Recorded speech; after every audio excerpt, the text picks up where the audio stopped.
This is Audible. The Darkening Age by Kethryn Nikse. Read by Lalla Ward. A Beginning. Prologue. Palmyra, circa AD 385. There is no crime for those who have Christ. Saint Shenouda. The destroyers came from out of the desert. Palmyra must have been expecting them. For years, marauding bands of bearded, black-robed zealots, armed with little more than stones, iron bars, and an iron sense of righteousness, had been terrorizing the east of the Roman Empire. Their attacks were primitive, thuggish, and very effective. These men moved in packs, later in swarms of as many as 500, and when they descended, utter destruction followed. Their targets were the temples, and the attacks could be astonishingly swift. Great stone columns that had stood for centuries collapsed in an afternoon. Statues that had stood for half a millennium had their faces mutilated in a moment. Temples that had seen the rise of the Roman Empire fell in a single day. This was violent work, but it was by no means solemn. The zealots roared with laughter as they smashed the evil, idolatrous statues. The faithful jeered as they tore down temples, stripped roofs, and defaced tombs. Chants appeared, immortalizing these glorious moments. Those shameful things, sang pilgrims proudly, the demons and idols our good Saviour trampled down altogether. Zealotry rarely makes for good poetry. In this atmosphere, Palmyra's Temple of Athena was an obvious target. In Palmyra, the goddess became associated with the local goddess Alat, to become Athena Alat. The handsome building was an unapologetic celebration of all the believers loathed, a monumental rebuke to monotheism. Go through its great doors, and it would have taken your eyes a moment after the brightness of a Syrian sun to adjust to the cool gloom within. As they did, you might have noticed that the air was heavy with the smoky tang of incense, or perhaps that what little light there was came from a scatter of lamps left by the faithful. Look up, and in their flickering glow you would have seen the great figure of Athena herself. The handsome, haughty profile of this statue might be far from Athena's native Athens, but it was instantly recognizable with its straight Grecian nose, its translucent marble skin, and the plump, slightly sulky mouth. The statue's size, it was far taller than any man, might also have impressed. Though perhaps even more admirable than the physical scale was the scale of the imperial infrastructure and ambition that had brought this object here. The statue echoed others that stood on the Athenian Acropolis, well over 1,000 miles away. This particular version had been made in a workshop hundreds of miles from Palmyra, then transported here at considerable difficulty and expense to create a little island of Greco-Roman culture by the sands of the Syrian desert. Did they notice this, the destroyers, as they entered? Were they even fleetingly impressed by the sophistication of an empire that could quarry, sculpt, then transport marble over such vast distances? Did they even for a moment admire the skill that could make a kissably soft-looking mouth out of hard marble? Did they even for a second wonder at its beauty? It seems not, because when the men entered the temple, they took a weapon and smashed the back of Athena's head with a single blow so hard that it decapitated the goddess. The head fell to the floor, slicing off that nose, crushing the once smooth cheeks. Athena's eyes, untouched, looked out over a now disfigured face. Mere decapitation wasn't enough.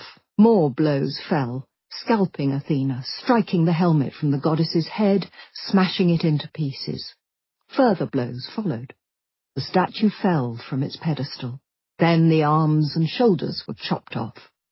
The body was left on its front in the dirt. The nearby altar was sliced off just above its base. Only then does it seem that these men, these Christians felt satisfied that their work was done. They melted out once again into the desert. Behind them the temple fell silent. The votive lamps, no longer tended, went out. On the floor, the head of Athena slowly started to be covered by the sands of the Syrian desert. The triumph of Christianity had begun. An ending. Introduction. Athens, AD 532. We see the same stars, the sky is shared by all, the same world surrounds us. What does it matter what wisdom a person uses to seek for the truth? The pagan author Symmachus. That all superstition of pagans and heathens should be annihilated is what God wants, God commands, God proclaims. St. Augustine.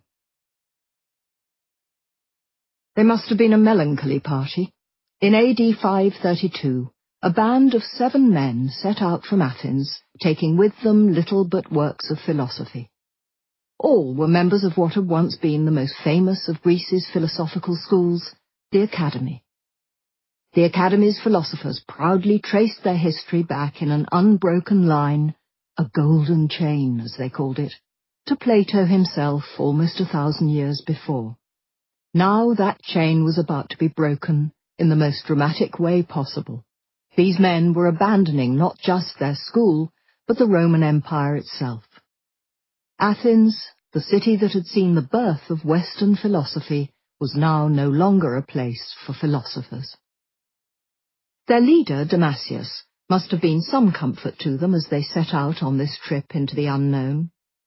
By the standards of the time, he was old, elderly even, almost 70 when their journey began, but he was formidable. Damasius was a brilliant, densely subtle thinker who peppered his writings with mathematical similes, and he did not suffer fools gladly.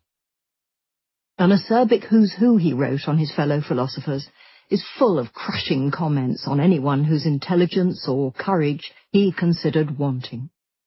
In life, he could be as immoderate as in his writings. He had once almost drowned in a river when, too impatient for a boatman to take him across, he decided to swim instead, and nearly been swept away. Many of Damasius's greatest risks were run in the service of his beloved philosophy.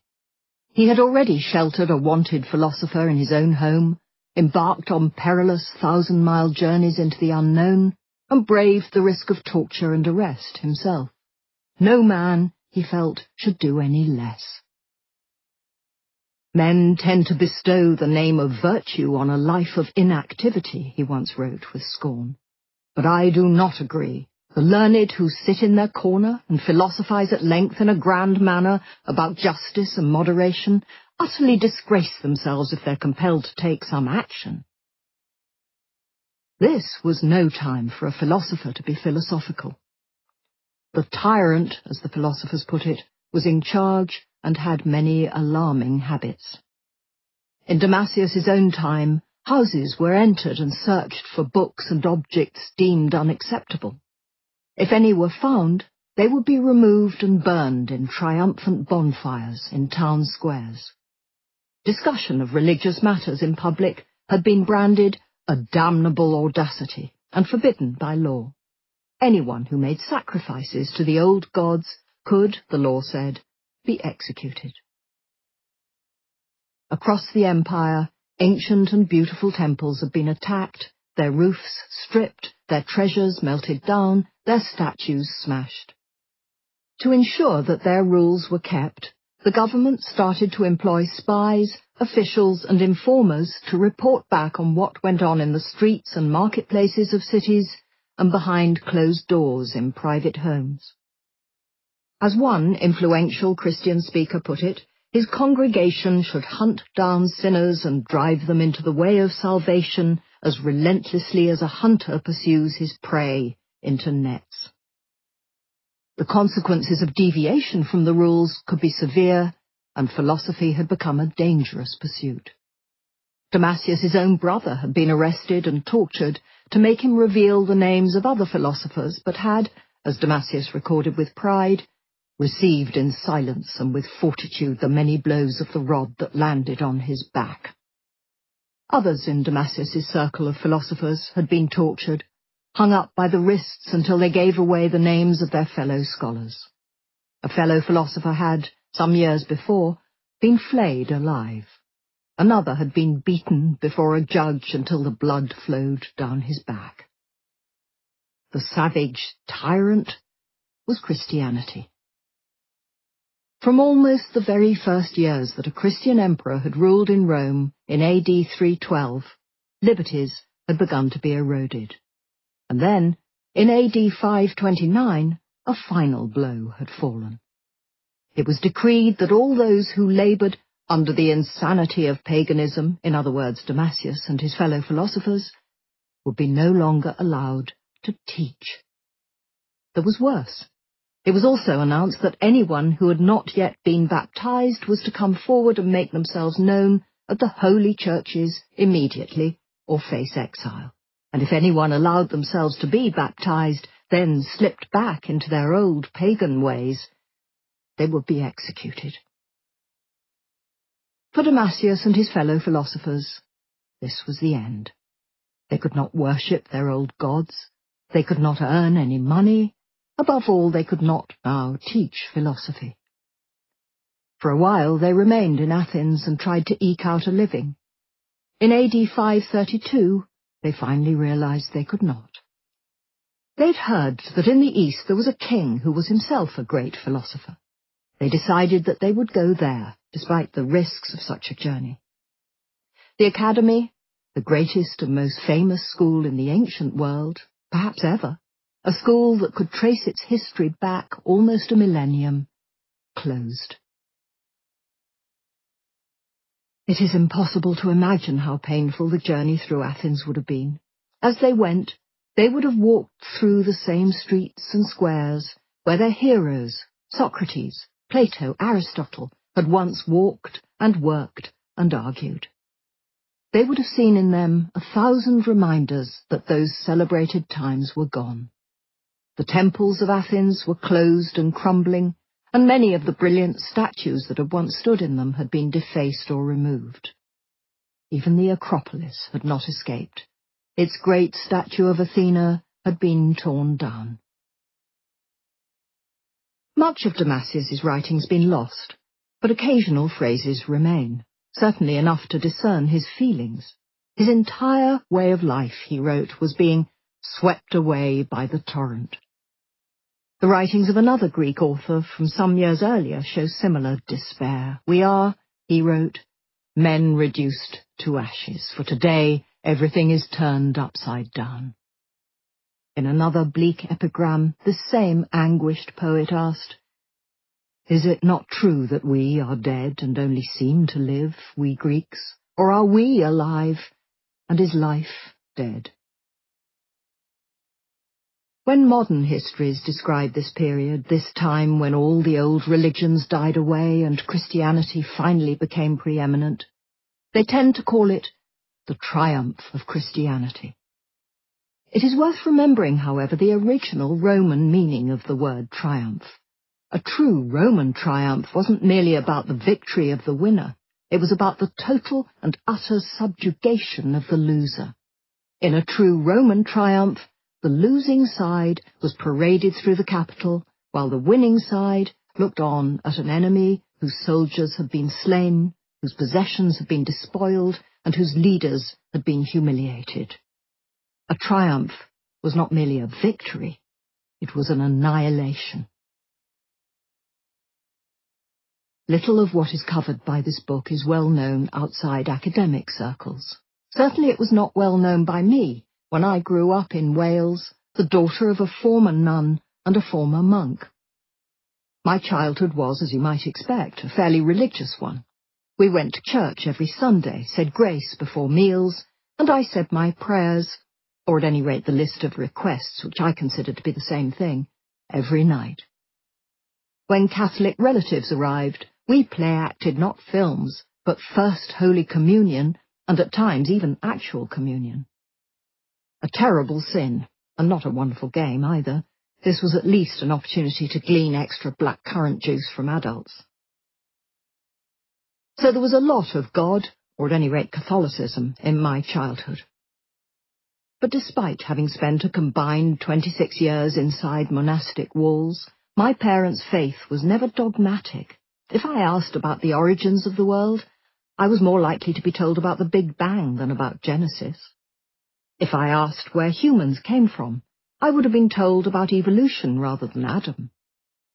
I don't remember as a child ever questioning that God existed, but equally as a teenager, I remember being fairly confident that he did not. What faith I had died, and my parents either didn't notice or didn't mind. I suspect that somewhere between monastery and world, their faith had died too. What never ever died in our family, however, was my parents' faith in the educative power of the Church. As children, both had been taught by monks and nuns, and as a monk and a nun, they had both taught. They believed as an article of faith that the Church that had enlightened their minds was what had enlightened, in distant history, the whole of Europe. It was the Church, they told me, that had kept alive the Latin and Greek of the classical world in the benighted Middle Ages, until it could be picked up again by the wider world in the Renaissance. On holidays we would visit museums and libraries where the same point was made. As a young child, I looked at the glowing gold of the illuminated manuscripts and believed in a more metaphorical illumination in ages of intellectual darkness. And in a way my parents were right to believe this, for it is true. Monasteries did preserve a lot of classical knowledge. But it is far from the whole truth. In fact, this appealing narrative has almost entirely obscured an earlier, less glorious story. For before it preserved, the Church destroyed. In a spasm of destruction never seen before, and one that appalled many non-Christians watching it, during the 4th and 5th centuries, the Christian Church demolished, vandalized and melted down a simply staggering quantity of art. Classical statues were knocked from their plinths, defaced, defiled and torn limb from limb. Temples were razed to their foundations and burned to the ground. A temple widely considered to be the most magnificent in the entire empire was levelled. Many of the Parthenon sculptures were attacked, faces were mutilated, hands and limbs were hacked off, and gods were decapitated. Some of the finest statues on the whole building were almost certainly smashed off, then ground into rubble that was then used to build churches. Books, which were often stored in temples, suffered terribly. The remains of the greatest library in the ancient world, a library that had once held perhaps 700,000 volumes, was destroyed in this way by Christians. It was over a millennium before any other library would even come close to its holdings. Works by censured philosophers were forbidden, and bonfires blazed across the empire as outlawed books went up in flames. Dramatic though all this was, far more destruction was achieved through sheer neglect. In their silent copying houses, the monks preserved much, but they lost far more. The atmosphere could be viciously hostile to non-Christian authors. In the silence in which monks worked, gestures were used to request certain books. Outstretched palms and the mimed turning of pages signified that a monk wished a psalter to be passed over to him, and so on. Pagan books were requested by making a gagging gesture. Unsurprisingly, the works of these despised authors suffered. At a time in which parchment was scarce, many ancient writers were simply erased, scrubbed away so that their pages could be reused for more elevated themes. Palimpsests, manuscripts in which one manuscript had been scraped, sao, again, palin, provide glimpses of the moments at which these ancient works vanished. A last copy of Cicero's De Republica was written over by Augustine on the Psalms. A biographical work by Seneca disappeared beneath yet another Old Testament. A codex of Sallust's histories was scrubbed away to make room for more St. Jerome. Other ancient texts were lost through ignorance. Despised and ignored over the years, they simply crumbled into dust, food for bookworms, but not for thought. The work of Democritus, one of the greatest Greek philosophers and the father of atomic theory, was entirely lost. Only 1% of Latin literature survived the centuries. 99% was lost. One can achieve a great deal by the blunt weapons of indifference and sheer stupidity. The violent assaults of this period were not the preserve of cranks and eccentrics. Attacks against the monuments of the mad, damnable, and insane pagans were encouraged and led by men at the very heart of the Catholic Church.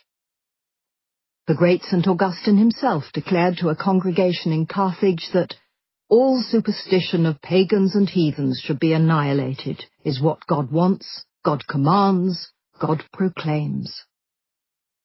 St. Martin, still one of the most popular French saints, rampaged across the Gaulish countryside, levelling temples and dismaying locals as he went. In Egypt, St. Theophilus raised one of the most beautiful buildings in the ancient world. In Italy, St. Benedict overturned a shrine to Apollo. In Syria, ruthless bands of monks terrorized the countryside, smashing down statues and tearing the roofs from temples. The attacks didn't stop at culture. Everything from the food on one's plate, which should be plain and certainly not involve spices, through to what one got up to in bed, which should be likewise plain and unspicy, began for the first time to come under the control of religion. Male homosexuality was outlawed. Hair plucking was despised, as too were makeup, music, suggestive dancing, rich food, purple bed sheets, silk clothes. The list went on. Achieving this was not a simple matter. While the omniscient God had no trouble seeing not only into men's hearts but into their homes, Christian priests had a little more difficulty in doing the same. A solution was found. St. John Chrysostom encouraged his congregations to spy on each other. Enter each other's homes, he said. Pry into each other's affairs. Shun those who don't comply. Then report all sinners to him, and he would punish them accordingly. And if you didn't report them, then he would punish you too. Just as hunters chase wild animals not from one direction but from everywhere, and cast them into the net, so too together let's chase those who've become wild animals, and cast them immediately into the net of salvation, we from this side, you from that. Fervent Christians went into people's houses and searched for books, statues and paintings that were considered demonic. This kind of obsessive attention was not cruelty. On the contrary, to restrain, to attack, to compel, even to beat a sinner was, if you turned them back to the path of righteousness, to save them. As Augustine, the master of the pious paradox, put it, "O merciful savagery."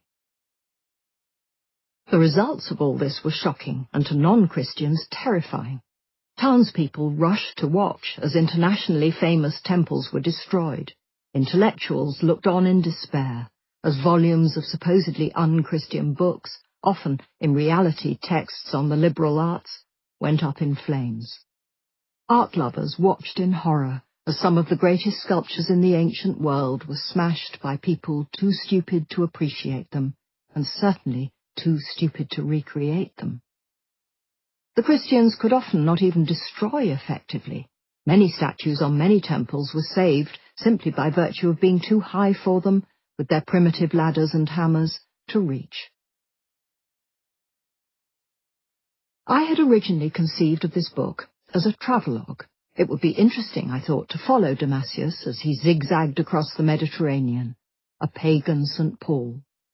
Syria, Damascus, Baghdad, parts of Egypt, and the southern border of Turkey, all places that he'd travelled to, were by no means easy to reach, but they were just about achievable.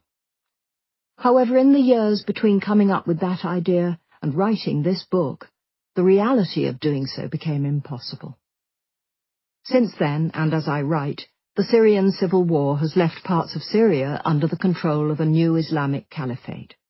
In 2014, within certain areas of Syria, music was banned and books were burned. The British Foreign Office advised against all travel to the north of the Sinai Peninsula. In 2015, Islamic State militants started bulldozing the ancient Assyrian city of Nimrud, just south of Mosul in Iraq, because it was idolatrous. Images went around the world showing Islamic militants toppling statues around 3 millennia old from their plinths, then taking hammers to them. False idols must be destroyed. In Palmyra, the remnants of the great statue of Athena that had been carefully repaired by archaeologists was attacked yet again. Once again, Athena was beheaded. Once again, her arm was sheared off. My imagined journey had become impossible. As a result, this book has become a sort of historical travelogue instead. It travels through the Roman Empire, pausing at certain places and certain times that are significant. As with any travelogue, each of the places I've focused on is a personal choice, and in a sense an arguable one. I've chosen Palmyra as a beginning, as it was in the east of the empire, in the mid-380s, that sporadic violence against the old gods and their temples escalated into something far more serious. But equally, I could have chosen an attack on an earlier temple or a later one. That is why it is a beginning, not the beginning. I've chosen Athens in the years around AD 529 as an ending, but again I could equally have chosen a city further east, whose inhabitants, when they failed to convert to Christianity, were massacred and their arms and legs cut off and strung up in the streets as a warning to others. This is a book about the Christian destruction of the classical world. The Christian assault was not the only one. Fire, flood, invasion, and time itself all played their part, but this book focuses on Christianity's assault in particular. This is not to say that the Church didn't also preserve things, it did. But the story of Christianity's good works in this period has been told again and again. Such books proliferate in libraries and bookshops. The history and the sufferings of those whom Christianity defeated have not been. This book concentrates on them. The area covered is vast, and so this is a piecemeal history that darts about through geography and time. It makes no apology for that.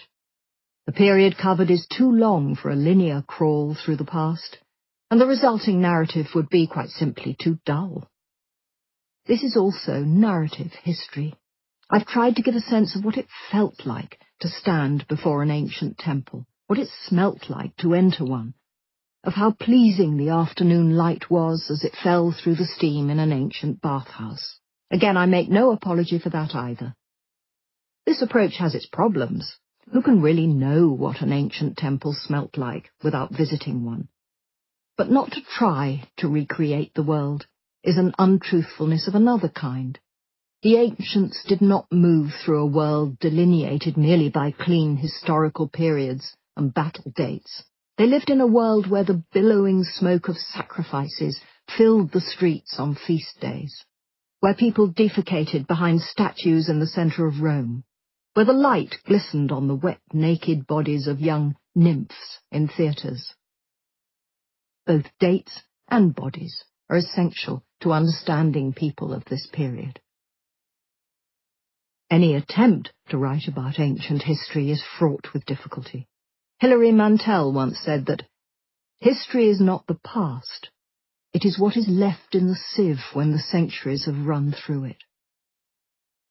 Late antiquity offers slimmer pickings in the sieve than most. The little that does remain there is therefore often hotly contested, and some of it has been argued over by scholars for centuries.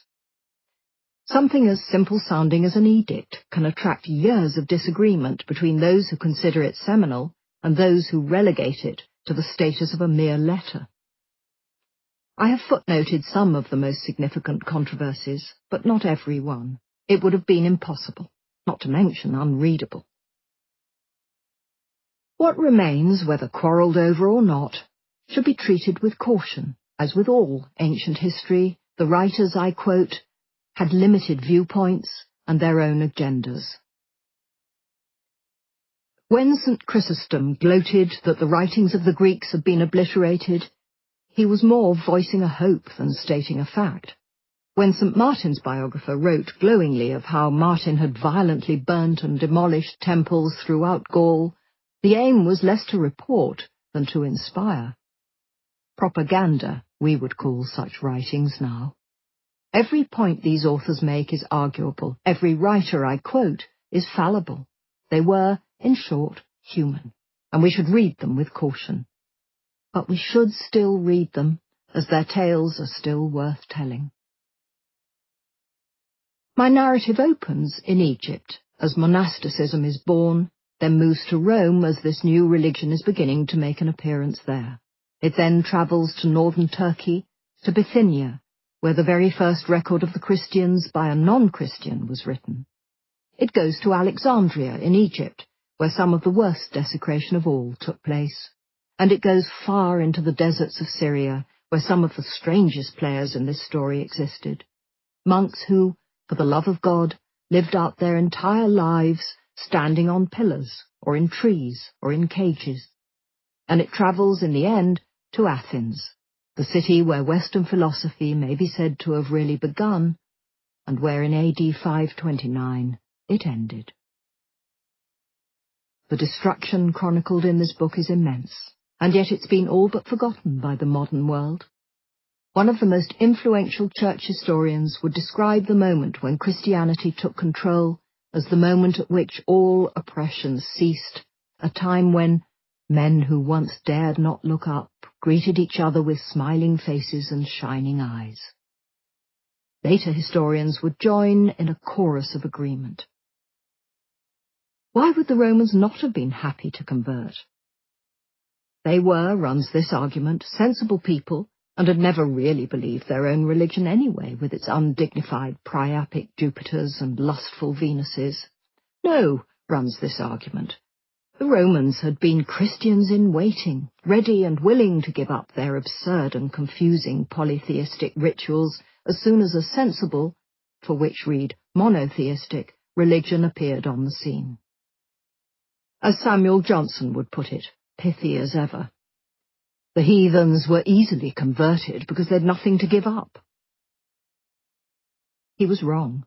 Many converted happily to Christianity, it is true, but many did not. Many Romans and Greeks did not smile as they saw their religious liberties removed, their books burned, their temples destroyed, and their ancient statues shattered by thugs with hammers. This book tells their story. It is a book that unashamedly mourns the largest destruction of art that human history had ever seen. It is a book about the tragedies behind the triumph of Christianity.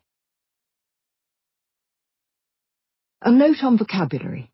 I've tried to avoid using the word pagan throughout, except when conveying the thoughts or deeds of a Christian protagonist. It was a pejorative and insulting word and was not one that any non-Christian at the time would have willingly used of themselves. It was also a Christian innovation. Before Christianity's ascendancy, few people would have thought to describe themselves by their religion at all. After Christianity, the world became split, forevermore, along religious boundaries, and words appeared to demarcate these divisions. One of the most common was pagan. Initially, this word had been used to refer to a civilian rather than a soldier. After Christianity, the soldiers in question were not Roman legionaries, but those who had enlisted in Christ's army. Later Christian writers concocted false, unflattering etymologies for it. They said it was related to the word pagus, to the peasants and the field. It was not, but such slurs stuck, and paganism acquired an unappealing whiff of the rustic and the backward, a taint it carries to this day. I've also, where possible, generally avoided ascribing modern nationalities to ancient characters, and have instead described them by the language they chiefly wrote in. Thus the orator Libanius, though he was born and lived in Syria, I describe not as Syrian, but as Greek. This was a cosmopolitan world where anyone, anywhere, from Alexandria to Athens, might consider themselves to be a Hellene, a Greek, and I have tried to reflect that. I have at times, for sheer ease of reading, used the word religion to refer to the broad spectrum of cults worshipped by Greco-Roman society prior to the introduction of Christianization. This word has its problems, not least the fact that it implies a more centralized and coherent structure than what, in practice, existed. It is, however, more elegant than many of the cumbersome alternatives. One final note. Many, many good people are impelled by their Christian faith to do many, many good things. I know, because I am an almost daily beneficiary of such goodness myself. This book is not intended as an attack on these people, and I hope that they will not see it as such. But it is undeniable that there have been, that there still are, those who use monotheism and its weapons to terrible ends. Christianity is a greater and a stronger religion when it admits this and challenges it. Chapter 1. The Invisible Army. Behold, I give unto you power to tread on serpents and scorpions, and over all the power of the enemy. Luke 10:19. Satan knew how to tempt St. Anthony. One day in a far corner of the Roman Empire, in Egypt, this prosperous young man caught the attention of the evil one when he did something that was at the time very unusual. Aged about 20, Antony walked out of his house, sold his possessions, gave all his land away, and went to live in a pigsty. The Roman world of AD 270 was not one that usually celebrated the simple life. Indeed, if he had looked out across this realm at this time, then Satan might have allowed himself a satisfied glow that his work had been well done. The sins of lust, gluttony, and avarice stalked the land. Where once the aristocrats of Rome had prided themselves on wearing simple, home-woven tunics, now the wealthy strode about sweating under scarlet fabrics that gleamed with embroidered gold. Women were even worse, wearing jewel-encrusted sandals and expensive silk dresses so diaphanous that every curve of their bodies could be seen even when fully dressed. Where once upon a time Roman noblemen had boasted of enjoying fortifyingly cold swims in the swirling Tiber, this generation preferred to go to the baroquely decorated bathhouses, taking with them countless rattling silver bottles of ointment. The behaviour inside those steamy rooms was said to be wanton. Women stripped naked and allowed slaves, their fingers gleaming with oil, to rub every inch of their bodies. Men and women bathed together, each one divesting themselves of their modesty, as one observer put it, along with their tunic. That writer, in his embarrassment, only managed to chunter in abstract nouns about the lust and licentious indulgence that might brew in those humid rooms. The frescoes in Pompeian bathhouses were rather more precise. In one changing room, above a shelf where bathers left their clothes, was a small painting of a man performing oral sex on a woman. Indeed, above each of the shelves in that room was a different image. A threesome above one, lesbian sex above another, and so on. A rather more memorable method, it has been speculated, of marking where you left your clothes than a locker number. Had Satan looked at the empire's dining tables, then he might have concluded with satisfaction that the behaviour here was little better. Centuries before, the Emperor Augustus had, somewhat ostentatiously, relished a simple diet of coarse bread and handmade cheese. Such parsimoniousness didn't last.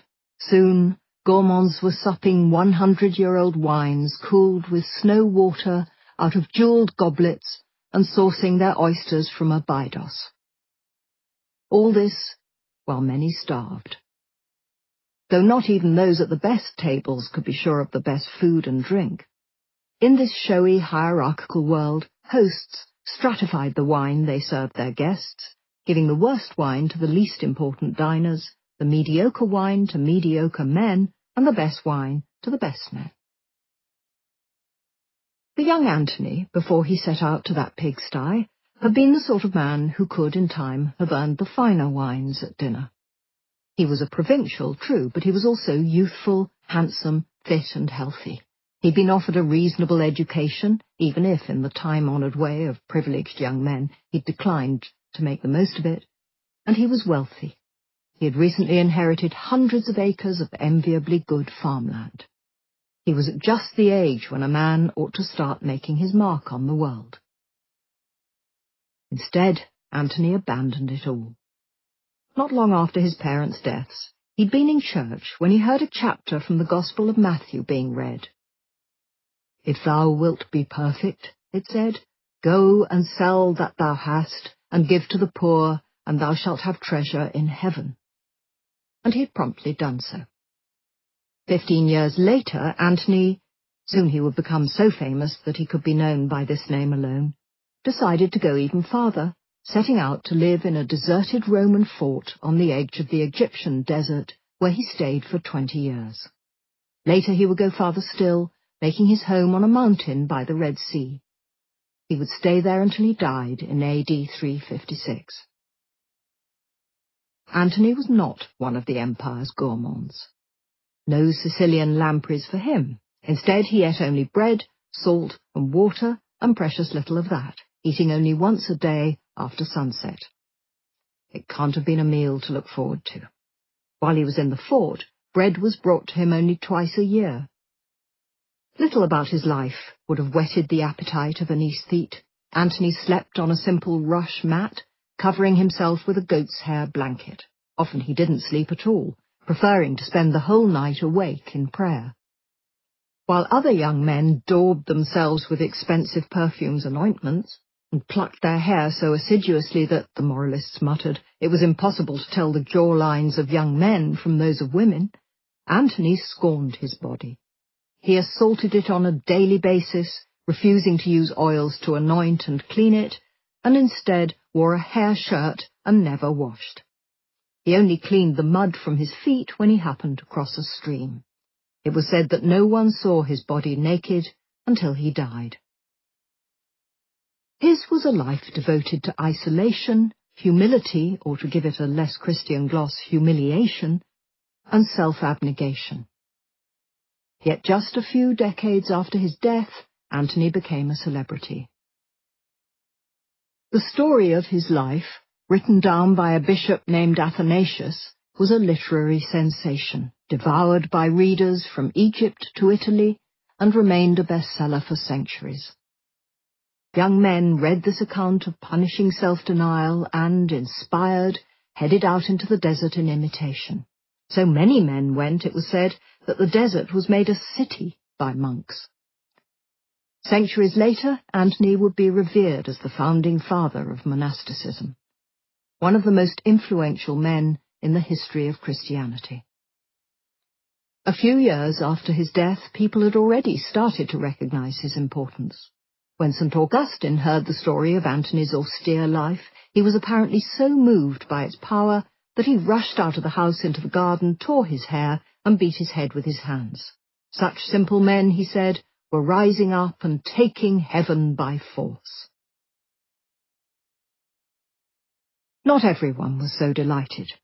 According to Antony's biographer, Athanasius, Satan looked on the hair-shirt-wearing sleepless saint and was revolted. This was intolerable virtue in one so young, and so the Prince of Darkness had to act. He was in no doubt what form his attack would take. Antony was a man who scorned the pleasures of the flesh, and so it was with the pleasures of the flesh that he would be tempted. Unclean thoughts were, Athanasius explains, Satan's standard weapon for tempting youths, and so he began sending seductive dreams to disturb the young innocent by night. Alas, the holy Antony was a match for this. He pushed them away with the power of constant prayer.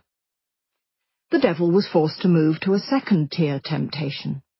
One night the thwarted Satan turned himself into the form of a beautiful young woman, omitting, adds Athanasius, a master of the intriguing aside, no detail that might provoke lascivious thoughts.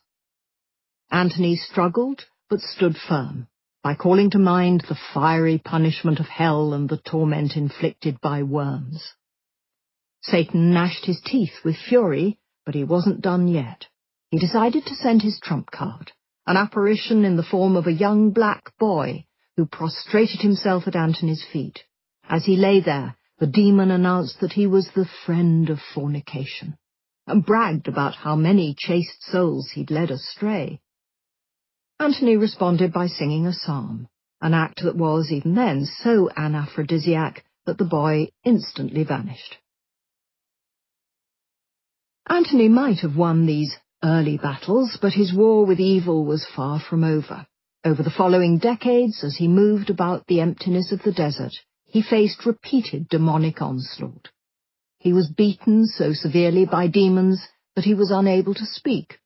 He saw the rules of nature flouted, thin air turned into silver that then disappeared like smoke, walls turned into air, and scorpions, lions, and vipers streamed through and mauled him. He even saw Satan himself. He appeared to Antony just as he'd appeared to Job. His eyes were like the morning star, his mouth poured forth incense, his hair was sprinkled with flames, his nostrils fumed with smoke, and his breath was like a glowing coal. Antony, his biographer recorded, found it terrifying. Today, the story of how Christianity came to conquer Rome is told in reassuringly secular terms. It is a tale of weakened emperors and invading barbarian armies, of punitive taxation, gruesome plagues, and a tired and weary populace. Where religion is mentioned in these narratives, it's often given a psychological role.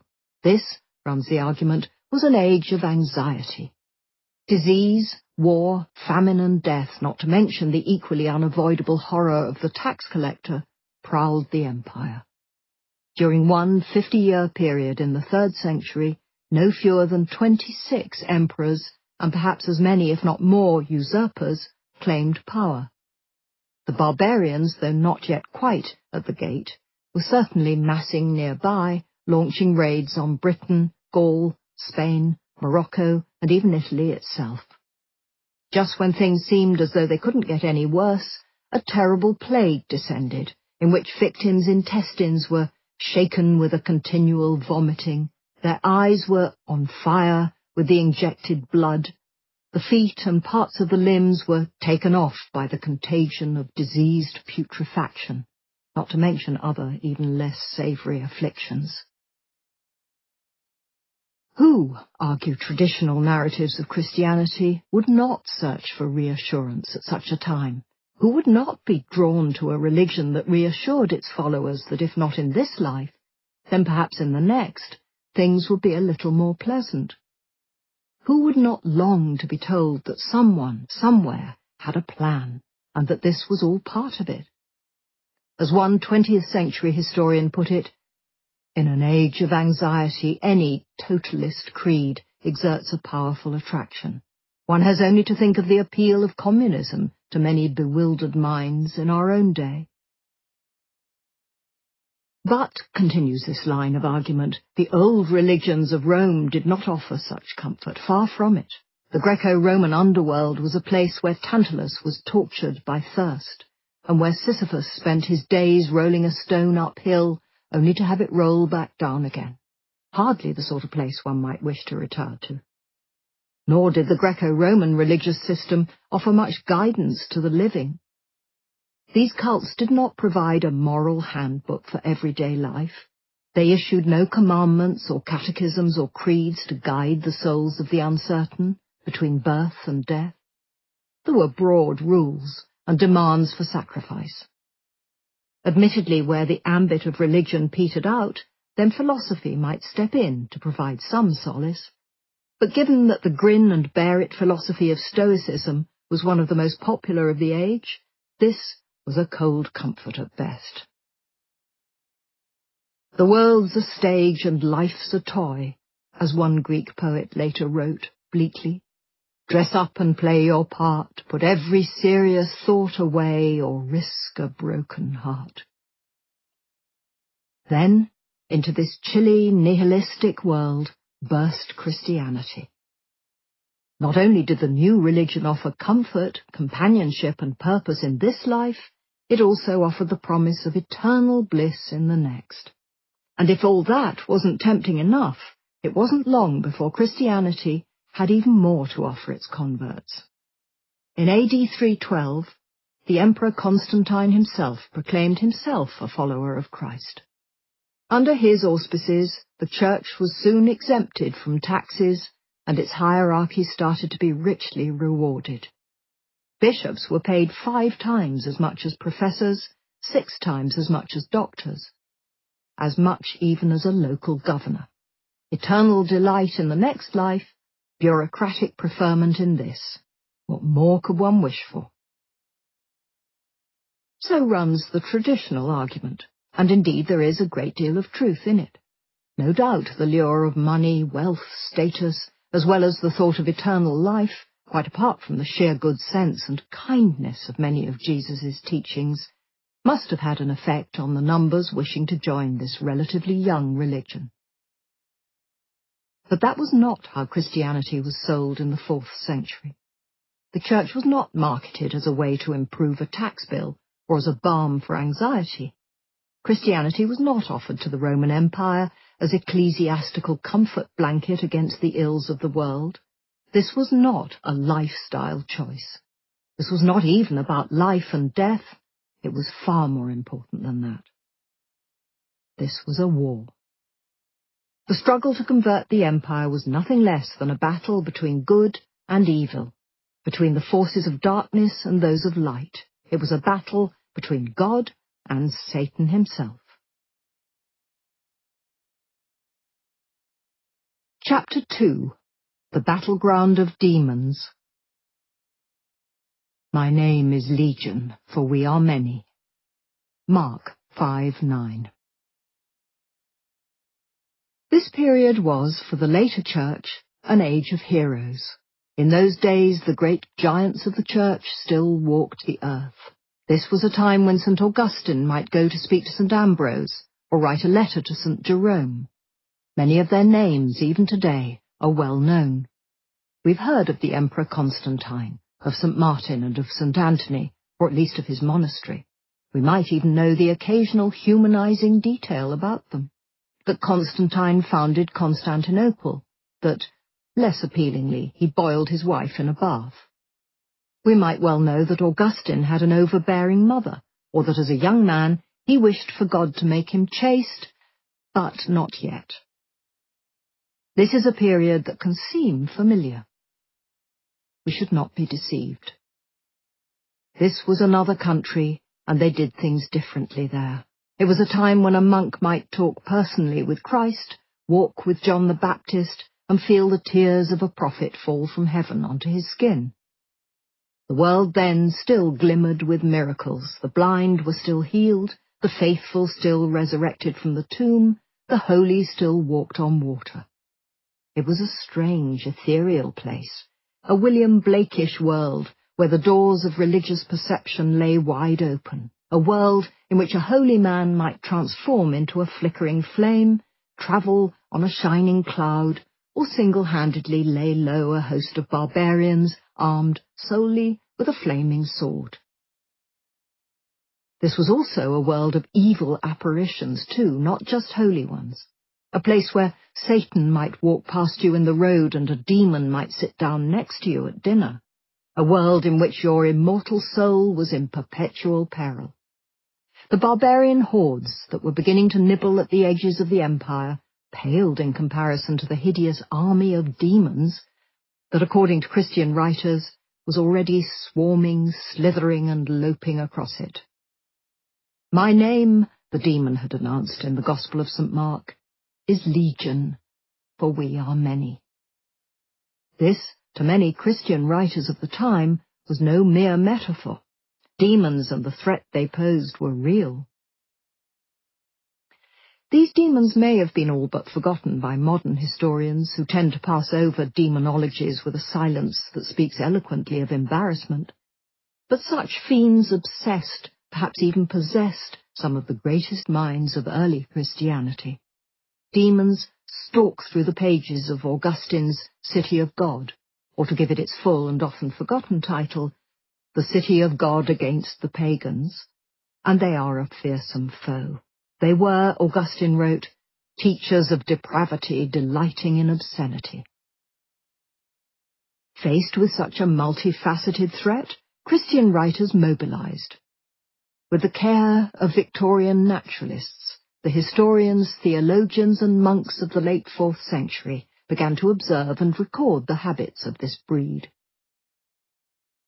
In writings of Linnaean specificity, one monk divided all demonic thoughts into 8 main categories: gluttony, lust, avarice, sadness, anger, listlessness, vainglory, and pride. If this list feels familiar, it is because it would form the basis of the medieval world's concept of the deadly sins.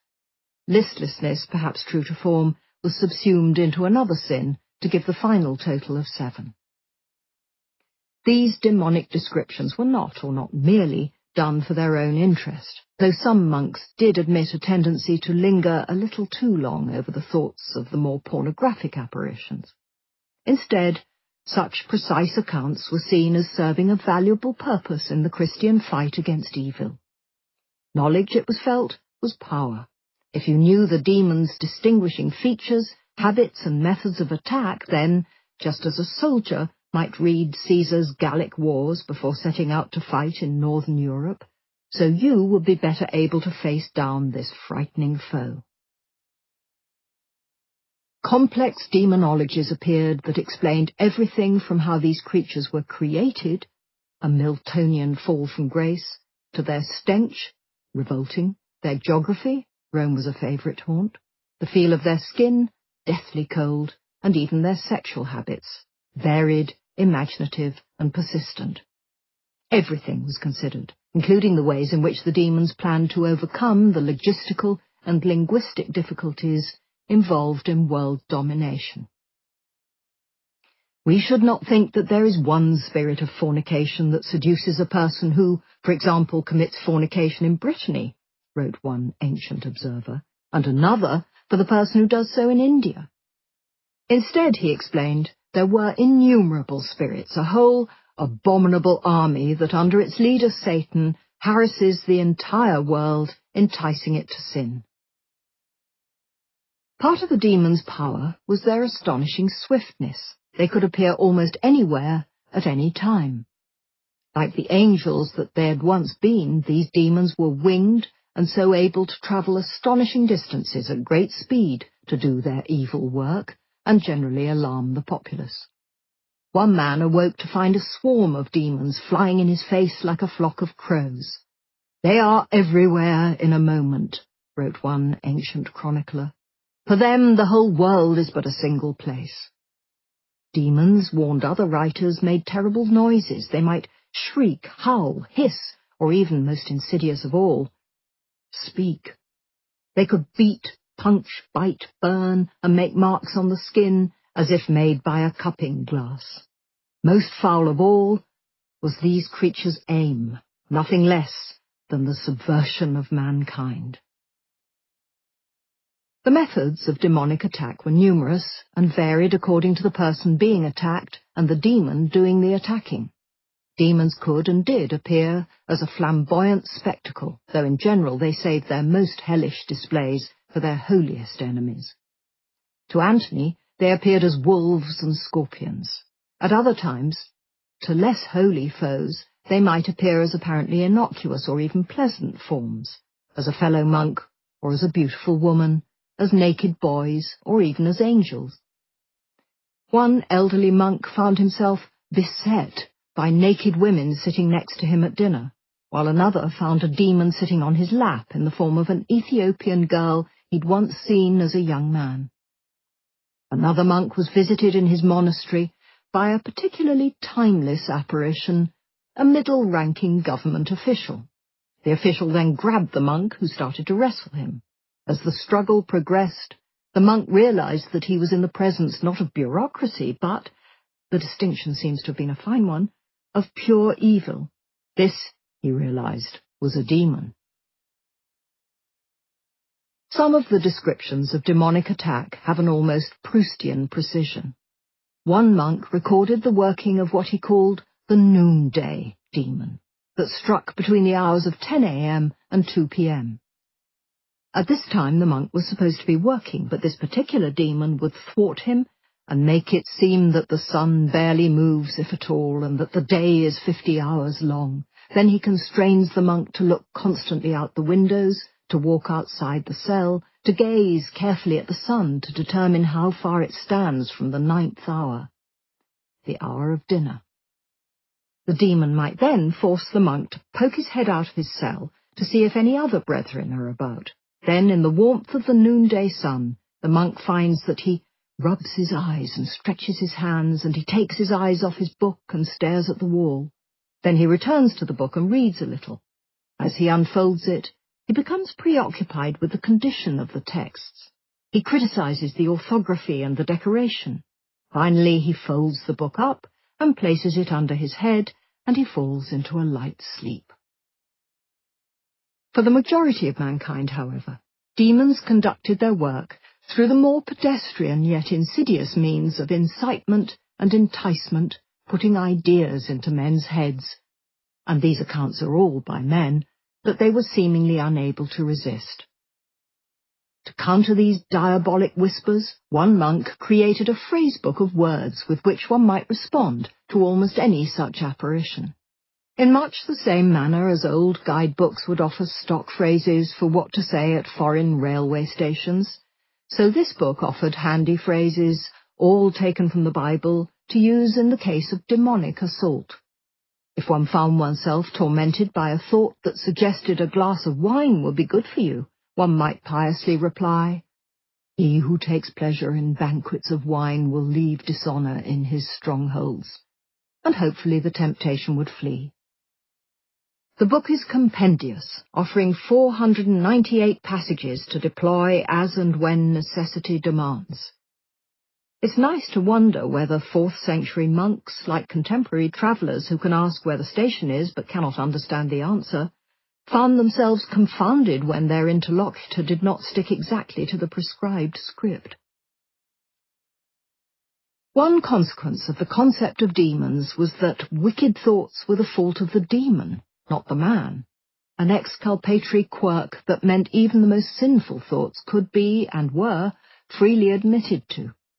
In writings of astonishing candour, the monkish id is laid bare, as monks confess to being tormented by visions of naked women, not to mention other monks, performing the obscene sin of fornication. Visions that left their soul in torment and their thighs aflame. Monks write about being so overwhelmed by thoughts of sex that they are forced to jump up at once and to use our cell for frequent and brisk walks.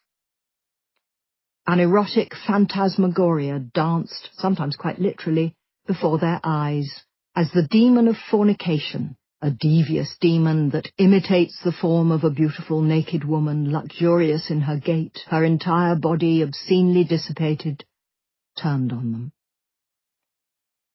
In one intriguing portmanteau temptation, an elderly monk suffered a vision in which he was lured not only by young bodies, but also by food and the forbidden fruit of the other.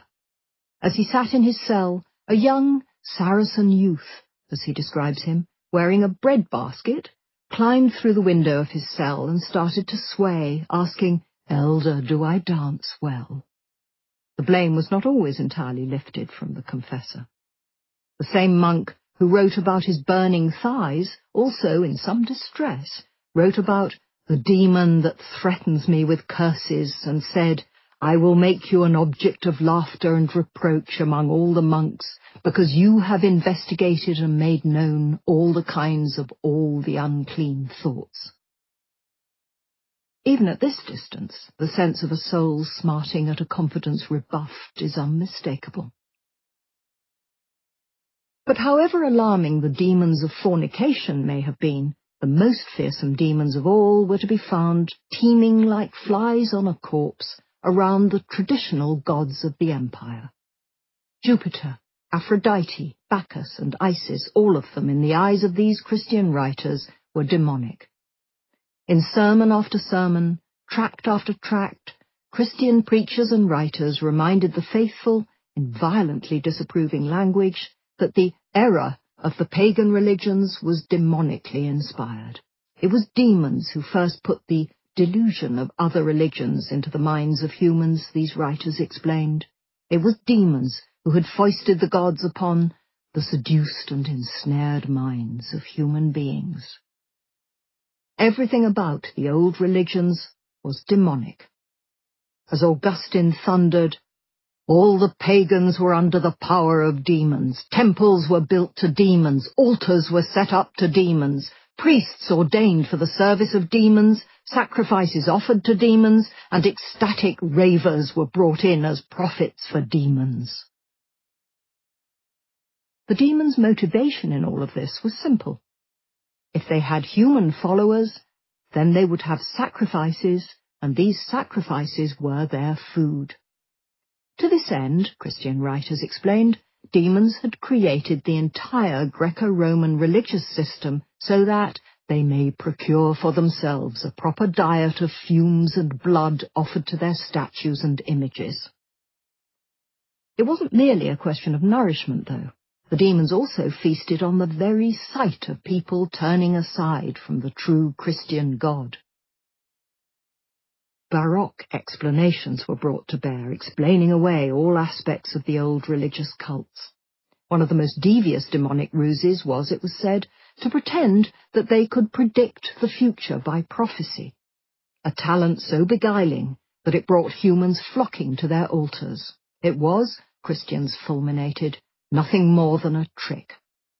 The demons achieved their so-called prophecies through that vestigial angelic power of swift flight.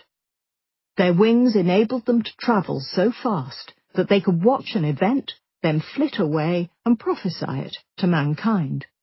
Thus the demons seemed to be able to predict, say, the weather, and thus even promise the rain, which they already feel falling. Temples to the old gods served as centres of demonic activity. Here they settled in swarms, gorging on the sacrifices made by Romans to their gods. Creep into a temple late at night and you would hear petrifying things, corpses that seemed to speak, say, or you might even hear the demons themselves whispering together, plotting against mankind. Those who attempted to build Christian constructions on ruined temples did so at their own risk. In Turkey, a stonemason working on a new monastery found himself lifted into the air by outraged demons and tossed over a cliff. In front of his horrified companions, he fell hundreds of meters, bouncing down the sides of the rocks, until he finally came to rest on a stone in the middle of the river far below. So great was the demon's fury at the advance of the church. In these early centuries, and in the face of this awful threat, Christian preachers began to exhibit a new, almost hysterical desire for purity. It wasn't enough not to perform a sacrifice oneself. One had to avoid all contact with the blood, smoke, water, and even the smell of other people's sacrifices. To be contaminated by the smoke or sacred water of the old cults was utterly intolerable. Questions of religious contamination, practical to the point of pathetic, were asked and answered with great seriousness. At the close of the 4th century, a faithful Christian wrote an anxious letter to Augustine. May a Christian use baths which are used by pagans on a feast day, he asked, either while the pagans are there or after they have left? May a Christian sit in a sedan chair if a pagan has sat in that same chair during the feast day celebrations of an idol? If a thirsty Christian comes across a well in a deserted temple, may they drink from it? If a Christian is starving and on the point of death, and they see food in an idol's temple, may they eat it? This tension between the divine and the domestic would persist. Over 1,500 years later, at the beginning of the 20th century, Stephen Dedalus, the protagonist of James Joyce's Portrait of the Artist as a Young Man, would find his mind winding round such questions as whether baptism with mineral water is valid, whether a tiny particle of the Eucharist contained all the body and blood of Christ or only a part of it, and whether, if the consecrated wine then went sour, Jesus was still in the remaining vinegar, or whether he preferred a fresher vintage. Back in the 4th century, Augustine replied to his anxious correspondent with a letter that concluded on a note of uncompromising rigidity. If a Christian is starving and on the point of death, and the only food that they can see is food that has been contaminated by pagan sacrifice, it is better to reject it with Christian fortitude. In other words, if it is a choice between contamination with pagan objects and death, the Christian must unhesitatingly choose death. The fathers of the early church turned their full rhetorical force on religious lapses. Time and time again they insisted that Christians were not like other religions. Christians were saved, others were not. Christians were correct, other religions were wrong. More than that, they were sick, insane, evil, damned, inferior. A newly violent vocabulary of disgust started to be applied to all other religions and anything to do with them, which meant almost everything in Roman life. Religion ran through the Roman world like lines through marble. At that time, gladiatorial games were preceded by sacrifices, as were plays, athletics contests, and even sessions of the Senate. But all, now, were demonic and to be avoided. One Christian soldier was obliged in the course of military duty to enter a temple to the old gods. As he went in, a drop of sacred water splashed onto his robe. Ostentatiously unable to bear it, he instantly slashed off that part of his cloak and flung it away. Christians, or so their preachers claimed, felt anxious when forced to inhale the smoke that drifted from altars in the forum. The good Christian would rather spit on the altar of a pagan and blow out the incense than accidentally breathe in its fumes. The worship of the old gods began to be represented as a terrifying pollution and, like a miasma in Greek tragedy, one that might drag you to catastrophe. The old laissez-faire Roman ways, in which the worship of one god might simply be added to the worship of all the others, were, preachers told their congregations, no longer acceptable. Worship a different god, they explained, and you were not merely being different, you were demonic. Demons, said the clerics, dwelt in the minds of those who practiced the old religions. Those who criticized Christianity, warned the Christian apologist Tertullian, were not speaking with a free mind. Instead, they were attacking the Christians because they were under the control of Satan and his foot soldiers. The battleground of these fearsome troops was nothing other than your minds, which had been attuned to him by his secret insinuations. Demons were able to take possession of men's souls and block up their hearts, and so stop them believing in Christ. This talk of demons, at the distance of a millennium and more, can sound trivial, almost comical. It was not. Nor was it mere rhetoric.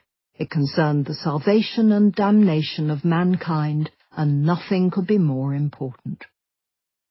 When Constantine had entered Rome in AD 312, it might, at first, have seemed as though little would change. The emperor, for the first time in the history of Rome, was a follower of Christ. But he intended to allow citizens of the empire to continue worshipping the gods that they had worshipped for centuries. Also, he said, no man whatever should be refused complete toleration, announced his famous Edict of Milan in 313. The status of what used to always be called the Edict of Milan is, and has been for the past century, the subject of much academic debate. Many now argue that its importance has been exaggerated and that it was, in fact, no more than a letter. The scholar H.A. Drake argues convincingly that, letter or not, it was far from insignificant. Constantine added that every man may have complete toleration in the practice of whatever worship he has chosen. Fine words, and like many fine words, they proved empty. Christian clerics could not, would not allow such liberalism. The competing clamour of Roman religion did not, in their eyes, provide different but equally valid opportunities for worship. They were nothing more than different opportunities for damnation. The devil seized every newborn child, and if they were not baptized as Christian, then the devil would keep them. How could a Christian in good conscience stand by and watch as his brothers knowingly danced with demons? It needn't have been this way. There is a significant amount of evidence to suggest that while Christian preachers demanded complete purity, their congregation were much less enthusiastic. An Augustine or a Chrysostom might believe that worshipping the Christian God meant forsaking all others, but many of their congregants were much less convinced. What was even meant by Christian at this time? The habits of polytheism, in which each new god was merely added to the old, died hard. Many pagans happily added the worship of new Christian God and saints to their old polytheist gods, and continued much as before. Gravestones happily reference Christ and the old Roman gods of the underworld. Many Christians might turn up at church one day, and then the next, when a jubilant drunken Roman festival started to whirl through town, defect from the one true God and go and drink in celebration of pagan ones, dancing late into the night. Christians might pray to God for the truly substantial things in life, and yet when they desired something a little smaller, the return of their cow, help with their dicky knee, turn to slightly less awesome spirits, much to the despair of their preachers, who argued that God, while he might also have made heaven and earth, could still find time for livestock. Let us reduce it to the very least things, Augustine told an evidently wayward congregation. He sees to the salvation of your hen. Even the faith of the Emperor Constantine himself seemed troublingly ambiguous. A coin exists which shows Constantine in profile alongside a god who looks very much like Apollo. As well as his more famous Christian vision, Constantine was also said to have seen a vision of this decidedly pagan god.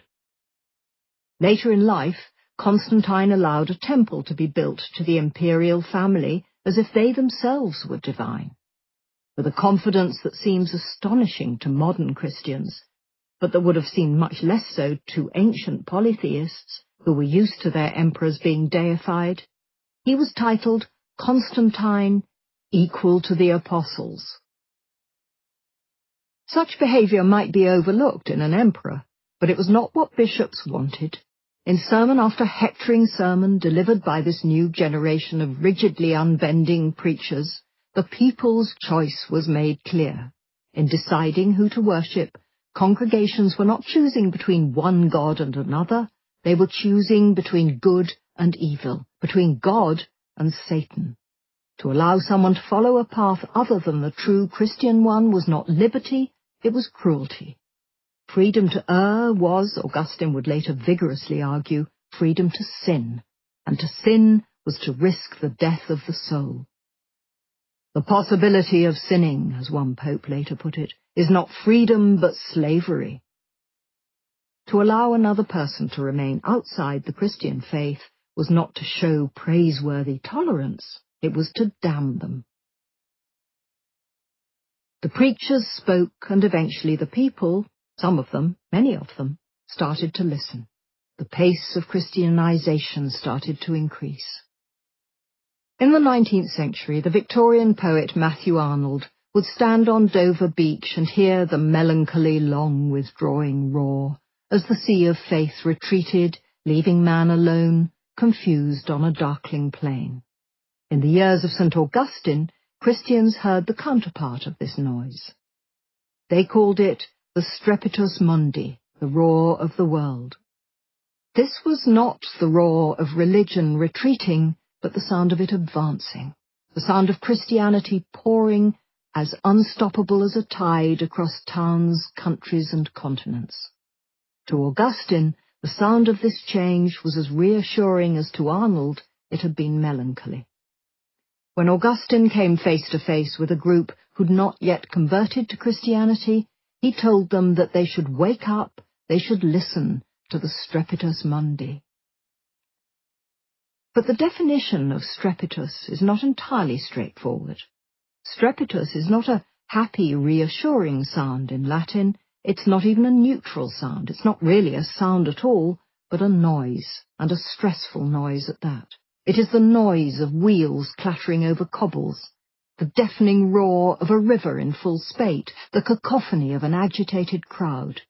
Strepitus is, at best, an ambiguous word, something that if you are on the right side of it, standing above the flooded river, in the centre of the jubilant crowd, can be exciting, even awe-inspiring. But rivers can drag you under. Crowds, if they turn on you, can kill you. When Augustine told those people who'd not yet converted that they should wake up and listen to the Strepitus Mundi, it was, in part, an invitation to the Christian celebration. It was also, unmistakably, a threat. To oppose another man's religion, to repress their worship, these were not, clerics told their congregations, wicked or intolerant acts. They were some of the most virtuous things a man might do. The Bible itself demanded it. As the uncompromising words of Deuteronomy instructed, "And ye shall overthrow their altars, and break their pillars, and burn their groves with fire, and ye shall hew down the graven images of their gods, and destroy the names of them out of that place." The Christians of the Roman Empire listened, and as the 4th century wore on, they began to obey. Chapter 3. Wisdom is Foolishness. Utter trash. The Greek intellectual Celsus evaluates the Old Testament. In early AD 163, some of the most glamorous figures of 2nd century Rome gathered in a distinctly unglamorous-looking room. These people were not merely the rich, they were something that in those days was considered far more chic. They were the empire's intellectual elite. Eminent philosophers, scholars, and thinkers could be glimpsed among the gathering crowd. In front of this illustrious group, however, was one rather less distinguished guest. On a large board at the front of the room, tied fast by ropes around each limb, was one doubtless rather distressed-looking pig. Then a young man stepped forward and assumed his place beside the pig. He was only in his early 30s, yet his manner was confident, arrogant even. He had the air of a performer who knew that he would soon have the audience in the palm of his hand. This was Galen. He would quickly become the most renowned doctor in Rome, and within a few decades the most famous physician in the Roman Empire. After his death, his fame would spread throughout the entire Western Hemisphere. But all that was yet to come. On that day, in that room, Galen was little more than a man with a pig, and in a few moments, through a bravura demonstration of surgical skill, he was going to steal its squeal. Gatherings of this sort were not unusual in those days. At this time, the intellectual was also fashionable. Even the emperor himself was a philosopher, and not a bad one. Marcus Aurelius's Meditations are still widely read today. Surgery had become a popular spectator sport, and educated citizens crowded round to watch an animal being vivisected with the same enthusiasm that they might once have listened to the melodramatic declamations of a tragic poet. Those attending such performances needed inquiring minds, long attention spans, for demonstrations could go on for days, and strong stomachs. A favourite trick of Galen's was to tie an animal to his board and lay bare its still beating heart. Audience members were then invited to squeeze the throbbing muscle, albeit with care, the pulsing wet heart was apt to jump from between inexperienced fingers.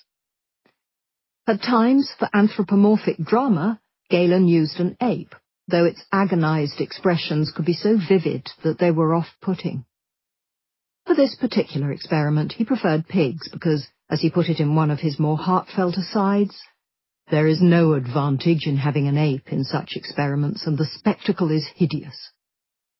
And hideous was not what Galen wanted. Galen wanted awe and admiration from his audience, and practiced relentlessly to get it. The whole Galenic performance, and make no mistake, dissection for him was just that, had been ceaselessly rehearsed. Everything, from the experiments he chose to the way in which he flourished his glittering steel instruments, had been practiced with the same obsessiveness with which a magician might burnish their sleight of hand. Galen was a consummate showman. He was hard-working, brilliant, and crashingly vain. "Even as an adolescent," he later wrote, "I looked down on many of my teachers." His skill as a healer would later be rivaled only by his talent as an irritant. But then he was stupendously talented. It would take centuries for many of Galen's observations to be bettered. His understanding of neuroanatomy would not be superseded until the 17th century. His understanding of certain functions of the brain would not be surpassed until the 19th. It was Galen who proved that arteries contained blood, and not, as had been thought, air or milk. It was Galen who proved that the spinal cord was an extension of the brain, and that the higher it was severed, the more movement was lost. Note that word, proved. Galen knew vivisection was a good show, but it was not merely a show for him. It was utterly essential to understanding how bodies worked. As Galen wrote, "The anatomy of the dead teaches the position of the parts. That of the living may reveal the functions." His writing is littered with the phrases of empiricism. "Then you can show," he writes at one point. "You have seen all this publicly demonstrated," he adds at another. "You observed," he writes at a third. He was a dedicated empiricist, and had nothing but the deepest scorn for anyone who was not. The term empiricist, in the context of Galen, is a fraught one. There was a medical school that existed at the same time as Galen, who were actually known as the empiricists. Galen, naturally, loathed them. Galen loathed everyone. Moreover, Galen was not a perfect empiricist in the modern sense of the term. His methodology leaves a lot to be desired. For instance, his experiments had no control group. However, Galen was considerably closer to the empirical ideal of observation and testing than many of his contemporaries, and certainly of his successors. Therefore, I have used the term empiricist with caution.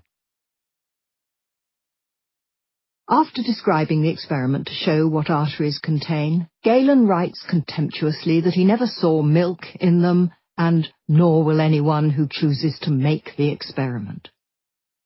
Back in Rome, the experiment went well. Galen tied some hair-like nerves in the pig's larynx, its squeal was silenced, and his reputation in the capital of the empire, and hence in history, was assured. There was, however, one group of people who even the great Galen found himself unable to convince.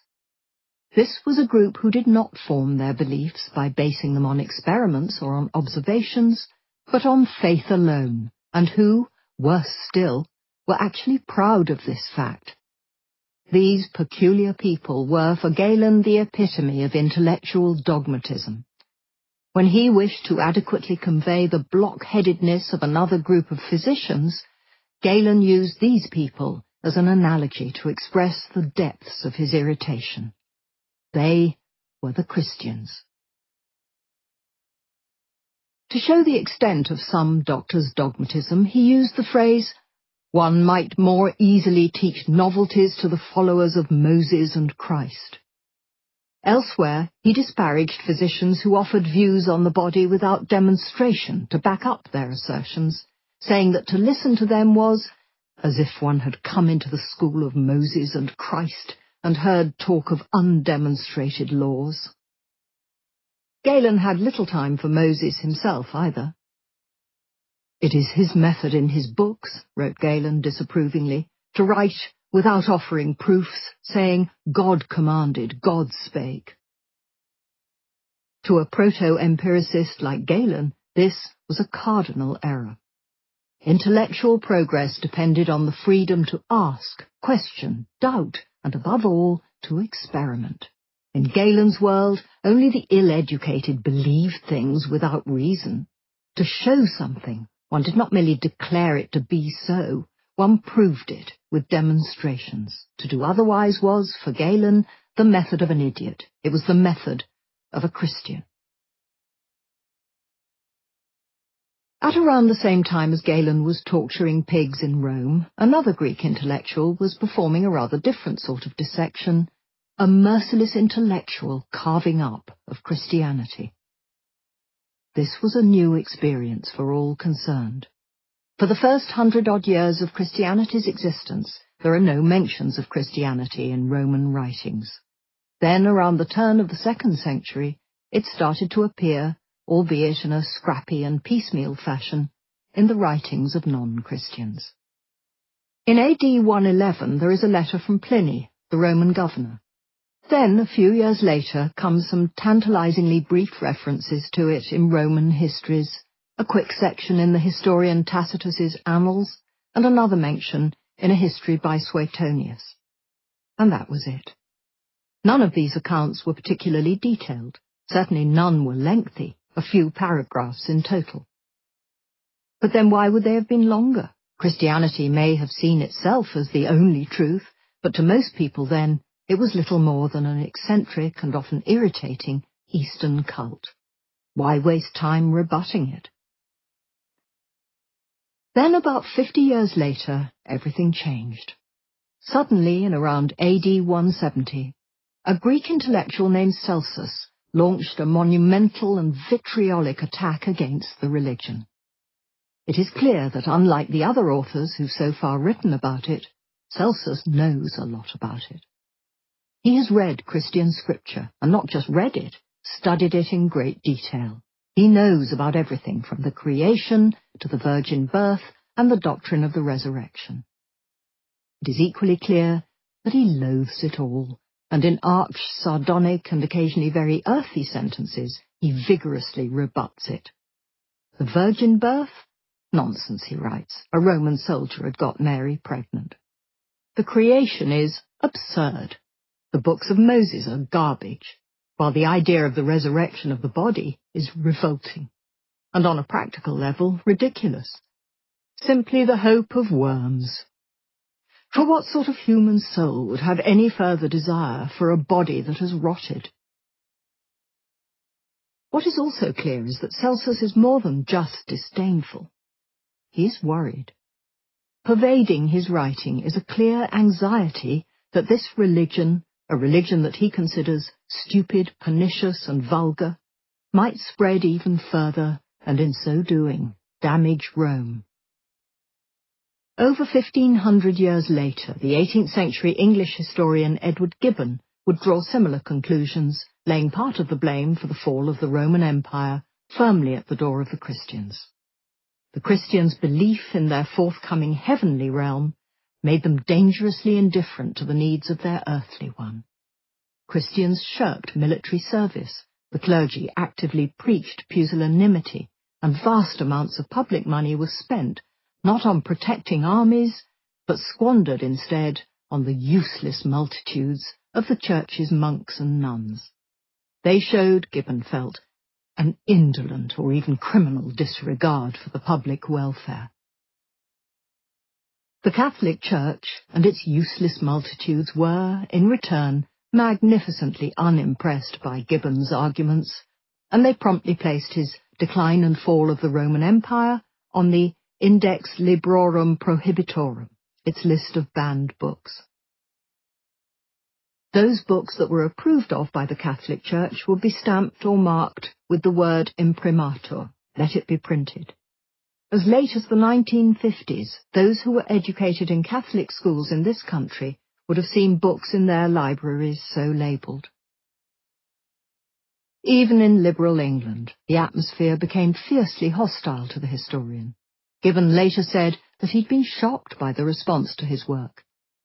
"Had I believed," he wrote, "that the majority of English readers were so fondly attached even to the name and shadow of Christianity, I might perhaps have softened the two invidious chapters which would create many enemies and conciliate few friends." Celsus did not soften his attack either. This first assault on Christianity was vicious, powerful, and, like Gibbon, immensely readable. Yet unlike Gibbon, today almost no one has heard of Celsus, and fewer still have read his work. Because Celsus's fears came true. Christianity continued to spread, and not just among the lower classes. Within 150 years of Celsus's attack, even the Emperor of Rome professed himself a follower of the religion. What happened next was far more serious than anything Celsus could ever have imagined. Christianity not only gained adherents, it forbade people from worshipping the old Roman and Greek gods.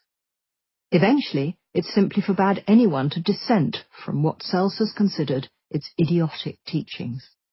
To pick just one example from many, in AD 386, a law was passed targeting those who contend about religion in public.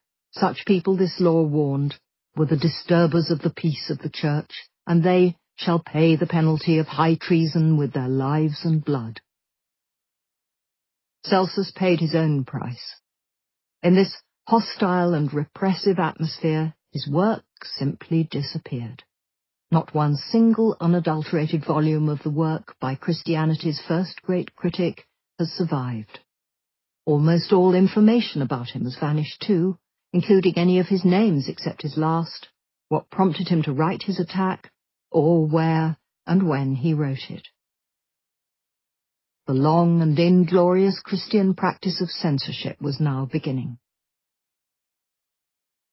However, by a quirk of literary fate, most of his words have survived. Because 80-odd years after Celsus fulminated against the new religion, a Christian apologist named Origen mounted a fierce and lengthy counterattack.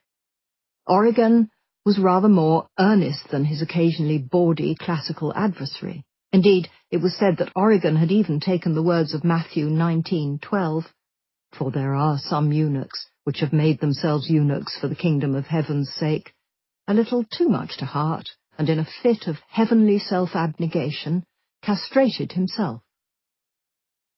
Ironically, it was the very work that had been intended to demolish Celsus that saved him. No books of Celsus have survived the centuries untouched, true, but Origen's attack has, and it quoted Celsus at length. Scholars have therefore been able to extract Celsus's arguments from Origen's words, which preserved them like flies in amber. Not all of the words, perhaps only 70% of the original work has been recovered. Its order has gone, its structure has been lost, and the whole thing, as Gibbon put it, is a mutilated representation of the original. But nevertheless, we have it. It is easy to see why it upset the ancient Christians. Even by today's standards, Celsus's On the True Doctrine feels bracingly direct. It wasn't just Mary and Moses who were attacked, everything was. Jesus was not, Celsus wrote, conceived through the Holy Spirit. This, he scoffs, was most likely because Mary wouldn't have been beautiful enough to tempt a deity. Instead, he says, Jesus was conceived via the rather baser means of that Roman soldier named Panthera. The name Panthera is similar to the Greek word for virgin, Parthenos, the insinuation, or perhaps pun, being that Jesus was not born from a virgin, but from a man whose name sounded like virgin. This general story was one that would tempt humorists and outrage Christians for centuries. In the 1979 film The Life of Brian, the father of the Messiah, like Brian, turns out to be a Roman centurion called Nautius Maximus. The film was banned in several countries. It was later marketed in Sweden as so funny it was banned in Norway. When Mary's pregnancy and infidelity had been discovered, she was convicted of adultery and driven out by her husband. If that feels shocking, Celsus had barely begun. The divine scriptures were, he said, rubbish. The story of the Garden of Eden was very silly, and Moses had no idea about the true nature of the world. The prophecies that had predicted Jesus' coming were also nonsense, since the prophecies could be applied to thousands of others far more plausibly than to Jesus. Judgment Day also came in for scorn. How precisely, asked Celsus, was this going to work? It's foolish of them also to suppose that when God applies the fire, like a cook, all the rest of mankind will be thoroughly roasted, and that they alone will survive. Cherished Christian beliefs were dismissed as being the sort of tales that a drunken old woman would have been ashamed to sing to lull a little child to sleep. Celsus professes himself baffled by the extent to which Jesus' teachings seem to contradict many of those laid down in the Old Testament. Have the rules of an allegedly omniscient God changed over time? If so, then, who is wrong, Moses or Jesus? Or when the Father sent Jesus, had he forgotten what commands he gave to Moses? Or maybe God knew he was changing his mind and Jesus was a legal messenger, sent to give notice that God wished to condemn his own laws and change his mind. Celsus cannot understand either why there was such a great gap between the creation of mankind and the sending of Jesus. If all who don't believe are damned, why wait so long to enable them to be saved? Is it only now, after such a long age, that God has remembered to judge the life of men? Did he not care before? Moreover, why not send Jesus somewhere a bit more populous? If God woke up out of his long slumber and wanted to deliver the human race from evils, why on earth did he send this spirit that you mention into one corner of the world? And, Celsus implies, a backwater at that. He also queries why an omniscient, omnipotent God would need to send someone at all. What is the purpose of such a descent on the part of God? He asks. Was it in order to learn what was going on among men? Does he not know everything? Jesus' logistical abilities are, like God's, called into question. Celsus attacks the tendency for some of his most miraculous moments to be witnessed by the fewest number of people. When he was punished, he was seen by all, but by only one person after he rose again, whereas the opposite ought to have happened. What witnesses the Bible did offer were, for Celsus, rarely reliable.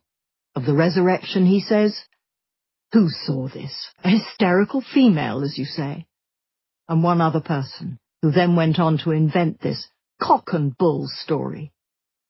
The resurrection was therefore either wishful thinking or perhaps a hallucination. The claim that Christ was divine seems to Celsus a logical impossibility. How can a dead man be immortal? The idea that Jesus came to save sinners also comes in for short shrift. Why on earth this preference for sinners, he asks. Why was he not sent to those without sin? What evil is it not to have sinned? The arguments go on, hammering at Christianity's central beliefs. The creation story itself takes a particular bashing. Celsus disdains the idea of an omnipotent being needing to piece out his work like a builder, to make so much on one day, so much more on a second, third, fourth, and so on. And particularly the idea that after all this work, God, exactly like a bad workman, was worn out and needed a holiday to have a rest. To many intellectuals, such as Celsus, the whole idea of a creation myth was not only implausible but redundant. During this period in Rome, a popular and influential philosophical theory offered an alternative view. This theory, an Epicurean one, stated that everything in the world was made not by any divine being, but by the collision and combination of atoms. According to this school of thought, these particles were invisible to the naked eye, but they had their own structure and could not be cut, temno, into any smaller particles. They were atemnos, the uncuttable thing, the atom. Everything that you see or feel, these materialists argued, was made up of two things, atoms and space, in which these bodies are and through which they move this way and that. Even living creatures were made from them. Humans were, as one hostile author summarized, not made by God, but were instead nothing more than a haphazard union of elements. The distinct species of animals were explained by a form of proto-Darwinism. As the Roman poet and atomist Lucretius wrote, "Nature put forth many species. Those that had useful characteristics, the fox and its cunning, say, or the dog and its intelligence, survived, thrived, and reproduced. Those creatures that lacked these lay at the mercy of others for prey and profit, until nature brought that race to destruction." The intellectual consequences of this powerful theory were summarized succinctly by the Christian apologist Minucius Felix. If everything in the universe has been formed by a fortuitous concourse of atoms, what God is the architect? The obvious answer is no God at all. No God magicked up mankind out of nothing, no divinity breathed life into us, and when we die, our atoms are simply reabsorbed into this great sea of stuff. "No thing is ever, by divine power, produced from nothing," wrote Lucretius in his great poem on the nature of things, "and no single thing returns to nothing." Atomic theory thus neatly did away with the need for and possibility of creation, resurrection, the last judgment, hell, heaven, and the Creator God himself. As indeed was its intention. Thinkers in the classical world frequently lamented the mortal fear of divine beings. Superstition, wrote the Greek biographer Plutarch, was a terrible affliction that humbles and crushes a man. People saw earthquakes and floods and storms and lightning and assumed, in the absence of any other explanation, that they are done by divine power. The consequence of this was that people tried to propitiate these temperamental gods. Writers such as Lucretius argued that atomism, correctly applied, could blast this fear into tiny pieces. If there was no creator, if lightning, earthquakes and storms were not the actions of irate deities, but simply of moving particles of matter, then there was nothing to fear, nothing to propitiate, and nothing to worship, including no Christian God. In the ensuing centuries, texts that contained such dangerous ideas paid a heavy price for their heresy. As has been lucidly argued by Dirk Roman, an academic who has produced a comprehensive and powerful account of the effect of Christianity on books, some of the greatest figures in the early church rounded on the atomists. Augustine disliked atomism for precisely the same reason that atomists liked it. It weakened mankind's terror of divine punishment and hell. Texts by philosophical schools that championed atomic theory suffered. The Greek philosopher Democritus had perhaps done more than anyone to popularize this theory, though not only this one. Democritus was an astonishing polymath who'd written works on a breathless array of other topics. A far from complete list of his titles includes On History, On Nature, The Science of Medicine, On the Tangents of the Circle and the Sphere, On Irrational Lines and Solids, On the Causes of Celestial Phenomena, On the Causes of Atmospheric Phenomena, On Reflected Images. The list goes on. Today, Democritus's most famous theory is his atomism. What did the other theories state? We have no idea. Every single one of his works was lost in the ensuing centuries. As the eminent physicist Carlo Rovelli recently wrote, after citing an even longer list of the philosopher's titles, the loss of the works of Democritus in their entirety is the greatest intellectual tragedy to ensue from the collapse of the old classical civilization. Democritus's atomic theory did, however, come down to us, but on a very slender thread. It was contained in one single volume of Lucretius's great poem that was held in one single German library that one single intrepid book hunter would eventually find and save from extinction. That single volume would have an astonishing afterlife.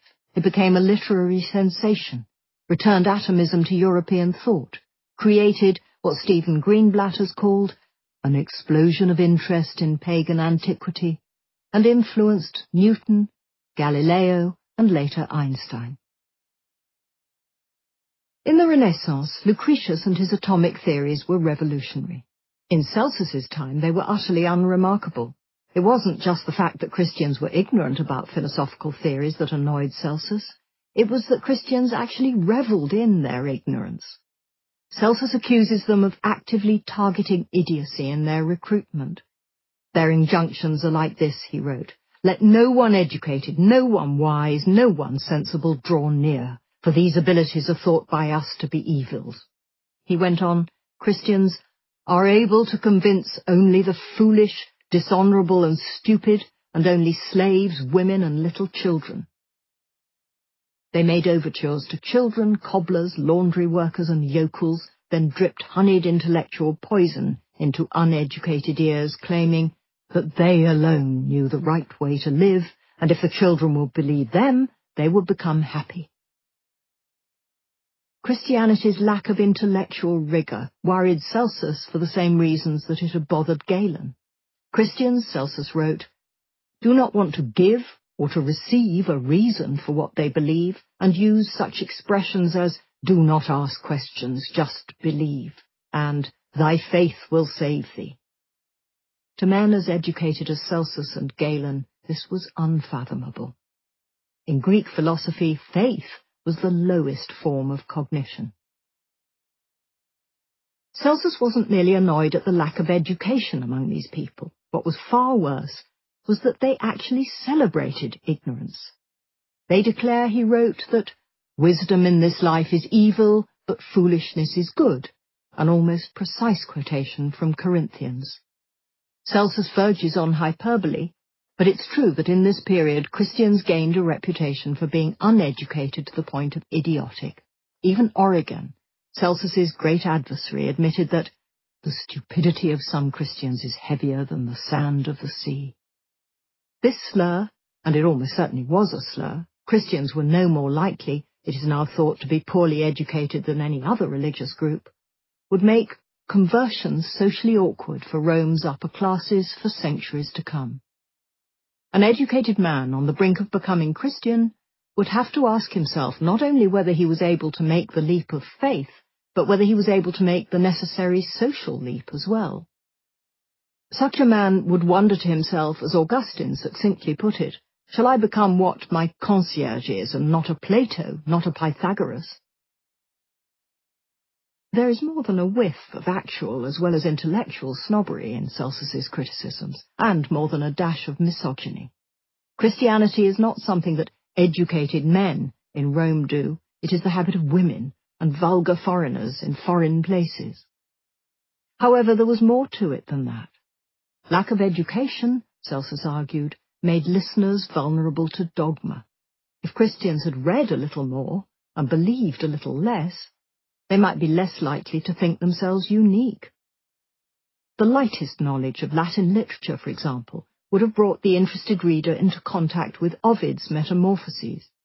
This epic but tongue-in-cheek poem opened with a version of the creation myth that was so similar to the biblical one that it could hardly fail to make an interested reader question the supposed unique truth of Genesis.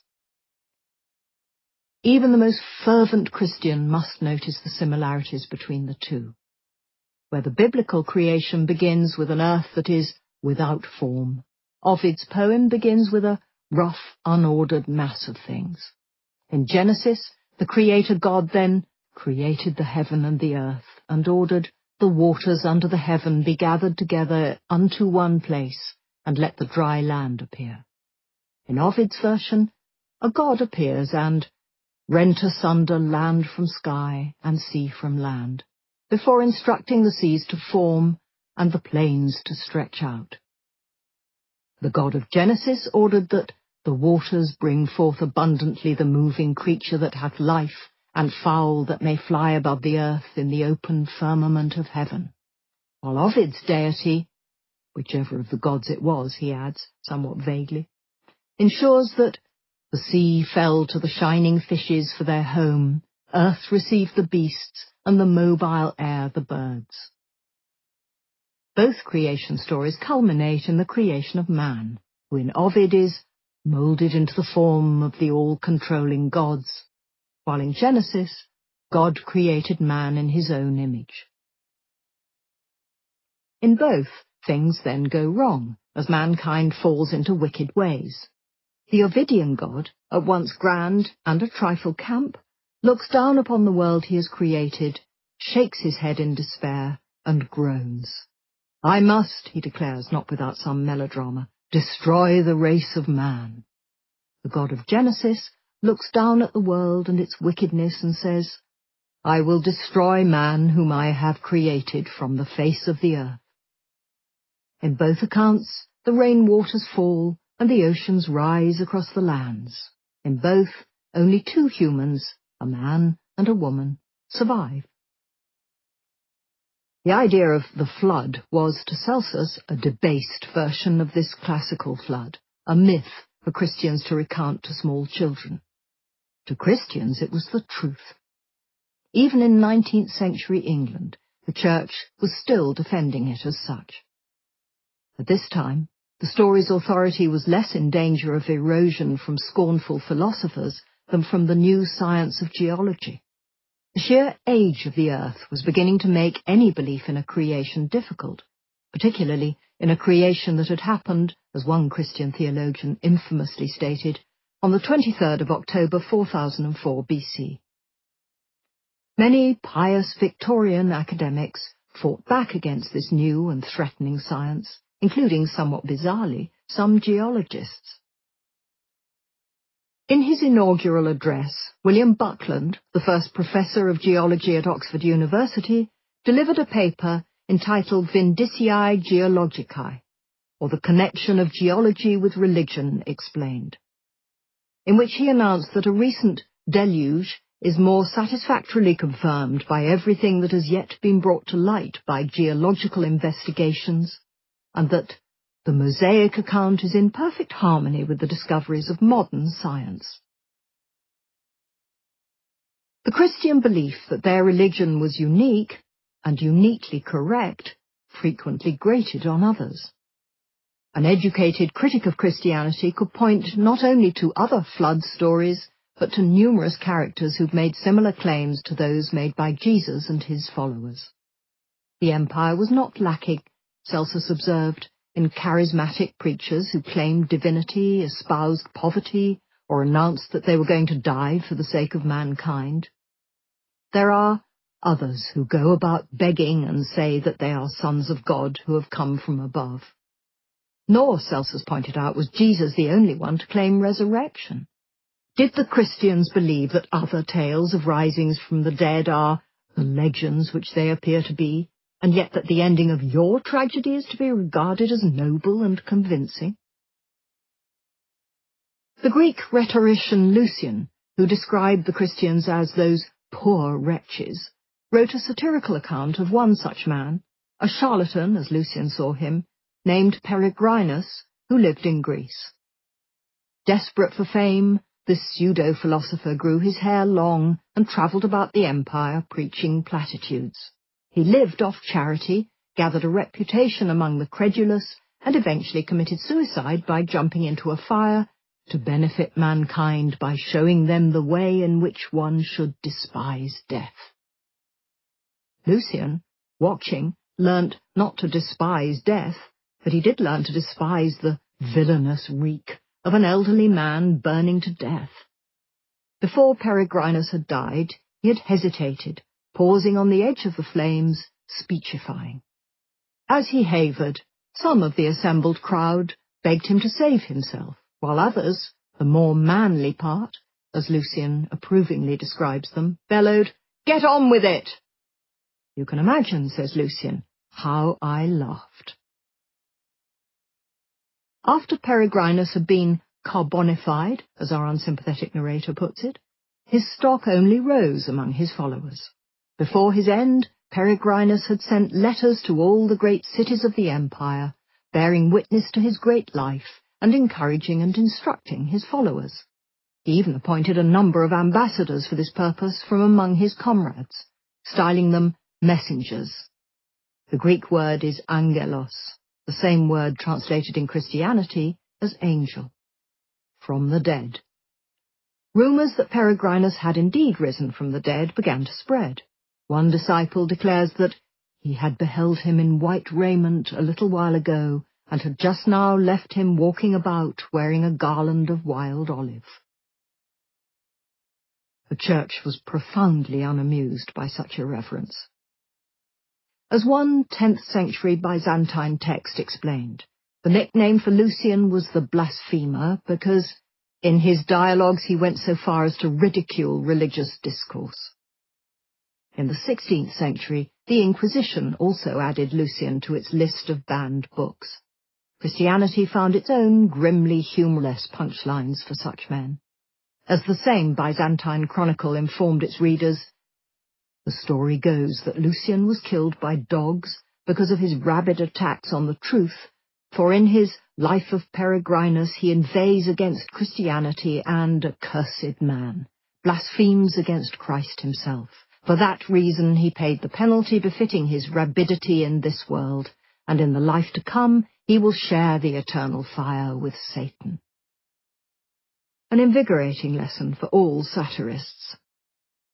Celsus, however, implied that if people were better educated, they would be more resistant to such hucksters as Peregrinus, or indeed to Jesus, who Celsus considered little more than a sorcerer. The miracles that Jesus performed were, he felt, no better than the sort of thing that was constantly being peddled by tricksters to the gullible across the Roman Empire. In a world in which medical provision was rare, many laid claim to magical powers. Travel in the East, and you would come across any number of men who, for a few obols, make known their sacred law in the middle of the marketplace, and drive demons out of men and blow away diseases, and display dining tables and cakes and dishes which are non-existent. Even Jesus himself, observes Celsus, admits the presence of such people when he talks about men who can perform similar wonders to his own. Modern scholarship supports Celsus's accusations.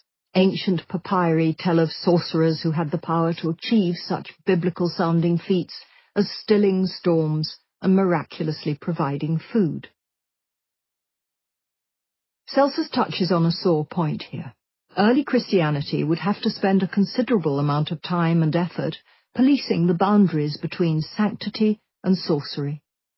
A large amount of ink was spilled on the subject of Simon Magus, the magician. A quick summary of Simon's life makes it clear why he was so threatening. Simon performed various miracles, gathered a following of people who thought he was a god, including a former prostitute, and one of Simon's disciples persuaded those who adhered to him that they should never die. His followers even honoured him with a statue inscribed with the words, "To Simon, the Holy God," in Latin, Simoni Deo Sancto. Interestingly, it is not Simon's supernatural abilities that are denied by Christian accounts. The texts admit he can perform amazing feats, merely his divine right to do so. The criticism seems to be not one of religious fakery, but of religious fuel. Simon gains his power not from God, but by virtue of the art of the devils operating in him. Christians debunked pretenders. The ancient world debunked everyone else. Stories of witty atheists were treasured, told and retold. When one man asked a Greek philosopher to go with him to a shrine to pray, the friend replied that he must think the god is very deaf if he couldn't hear them from where they were. Some Romans had so little patience for Roman religious rites that they discarded them entirely. One moonlit night in the 3rd century BC, a Roman consul called Publius Claudius Pulcher decided to launch a surprise attack against an enemy fleet. Before he moved, he took the usual auspices required before military action. In accordance with these rites, the sacred chickens were released from their cage. They refused to eat, a terrible omen and a clear sign to all that the gods did not favour this attempt and that it should be abandoned. It was not clear to Publius Claudius Pulcher.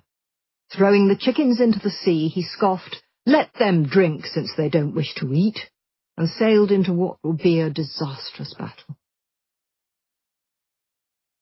There was a strong strain of scepticism in Greek and Roman thought. As Pliny the Elder put it, "I deem it a mark of human stupidity to seek to discover the shape and form of God. Whoever God is, provided there is a God, he consists wholly of sense, sight and hearing, wholly of soul, wholly of mind, wholly of himself."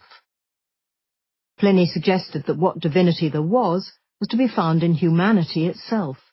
God, he wrote, is one mortal helping another. Rome was not an empire of atheists. Emperors were even deified after their death, and their genius, divine spirit, then worshipped. Nevertheless, even the emperors themselves didn't always take this too seriously. The Emperor Vespasian is said to have announced the severity of his final illness by declaring, "Gah, I think I'm turning into a god." But Romans were not all cynics. "We too are a religious people," one nettled official tartly told some pious Christians. It was a commonly held belief that Rome's great success depended on the goodwill of the gods. As a character in a Roman history observed, "All went well so long as we obeyed the gods, and ill when we spurned them." This state of divine benevolence, the pax deorum, or peace of the gods, was not manna that fell from heaven on the divinely deserving Romans. They weren't automatically gifted with the gods' favour, and they were not automatically assured of this peace. Instead, pax in that phrase was like the pax in Pax Romana, less a state of eternal peace than the absence of war, that had been negotiated through effort and could be lost by neglect. The real punchline of the Claudius Pulcher tale, retold by Cicero, is not the gag about chickens, but what came next. After losing the battle, Claudius Pulcher was tried and died soon after. Religious they may have been, dogmatic and unbending they were not. Like the Roman Empire, the Roman pantheon could happily expand. Rome was not a paragon of religious pluralism. It had no scruples about banning or suppressing practices, whether Druidic or Bacchic or Manichaean, that seemed for any reason pernicious. But equally, it could admit foreign gods, though, as with so much else in Rome, a bureaucratic process had first to be observed. To ignore this process and worship a foreign god that had not been accepted was a socially unacceptable act. It risked upsetting the contract with the incumbent gods and spreading disaster and pestilence. This was one of the problems with Christianity, and its growth was, for some, nerve-wracking. What effect would this new religion have on the Pax Deorum? "I cannot think there is anyone so audacious," wrote one, neatly summarizing this attitude, "that they would endeavor to destroy or weaken so ancient, useful, and salutary a religion." The old religions had served Rome well. Why abandon them now? Despite his contempt for Christians, Celsus seems unsurprised that yet another religion had appeared in this world full of gods. Religious diversity is precisely what one expects. Celsus shows an almost anthropological interest in the different sorts of worship that flourished across the Roman Empire. "The difference between each nation is very considerable," he writes. "Some Egyptians worship only Zeus and Dionysus. The Arabians worship only Urania and Dionysus. The Egyptians all worship Osiris and Isis." So what is the implication? There is a strong strain of relativism in Celsus's work. At another point he states, "Even if something seems to you to be evil, it is not yet clear whether it really is evil, for you do not know what is expedient either for you or for someone else, or for the universe. It was clear to Celsus that a person's religious affiliation was based less on any rational analysis of competing religious ideologies than on the geography of their birth. Every nation always, he points out, thinks its way of doing things is by far the best. He quotes Herodotus approvingly. If anyone were to propose to call men and tell them to choose which of all laws were the best, on consideration each would choose their own. But that didn't matter. As Herodotus himself said, it is not likely that anyone but a lunatic would make a mock of these things. Christian observers would look on the tolerance of their non-Christian neighbours with astonishment. Augustine later marvelled at the fact that the pagans were able to worship many different gods without discord, while the Christians, who worshipped just the one, splintered into countless warring factions. Indeed, many pagans, like Celsus, seemed to actively praise plurality. To the Christians, this was anathema. Christ was the way, the truth, and the light, and everything else was not merely wrong, but plunged the believer into a demonic darkness. To allow someone to continue in an alternative form of worship or a heretical form of Christianity was not to allow religious freedom, it was to allow Satan to thrive. Augustine, despite being impressed by the harmony of his neighbours, was not willing to extend such tolerance himself. It was, he concluded, the duty of a good Christian to convert heretics by force if necessary. This was a theme to which he returned again and again. Far better a little compulsion in this life than eternal damnation in the next. People could not always be trusted to know what was good for them. The good and caring Christian would therefore remove the means of sinning from the uncertain reach of the sinner. For in most cases we serve others best by not giving, and would injure them by giving what they desire, he explained. Do not put a sword in a child's hand, for the more we love anyone, the more are we bound to avoid entrusting to him things which are the occasion of very dangerous faults. A few decades after Celsus wrote On the True Doctrine, an even more monumental assault was made on the Christian faith by another Greek philosopher. It shocked the Christian community with its depth, breadth, and brilliance. Yet today, this philosopher's name, like Celsus's, has been all but forgotten. He was, we know, called Porphyry. We know that his attack was immense, at least 15 books, that it was highly erudite, and that it was, to the Christians, deeply upsetting. We know that it targeted Old Testament history and poured scorn on the prophets and on the blind faith of Christians. We know some parts in more detail, that Porphyry felt that most people thought the story of Jonah and the whale to be nonsense, as it is utterly improbable and incredible that a man swallowed with his clothes on should have existed in the inside of a fish. It is also clear that Porphyry, like Celsus and Galen, accused Christianity of being an unreasoning faith. We know that Porphyry, too, found himself baffled as to why God had waited so long to save mankind. If Christ declares himself to be the way of salvation, the grace and the truth, what has become of men who lived in the many centuries before Christ came, he asked. What then has become of such an innumerable multitude of souls who were in no wise blameworthy, who were born earlier? Why did he who is called the Saviour withhold himself for so many centuries of the world? This much, then, is known, but not much more. And the reason we don't know is that Porphyry's works were deemed so powerful and frightening that they were completely eradicated. Constantine, the first Christian emperor, now famed for his edict of toleration, started the attack. In a letter written in the early part of the 4th century, he heaped odium on the long-dead philosopher, describing him as that enemy of piety, an author of licentious treatises against religion. Constantine announced that he was henceforth branded with infamy, overwhelmed with deserved reproach, and that his impious writings had been destroyed. In the same letter, Constantine also consigned the works of the heretic Arius to the flames and announced that anyone who was found hiding one of Arius's books would be put to death. Constantine signed off this aggressive epistle with the instruction, "May God preserve you," presumably unless you were an admirer of Porphyry or Arius. A century or so later, in AD 448, Porphyry's books were burned again, this time on the orders of the Christian emperors Theodosius II and Valentinian III. This, the new generation of Christian preachers would argue, was loving, not repressive. To force someone to change what they did or what they believed was to heal, not harm them.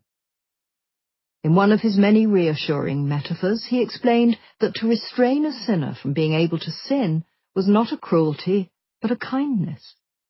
If anyone saw his enemy running headlong to destroy himself when he had become delirious through a dangerous fever, would he not in that case be much more truly rendering evil for evil if he permitted him to run on thus, than if he took measures to have him seized and bound?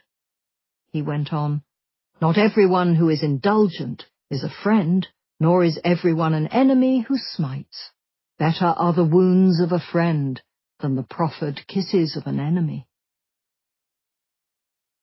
A new era was opening. To worship another god was no longer to be merely different, it was to err, and those who erred were to be seized, struck, and if necessary, wounded. Above all, they were to be stopped. "There is nothing wrong," Celsus had written, "if each nation observes its own laws of worship." To many of the most powerful thinkers within the Christian Church, nothing could be more abhorrent. Chapter 4. On the Small Number of Martyrs. "Don't you see the beauty of this pleasant weather? There'll be no pleasure to come your way if you kill your own self."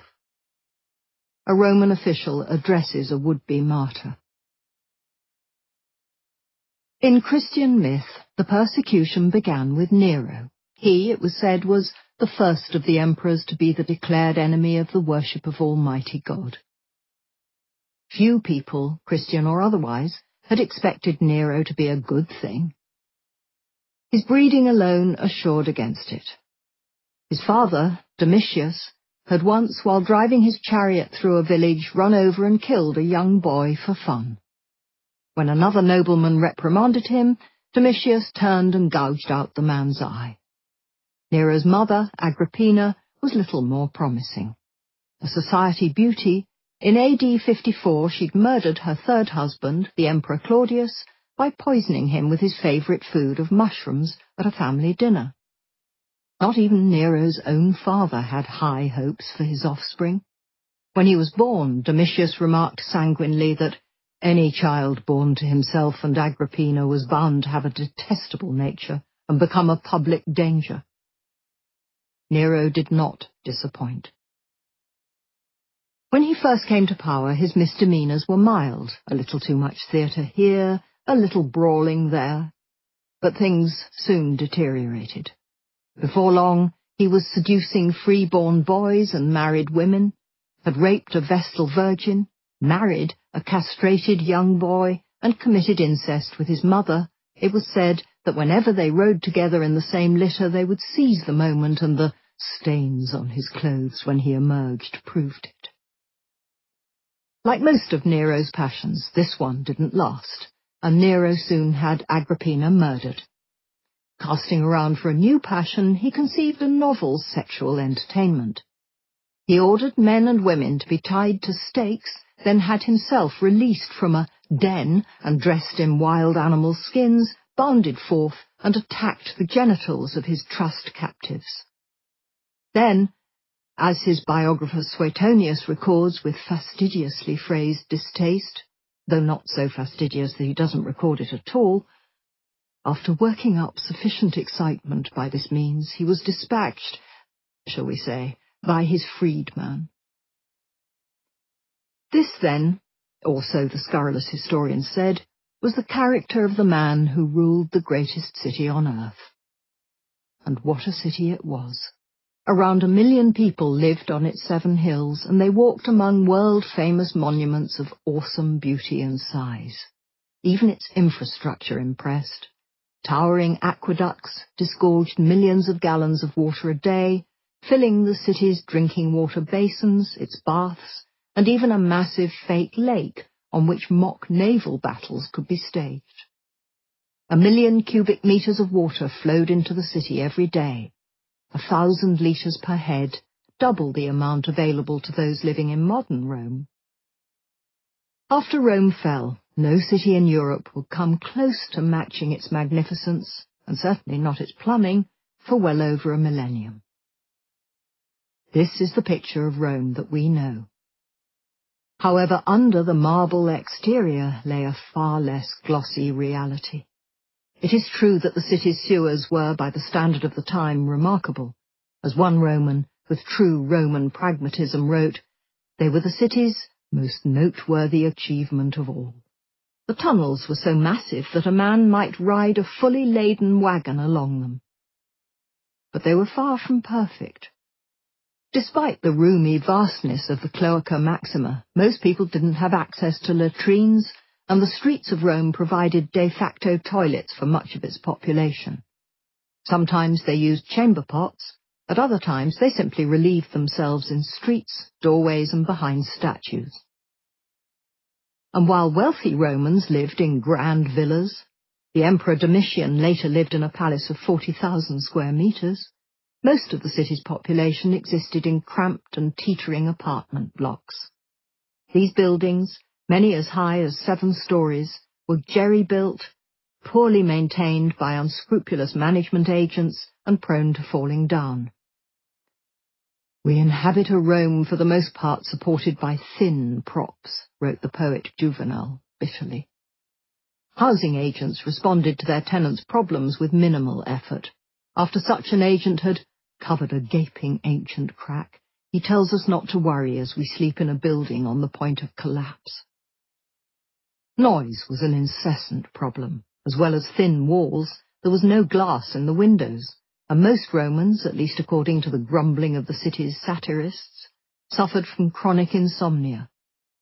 Any peace was quickly interrupted by the clanging of braziers' hammers or the clattering of carts as they rattled along the flagstones in the darkness. Daytime was little more serene.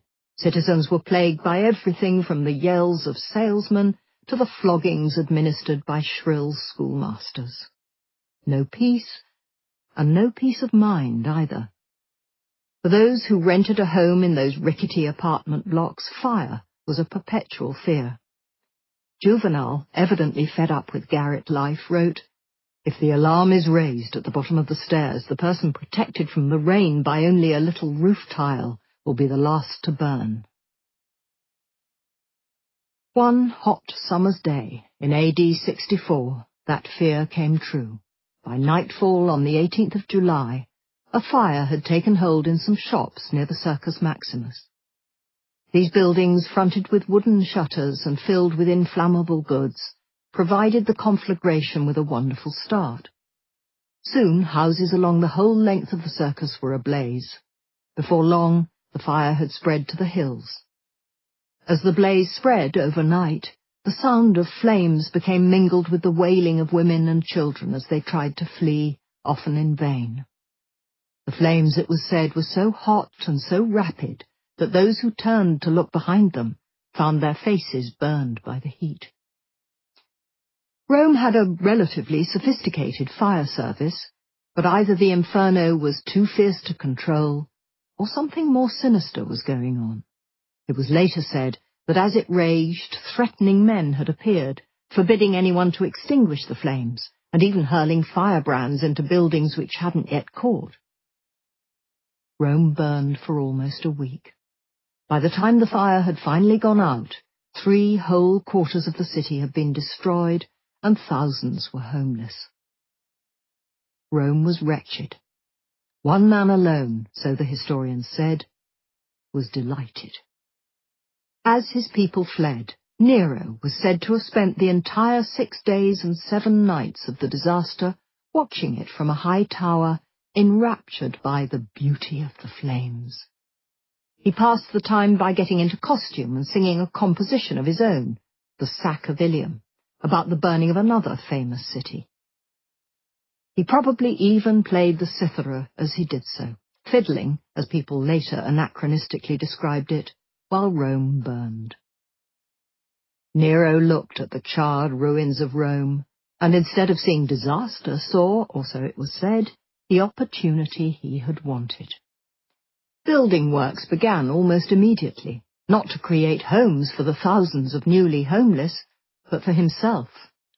Nero's infamous Golden House rose, a palatial and tastelessly glitzy phoenix, from the ashes. Where flames had once scorched the faces of the fleeing, now there was a bathhouse fed by sea water and sulphur water. Where once the air had been so hot that buildings spontaneously burst into flame, there now lay a pond the size of a sea, surrounded by buildings made to look like miniature cities. Even by Nero's standards, this place was extravagant. The whole house glittered, so they said, like fire with overlaid gold, in which glowed jewels and mother-of-pearl. The roof of the dining room was fitted with ivory panels that could turn to release showers of petals upon the diners below, while pipes sprinkled a fine rain of perfume. Wild animals roamed through landscaped gardens. It was a rural idyll inside one of the largest cities on earth. When the palace was completed, Nero was finally content.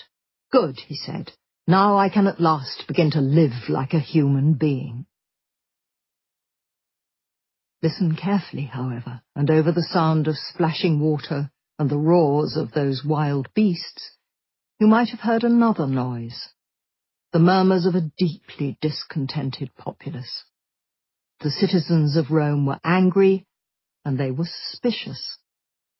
Nero, they whispered, had started the fire intentionally to clear space for the palace that gleamed where the flames had glowed. Nero himself, perhaps aware of the bitterness, blamed a different group. A new cult had recently arrived in Rome. The historian Tacitus later described it as a pernicious superstition. The followers of this superstition were said to be the troublesome adherents of a man named Christus, or possibly, according to the historian Suetonius, Chrestus. They were, Tacitus added, a group popularly called Christians, and they were hated for their perversions. Tacitus added a little more. The name's source was one Christus, he wrote, executed by the governor Pontius Pilatus when Tiberius held power. A significant sentence. This was the sole mention of this event in a non-Christian source from this period.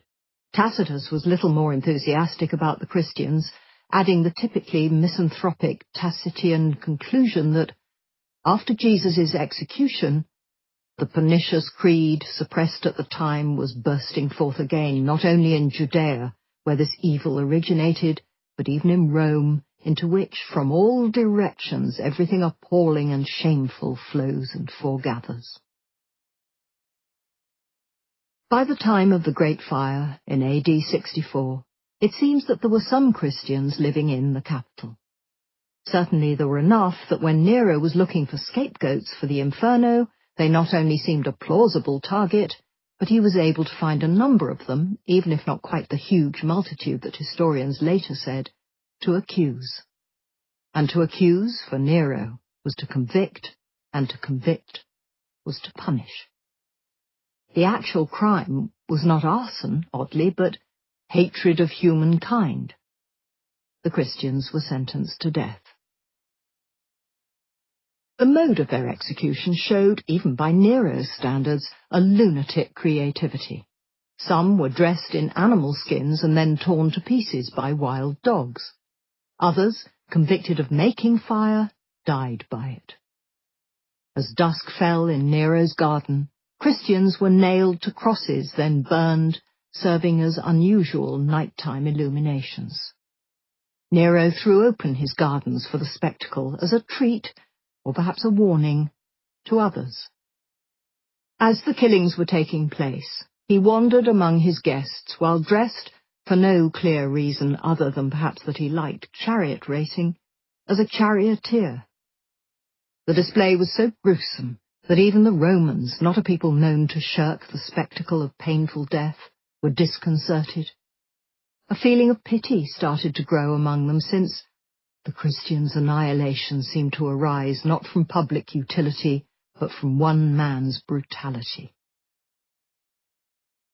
This, then, was where it began, the first imperial persecution of the Christians. According to Christian historians, it was very far from the last. Christian literature would go on to portray Roman emperors and their officials as demonically possessed servants of Satan who hungered insatiably for Christian blood. It's a very potent picture, but it is not true. Martyrs have always made good drama. When William Caxton introduced his printing press to London in the 15th century, one of the books he chose to print was the compilation of saints' lives, or more precisely their deaths, known as the Golden Legend. This collection, by Jacobus de Voragine, dating from around 1260, had already been a huge hit on the continent. Caxton, a talented translator as well as a shrewd businessman, knew an opportunity when he saw one. He promptly translated, or as his book's title page had it, Englished, these verses into vividly salty prose. The description of the death of St. Alban provides a taste of the whole. St. Alban's torturer, this tale explains, opened his navel and took out one end of his bowels, and fastened it to a stake which he pite in the ground, and made the holy man to go round about the stake, and drove him with whips, and beat him till that his bowels were wounden out of his body. Caxton chose well. The book was a huge success, running to 9 editions, a medieval bestseller. The persecutions of Christians under the Romans had been a terrible time, but in the memory of the later church, it also became glorified as a wonderful one. According to the popular narrative, still widely believed to this day, all across the Roman Empire, Christians eagerly stepped forward to confess the risen Lord whatever the cost. Stories hymned the thousands upon thousands of Christians who died willingly, even joyfully, for their faith.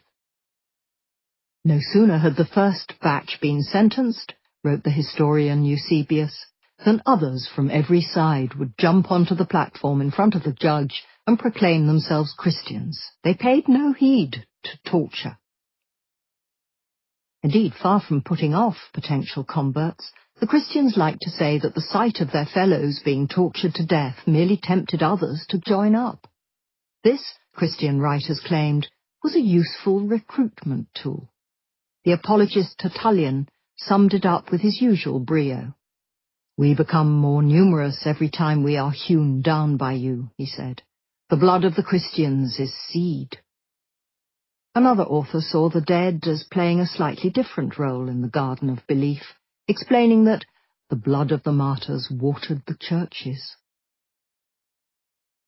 The martyrdoms also filled the inkwells of the later church, and martyr stories proliferated. These images exerted a powerful hold over European art for centuries. In the 4th century, poetic epics were written about the martyrs by the poet Prudentius, who lingered lovingly over details of torn flesh, consuming flames, and exposed and still throbbing organs. So influential were such tales that, as the academic Robin Lane Fox has pointed out, when a group of Christians were martyred by the Muslim authorities in Cordoba in the 9th century, the accounts of their trials set them before a consul, as if this was all taking place in ancient Rome. Walk around any great European art gallery today, and the walls will be peopled by the most agonizing deaths depicted in lovingly and often alarmingly graphic detail. Martyrs became art, and not always good art. While the earliest and most reliable martyr tales were often affecting in their simplicity and their honesty, many of the later and more fictional ones suffered from crass characterization, barely sublimated sexuality, and lashings of gore. The Victorians naturally adored them. In the 19th century, hymns flowed from pious pens. "Bright the stones which bruise thee gleam," ran one verse on St. Stephen, who'd been stoned to death. "Sprinkled with thy life-blood stream," another hymned the saints who met the tyrant's brandished steel, the lion's gory mane. 4 centuries after Caxton, these lurid stories could still shift copies. In 1895, the Polish writer Henryk Sienkiewicz published a novel that became an international bestseller and contributed to his being awarded the Nobel Prize for Literature. This 73-chapter beer moth told the story of the Christian martyrs who were put to death by the Emperor Nero. It concluded with the observation that Nero passed on as a whirlwind, as a storm, as a fire, as war or death passes, but the Basilica of Peter still stands on the Vatican Hill and rules over the city and the world. Today the book has been all but forgotten, but its title, Quo Vadis, has not. Hollywood went on to make numerous film and television series by this name. The most famous was the 1951 Swords and Sandals epic, in which a rotund Peter Ustinov as Nero smirkingly looks on while Christians, wearing white and looking pious, are pursued by lions in the arena, managing to sing hymns up to the very moment of mauling. But although martyr stories have often made for arresting and compelling drama, very few, if any, of these tales are based on historical fact. There were simply not that many years of imperially ordered persecution in the Roman Empire. Fewer than 13 in 3 whole centuries of Roman rule. These years may have loomed understandably large in Christian accounts, but to allow them to dominate the narrative in the way that they have, and still do, is at best misleading, and at worst a gross misrepresentation. During these first centuries of the new religion, local persecutions of Christians occurred, but we know of no government-led persecution for the first 250 years of Christianity, with the exception of Nero's, and Nero, with even-handed lunacy, persecuted everyone. For 2.5 centuries, the Roman imperial government left Christianity alone. The idea, therefore, of a line of satanically inspired emperors panting for the blood of the faithful is another Christian myth. As the modern historian Keith Hopkins wrote, the traditional question, why were the Christians persecuted, with all its implications of unjust repression and eventual triumph, should be rephrased, why were the Christians persecuted so little and so late? Nevertheless, martyr tales have been hugely influential, not least on Christianity's image of itself. The academic Candida Moss has argued that in the years that followed the persecutions, Christianity came to see itself with great pride as a persecuted church. Its greatest heroes were not those who did good deeds, but those who died in the most painful way. If you were willing to die an excruciating end in the arena, then, whatever your previous holiness or lack thereof, you went straight to heaven. Martyrdom wiped out all sins on the point of death. As well as getting there faster, martyrs enjoyed preferential terms in paradise, getting to wear the much-desired martyr's crown. Tempting celestial terms were offered. It was said that the scripture promised multiplication even to 100 times of brothers, children, parents, land, and homes. Precisely how this celestial sum had been calculated is not clear, but the general principle was, those who died early, publicly, and painfully would be best rewarded. In many of the martyr tales, the driving force is less that the Romans want to kill, and more that the Christians want to die. Why wouldn't they? Paradoxically, martyrdom held considerable benefits for those willing to take it on. One was its egalitarian entry qualifications. As George Bernard Shaw acidly observed over a millennium later, martyrdom is the only way a man can become famous without ability. More than that, in a socially and sexually unequal era, it was a way in which women, and even slaves, might shine. Unlike most positions of power in the highly socially stratified late Roman Empire, this was a glory that was open to all, regardless of rank, education, wealth, or sex. The sociologist Rodney Stark has pointed out that, provided you believe in its promised rewards, martyrdom is a perfectly rational choice.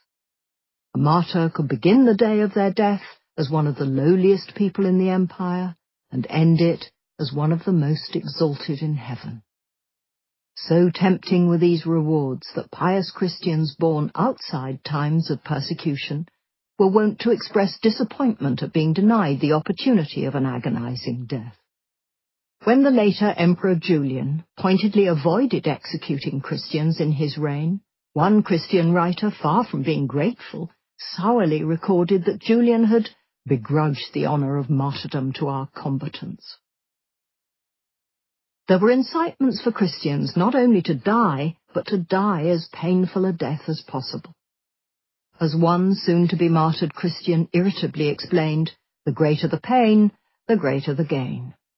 Those whose victory is slower and with greater difficulty, these receive the more glorious crown. As martyr literature developed, the descriptions of the deaths became graphic to the point of prurient.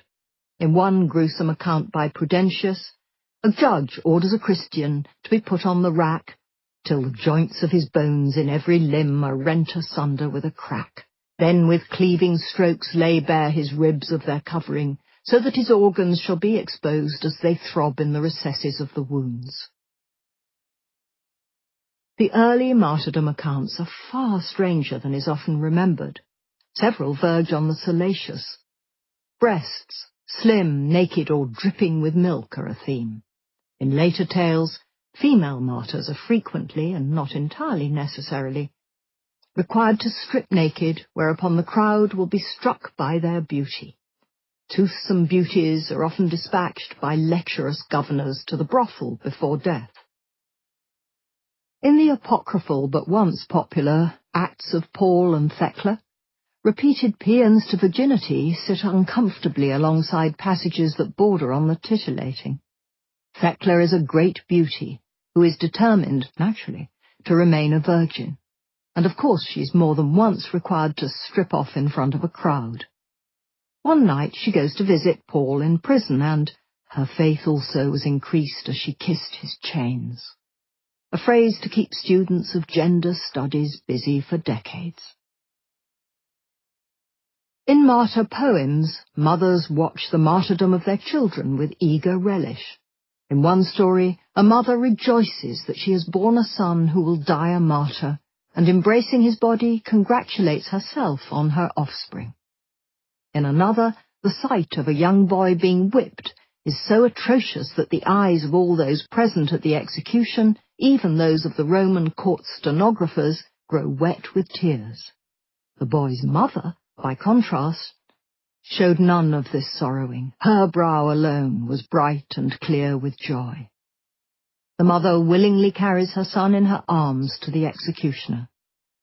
As the boy's little head is severed from his neck, she catches it and presses it joyfully to her fond breast. Or did she? How many of these famous and emotive tales actually happened? As the early Christian author Origen admitted, the numbers of martyrs were few enough to be easily countable, and Christians had died for their faith only occasionally. The stories might have proliferated, but as the Church realized when it started to analyze them properly, many were little more than stories. In the 17th century, one scholar wrote a radical paper entitled De Paucitate Martyrum, on the small number of martyrs, that made just this point. For all the hyperbole, as Edward Gibbon crushingly put it, the average annual consumption of martyrs in Rome during the persecutions was no more than 150 per year during years of persecution. And there were few of those years. What state-sanctioned attacks there were fall into three main phases: the Decian, the Valerian, 7 years later, and the Great Persecution 50-odd years after that, in AD 303. And not all of these persecutions were intended to explicitly target Christians. The Decian persecution began in AD 250, when Decius issued an edict requiring everyone in the empire to sacrifice to him. True Christians should refuse to sacrifice to anything. A request to sacrifice to the emperor, or gods, became a common courtroom test of someone's Christianity, or more precisely their obedience, and these later formed the climax of many a martyr tale. The intent of Decius's edict was to ensure loyalty from his empire, but as Christians were not supposed to sacrifice to such a demon, some refused. But though Decius's edict caught Christians, it almost certainly had not been aimed at them. And it was brief. Little more than a year after the first persecution had been launched, it had finished. Valerian's persecution continued for approximately 3 years and resulted in few deaths. Valerian himself was then taken captive in Persia by the Persian king Shapur I, where, as pious Christian historians would note with somewhat unchristian glee, he spent his final years being used by King Shapur as a royal mounting block for his horse. It is true that the more substantial great persecution that followed was responsible for around half of all early Christian martyrdoms, but it petered out quickly in the West and officially ended after a decade. While it was going on, it was terrible. Scriptures were burned, Christians were tortured and executed, and churches were destroyed. But it was limited. There were intermittent local persecutions too, but these were sporadic and had an inconsequential effect on the spread of the religion. The Romans did not seek to wipe Christianity out. If they had, they would almost certainly have succeeded. Ever since the paper on the small number of martyrs, the death toll cited for the Roman persecutions has been dropping steadily. Detailed analysis of the calendar of saints' days revealed a picture that has been described as more romantic fiction than historical fact. Some saints appeared multiple times. Other saints' names had clearly been at best misrecorded, mixed with the names of the consuls for that year. Several saints appear never to have existed at all. It's now thought that fewer than 10 martyrdom tales from the early church can be considered reliable. The martyr stories, inspiring and entertaining though they may be, show what the scholar G.E.M. de St. Croix called an increasing contempt for historicity. To understand what really happened between the Christians and the Romans, you must begin instead not with the martyr tales, but with one of the most accurate historical accounts we have. You must begin with the first mention of Christians by a non-Christian writer. Chapter 5. These deranged men. Because they love the name martyr, and because they desire human praise more than divine charity, they kill themselves. Pseudo-Jerome. In the middle of the baking August of AD 111, as his ship rounded the foot of the Peloponnese in suffocating heat, Pliny the Younger looked little like the diabolical Roman governor of legend. The statue of Pliny in his hometown of Como shows him as a man with matinee idol charms, a sternly square jaw set off by a sensuous mouth, a sensitive faraway gaze, and lustrous curls. If Pliny was so dashing, which given that he was then a middle-aged bureaucrat seems improbable, then on that day he was very unlikely to have been looking his best. He was hot, he was flustered, and he was very late. The person for whom he was late was not a man one wanted to disappoint. the Emperor Trajan himself had sent Pliny to Turkey to be its governor. Yet it was now late summer, and Pliny was still nowhere near his destination. The intense heat had made land travel all but impossible. Now unfavourable winds meant it was difficult to travel along the coast. Money could alleviate much in the Roman summer. It could buy you shady colonnades to walk in away from noonday sun. It could buy you fountains to play soothingly in the gardens beyond. It could even ensure your evening glass of wine was ice-cool. But it could not alter the weather, nor make travelling enjoyable. Whether over land or sea, a voyage was in these times something to be dreaded and, if possible, avoided entirely. At sea, there were storms, shipwrecks, and pirates. Travel on land was little better.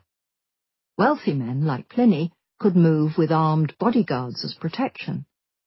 However, given that slaves might not only desert their owners in a fight, but turn on them themselves, their presence was often less than reassuring.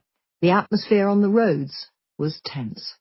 The highways of empire were decorated by the corpses of executed bandits, left impaled on stakes in the places where they'd plied their trade. To add to the other discomforts of his journey, Pliny had developed a fever and had been forced to stay for a few days in the great city of Pergamum. This was not the first time Pliny had almost missed a date with history. On the morning of the 24th of August, AD 79, he'd been staying with his uncle's family in a villa on the Bay of Naples, when they noticed a strange cloud emanating from the mountains across the bay. Pliny's uncle set out to investigate, and asked his nephew whether he wished to go with him. The younger Pliny declined, giving the somewhat feeble excuse that he had homework to do. I replied that I preferred to go on with my studies. So Pliny the elder set out without him, declaring that fortune favours the brave. It did not favour him. Within less than 24 hours he was dead. Pliny the younger's decision was undoubtedly a sensible one, but it has hardly left him with a reputation for heroism. On the 17th of September, Pliny finally reached his destination, the province of Bithynia. He informed the emperor of this in a letter that, to modern eyes, looks more than slightly toadying. He'd arrived, he wrote, in time to celebrate your birthday in my province, and this should be a good omen. It seems unlikely that the citizens of Bithynia will have been as pleased to see Pliny as he was to get there. They appear to have been having a splendid time under their previous governor, embarking on expensive building projects that were then abandoned, diverting public funds into private hands, and generally making merry. Pliny had been sent by Trajan with the express mission of whipping this errant eastern region into line, a task he would take on with zest and efficiency. Critical letters fly back to Rome, reporting some financial mismanagement here, some too extravagant travel expenses there. A crumbling theatre needs urgent attention, a canal is proposed to ease transport of raw materials to the sea, an aqueduct, begun at vast expense, has been left unfinished.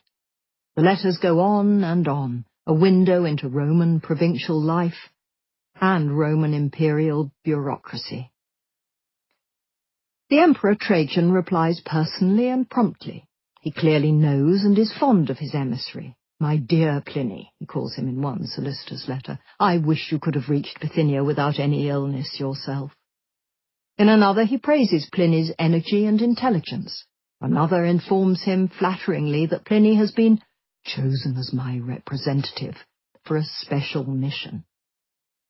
Trajan is remarkably closely involved in the minutiae of the province. When Pliny suggests getting a canal surveyed, Trajan replies that he will send him out an engineer with experience in that line. Trajan is friendly, helpful, and fair, though there are glimpses of steel. When Pliny wishes to turn a blind eye to some elderly criminals who've wriggled out of their sentences, Trajan is intransigent. Let us not forget, he writes, that the chief reason for sending you to your province was the evident need for many reforms. You can almost picture the middle-aged governor eager celebrator of the imperial birthday shifting uncomfortably in his seat as he reads that one. These letters bear little trace of the figures who would later become such stalwarts of the martyr tales. In these stories, the Roman emperor is a villain who feeds on innocent blood, hungering for the bodies of the godly. He tears their flesh and delights in torturing the faithful.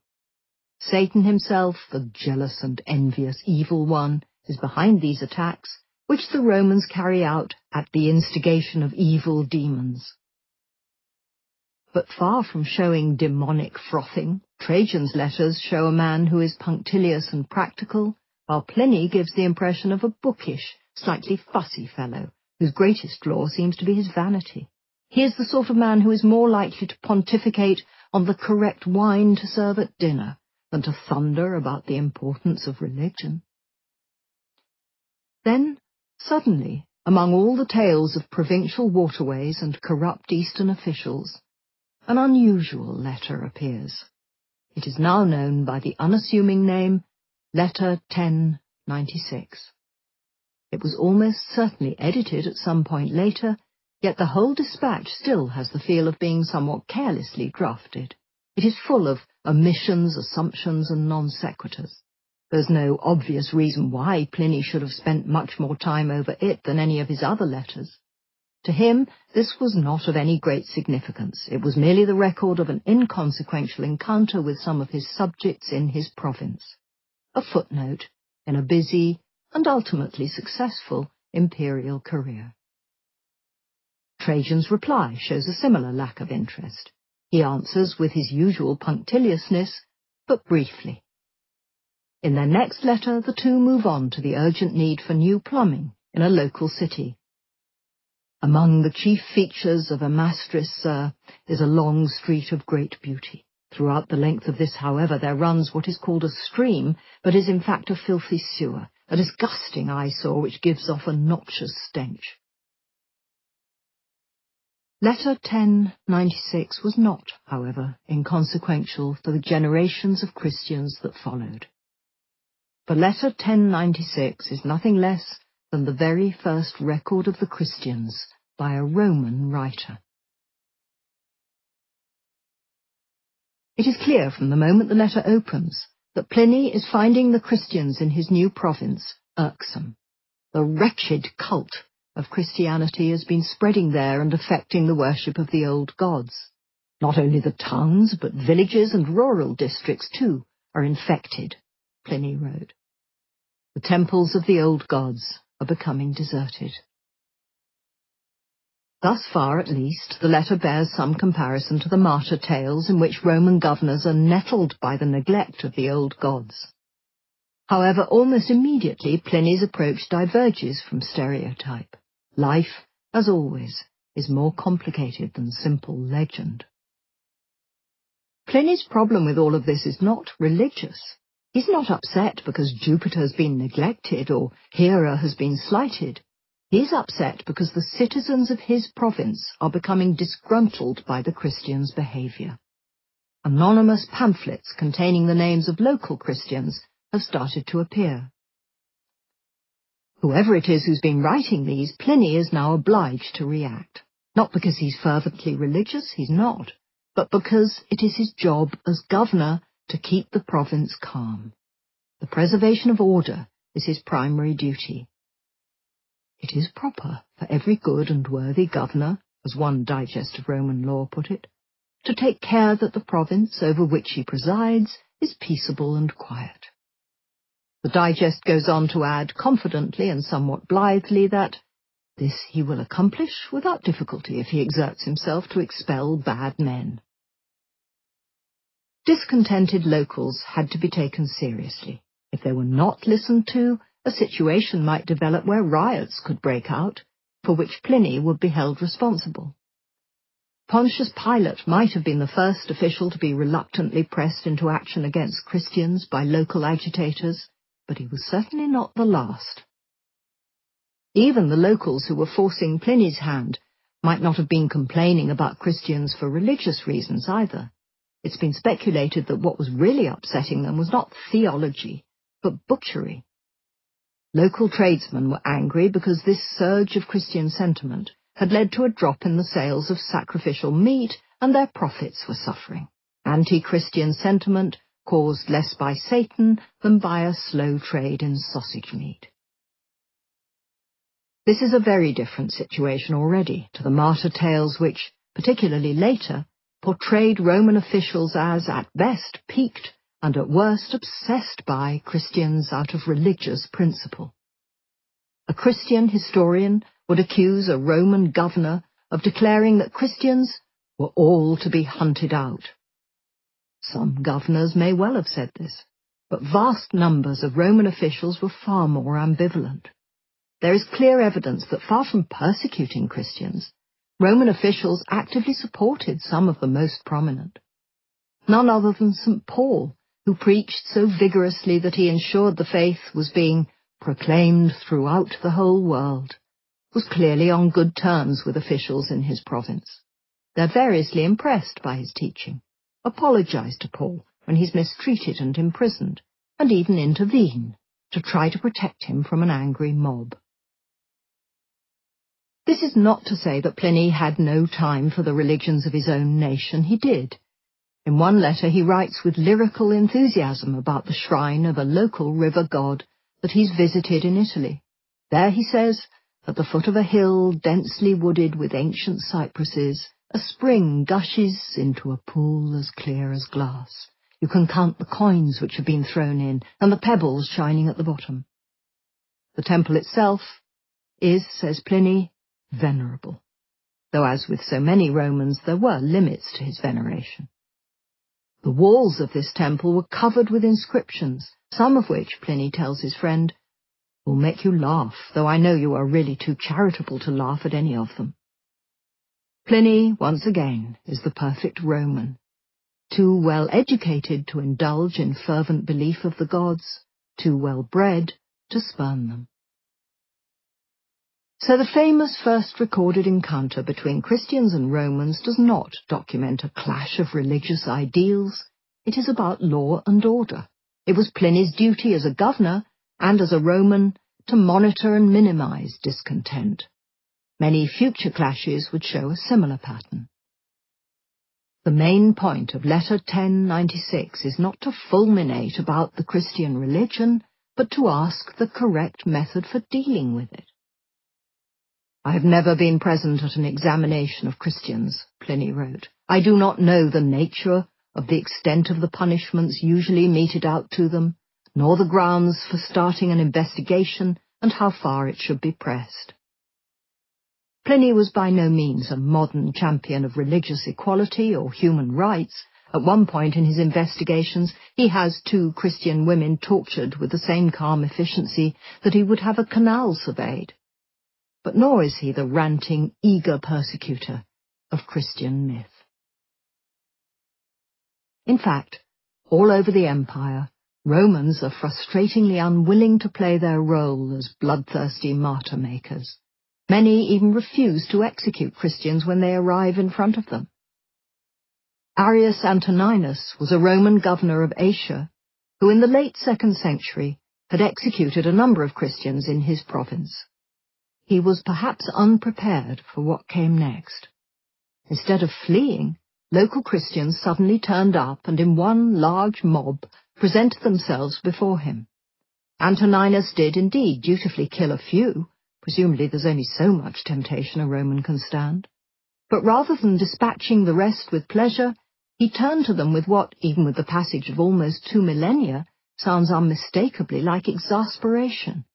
"Oh, you ghastly people," he said, "if you want to die, you have cliffs you can jump off and nooses to hang yourself with." Other Christians were so eager to die that when they spontaneously turned up in front of officials, they did so ready-chained, much to the interest of bemused locals. As one Christian author excitedly said, "So far from dreading, we spontaneously call for tortures." Often with disappointing results. In AD 311, St. Anthony, hearing that a persecution was in full swing in nearby Alexandria, hurried from his desert dwelling to the city. There, He went out, dressed in white, to catch the judge's attention as he walked past, for Antony was burning with a desire for martyrdom. Alas for Antony, the judge either did not notice the saint or did not bother with him. Antony returned home, saddened by the fact that despite his wish to suffer for the name of God, martyrdom was not granted him. Once back in his cell, Antony consoled himself for his continuing existence by adding a hair shirt to his daily attire and never washing again. Other Christians who were deprived of execution turned instead to suicide. In 4th century North Africa, locals watched in horror as faithful and deranged men, because they love the name martyr and because they desire human praise more than divine charity, they kill themselves. The methods of suicide varied, but drowning, setting oneself on fire, and jumping off cliffs were among the most popular. Whatever the method, the aim was always the same: martyrdom, eternal glory in heaven, and eternal fame on earth, or so it was hoped. The group most famous for practicing this were known as Circumcellions. The unwieldy name most probably came from their lifestyle. They were farm workers who had a habit of hanging around, circum, the cellar of farms. As the academic Brent D. Shaw has argued, as itinerant farm workers, Circumcellions were near the bottom of an extremely hierarchical empire. Their lives were difficult, precarious, and grim. Commit suicide, however, and they would become not only a member of the most worshipped people on earth, but be sped to a prize seat in heaven. On the anniversaries of martyrs' deaths, Circumcellions celebrated the deceased with long, riotous bouts of drinking and dancing. The celebrations on the day of an actual death were allegedly even greater, and lurid rumours spread of the orgiastic celebrations and sex and hard drinking that went on after one of their number committed suicide. As Augustine wrote, these people lived as bandits, die as Circumcellions, and are honoured as martyrs. "Drink up! Live long!" declared the inscription put up to one martyr, apparently without irony. Others, Christians and non-Christians alike, watched such behaviour with revulsion. The Circumcellions seduce others whom they can of either sex to join them in this mad behaviour, wrote Augustine. To the alarm of many, this behaviour seemed to be contagious. The fanatical followers of one bishop barricaded themselves inside a basilica and threatened to commit mass suicide by setting themselves on fire. Augustine's writings on these men, for they were mainly men, are scornful and belittling. He was engaged in as much a propaganda war as an ideological one, and he knew it. The Circumcellions claimed suicide as a high calling. Augustine batted it away dismissively as a game. It was, he wrote, the daily sport of these people to kill themselves by throwing themselves over precipices or into the water or into the fire. They were, wrote another bishop in disgust, little more than a death sect. It was by no means only the Circumcellions who celebrated martyrs. A certain glamour clung to these doomed figures. Moreover, the idea that all sins were wiped out at the point of bloody death had not been lost on some of the soon-to-be martyrs. Many made the most of their last few hours on earth with enthusiasm, and the atmosphere in the cells could become quite carnival-like, to the consternation of watching bishops. One observed, with groans and sorrow, how he and others had witnessed frauds and fornications and adulteries among those condemned to death. Pliny the Younger's letters throw other martyrdom tropes into question. The climax of the first part of each martyr story is usually when the Roman official tries to tempt the Christians before him to sacrifice to the Roman gods. Martyr narratives present such attempts as proof of demonic possession. The Romans are trying to force Christians to worship at the altars of devils. And indeed, Pliny did bring accused Christians before him and request them to make offerings to a statue of Trajan. He also asked each one if they were Christian. If they admitted it, he, as happens in many martyr tales, asked them again, and warned them of the punishments that await them as he did so. If they persisted in calling themselves Christian, he ordered them to be executed. Superficially, then, Pliny bears some resemblance to the governor of martyrology, but read his letter closely and a different picture emerges. The reason Pliny was writing to Trajan at all was because the numbers involved in this charge were proliferating. The archetypal Roman governor would no doubt have delighted in this ripe harvest of Christians. Pliny, by contrast, is distressed. "I have therefore postponed any further examination and hastened to consult you," he writes. "The question seems to me to be worthy of your consideration, especially in view of the number of persons endangered. For a great many individuals of every age and class, both men and women, are being brought to trial." The adjective he uses for the people in front of him is telling. Pliny doesn't consider those Christians being dragged before him as wicked or wrong or impious. He's not bellowing at them or eyeing them salaciously or terrorizing them. He sees them as periclitantium, in danger. He is, of course, the agent of that peril, and if pushed, will put them to death. They are disrupting the peace in his province, and it is his job to restore that peace. Nevertheless, the strong implication in the letter is that Pliny, like Arrius Antoninus, would really rather not execute large numbers of people. Look at the martyr stories without the distorting lens of Christianity, and the Romans in them start to look very different. True, officials do indeed repeatedly ask Christians to sacrifice. But just for a moment, disregard the Christian theory that this is because of demonic possession, and look instead at the reasons given by the officials themselves, and it becomes clear that the Romans in these tales want the Christians to sacrifice not because they want them to be damned in the next life, but because they want them to be saved in this one. They simply do not want to execute. In one tale, a Roman prefect named Probus asks the Christian on trial before him no fewer than 9 times to obey him and escape execution. The prefect begs the Christian to think of his weeping family, to spare himself pain, to go free. "Give up this madness of yours, yield to your family's tears, think of your youth and offer sacrifice," he says. "Spare yourself death." When the Christian refuses to budge, Probus tries one more time. "At least offer sacrifice for the sake of your children." When the Christian is unmoved, Probus issues a more explicit warning. "Take thought for yourself, young man. Offer sacrifice so that I shall not put you to torture." The Christian refuses and dies, but not for want of trying on Probus's part. In another story, when a young girl called Eulalia presents herself before a governor, he struggles to dissuade her. "Think of your future marriage," he begs. "Think of the great joys you are cutting off. The family you are bereaving follows you with tears. You are dying in the bloom of youth. Your rash conduct is breaking their hearts." Eulalia, too, ignores him.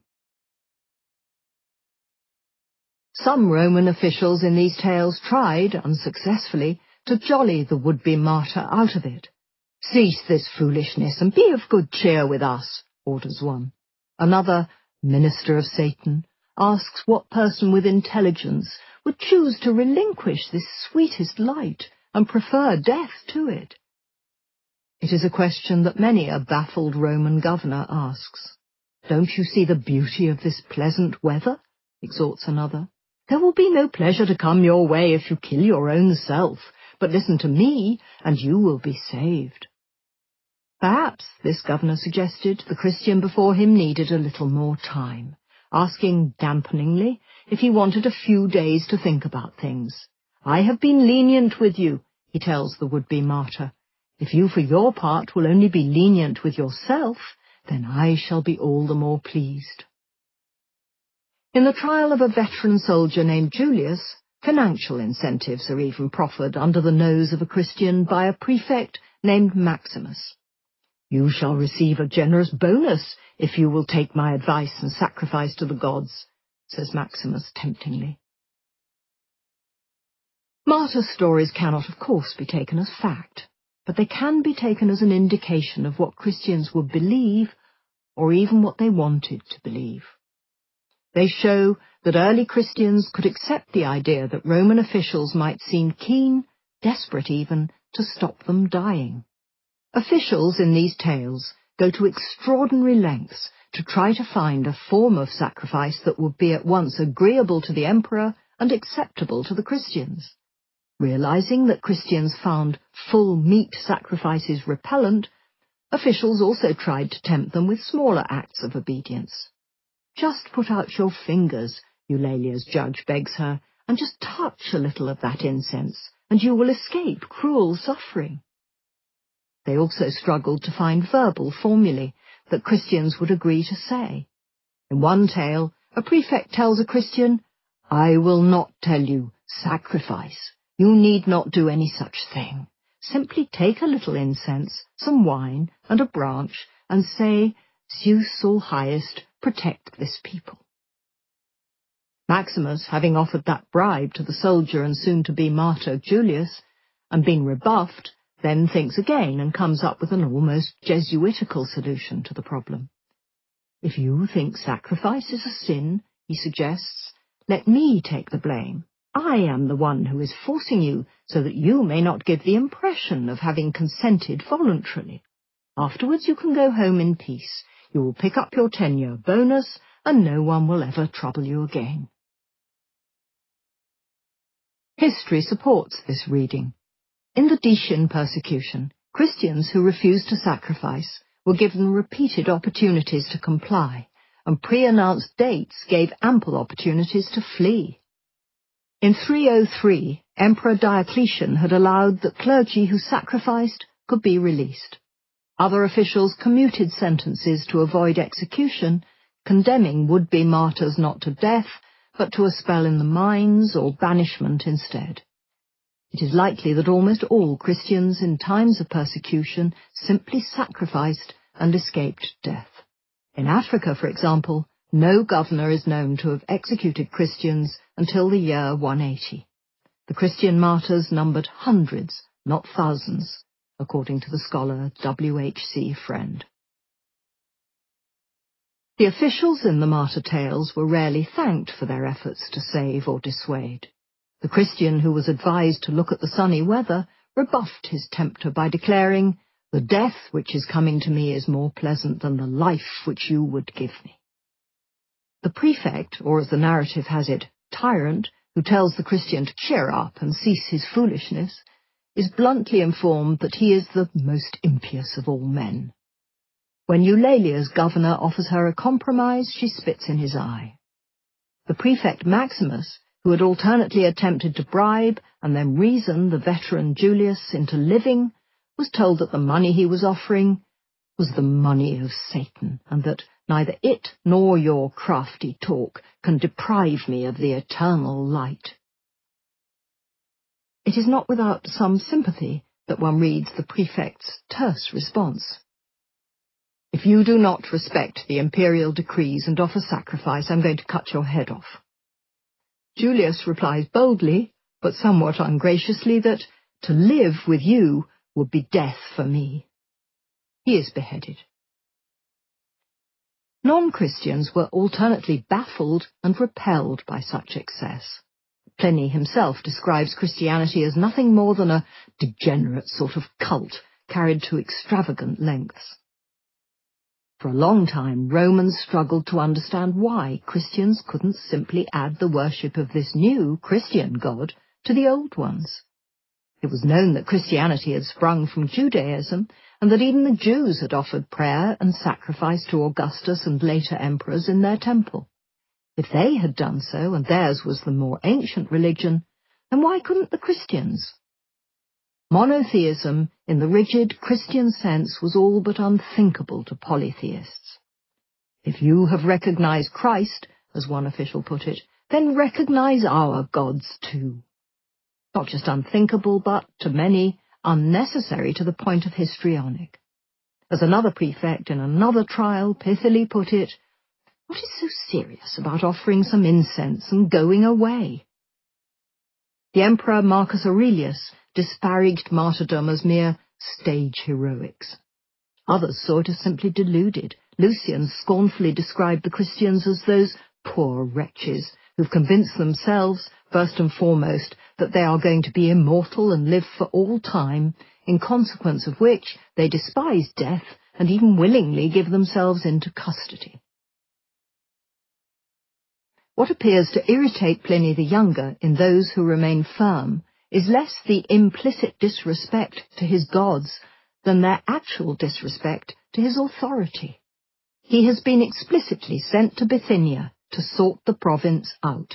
Now, because of Christianity, he's faced with a town teeming with informers and bristling with discontent, and with some rigidly intransigent witnesses who are refusing to honour the emperor. When Pliny puts them on trial, some recant, while others remain firm. Those who do remain firm are, if Roman citizens, sent to Rome, at astonishing expense and bureaucratic bother, for trial. If they are not, they are executed. For as Pliny put it, whatever the nature of their admission, I am convinced that their stubbornness and unshakable obstinacy ought not to go unpunished. To show contumacia, contempt or obstinacy before a magistrate, was in itself a punishable crime, and one that Christians frequently either committed explicitly or teetered upon the edge of. Romans often found the Christians offensively irritating in court, not without reason if the acts of the martyrs are to be believed. The Christians spat, metaphorically and literally, in the face of Roman legal process. In one famous trial, a martyr named Sanctus responded to every question with, "I am a Christian." A Christian author records the event with great approbation. With such determination did he stand up to their onslaughts that he would not tell them his own name, race, and birthplace, or whether he was a slave or free. To every question he replied in Latin, "I am a Christian." This he proclaimed over and over again instead of name, birthplace, nationality, and everything else, and not another word did the heathen hear from him. The heathen were less approving of this behaviour, and the presiding governor promptly had him tortured some more. What should Pliny do with these odd people? Trajan's reply is brief and to the point. He doesn't get into theological or legal debates about the legal status of Christianity, to the disappointment of later scholars. Nor does he, thus confounding the martyrdom tropes, fulminate against the Christians. He does agree with Pliny that those who are proved to be Christian must be punished, though for precisely what charge is unclear. He also adds that, in the case of anyone who denies that he is a Christian and makes it clear that he is not by offering prayers to our gods, he is to be pardoned as a result of his repentance, however suspect his past conduct may be. Roman emperors wanted obedience, not martyrs. They had absolutely no wish to open windows into men's souls or to control what went on there. That would be a Christian innovation. Despite declaring bluntly that those who are Christian should be punished, Trajan then goes on to add a clause that would give considerable legal protection to all Christians in his empire for well over a century. For Trajan is absolutely adamant that those unpleasant denunciations that started all this off should not happen again. Pamphlets circulated anonymously must play no part in any accusation, he writes. They create the worst sort of precedent and are quite out of keeping with the spirit of our age. And nor should Pliny take it upon himself to root out Christians. In a line that should be far better known than it is, Trajan adds 3 simple but powerful words. Conquirendi non sunt. These people must not be hunted out. Many Romans didn't like Christians. They found their reclusive behaviour offensive, their teachings foolish, their fervour irritating, and their refusal to sacrifice to the emperor insulting. But for the first 250 years after the birth of Christ, the imperial policy towards them was first to ignore them, and then to declare that they must not be hounded. In the encounter between the Christians and the Romans, it is the former who are almost without fail remembered as the oppressed, and the latter as the oppressors. Yet apart from Nero, it was almost 2.5 centuries before emperors became involved in prosecutions of Christians, and even then, as we've seen, these prosecutions were brief. This was a grace and liberty that the Christians would decline to show to other religions when they finally gained control. A little over 10 years after the newly Christian Constantine took power, it is said that laws began to be passed restricting the pollutions of idolatry. During Constantine's own reign, it seems to have been decreed that no one should presume to set up cult objects or practice divination or other occult arts, or even to sacrifice at all.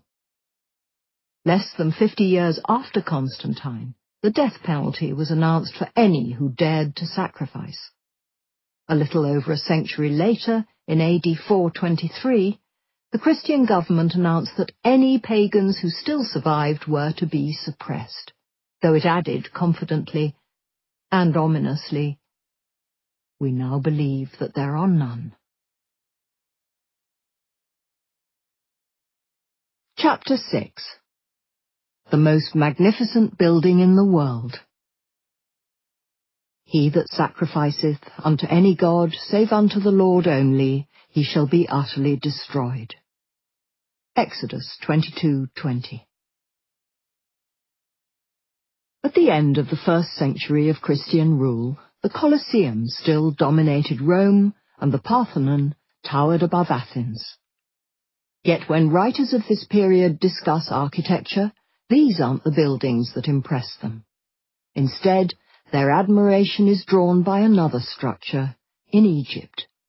This building was so fabulous that writers in the ancient world struggled to find ways to convey its beauty.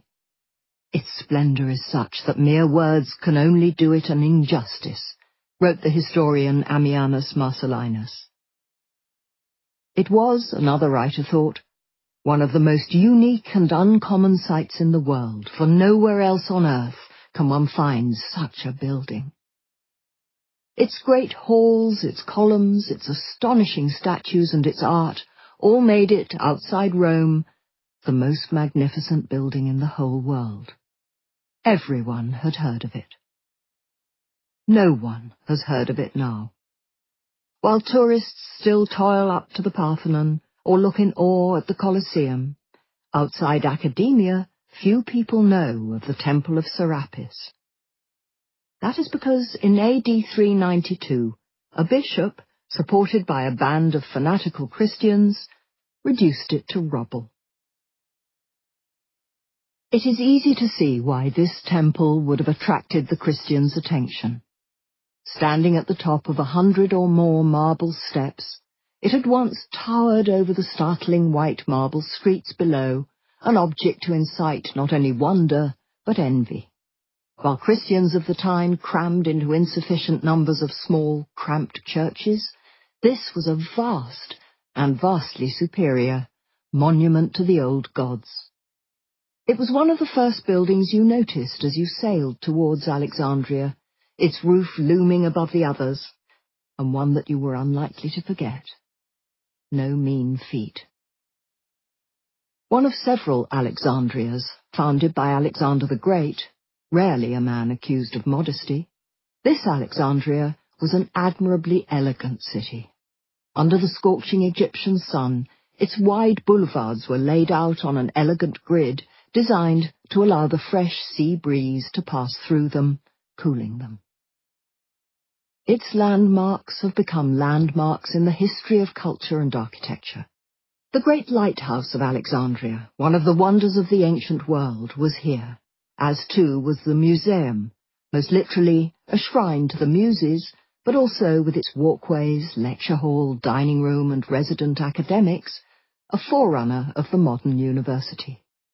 Here too was the great library of Alexandria. It has been said that Julius Caesar was so impressed by the city that he'd returned home determined to improve Rome. And above all of these buildings, and more beautiful than any, was the Temple of Serapis. By AD 392, some of what Caesar had admired had gone, done for by war and fire, but Serapis still stood and still awed all who came. To reach it, a visitor would have to climb up that grand flight of steps to the shrine's citadel-like walls. Once inside, you would have found yourself in a generous courtyard edged about by shady porticos. Your eye might have been caught by the much-admired statues, so realistic, it was said, that it looked as though they might at any moment take a breath. And beyond them, dazzling in the bright Mediterranean sunlight, rose the marble columns of the temple itself. Walk on, and just behind the porticos of the inner court, you would have found yourself in a vast library, the remnants of the great library of Alexandria itself. The library's collection was now stored here, within the temple precinct, for safekeeping. This had been the world's first public library, and its holdings had, at its height, been staggering, running into hundreds of thousands of volumes. Like the city itself, the collection had taken several knocks over the years, but extensive collections remained. The spirit of the original institution remained here too, and anyone in the city who wished to could come and read these books. Excavations in the 1940s uncovered 19 uniform rooms where, it is thought, the books were shelved. Thousands of volumes, on every topic from religion to mathematics, were sitting on those shelves as the year 392 opened. So Serapis was rich, then, in intellectual wealth. But go on past the library, past the lecture rooms that surrounded it, and into the temple itself, then you would have seen a more literal sort of richness. Enter through its great doors, and once your eyes adjusted to the frankincense-heavy dimness within, you would have seen a room of almost brash opulence, in which oil lamps glimmered on walls plated with gold and overlaid with silver. And in the centre was the most brilliant object of all, a vast statue of the god Serapis. Like the Greco-Egyptian city he sat above, this god was an international hybrid.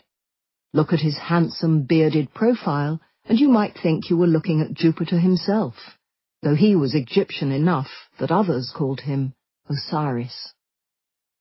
An immortal amalgam that some said had been intentionally created to bring harmony to the mixed races in the city below, causing them to pray rather than fight together. Nonsense maybe, but Serapis had nonetheless acted as an extremely effective divine diplomat, helping to unite this famously argumentative people. In a city that at night glowed with countless flames and 1,000 temples, this god was one of the most eagerly worshipped of all. Like all statues this size, Serapis was made of a wooden structure overlaid with precious materials. The god's profile was made of glowing white ivory. His enormous limbs were draped in robes of metal, very probably with real gold. The statue was so huge that his great hands almost touched either side of the room in which he sat. If he'd stood up, he would have taken the roof off. Even the sun adored him. The temple had been built with a tiny window, carefully positioned in its east wall, so that once a year on the appointed day, the dawn rays would come in and kiss the lips of the god. To the new generation of Christian clerics, however, Serapis was not a wonder of art, or a much-loved local god. Serapis was a demon. And in AD 392, the city's bishop decided to act against this demon once and for all. Theophilus, the new bishop of Alexandria, had been preparing for this moment for months, from birth, if one is to believe his biographer. When he was a mere child, it was said, the boy's nurse had taken him to a temple of Artemis and Apollo to pray. As she entered the temple, with Theophilus in her arms, the statues of the gods had spontaneously crashed to the ground and broken into pieces. This, then, was a man destined for destruction. As an adult, Theophilus was little more compromising. "The cross," he said in one less than milk and honey homily, "is that which closed the temples of the idols and opened the churches and crowns them. The cross is that which has confounded the demons and made them flee in terror." Fierce words. But Christians have been fulminating in this way for decades, and polytheists have been able to ignore them. But the world was changing. It was now 80 years since a Christian had first sat on the throne of Rome, and in the intervening decades the religion of the Lamb had taken an increasingly bullish attitude to all those who refused it. Since taking control in Alexandria, Theophilus had lived up to his early promise as a statue-smashing scourge. A little earlier, he'd stolen the most sacred objects from 2 temples and paraded them through the streets for Christians to mock. The worshippers of the old gods were shocked and enraged. This was a gross and unprompted act of sacrilege, and Christians afterwards were attacked and even killed by outraged worshippers. Upsetting and unedifying though the incident was, it would be utterly eclipsed by what was about to follow. One day, early in AD 392, a large crowd of Christians started to mass outside the temple, with Theophilus at its head. And then, to the distress of watching Alexandrians, this crowd had surged up the steps into the sacred precinct and burst into the most beautiful building in the world. And then they began to destroy it. Theophilus's righteous followers began to tear at those famous artworks, the lifelike statues and the gold-plated walls. There was a moment's hesitation when they came to the massive statue of the god. Rumour had it that if Serapis was harmed, then the sky would fall in. Theophilus ordered a soldier to take his axe and hit it. The soldier struck Serapis's face with a double-headed axe. The god's great ivory profile, blackened by centuries of smoke, shattered. The watching Christians roared with delight and then, emboldened, surged round to complete the job. Serapis's head was wrenched from its neck, the feet and hands were chopped off with axes, dragged apart with ropes, then, for good measure, burned. As one delighted Christian chronicler put it, decrepit dotard Serapis was burned to ashes before the eyes of the Alexandria which had worshipped him. The giant torso of the god was saved for a more public humiliation. It was taken into the amphitheatre and burned in front of a great crowd. And that, as our chronicler notes with satisfaction, was the end of the vain superstition and ancient error of Serapis. A little later, a church housing the relics of St. John the Baptist was built on the temple's ruins, a final insult to the god and to architecture. It was, naturally, an inferior structure. According to later Christian chronicles, this was a victory.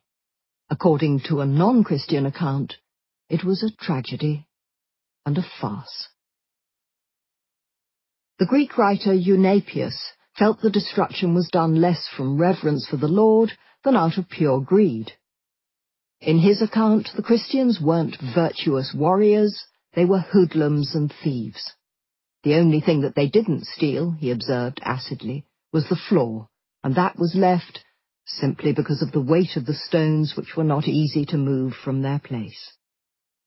As he wrote with scorn, these warlike and honourable men had destroyed this beautiful temple out of greed. Yet once they had finished their vandalism, they boasted that they had overcome the gods and reckoned their sacrilege and impiety a thing to glory in. Nothing was left. Christians took apart the temple's very stones, toppling the immense marble columns, causing the walls themselves to collapse. The entire sanctuary was demolished with astonishing rapidity. The greatest building in the world was scattered to the winds. The tens of thousands of books, the remnants of the greatest library in the world, were all lost, never to reappear. Perhaps they were burned. As the modern scholar Luciano Canfora observed, the burning of books was part of the advent and imposition of Christianity. A war against pagan temples was also a war against the books that had all too often been stored inside them for safekeeping, a concept that from now on could only be recalled with irony. If they were burned, then this was a significant moment in what Canfora has called the melancholy experiences of the war waged by Christianity against the old culture and its sanctuaries, which meant against the libraries. Over 1,000 years later, Edward Gibbon raged at the waste. The appearance of the empty shelves excited the regret and indignation of every spectator whose mind was not wholly darkened with religious prejudice. Far more than a temple had gone. As the news of the destruction spread across the empire, something of the spirit of the old culture died too. It was said that many Alexandrians, seeing what had happened to the temple, converted to Christianity instantly. This was a terrifying act of aggression. Philosophers and poets fled the city in horror. The sky had not, as the old superstition had threatened, fallen in, but something had gone. A terrible melancholy settled among those intellectuals who dared to remain. As one Greek professor wrote in despair, "The dead used to leave the city alive behind them, but we living now carry the city to her grave." Chapter 7. To despise the temples. The weakness of paganism as a religion is manifest. It was bound in the end to give way to a higher creed. Gilbert Grindal, The Destruction of Paganism in the Roman Empire, 1892. This new Christian era began with a vision and a declaration of liberty. In October AD 312, the Emperor Constantine saw one of the most famous visions in the history of Europe.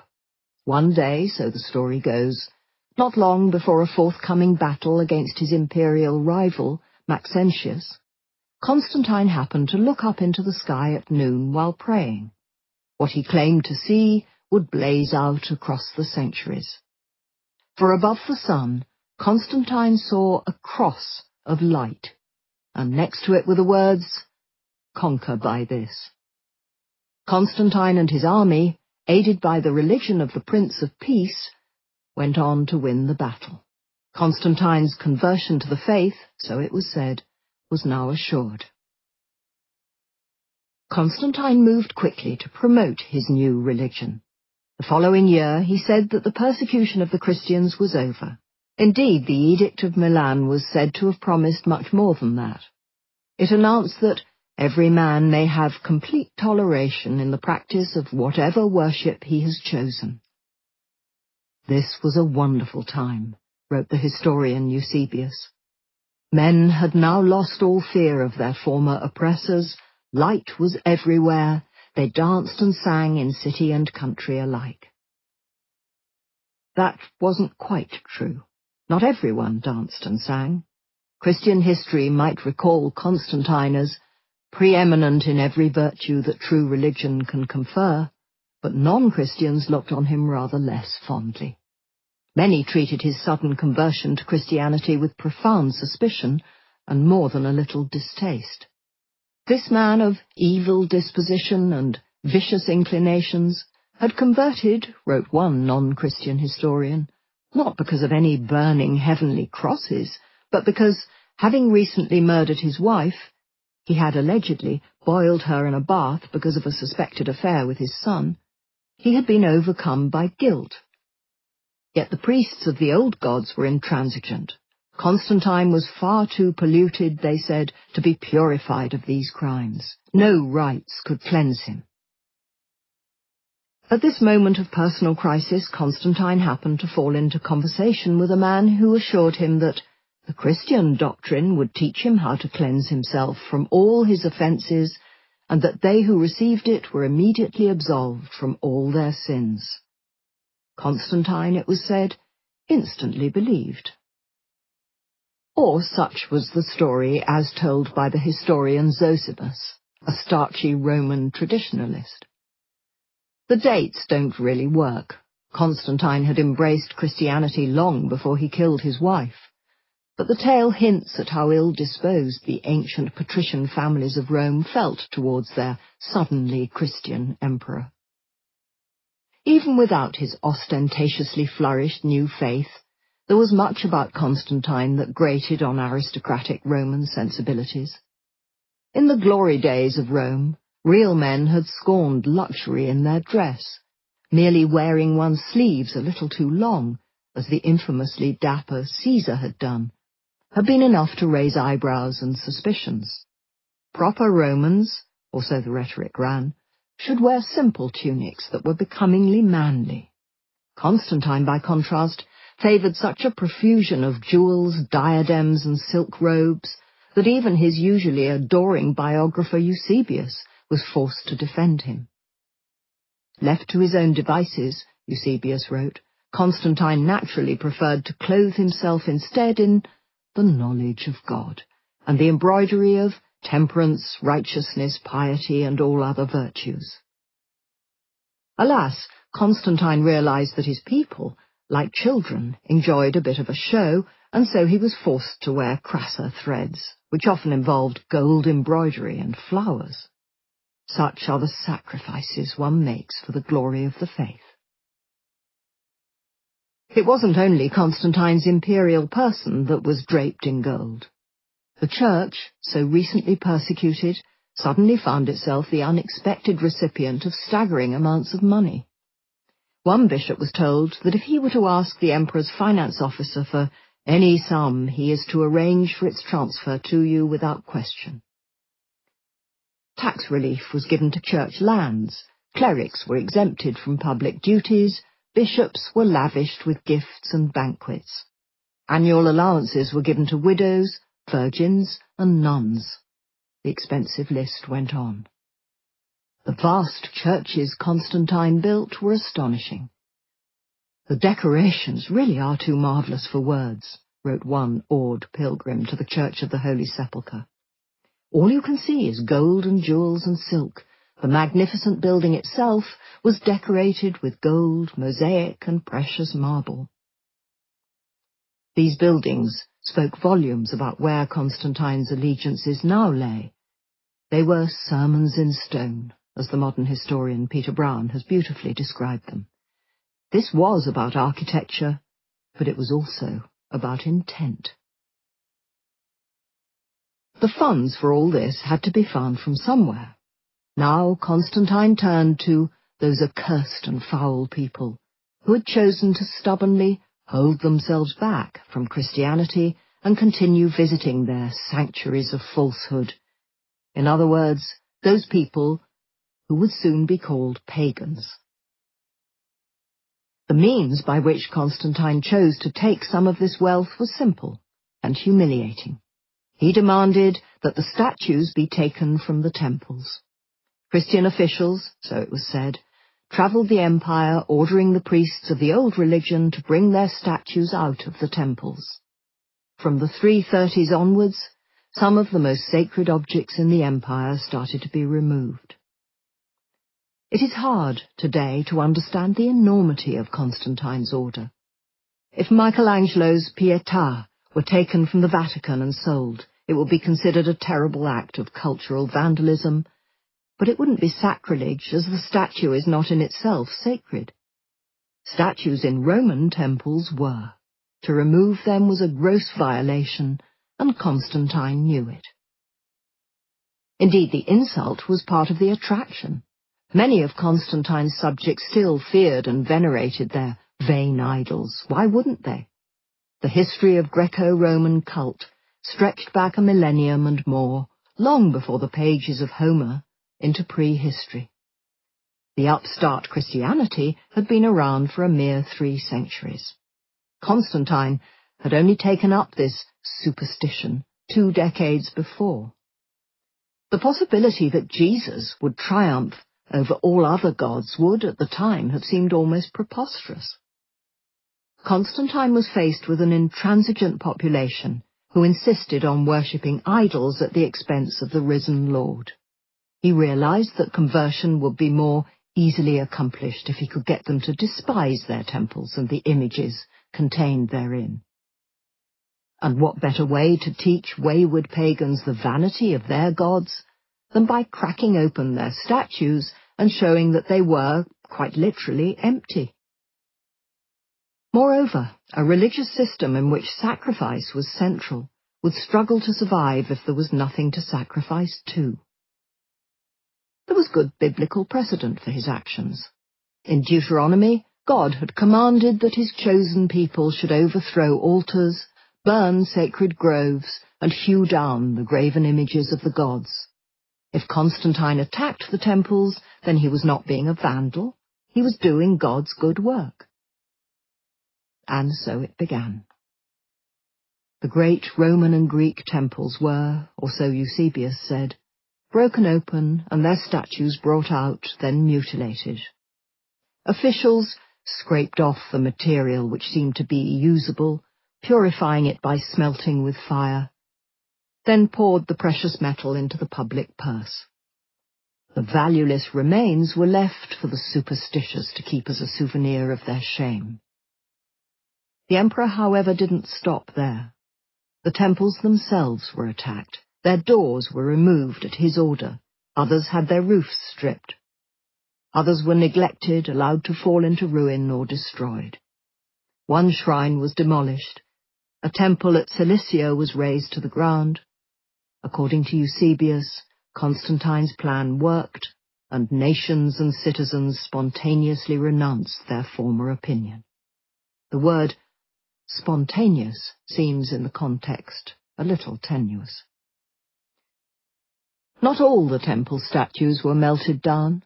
The tyrant Constantine also had an eye for art, and many objects were shipped back as prize baubles for the emperor's new city, Constantinople. Constantine, like Alexander the Great, was not one for self-effacement. The Pythian Apollo was put up as a contemptible spectacle in one square. The sacred tripods of Delphi turned up in Constantinople's Hippodrome, while the muses of Helicon found themselves relocated to Constantine's palace. The capital looked wonderful. The temples were desecrated. As his biographer wrote with satisfaction, Constantine confuted the superstitious error of the heathen in all sorts of ways. And yet, despite the horror of what Constantine was asking his subjects to do, there was little resistance. To carry this project into execution, he did not require military aid, records the chronicler Sozomen. The people were induced to remain passive from the fear that, if they resisted these edicts, they, their children, and their wives would be exposed to evil. Constantine, as his nephew, the apostate Emperor Julian, would scornfully say, was a tyrant with the mind of a banker. His destruction emboldened other Christians, and the attacks spread. In many cities, people, spontaneously, without any command of the emperor, destroyed the adjacent temples and statues and erected houses of prayer. Christianity could have been tolerant. It was not preordained that it would take this path. There were Christians who voiced hopes for tolerance, even ecumenicalism. But those hopes were dashed. For those who wish to be intolerant, monotheism provides very powerful weapons. There was ample biblical justification for the persecution of non-believers. The Bible, as a generation of Christian authors declared, is very clear on the matter of idolatry. As the Christian author Firmicus Maternus reminded his rulers, perfectly correctly, there lay upon emperors an imperative necessity to castigate and punish this evil. Their severity should be visited in every way on the crime. And what precisely did God advise as a punishment for idolatry? Deuteronomy was clear. A person indulging in this should be stoned to death, and if an entire city fell into such sin, again the answer was clear. Destruction is decreed. The desecration continued for centuries. In the 5th century AD, the colossal statue of Athena, the sacred centerpiece of the Acropolis in Athens, and one of the most famous works of art in the empire, was torn down from where she had stood guard for almost 1,000 years and shipped off to Constantinople, a great coup for the Christian city and a great insult to the pagans. This act of imperial defilement haunted the dreams of one Athenian philosopher. He had a nightmare in which Athena, now homeless, came to him seeking shelter. Other philosophers who so loathed this aggressive new religion that they could not bring themselves even to say the word Christian took to calling them the people who move that which should not be moved. A market in plundered art developed, and Christians, braving demonic reprisals, took to levering out and selling statues that were particularly valuable. In their turn, polytheists, realizing that a good artistic pedigree might save a statue from mutilation, started chiseling false attributions into statues' bases. Many an underwhelming statue suddenly found its pediment declaring entirely untruthfully that it was the work of one of the great Greek sculptors, Polykleitos or Praxiteles, to save it from Christian hammers. Some managed to joke about all this. As the Greek poet Palladas archly observed, as he looked at a fine array of gods in the house of one wealthy Christian, "The inhabitants of Olympus, having become Christians, live here undisturbed, for here at least they will escape the cauldron that melts them down for petty change." Later, Christians liked to tell a story. Many years ago, they said, there had been 7 good Christian men who lived in the great Christian city of Ephesus. Those were terrible days to be a Christian. The Emperor Decius was on the throne, and he'd announced, so the story goes, that all Christians must sacrifice to the gods or be killed. Hearing this, the 7 brothers were filled with sorrow, but being good Christians, they refused to sacrifice and hid instead in a cave in a nearby mountain, where they began to pray. Decius, hearing of this, grew angry. He decided to starve the Christians to death, and so had the mouth of the cave walled up. And there the brothers would have stayed, their bodies entombed, were it not for an extraordinary chance, or rather for the will of the merciful Lord. For 362 years later, a group of masons were working nearby, and they opened the mouth of the cave. It is best not to press the golden legend too hard on dates. 362 years is the amount of time it gives for their slumber. 120 years would be closer to the true time span between the 2 emperors mentioned whose reigns bookend the sleep of the 7 men. The 7 sleepers within were raised from their sleep by the noise. They greeted each other as usual, assuming that they'd slept for one night only. They then decided to send one of their number, Malchus, to the city to buy some bread. Malchus walked out of the cave and down the hill until he came to the gates of the city of Ephesus, from where they had fled all those years ago. But when he came to the city gate, Malchus was utterly astonished, for he saw above it a great cross. Marvelling, he turned and hurried to another gate, and saw the same, a second great cross above the entrance to the city. Wondering whether he was dreaming, Malchus walked into the city and heard men around him speaking about God. "What is this?" he asked. "This could not be the city of Ephesus. Yesterday no one had dared to utter the name of Christ, and yet today every man confessed him." And yet Ephesus it was. When historians come to tell how an entire empire had turned so swiftly from sacrificing to Serapis to worshipping Christ, their narratives often carry more than a shade of the seven sleepers. When Malchus walks into Ephesus, he doesn't bump into any worshippers of Artemis disgruntled that Christian zealots have torn down her statues or erected crosses all over the city. No worshippers of Dionysus angrily complain that men now spend their time talking about Jesus. Paganism, in this story, has not so much been beaten as disappeared, and no one mourns its passing. Later historians will go further and declare that the end of paganism was not suppression, but liberation. So far from being an imposition, so this narrative ran, the advent of Christianity was in fact a welcome relief.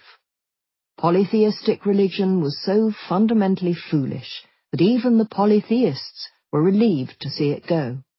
They'd never really taken Zeus or Hera or Dionysus seriously anyway. Who could?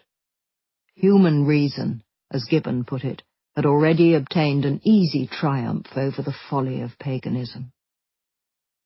Well into the 20th century, distinguished scholars would declare that the pagans and the heathens had already given up on their own religious system long before Christianity even appeared.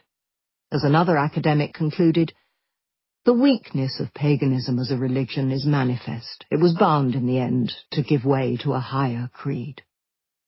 Any attempt to revive or preserve it was foredoomed to failure. Roman religion was already moribund long before that cross had appeared in the sky. These old religions, it was said, were never going to work in a time of anxiety, since the religious pluralism they involved had resulted in a bewildering mass of alternatives. Simply too many gods. The empire didn't resist this new religion. It had been waiting for it. It welcomed it with open arms. As the 20th century French author Jacques Lacarrière put it, Constantine, in announcing Christian freedom, merely proclaimed an actual fact, the final establishment of Christianity in the Orbis Romanus. Constantine did no more than give official recognition to what had long been the case on the ground. The hugely influential German academic Johannes Gefgen wrote that no scholar of ancient history who is to be taken seriously will now believe the dogma of earlier days, that there is a direct connection between the coming into existence and spread of Christianity on the one hand and the decline of paganism on the other.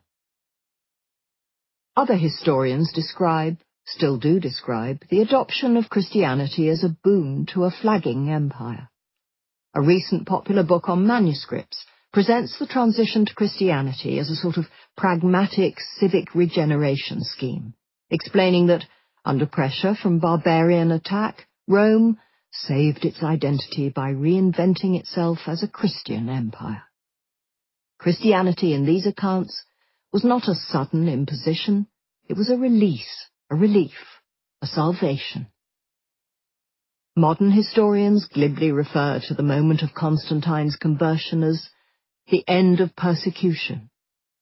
The phrase triumph of Christianity is used frequently, uncritically, and with positive overtones. This is quite simply not true.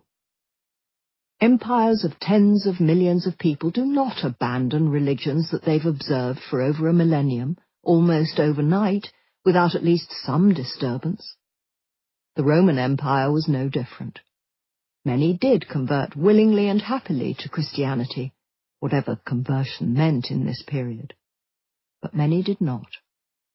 At the moment when Constantine had supposedly seen that flaming cross, the vast majority of the empire was not Christian. Precise numbers are very hard to judge, but Christians, at that moment, were very much in the minority. It has been estimated they made up as little as between 7 and 10% of the empire's total population. That means that only about 4 to 6 million people out of a population of roughly 60 million were Christian. That left over 50 million to be converted. The idea that everyone in the empire celebrated the fact that a Christian now wore the imperial purple is a nonsense. Were these tens of millions of people singing and dancing in the streets and looking at each other with smiling faces and shining eyes as their temples were smashed? It seems unlikely. Yet historians have shown a magnificent indifference to their reactions. History is written by the winners, and the Christian victory was absolute. The Church dominated European thought for more than a millennium. Until 1871, the University of Oxford required that all students were members of the Church of England, while in most cases, to be given a fellowship in an Oxford college, one had to be ordained. Cambridge was a little freer, but not much. This was not an atmosphere conducive to criticism of Christianity, and indeed, in English histories, there was little. For centuries, the vast majority of historians unquestioningly took up the Christian cause and routinely and derogatorily referred to non-Christians as pagans, heathens, and idolaters. The practices and sufferings of these pagans were routinely belittled, trivialized, or, more often, entirely ignored. As one modern scholar has observed, the story of early Christian history has been told almost wholly on the basis of Christian sources. But look for a moment at the spread of Christianity from the other side, and what emerges is a far less easy picture. It is neither triumphant nor joyful. It is a story of forced conversion and government persecution. It is a story in which great works of art are destroyed, buildings are defaced, and liberties are removed. It is a story in which those who refused to convert were outlawed and, as the persecution deepened, were hounded and even executed by zealous authorities. The brief and sporadic Roman persecutions of Christians would pale in comparison to what the Christians inflicted on others, not to mention on their own heretics. If this seems implausible, then consider one simple fact. In the world today, there are over 2 billion Christians. There is not one single true pagan. Roman persecutions left a Christianity vigorous enough not only to survive, but to thrive and to take control of an empire. By contrast, by the time the Christian persecutions had finally finished, an entire religious system had been all but wiped from the face of the earth.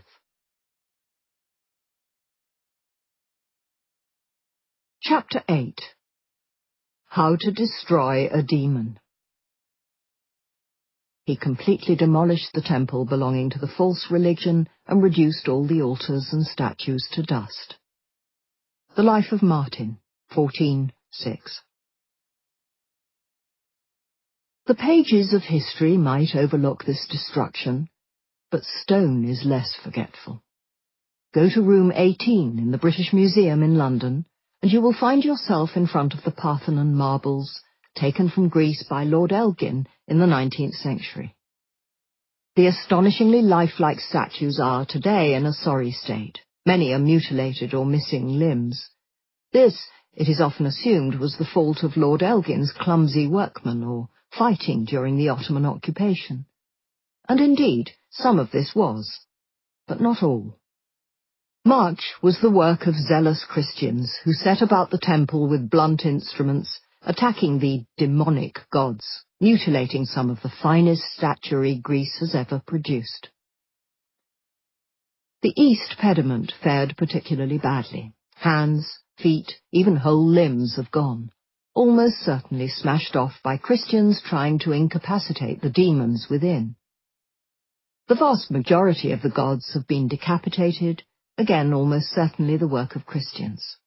The great central figures of the pediment, that would have shown the birth of Athena, were the most sacred, and thus to the Christians the most demonic. They therefore suffered most.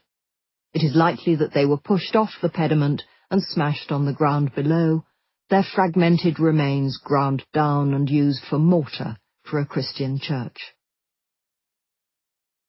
The same tale is told by objects in museums and archaeological sites across the world. Near the marbles in the same museum, is a basalt bust of Germanicus. 2 blows have hacked off his nose, and a cross has been cut in his forehead. In Athens, a larger-than-life statue of Aphrodite has been disfigured by a crude cross carved on her brow. Her eyes have been defaced, and her nose is missing. In Cyrene, the eyes have been gouged out of a life-sized bust in a sanctuary of Demeter, and the nose removed. In Tuscany, a slender statue of Bacchus has been decapitated. In the Sparta Archaeological Museum, a colossal statue of the goddess Hera looks blindly out, her eyes disfigured by crosses. A beautiful statue of Apollo from Salamis has been castrated and then struck hard in the face, shearing off the god's nose. Across his neck are scars indicating that the Christians attempted to decapitate him but failed. In Palmyra Museum there stood, at least until the city's recent occupation by Islamic State, the mutilated and reconstructed figure of the once great figure of Athena that had dominated a temple there. A huge dent in her once handsome face was all that remained when her nose was smashed off. A recent book on the Christian destruction of statues, focusing just on Egypt and the Near East, runs to almost 300 pages, dense with pictures of mutilation. But while some evidence remains, much has gone entirely. The point of destruction is, after all, that it destroys. If effective, it more than merely defaces something, it obliterates all evidence that the object ever existed. We will never know quite how much was wiped out. Many statues were pulverized, shattered, scattered, burned, and melted into absence. Tiny piles of charred ivory and gold are all that remain of some. Others were so well disposed of that they will probably not be found. They were thrown into rivers, sewers, and wells, never to be seen again. The destruction of other sacred objects is, because of the nature of the object, all but impossible to detect. The sacred groves of the old gods, for example, those tranquil, natural shrines like the one Pliny had so admired, were set about with axes and their ancient trees hacked down. Pictures, books, ribbons even, could be seen as the work of the devil and thus removed and destroyed. Certain sorts of musical instruments were censured and stopped. As one Christian preacher boasted, the Christians smashed the flutes of the musicians of the demons to pieces. Some of the demolition, such as that of the temple of Serapis, was so terrible that several authors recorded it. Other moments of vandalism were immortalized in glowing terms in Christian hagiographies, though these are the exceptions. Far more violence was buried by silence. Nevertheless, where written sources are silent, archaeology can speak volumes. In Egypt, countless chisel blows neatly defaced, in the most literal sense of the term, the images of the gods in the Dendera temple complex on the left bank of the Nile. Divine figures were attacked with tiny hack marks, usually several hundred for each figure. The archaeologist Eberhard Sauer, a specialist in the archaeology of religious hatred, has observed that the closeness of these cuts and their regularity hints at blows made with almost frantic rapidity. In Rome, he explains that the axe that mutilated a fresco of the god Mithras was swung with what must have been considerable force. The marks of the hammers, chisels, and iron bars on these ancient statues can, a mute Morse, tell archaeologists a great deal. In Palmyra, what remains of the statue of Athena shows that one single furious sword blow had been enough to decapitate her, though often one blow was not felt to be sufficient. In Germany, a statue of the goddess Minerva was smashed into 6 pieces. Her head has never been found. In France, a relief of Mithras was smashed into more than 300 pieces. Christian writers applauded such destruction and egged their rulers on to greater acts of violence. One gleefully observed that the Christian emperors now spit in the faces of dead idols, trample on the lawless rights of demons, and laugh at the old lies. An infamous early text instructed emperors to wash away this filth and take away, yes, calmly take away, the adornments of the temples. Let the fire of the mint or the blaze of the smelters melt them down. This was nothing to be ashamed of. The first commandment could not have been clearer. Thou shalt not make unto thee any graven image, it said. Thou shalt not bow down thyself to them, it continued, nor serve them. For I, the Lord thy God, am a jealous God, visiting the iniquity of the fathers upon the children, unto the third and fourth generation of them that hate me.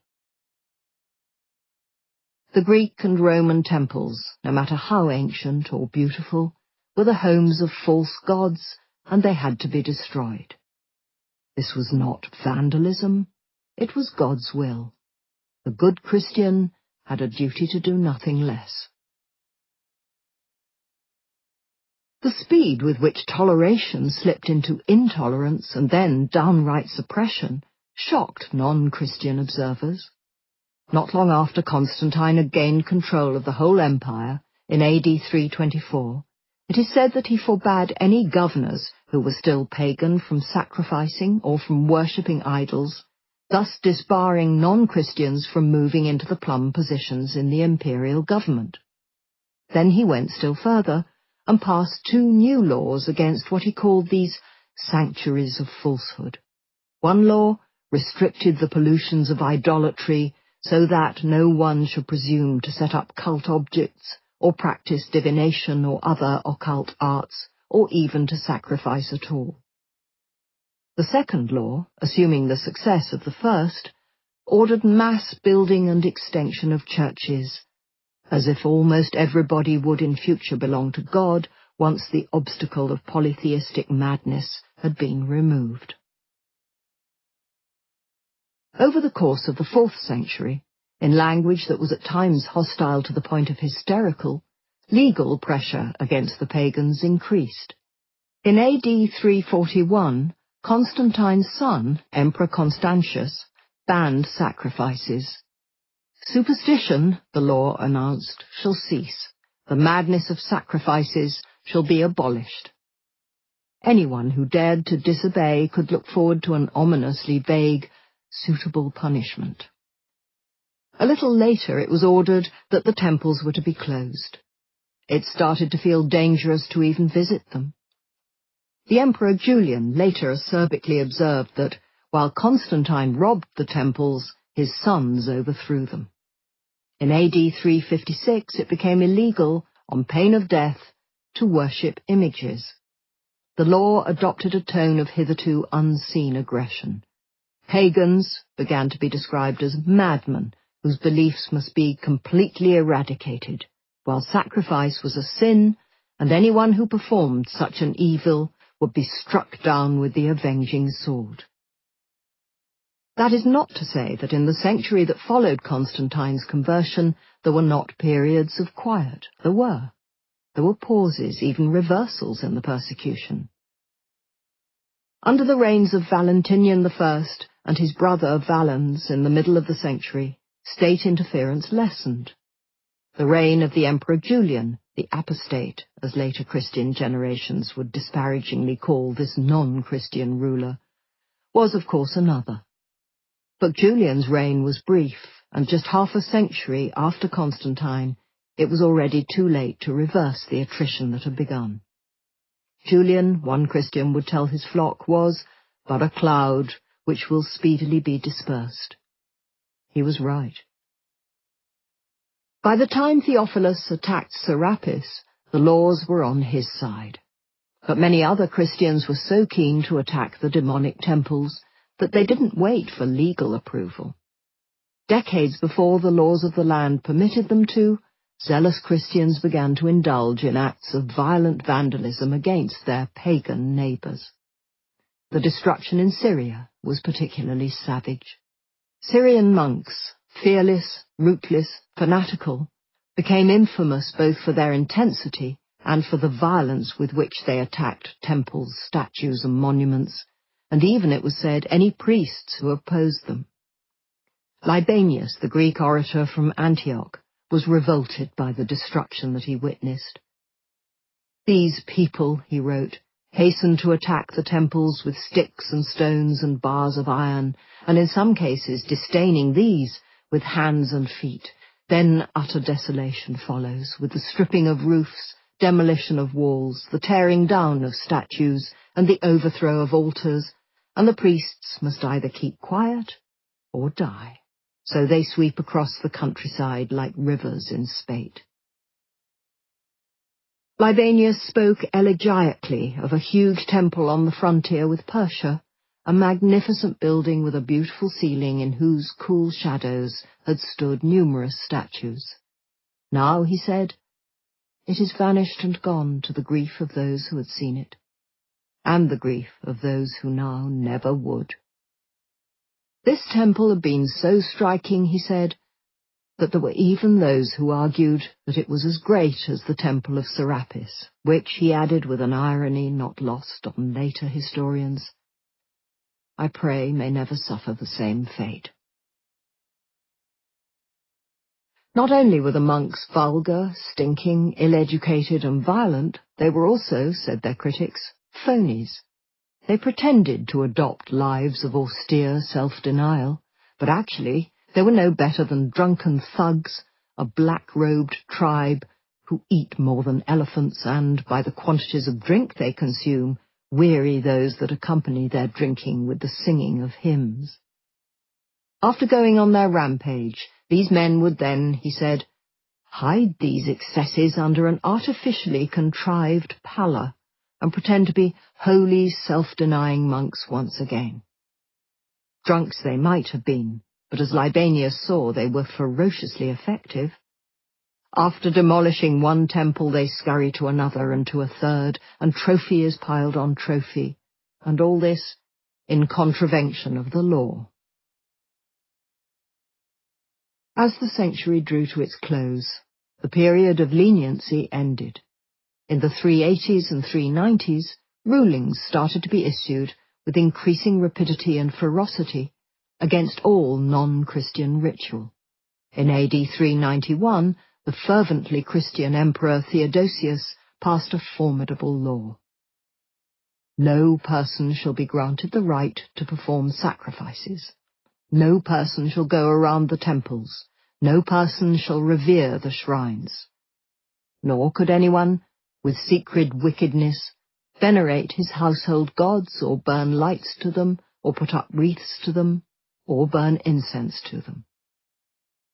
Then, in 399, a new and more terrible law came. It was announced that, if there should be any temples in the country districts, they shall be torn down without disturbance or tumult, for when they are torn down and removed, the material basis for all superstition will be destroyed. It has been argued that the laws issued against pagans were mere noise. No imperial troops followed the words into the provinces, and the sheer number of laws hints at their ineffectiveness. Like a teacher who has to repeatedly tell a class to be quiet, their frequency indicates their impotence, as indeed one law petulantly admits. We have been impelled, it huffs, by the madness of the pagans to repeat the regulations which we have ordered. But repetition need not necessarily mean that a law was ineffectual. It might also mean that it required clarification. These edicts were far more than just words, and it is disingenuous to suggest otherwise. They gave carte blanche to Christians to cleanse the demons from the sinful pagans. Many were ready and waiting for the chance to do just that. Not always as mindful of Mark 12:31 as they might have been, many Christians declined to love their polytheistic neighbours and instead agitated to reduce their temples to rubble.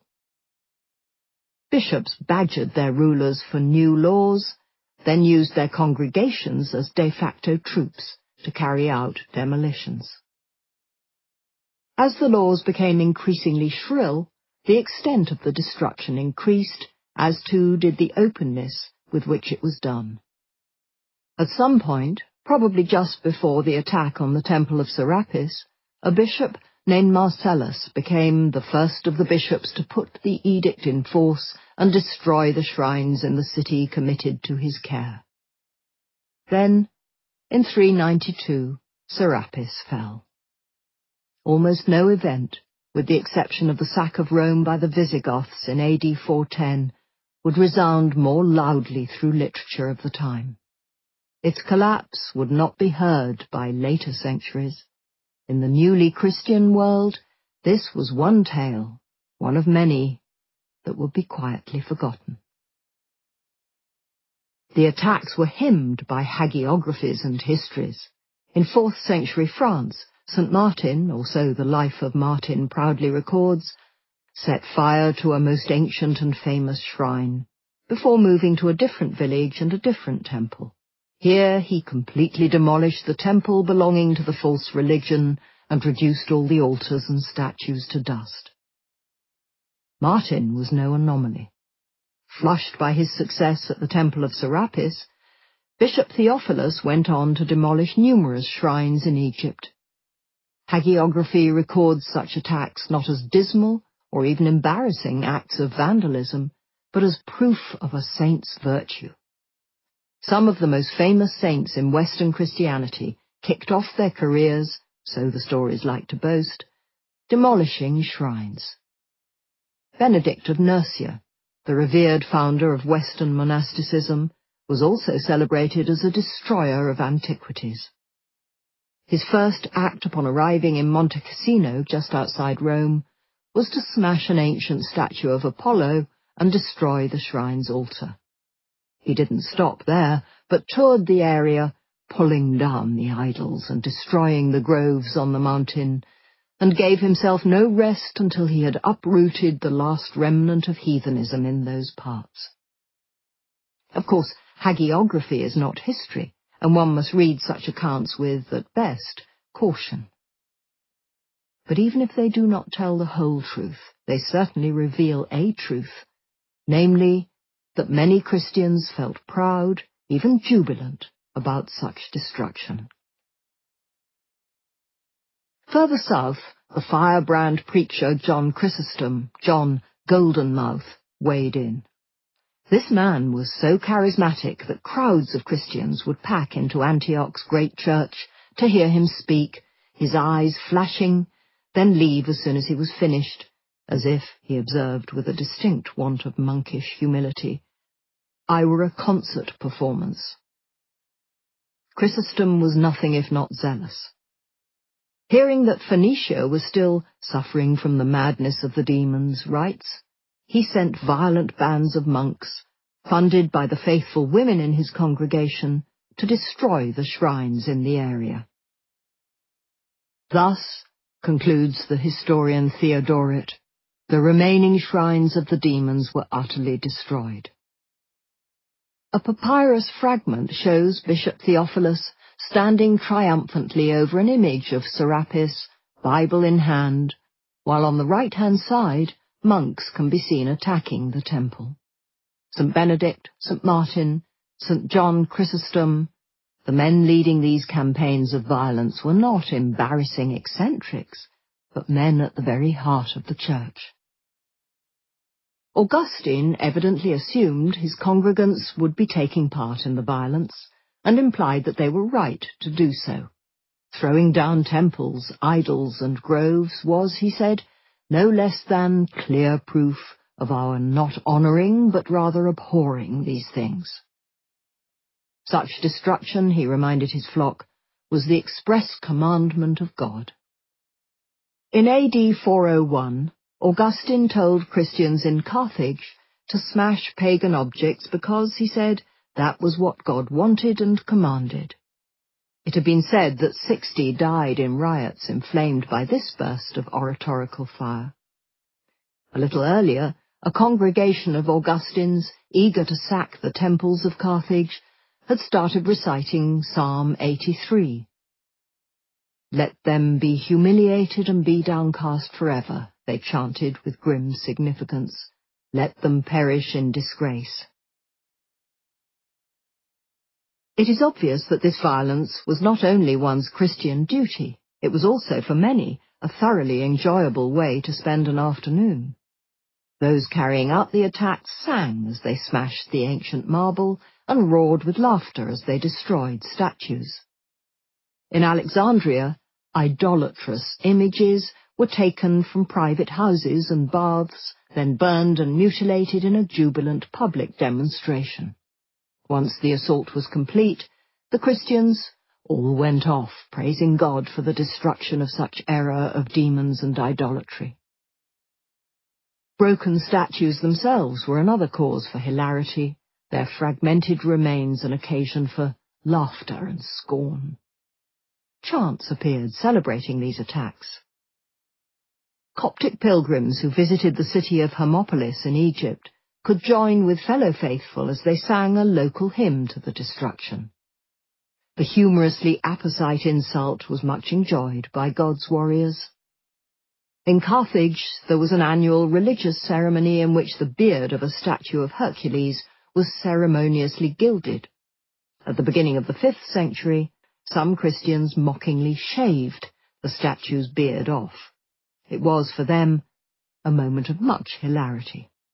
For the watching polytheists, it was a desecration.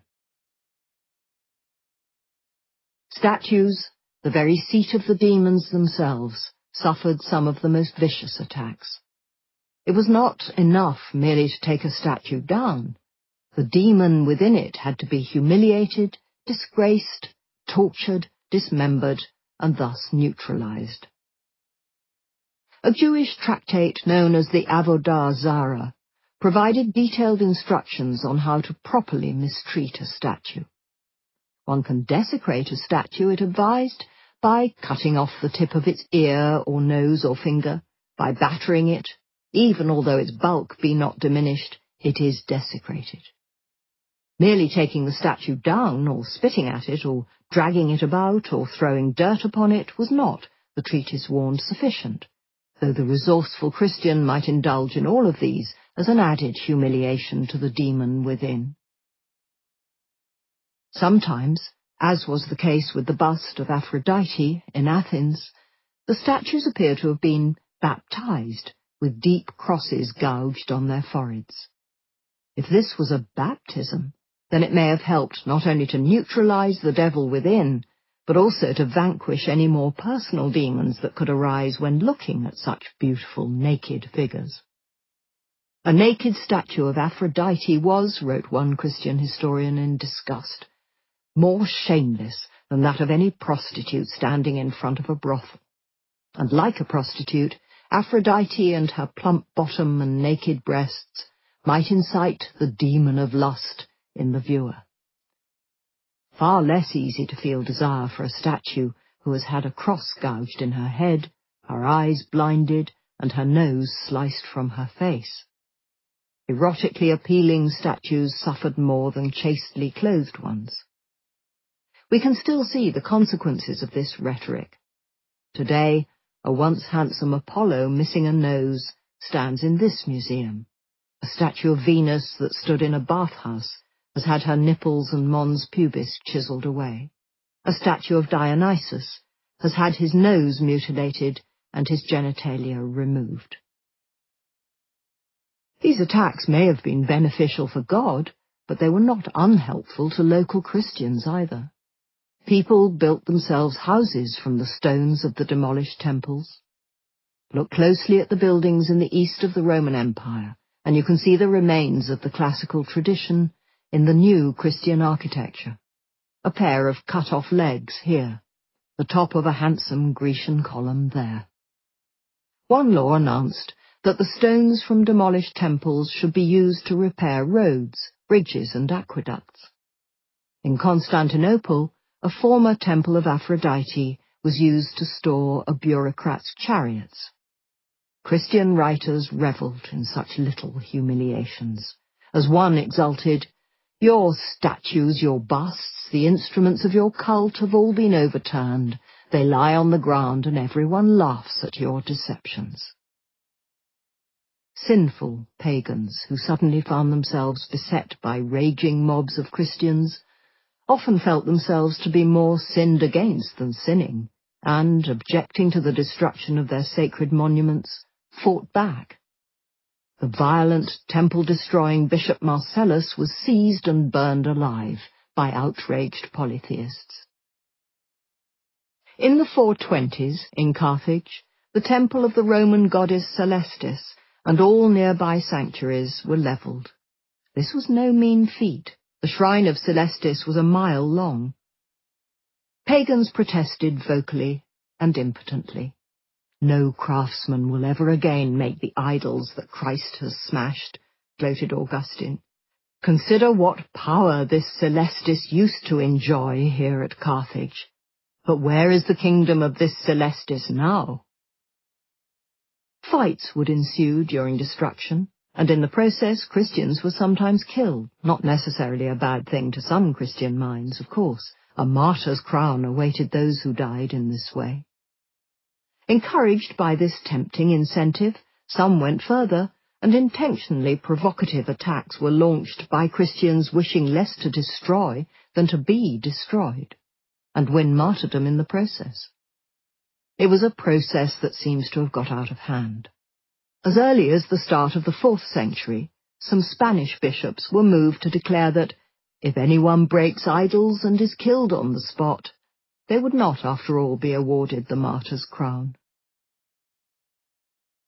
The destruction did not stop at public property. Later, bands of Christians began to enter houses and bathhouses and remove suspect statues from them, which, when found, would be publicly burned. Sometimes, according to the Christian chronicles, such vandalism happened without the need for human hand. The mere presence of godliness was enough to cause statues to auto-destruct.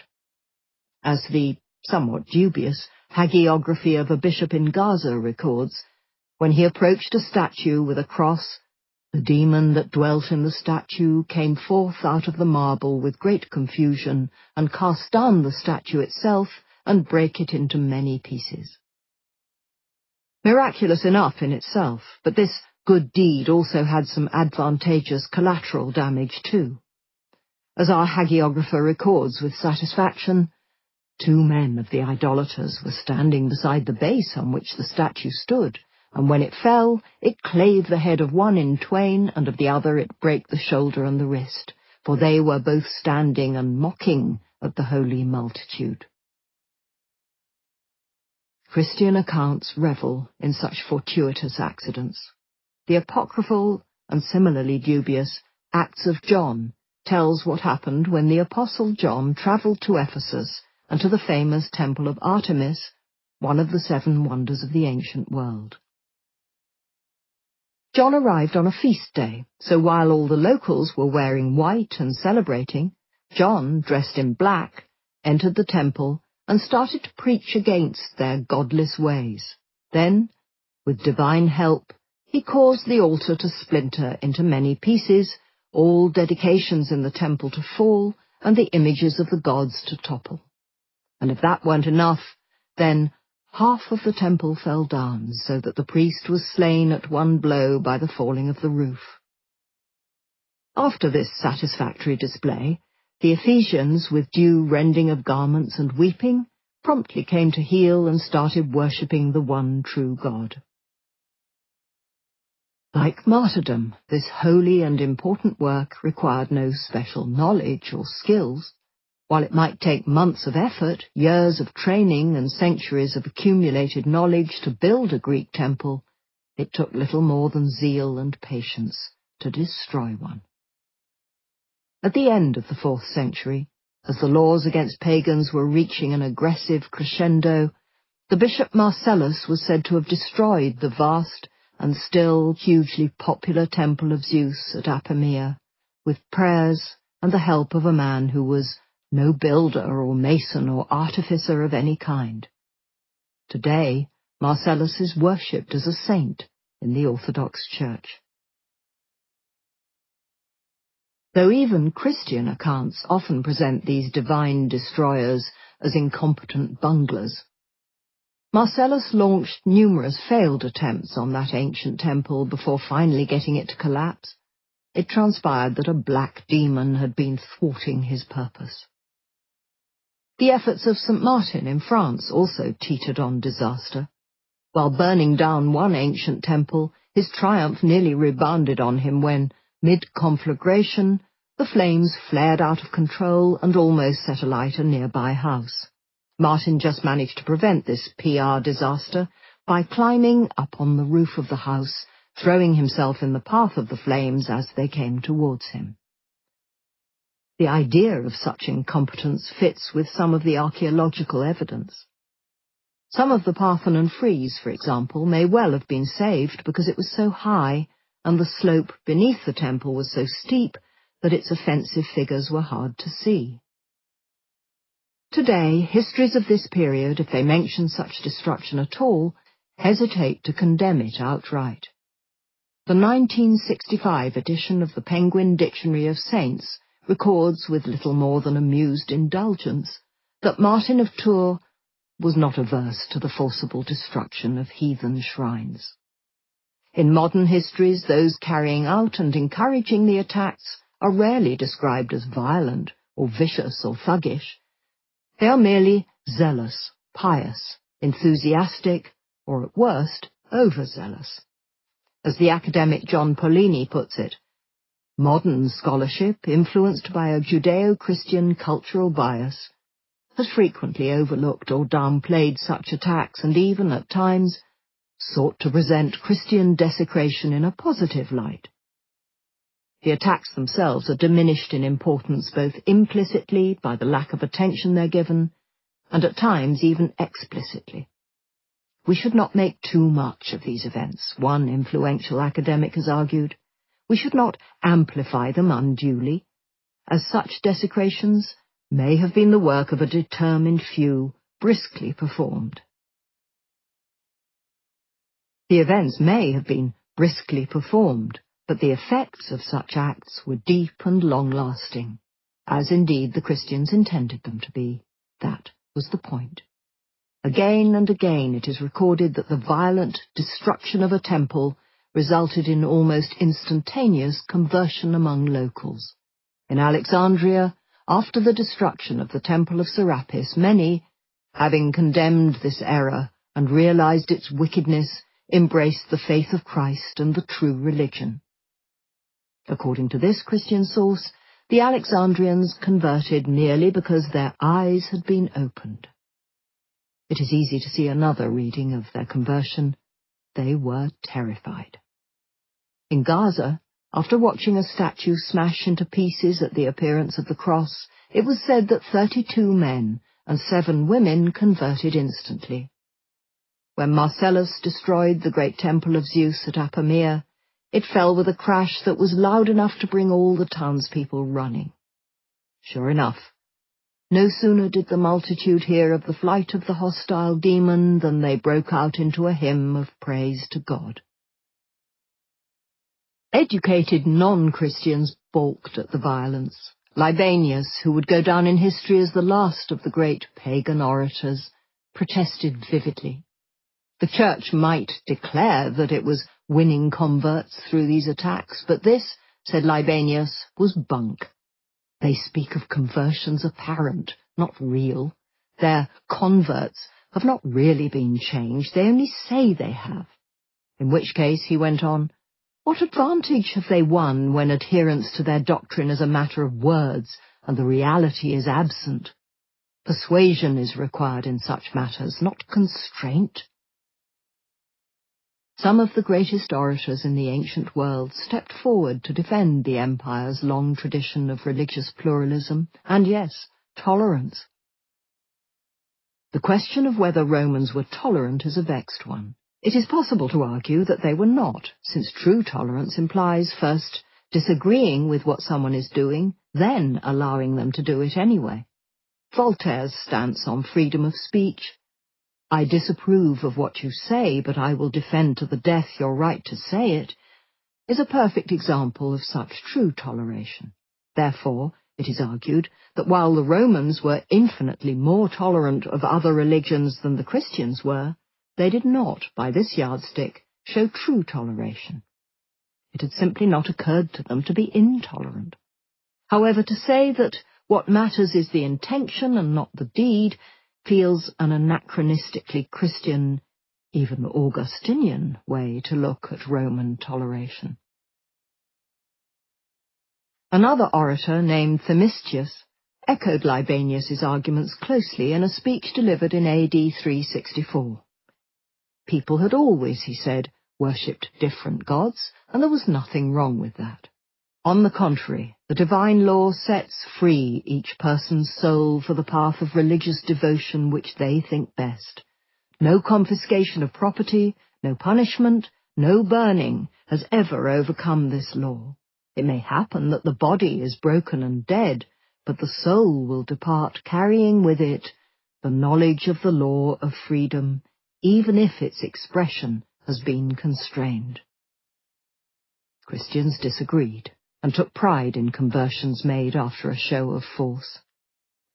In Carthage, 2 imperial officials destroyed the temples of the false gods and broke their statues. This little burst of thuggishness had, in Christian eyes, a pleasingly invigorating effect on the locals. As Augustine observed contentedly, almost 30 years have gone by since that day, and anyone can see how Christianity has grown, especially by the conversion of those who were held back from the faith. In Gaul, after watching St. Martin pulverize their ancient temple in silence, it is said that the local villagers realized that the divine will had rendered them speechless and panic-stricken to stop them resisting the bishop, and as a result almost all of them converted to the Lord Jesus. St. Martin, encouraged, set off to destroy yet another temple in yet another village. Martin's good efforts exerted a doubly beneficial effect on the unbelievers of Gaul, for in those places where he had destroyed the pagan shrines, he immediately built either churches or monasteries, quite probably using the same stones. One might dismiss the hagiography of Martin as mere fiction, but archaeology supports its general theme. Gaul started to become ever more Christianized at around the time of Martin's episcopate. The destruction of temples, the vandalizing of statues, the terrorizing of citizens. It is all a long way from the peaceful fiction of the Seven Sleepers story. To understand what really went on in this period, imagine for a moment a parallel tale, a tale to which the archaeology of Ephesus can even add a little hard fact. Imagine for a moment that there was another sleeper, an 8th man, who, like the Christians, slipped into a divine stupor on that day in AD 250. Imagine that he too wakes, perhaps a century later, and that he too walks into the city that he'd once known. Almost immediately this worshipper of the old gods would, like Malchus, have known that something fundamental had changed. Had he walked through one of the city's great gates, he would not merely have noticed the triumphant cross, he would almost certainly have also noticed that the handsome relief on the side of the gate had been violently mutilated. As he walked on, he would have seen more to make him feel uneasy, that the doors of the temples, some of which had been founded almost 1,000 years before, had been stripped and vandalized, that many of the statues which had once stood in the temple's niches were missing. Had our sleeper then paid a visit to the town's bathhouse in the harbour, he would have noticed even more desecration. In one street, an image of Artemis had been defaced. In the baths, Artemis's very name had been erased from a plinth where she'd once stood. Everywhere, he would have seen numerous figures that had been viciously attacked. Even a statue of the Emperor Augustus himself had not escaped. Augustus, his nose sliced off, now wore a Christian cross on his forehead. And if our imaginary sleeper had walked on, he would have been confronted with a final image, which would have pointed to the source of all this destruction. For there, right in the centre of the city of Ephesus, was a large wooden cross. If he'd peered at its base, he would have seen large, crudely gouged Greek letters. There, beneath the cross, was an inscription made by a local man named Demeas. Having destroyed a deceitful image of demonic Artemis, it announced in emphatic capitals, Demeas set up this sign of truth, honouring both God the driver away of idols and the cross, that victory-bringing immortal symbol of Christ. At the end of the 4th century, the orator Libanius looked out and described in despair what he observed. He and other worshippers of the old gods saw, he said, their temples in ruins, their ritual banned, their altars overturned, their sacrifices suppressed, their priests sent packing, and their property divided up between a crew of rascals. They are powerful words, and it is a powerful image. Yet in the Christian histories, men like Libanius barely exist. The voices of the worshippers of the old gods are rarely, if ever, recorded. But they were there. Some voices, such as his, have come down to us. Far more must have expressed such feelings. It is thought that when Constantine had come to the throne, 10% of the empire at most were Christian. That is not to say that the rest were fervent worshippers of Isis or Jupiter. The popularity of different gods waxed and waned over time, and the spectrum of classical belief ran from firm believer to utter skeptic. But what is more certain is that probably around 90% were not Christian. By the end of that first tumultuous century of Christian rule, estimates suggest that this figure had been reversed. Between 70 and 90% of the empire were now Christian. One law from around that time declared entirely untruthfully that there were no more pagans. None. The aggression of the claim is remarkable. Christians were writing the wicked pagans out of existence. In the crowing words of one triumphalist account, the pagan faith made dominant for so many years by such pains, such expenditure of wealth, such feat of arms, has vanished from the earth. It had not. Nevertheless, it is clear that a staggering reversal had taken place. Tens of millions of people had converted, or were said to have converted, to a new and alien religion in under a century. Religions that had lasted for centuries were dying with remarkable rapidity. And if some of these millions were converting not out of love of Christ, but out of fear of his enforcers, no matter, argued Christian preachers, better to be scared in this life than burn in the next. The worshippers of the old gods pleaded eloquently with the Christian elite for toleration. One of the most famous requests was sparked by a dispute over an altar. The altar of victory had stood in the Senate house in Rome for centuries, and for centuries Roman senators had made offerings at it before meetings of the Senate. It was an ancient custom, dating back to Augustus, and a revered one. But Christians began to find it increasingly intolerable that they had to share the Senate with idols and breathe what they saw as the polluting demonic smoke. After decades of toing and froing, in AD 382, the Christian Emperor Gratian ordered the altar out. Rome's senators, at any rate those who were still worshippers of the old gods, were dismayed. Not only was this a gross break with tradition, it was a serious insult to the gods. The brilliant orator Symmachus wrote an appeal. First, he begged the emperor to allow religious difference among his subjects. Echoing Herodotus, Celsus, Themistius, and many others before him, he observed that each person has their own custom, each their own religious rite, and that mankind was ill-equipped to judge which of these was best, since all reasoning is shrouded in ambiguity.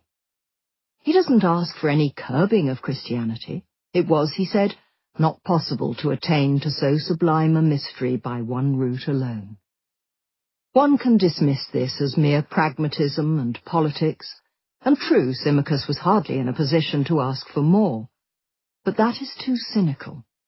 Whether the Greco-Roman polytheism was truly tolerant or not, there is no doubt that the old ways were fundamentally liberal and generous. Men such as Symmachus had no wish to change that, or as he put it to his intolerant Christian rulers, "We offer you now prayers, not a battle." Symmachus might not have wanted a battle, but a battle was precisely what the Christians saw themselves as fighting. For a Christian, reasoning was not shrouded in ambiguity.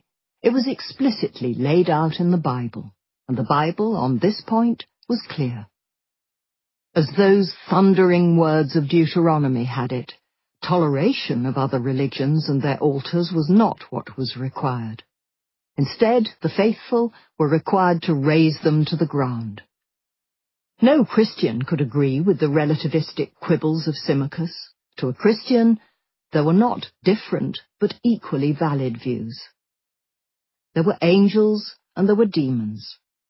As the academic Ramsay MacMullen has put it, there could be no compromise with the devil.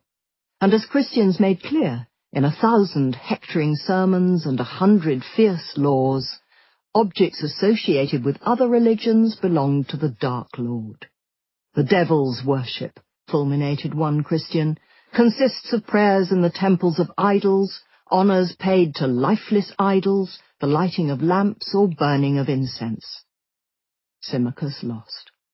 His plea was ignored. Then, some 20 years later, in AD 408, came one of the fiercest pronouncements yet.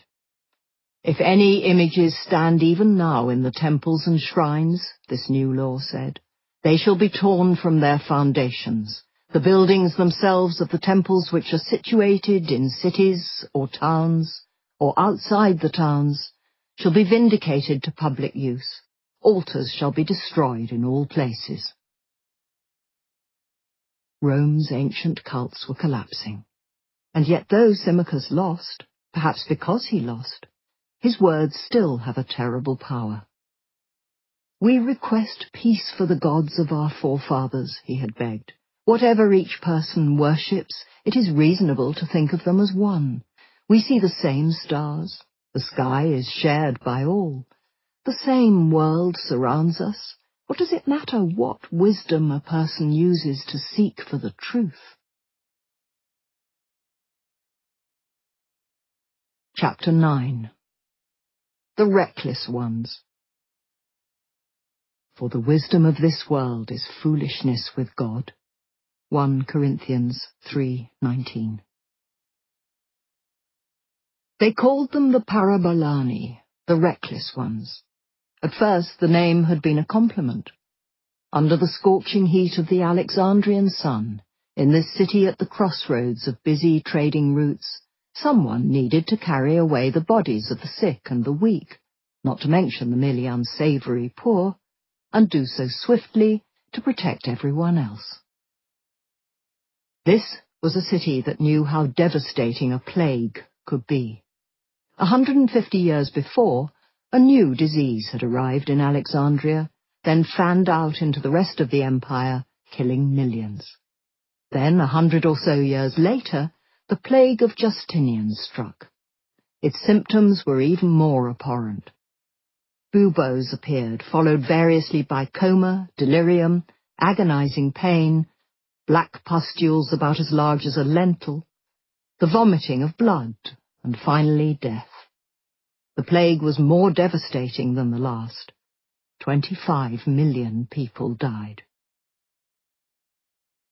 To deal with the dead and the dying in an ancient city was therefore an essential job, and like most essential jobs, a despised one. In 5th century Alexandria, the men who stepped forward to do this work were the Parabolani, the reckless young Christians, brave enough to act as stretcher-bearers in this medicine-free world. These men were in many ways at the bottom of society. They were not wealthy or educated or even literate, but they had muscle, they had faith, and they had strength in numbers. By the beginning of the 5th century, there was an estimated 800 members of the Parabolani in Alexandria alone. An army, and the word is used advisedly, of young men, devoted, to the service of God. Or more precisely, to the service of his representatives on earth, the bishops. As the scholar Peter Brown has pointed out, in cities across the empire at this time, powerful clerics were beginning to marshal huge followings of young men, strong believers in both senses of the word. In Rome, those who flocked behind the bishop were the fossores, the diggers who mined out the city's famous catacombs. In Antioch, it was the pallbearers who surrounded their patriarch. These men had all initially been gathered to do good Christian deeds, but they could and would be deployed to do terrible ones. The control that many bishops had over their flocks was firm to the point of unyielding. They were the gatekeepers of heaven and could shut those gates in the faces of those who displeased them. In the 4th and 5th centuries, bishops controlled de facto militaries of the faithful, and they were not afraid to use them. In Rome, the diggers upset an episcopal election with the use of alarming violence. As one bishop somewhat smugly observed, bishops were the calmers of disturbances and anxious for peace, except when even they are moved by some offence against God or insult to the Church, as Brown has observed. Except. Brown has rightly drawn attention to that word. Peace could only be had at the Church's say-so. The Lamb of God was now flanked by lions.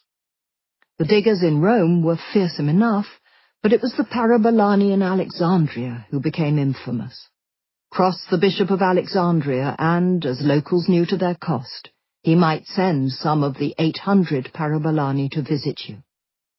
Argument incarnate, they massed outside the town hall, the theatre, and the law courts. Their mere presence was enough to bully opponents into submission. They've been described as a terrorist charity, a strange oxymoron, but a good one. These men did at times do good deeds, but they also sowed fear. Terror is the word used in Roman legal documents about them. One spring day in AD 415, the Parabolani would go much further than merely threatening violence. On that day, they committed one of the most infamous murders in early Christianity. Hypatia of Alexandria was born in the same city as the Parabolani, and yet a world away from them. While they spent their days toiling among the filthy and the dying, this aristocratic intellectual spent her days working with abstract mathematical theories and astrolabes. Hypatia was not only a philosopher, she was also a brilliant astronomer and the greatest mathematician of her generation. The Victorians, who became much taken with her, granted her other graces posthumously. One famous painting shows her draped, naked against an altar, her nubile body shielded by little more than her tumbling, tawny locks. A novel about her by the Reverend Charles Kingsley, author of the children's novel The Water Babies, is rich in such breathless phrases as the severest and grandest type of old Greek beauty, and in musings on her curved lips and the glorious grace and beauty of every line. This, alas, is romantic bunk. Hypatia was without doubt a beauty, but far from draping herself and her tumbling curls over altars, she always dressed in the austere and concealing uniform of a philosopher's cloak. She was devoted to the life of the mind rather than of the flesh, and remained a virgin. Any man bold enough to attempt to sway her from this resolve met with a bracing response. It is said that one of her students fell in love with her and, not being able to control his passion, confessed his feelings. Hypatia responded briskly. She brought some of her sanitary towels and threw them before him and said, "You love this, young man, and there is nothing beautiful about it." The relationship, understandably, went no further. By the early 5th century AD, Hypatia had become something of a local celebrity. Alexandria was a city that had, for hundreds of years, been enthralled to its intellectuals. Almost as soon as there'd been a city in that spot, there'd been a library, and almost as soon as there was a library, stories about the library, and particularly about its foundation, had started to accumulate. According to one story, Ptolemy II, the ruler of Alexandria, had written a letter to every king and ruler on earth, begging them to send his library works by all kinds of authors. Poets and prose writers, rhetoricians and sophists, doctors and soothsayers, historians and all the others too. Not just in Greek either, but in every language. Men too were sought and experts enlisted from every nation to act as translators. Each group of scholars was allocated the appropriate texts, and so a Greek translation of every text was made. Nothing was to be left out of this ambitious new collection, not even religion. Indeed, particularly not religion. It had been Alexander's firmly held belief that to govern a people you needed to understand them, and who could hope to understand a people unless you knew what they worshipped? Understand that, and you understood their souls. Understand a nation's soul, and you could control it. Vast efforts were made with religious texts. 2 million lines of verse said to be by the ancient Iranian prophet Zoroaster were translated. The very first translation of the Hebrew Bible into Greek was, according to legend, made here in the 3rd century BC. This was intellectual conquest as much as academic inquiry, and it could at times feel invasive. If you had docked in the city's handsome port in the 3rd century BC, then your ship would have been boarded by the officials of King Ptolemy III Euergetes. These officers would then have conducted a brisk search of your ship, hunting not for contraband, but for something that was here considered far more valuable: books. If any were found, they would be confiscated, taken off, and copied. The copies, the librarians, well aware of the fallibility of scribes, preferred originals, would then be returned to the ships, while the originals were labelled from the ships and taken to the great library itself. The Athenian government was written to, and their official copies of the great tragedies of Aeschylus, Sophocles, and Euripides, believed to be the most accurate in existence, were requested. The Athenians naturally refused. Ptolemy III pressed them. He would pay a vast deposit, he said, 15 talents, as proof of his good faith. Finally the Athenians were persuaded, and they sent their tragedies. The faithless Ptolemy made magnificent copies, on the finest writing materials, then sent these back across the sea. Athens got the money and the handsome new copies, but Alexandria had the best. It was a library of awesome ambition and size. The numbers of scrolls that it held is contested, but estimates of the collection give an idea of its extent, and they are astonishing. One puts the library's holdings at an implausibly high 700,000 volumes by the 1st century BC. Nonsense, probably, but there were perhaps as many as 500,000 scrolls by the 3rd century BC. Certainly there were so many that for the first time a system of categorizing the scrolls had to be invented to keep track of them all. This was easily the greatest library that the world had ever seen, or that it would see for centuries. The famous later monastic libraries were paltry by comparison. The earlier ones usually held around only 20 books, and even the major libraries of the 12th century contained no more than 500 or so, and naturally such collections were heavily weighted towards Christian texts. It took well over a millennium for any other collection to come close to what Alexandria had achieved in terms of volume, and longer still before any other library demonstrated such intellectual omnivorousness. By 1338, the library of the Sorbonne in Paris, the richest in the Christian world, offered a theoretical 1,728 works for loan, 300 of which, as its registers noted, it had already managed to lose. It wasn't only books that Alexandria collected. but intellectuals. Scholars here were treated with reverence and to some marvellous facilities. Together, the great library at the museum provided them with a charming existence. There were covered walkways to stroll through, gardens in which to rest, and a hall to lecture in. Almost every need was catered for. Academics were also given a stipend from public funds, board and lodging, and meals in an elegant domed-roof dining hall. There may also have been, somewhat incongruously, a zoo. The intention of all this was to lure the empire's intellectuals here, and it worked. Some of the most brilliant minds of the classical period flocked there to write, read, study, and eat those free meals, and of course to bicker. In populous Egypt, one vinegary observer wrote, many cloistered bookworms are fed, arguing endlessly in the chicken coop of the muses. The brilliant mathematician and physicist Archimedes, who famously stepped in a bath, noticed its water move and announced Eureka, had studied here. So too did Euclid, whose mathematical textbook remained the basis of maths education until the 20th century.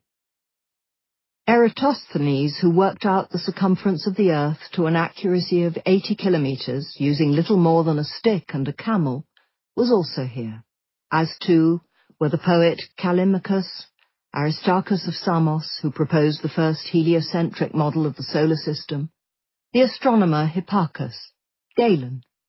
The catalogue of Alexandria's intellectuals is as remarkable as that of its books. Hypatia's own father, Theon, had studied here. He was a mathematician of astonishing perspicacity, not to mention longevity. The commentaries he produced on Euclid were so authoritative that they form the foundation of modern editions of his texts. Read Euclid today, and you are reading in part the work of Hypatia's father. Nothing lasts forever. As she stepped out on her daily ride through Alexandria in her chariot, Hypatia would have passed through a very different city to the one enjoyed by her forebears. As the 4th century opened, even its horizon had changed. The great temple of Serapis that had once dominated the city's skyline had now gone.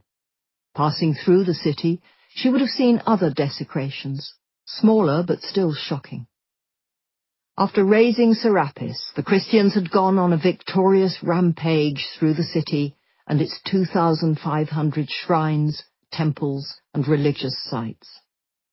Busts of Serapis that had, much like the Virgin Mary in Italian villages today, previously stood in streets, wall niches, and above doorways, had been removed, cleansed. The Christians had so cut and filed them away that not even a trace or mention of Serapis or any other demon remained anywhere. In their place, everyone painted the sign of the Lord's cross on doorposts, entrances, walls, and columns. Later, with bolder finality, crosses were carved in. The city's intellectual life had suffered. The final remnants of the great library had gone, vanishing along with the temple. Many of Alexandria's intellectuals had gone too, fleeing to Rome or elsewhere in Italy, or anywhere they could to get away from this frightening city. Nevertheless, though much had gone, much remained. At the beginning of the 5th century, Alexandria still exerted a pull on the intellectuals of empire, and Hypatia moved in a gilded circle. It was said that anyone who wanted to study philosophy travelled vast distances to get to her, coming from as far afield as Rome, Libya, and Syria. Some of Alexandria's leading citizens petitioned her for advice which, it seems, she doled out with alarming frankness. Whenever anyone new and notable visited Alexandria, one of the first things they did was to pay Hypatia a visit. Orestes, the aristocratic governor of Alexandria, and one of the most important men in the city, had become a confidant, friend, and a powerful ally, and as it would turn out, a dangerous one. In a world that was becoming increasingly riven along sectarian lines, Hypatia remained determinedly non-partisan in her behavior treating non-Christian and Christian with meticulous equality. Orestes himself was a Christian. People of all faiths crowded in to hear her lecture and flocked to her house to hear her speak. Devotees gathered round her at all times. Those who were taught by her grew almost queasily rhapsodic in their praise. They were fortune's darlings to be able to sit at the feet of this luminous child of reason. Many of Hypatia's pupils had other, more concrete reasons to consider themselves blessed. They were some of the wealthiest and best educated young men in the empire. When away from Alexandria, they wrote each other fondly affectionate letters from their country villas, extolling the virtues of simple rural life with the enthusiasm of those who've never had to do any simple rural work. When one student wished to show his affection for another, he bought him a horse. Now, in her late middle age, Hypatia had established herself as one of the most respected figures in Alexandria. The entire city, as one later admirer gushed, naturally loved her and held her in exceptional esteem. It was not true. In the spring of the year 415, relations between Christians and non-Christians in Alexandria were tense. The sky above the city might have been darkened by only a few scudding white clouds, but in its streets, the atmosphere, always quarrelsome, was more precarious than ever. To make matters worse, the city had a new bishop, Cyril. After the zealot Theophilus, many Alexandrians must have hoped that their next cleric would be more conciliatory. He was not. But then his breeding hinted at as much. He was, after all, Theophilus's nephew, and true to family form, he was a thug. Cyril had not been in power long before he showed himself to be, if anything, more vicious than his uncle. Even Christians had reservations about this brutal and ambitious man. He was, as one council of bishops put it, a monster born and educated for the destruction of the church. And within a few years of his coming to power, his violence had begun. The Jews were among the first to suffer. The population of Jews in Alexandria was large, and according to the legend, had itself benefited from the city's bibliomania. Ptolemy II, or so the charming story goes, had been desperate to find scholars who could translate the mysterious but highly respected Jewish writings for him, so that they could be added to the library's collection. However, no Greek could fathom the script in which they were written. So Ptolemy had asked the Jewish leaders for help. They'd agreed to send him some elders as translators, but there were terms. In return, they wanted the 100,000 or so Jewish prisoners of war held in the city to be set free. It was a vast number. Ptolemy thought for a moment, then agreed. He got his translators, 70 or so of them. The Jewish prisoners gained their liberty, and the great library got its translation, which became known, in the translator's honor, as the Septuagint. There was little interest in Hebrew writings by now. According to the hectoring sermons being preached by a new generation of intolerant Christian clerics, the Jews were not a people with an ancient wisdom to be learnt from. They were instead, like the pagans, the hated enemies of the church. A few years earlier, the preacher John Chrysostom had said that the synagogue is not only a brothel, it is also a den of robbers and a lodging for wild beasts, a dwelling of demons, a place of idolatry.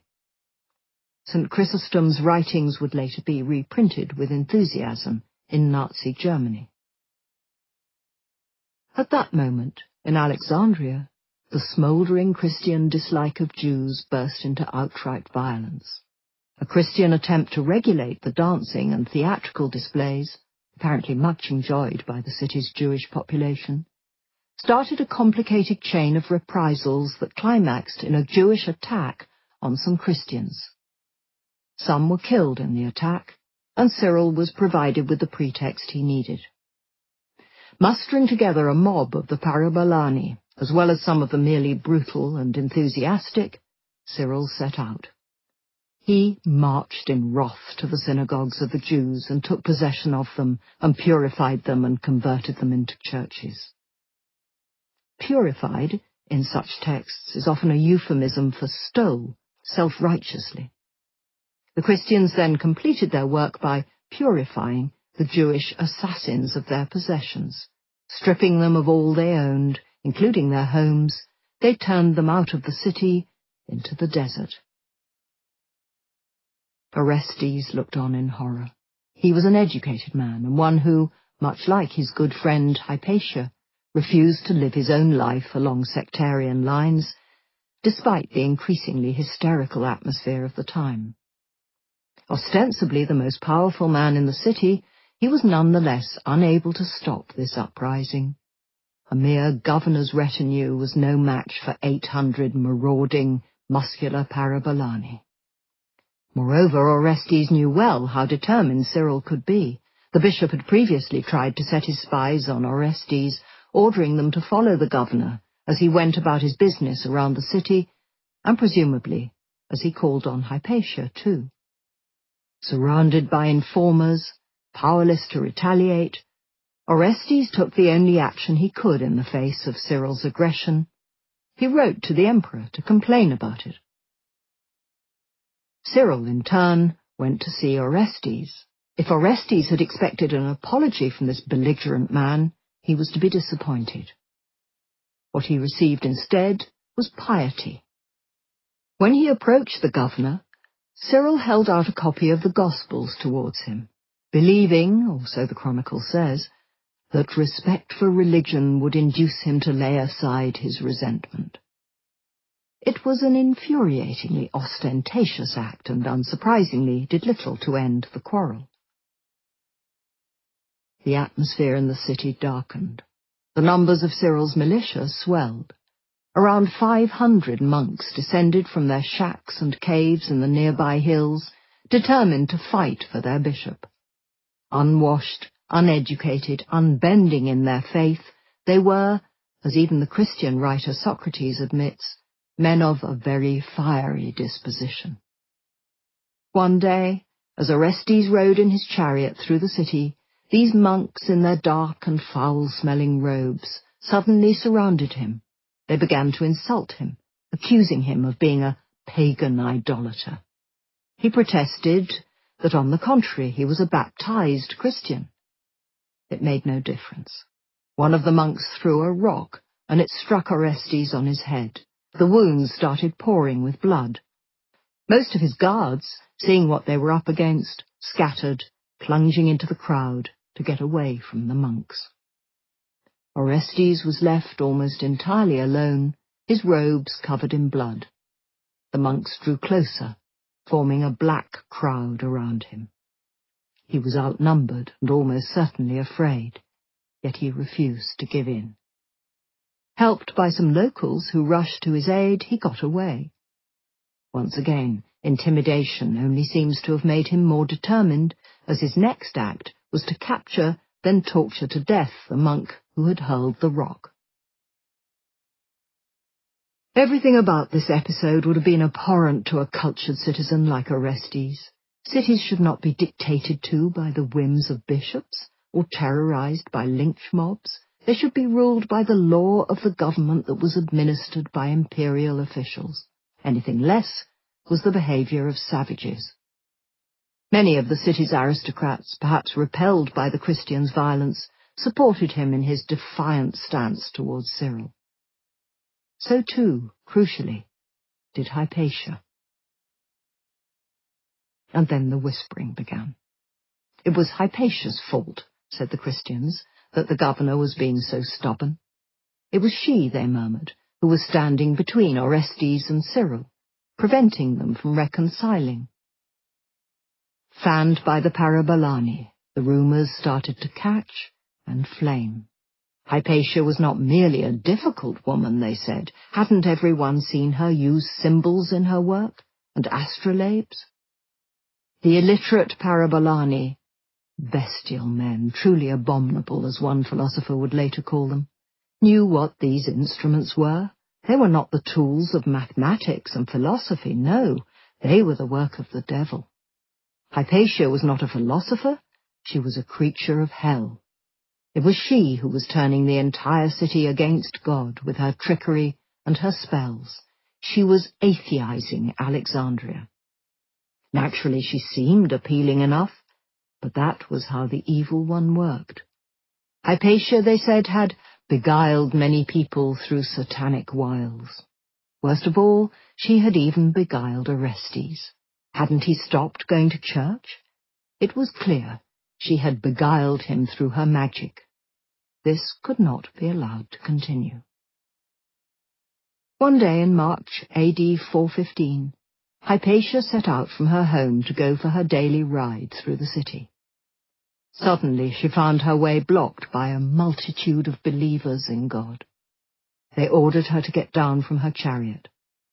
Knowing what had recently happened to her friend Orestes, she must have realized, as she climbed down, that her situation was a serious one. She cannot possibly have realized quite how serious. As soon as she stood on the street, the Parabolani, under the guidance of a church magistrate called Peter, a perfect believer in all respects in Jesus Christ, surged round and seized the pagan woman. They then dragged Alexandria's greatest living mathematician through the streets to a church. Once inside, they ripped the clothes from her body, then, using broken pieces of pottery as blades, flayed her skin from her flesh. Some say that while she still gasped for breath, they gouged out her eyes. Once she was dead, they tore her body into pieces and threw what was left of the luminous child of reason onto a pyre and burned her. Chapter 10. To drink from the cup of devils. We, if wise, shall take from the heathen books whatever befits us and is allied to the truth, and shall pass over the rest. St. Basil, Address 4. Near the beginning of Umberto Eco's novel The Name of the Rose, an erudite medieval abbot turns to a monk who's just arrived in his monastery in Italy. Monasterium sine libris, he declaims in Latin naturally, est sicut hortus sine herbis, pratum sine floribus, arbor sine foliis. A monastery without books is like a garden without herbs, a meadow without flowers, a tree without leaves. The abbot continues this explanation, or less charitably, exposition, of monastic life in the vernacular. His order of monks, the Benedictines, he explains, growing up under the double command of work and prayer, was light to the whole known world, depository of knowledge, salvation of an ancient learning that threatened to disappear in fires, sacks, earthquakes, forge of new writing, and increase of the ancient. It is a powerful image, this. Christianity as the inheritor and valiant protector of the classical tradition, and it is an image that persists. This is the Christianity of ancient monastic libraries, of the beauty of illuminated manuscripts, of the venerable Bede. It is the Christianity that built august Oxford colleges, their names a litany of learnedness, Corpus Christi, Jesus, Magdalene. This is the Christianity that stocked medieval libraries, created the Très riche Heures du Duc de Berry, the Hours of Jeanne de Navarre, and the sumptuous gold illustrations of the Copenhagen Psalter. This is the religion that, inside the walls of the Vatican, even now keeps Latin going as a living language, translating such words as computer, video game, and heavy metal into Latin over a millennium after the language ought to have died a natural death. And indeed all that is true. Christianity at its best did do all of that and more. But there is another side to this Christian story, one that is worlds away from the bookish monks and careful copyists of legend. It is a far less glorious tale of how some philosophers were beaten, tortured, interrogated and exiled, and their beliefs forbidden. It is a story of how intellectuals set light to their own libraries in fear. And it is above all a story that is told by absences, of how literature lost its liberty, how certain topics dropped from philosophical debate, and then started to vanish from the pages of history. It is a story of silence. The intellectual world was changing. Some years before Hypatia's murder, an elderly Christian bishop named Basil wrote an anxious address to young men advising them on the right use of Greek literature. It was a brisk and starchy work intended to show youthful readers which classical authors made for acceptable reading material and which did not. As Basil warned, young readers should not surrender to these men once for all the rudders of your mind and follow them whithersoever they lead. Rather, accepting from them only that which is useful, you should know that which ought to be overlooked. In Basil's eyes, there was a lot to overlook. Today, in a world in which the very word classical hints at something revered to the point of dullness, it is hard to understand quite how alarming many of these works were to the Christians. But to Christian eyes, the classical canon had the power to horrify.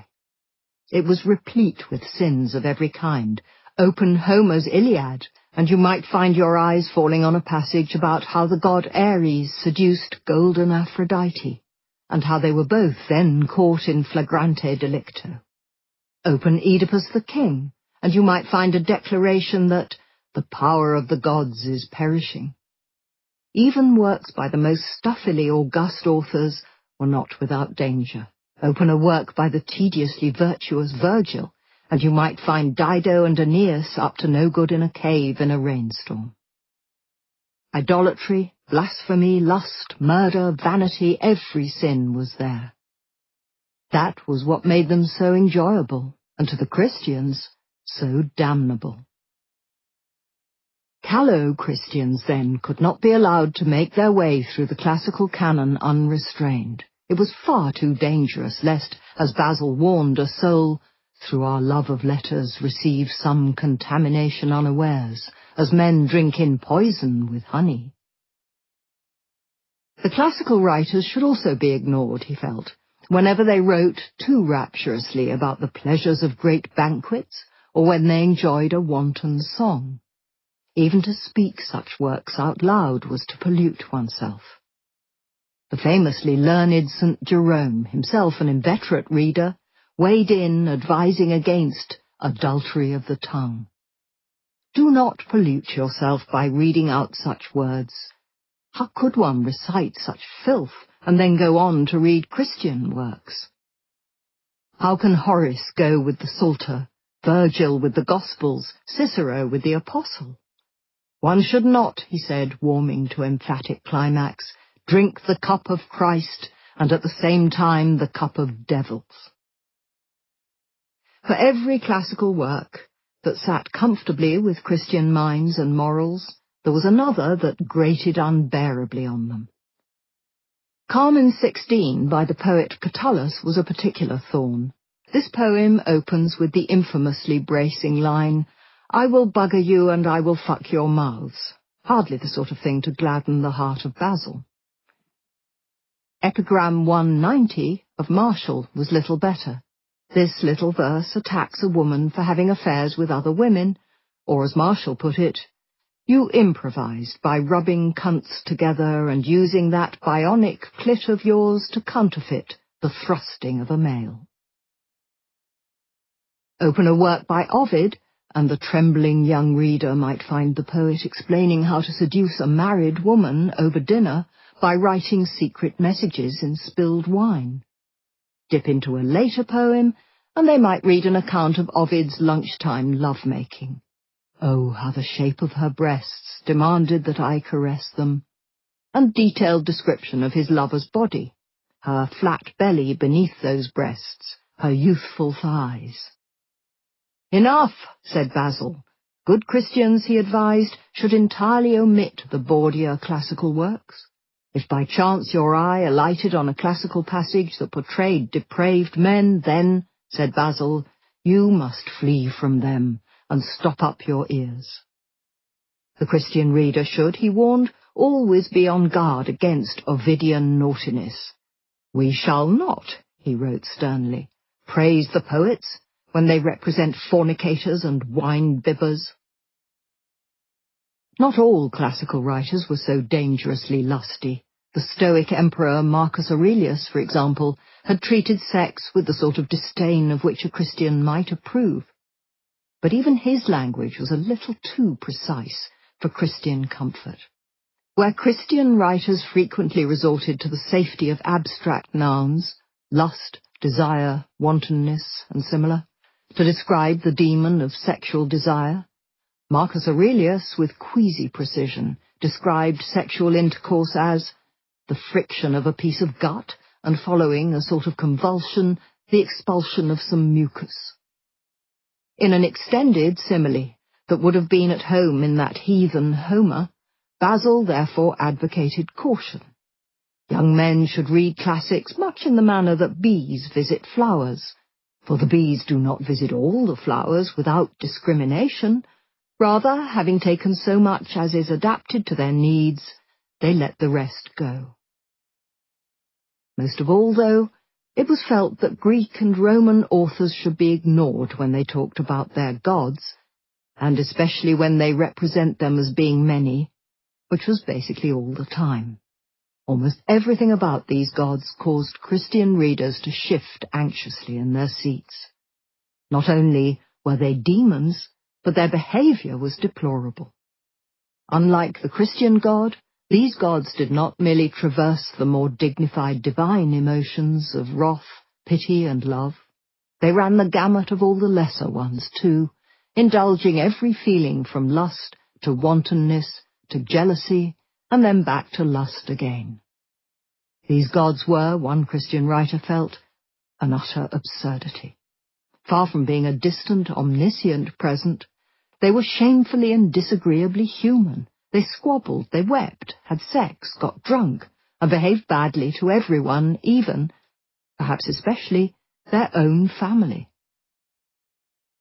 In the Greco-Roman pantheon, not only did brother fight against brother, but worse, brother sometimes did quite unmentionable things with sister, or with anyone else they could get their hands on. Zeus was infamous among Christian authors as he had lusted with a disgraceful passion for his sister. Indeed, he was so badly behaved that Basil was unable to bring himself to describe what the one they call Zeus had got up to. It was impossible to speak of Zeus's adulteries without blushing. Such things, wrote the Christian apologist Tertullian, should not have been invented by God-fearing people. Classical comedies in which everyone, including the gods, had flapped about in fallacies were even worse. Is not the majesty of your gods insulted, and their godhead defiled by your applause? Classical literature not only questioned the reality of divine beings, it frequently laughed at them too. The works of Greek and Roman philosophy were full of punchy one-liners, poking fun at religion.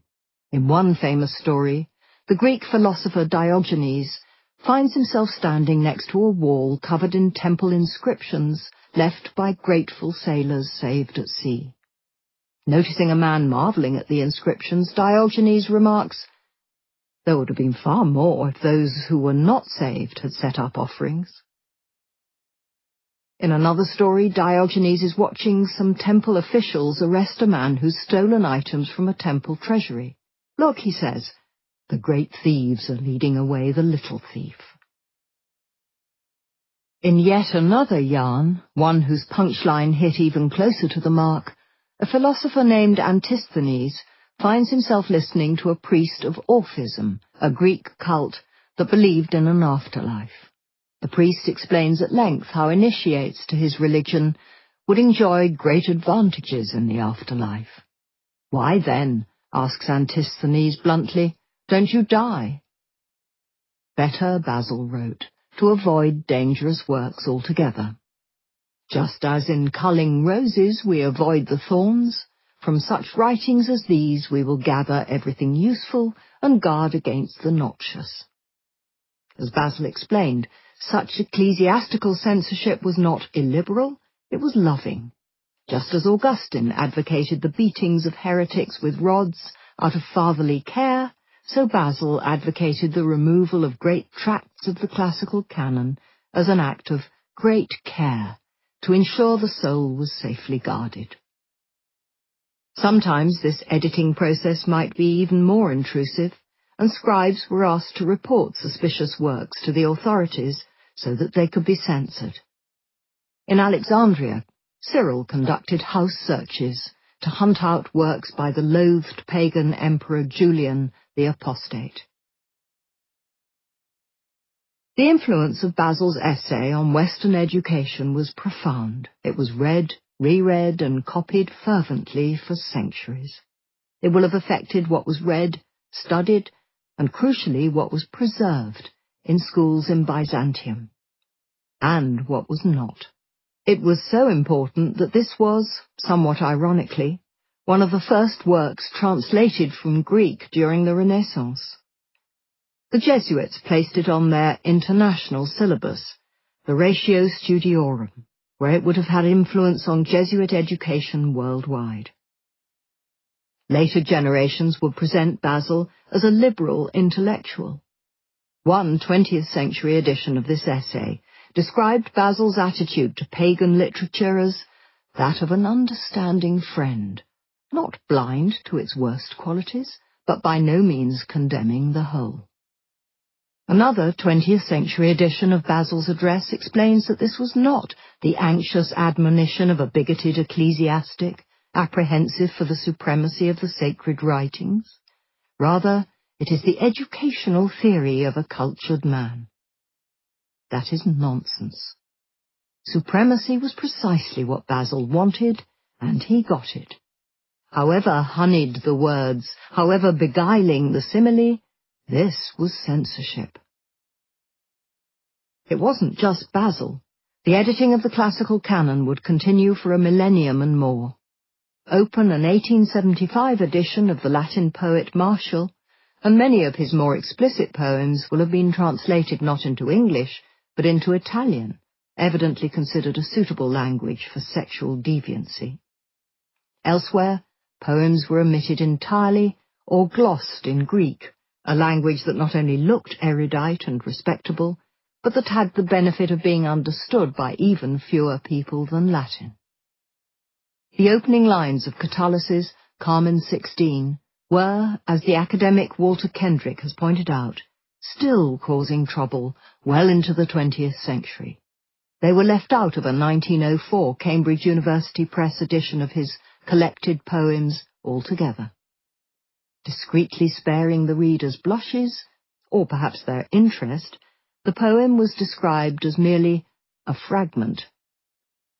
Open the 1966 Penguin edition, and you will find that the first line has, equally discreetly, been left in the original Latin. Pedicabo et irumabo, it declares, percussively but impenetrably.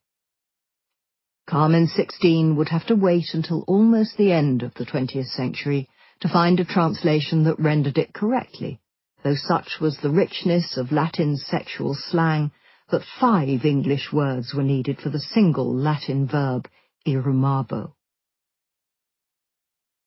In this new, ever-watchful Christian era, the tone of what was being written began to change.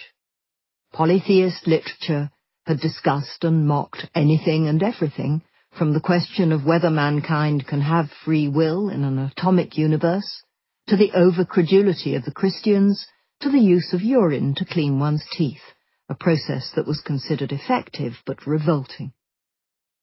After Christianity, what was seen as worth recording on the pages of parchment changed. Unlike the centuries before Constantine, the centuries afterwards produced no rambunctious satires or lucidly frank love poetry.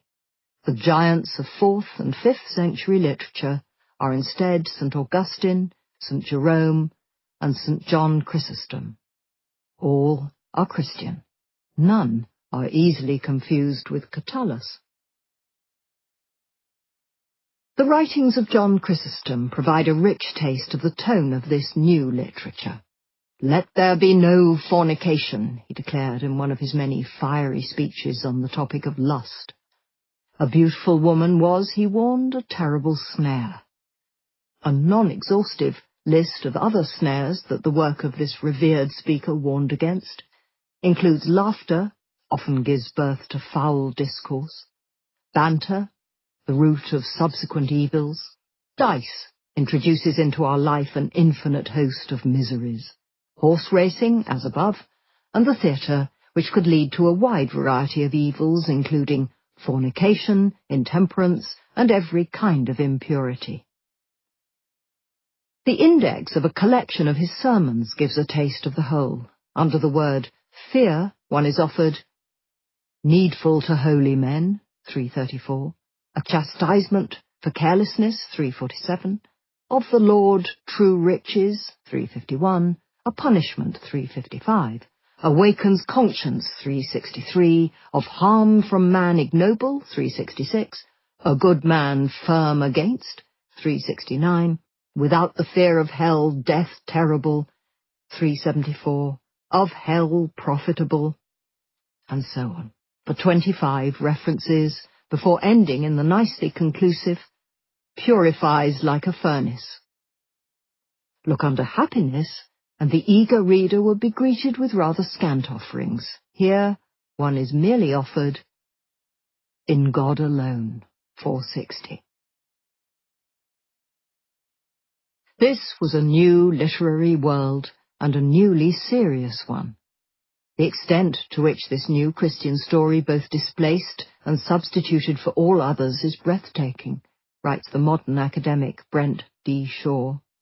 The power of this Christian talk was produced by many things, among them a remorseless hortatory pedagogy, a hectoring moralizing of the individual, and a ceaseless management of the minutiae of everyday life. Above all, it was a form of speech marked by an absence of humour. It was a morose and a deadly serious world. The joke, the humorous kick, the hilarious satires, the funny cut-them-down-to-size jibe, have vanished. And in the place of humour came fear. Christian congregations found themselves rained on by oratorical fire and brimstone, for their own good, of course. As Chrysostom observed with pleasure, in our churches we hear countless discourses on eternal punishments, on rivers of fire, on the venomous worm, on bonds that cannot be burst, on exterior darkness. But however threatening Christian preachers might have found the easy classical talk about sex, abortions, buggery, and the clitoris, there was another aspect of classical literature that presented an even more alarming prospect: philosophy. The competing clamour of Greek and Roman philosophical schools provided a panoply of possible beliefs. Classical philosophers had variously argued that there were countless gods, that there was one God, that there were no gods at all, or that you simply couldn't be sure. The philosopher Protagoras had neatly summed up this attitude to divine beings: I cannot know either that they exist, or that they do not exist. Even philosophers like Plato, whose writings fitted better with Christian thought, his single form of the good could, with some contortions, be squeezed into a Christian framework, was still threatening. Perhaps even more so, Plato would continue to, sporadically, alarm the Church for centuries. In the 11th century, a new clause was inserted into the Lenten liturgy, censuring those who believed in Platonic forms. Anathema on those, it declared, who devote themselves to Greek studies, and instead of merely making them a part of their education, adopt the foolish doctrines of the ancients and accept them as the truth. For many hardline Christian clerics, the entire edifice of academic learning was considered dubious. In some ways, there was a noble egalitarianism in this. With Christianity, the humblest fisherman could touch the face of God without having his hands stayed by quibbling scholars. But there was a more aggressive and sinister side to it too. St. Paul had succinctly and influentially said that the wisdom of this world is foolishness with God. This was an attitude that persisted. Later Christians scorned those who tried to be too clever in their interpretation of the Scriptures.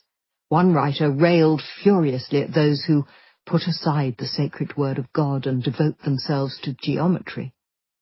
Some of them give all their energies to the study of Euclidean geometry and treat Aristotle with reverent awe. To some of them, Galen is almost an object of worship. In Christian eyes, Galen was not to be worshipped, God was. Gnosticism, a highly intellectual 2nd century movement, the word Gnostic comes from the Greek word for knowledge, that was later declared heretical, didn't help. Heretics were intellectual, therefore intellectuals were, if not heretical, then certainly suspect. So ran the syllogism. Intellectual simplicity, or to put a less flattering name on it, ignorance, was widely celebrated. The biography of St. Anthony records with approval that he refused to learn to read and write or to join in the silly games of the other little children.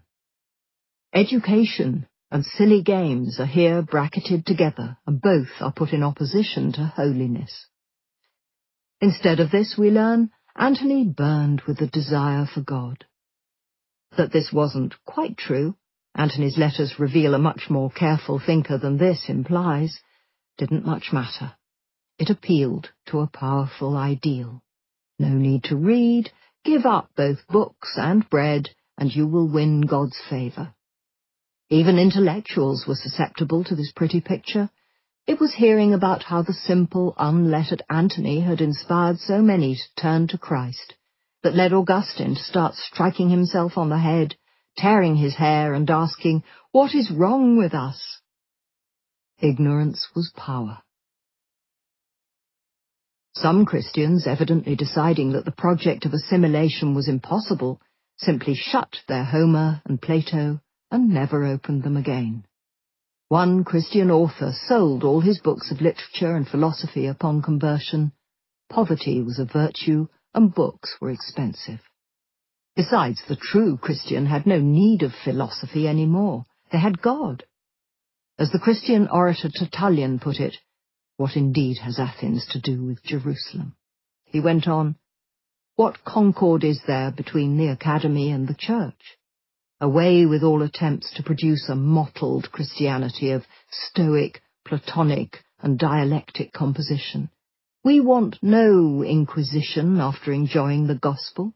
With our faith, we desire no further belief. No need for knowledge, for the philosophy of the Stoics, or the Platonists, or indeed anything else. One had faith. That was enough." Out of all this exuberant illiteracy there arose a problem. While storming the gates of heaven might be achieved with no education at all, storming the gates of the elite villas of Rome required a little more sophistication. Educated Romans and Greeks, such as Celsus and Porphyry, had long looked at the literature of Christianity with the utmost disdain, and writers such as Augustine and Jerome knew it. Part of the problem was the Bible, not only what it said, but the way in which it said it. Today, robed in the glowing English of the King James Version, it's hard to imagine the language of the Bible ever causing problems. In the 4th century, it had no such antique grandeur. The Gospels of the old Latin Bible were written in a distinctly demotic style, rich in grammatical solecisms and the sort of words that grated on educated ears. The loss of meaning was negligible, the ancient equivalent of saying serviette rather than napkin. The loss of status was intolerable. If this was the word of God, then God seemed to speak with a distinctly common accent. And this society had an acute ear for accents. Augustine grew up knowing that grammatical error was more frowned on than moral error, and that one might be more despised for saying human being than one would for being the sort of human being who judged another on his accent. H's in Latin, as in Victorian England, and indeed modern Britain, were often a giveaway of class, and the ability to know where to put them was the mark of a gentleman.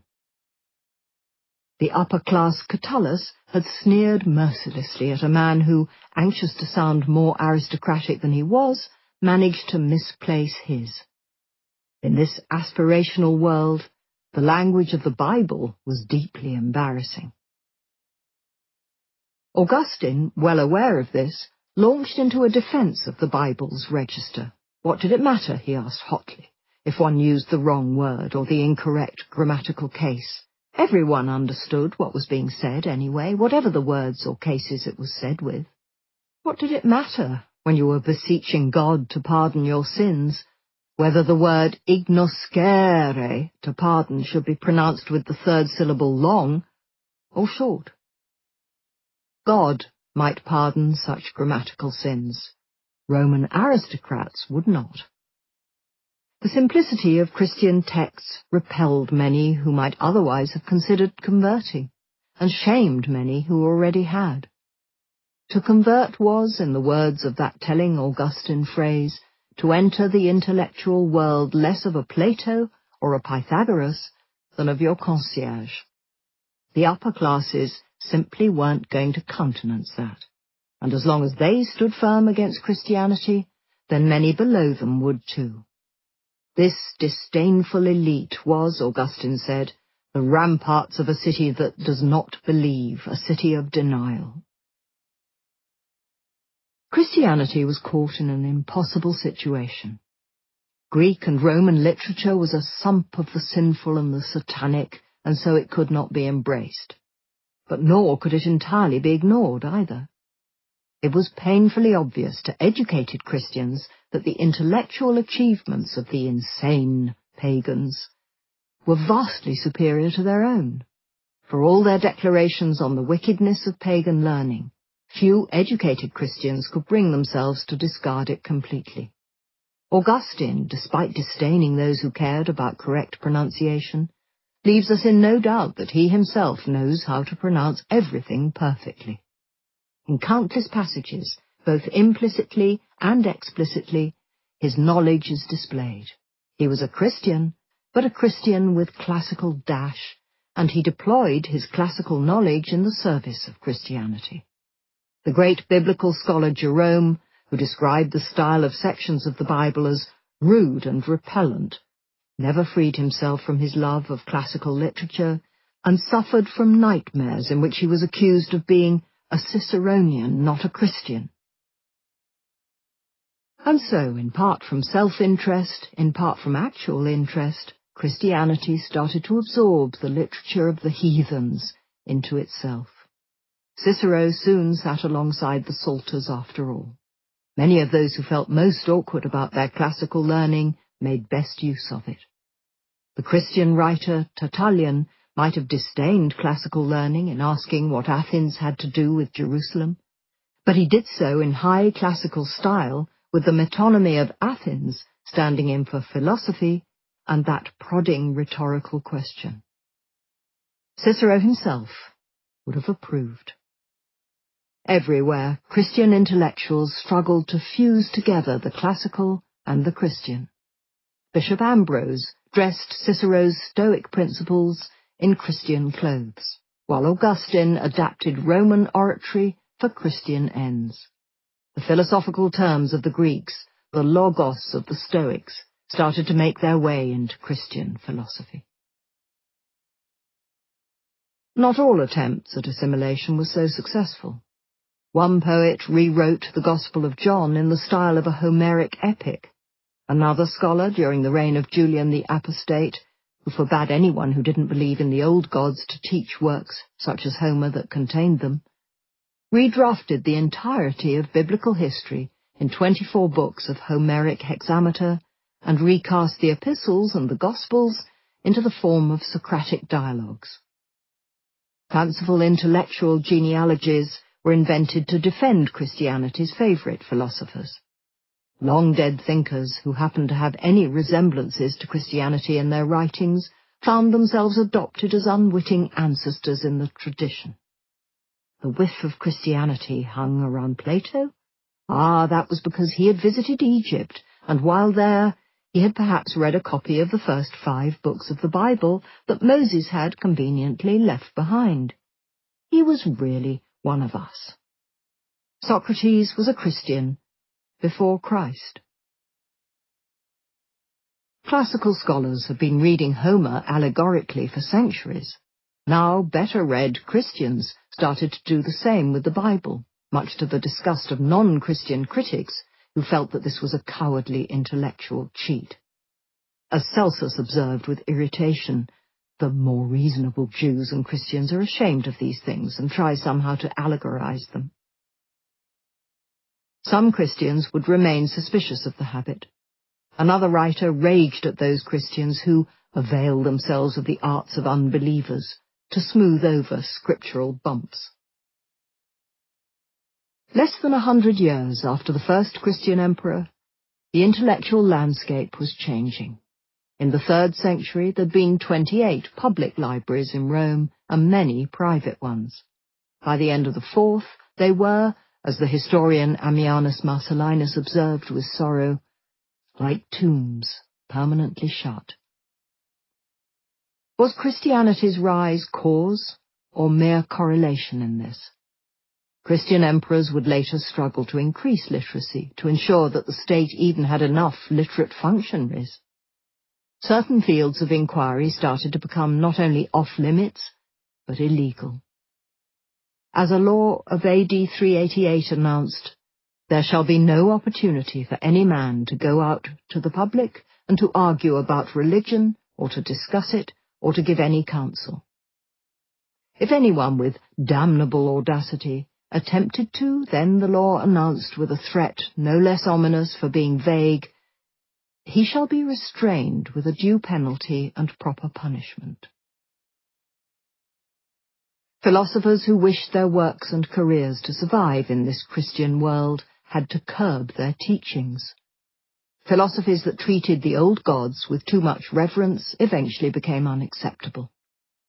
Any philosophies that dabbled in predicting the future were cracked down on. Any theories that stated that the world was eternal, for that contradicted the idea of creation, were, as the academic Dirk Roman has pointed out, also suppressed. Philosophers who didn't cut their cloth to the new shapes allowed by Christianity felt the consequences. In Athens, some decades after Hypatia's death, a resolutely pagan philosopher found himself exiled for a year. The stated aims of historians started to change too. When the Greek author Herodotus, the father of history, sat down to write the first history, he declared that his aim was to make inquiries, historias in Greek, into the relations between the Greeks and the Persians. He did so with such even-handedness that he was accused of tipping over into treachery, of overpraising the Greeks' enemies and being a philobarbaros, a barbarian lover, a viciously insulting word.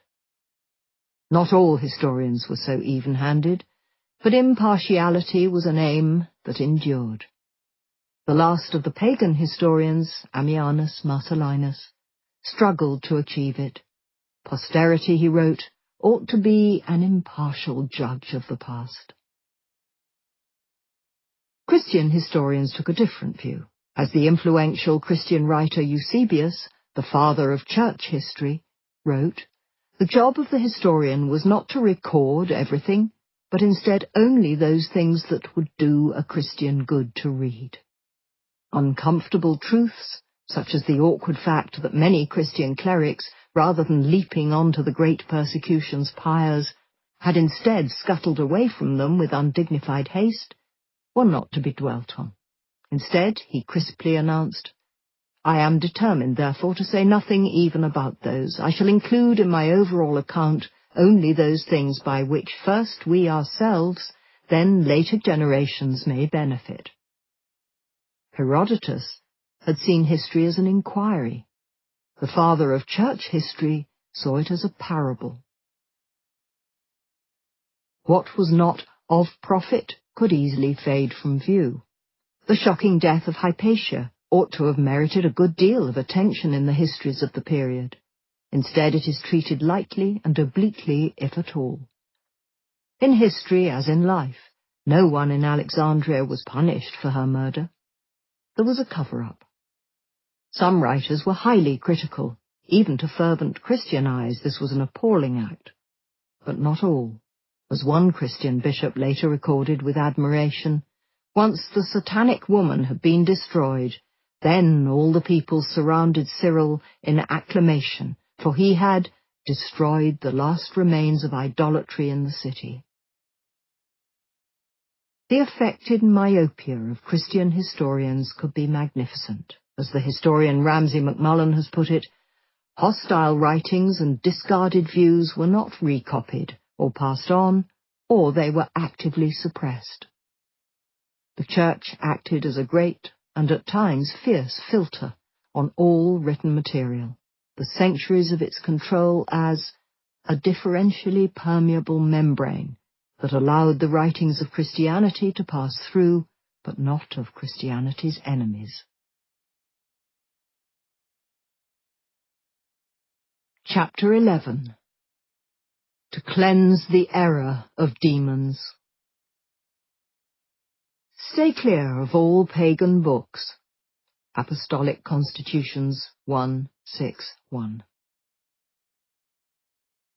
In Alexandria, towards the end of the 5th century, a Christian chronicler named Zachariah of Mytilene entered the house of a man and found that he was sweating and depressed.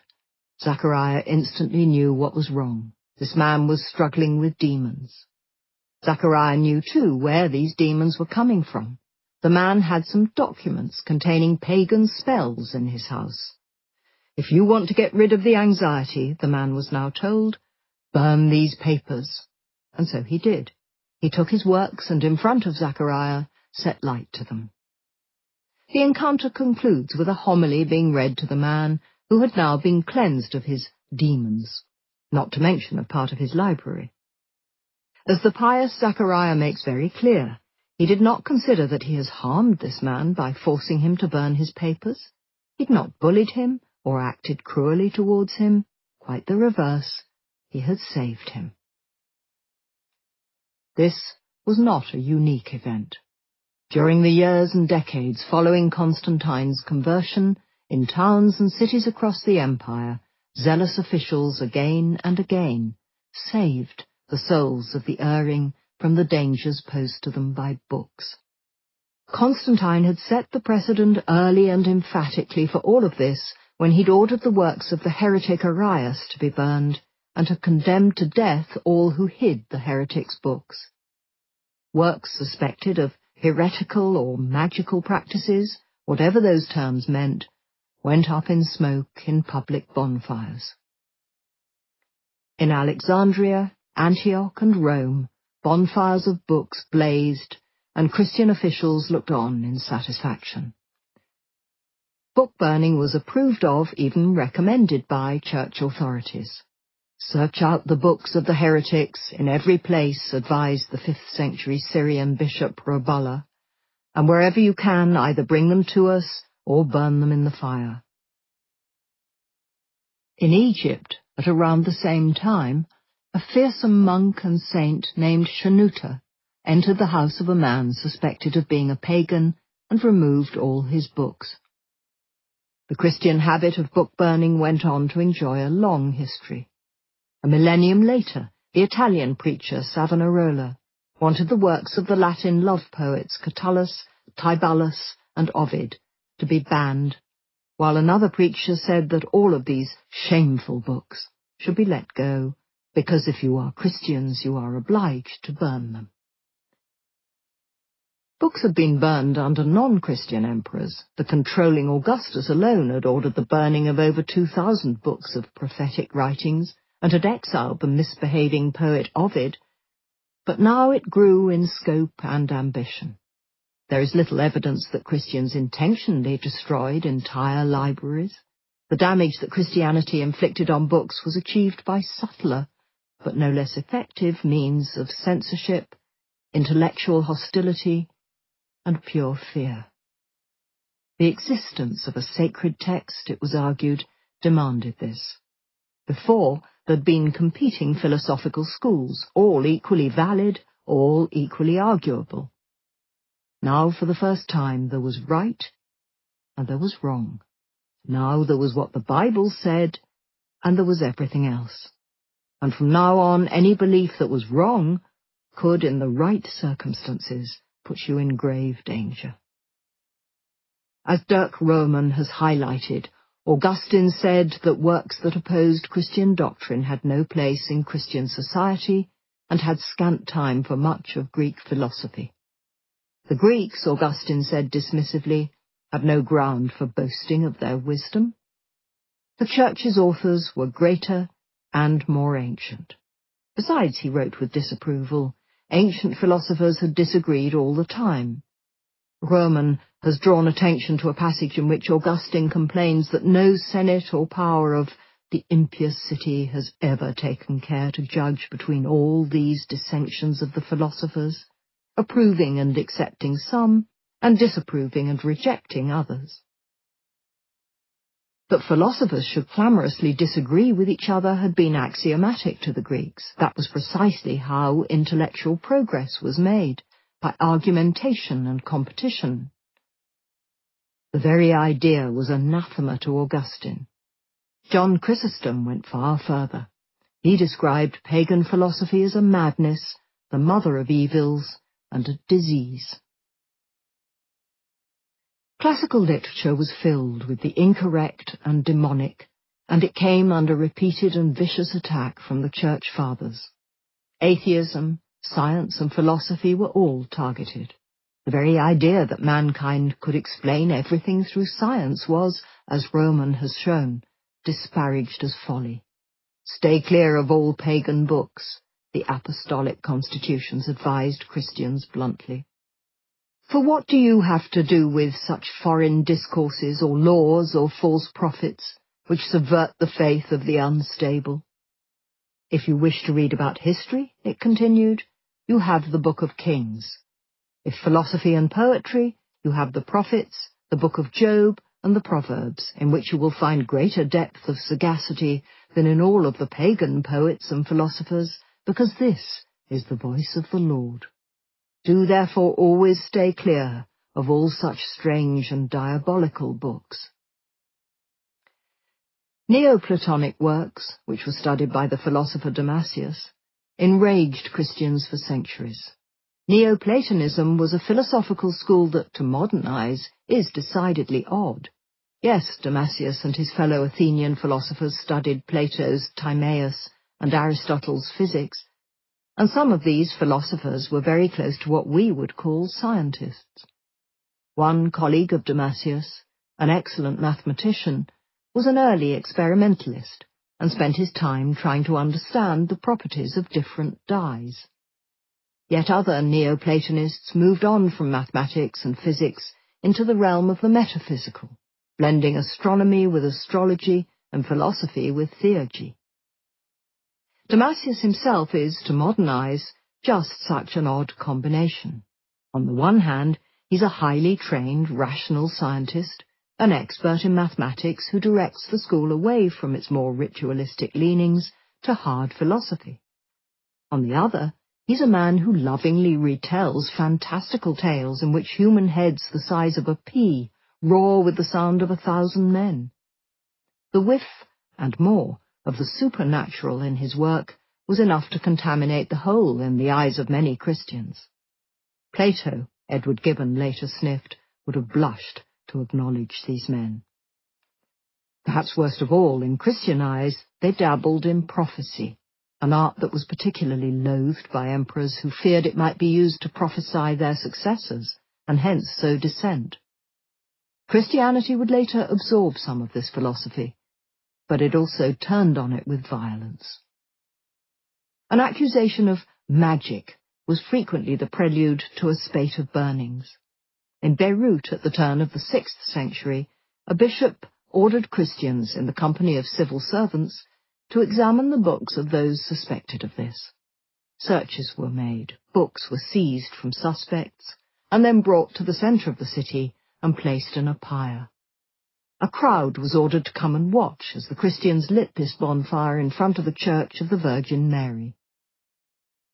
The demonic deceptions and barbarous and atheistic arrogance of these books were condemned as everybody watched the magic books and the demonic signs burn. In 2017, in London, a pamphlet by Jehovah's Witnesses advocated similar caution.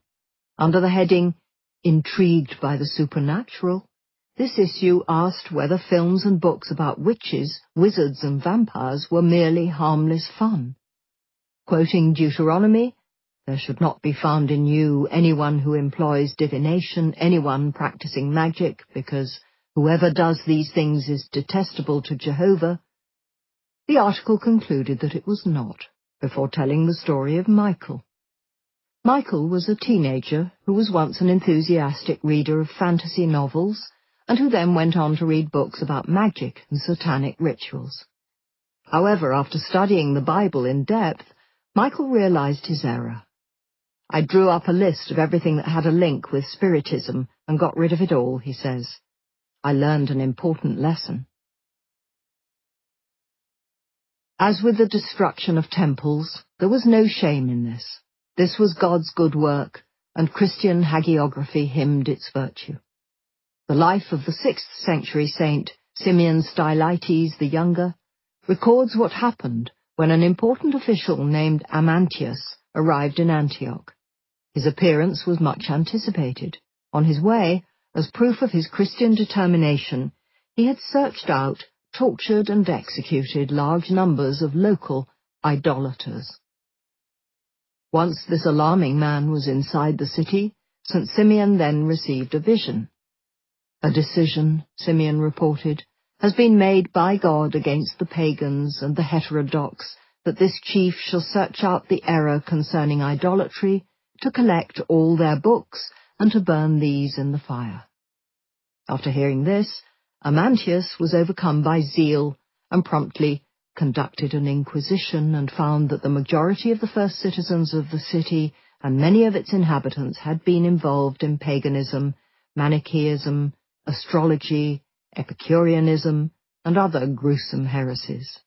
These he had detained, thrown in prison, and having brought together all of their books, which were a great many, he had these burnt in the middle of the stadium. What did the books burned on such occasions really contain? Doubtless some did contain magic. Such practices were popular prior to Christianity, and certainly didn't disappear with its arrival. But they were not all. The list given in the life of St. Simeon clearly refers to the destruction of books of Epicureanism, the philosophy that advocated the theory of atomism. Paganism appears to have been a charge in itself, and while it could mean outlawed practices, it could, at a stretch, refer to almost any antique text that contained the gods. Christians were rarely good chroniclers of what they burned. Sometimes clues to the texts remain. In Beirut, just before the bonfire of the books, pious Christians had gone to the house of a man suspected of owning books that were hateful to God. The Christians told him that they wanted the salvation and recovery of his soul. They wanted liberation. These Christians then entered his home, inspected his books, and searched each room. Nothing was found, until the man was betrayed by his slave. Forbidden books were discovered in a secret compartment in a chair. The man whose house it was, clearly well aware of what such liberation might involve, fell to the ground and begged us in tears not to hand him over to the law. He was spared the law, but forced to burn his books. As our chronicler Zechariah records with pleasure, when the fire was lit, he threw the books of magic into it with his own hands and said that he thanked God who had granted him with his visit and liberated him from the slavery and error of demons.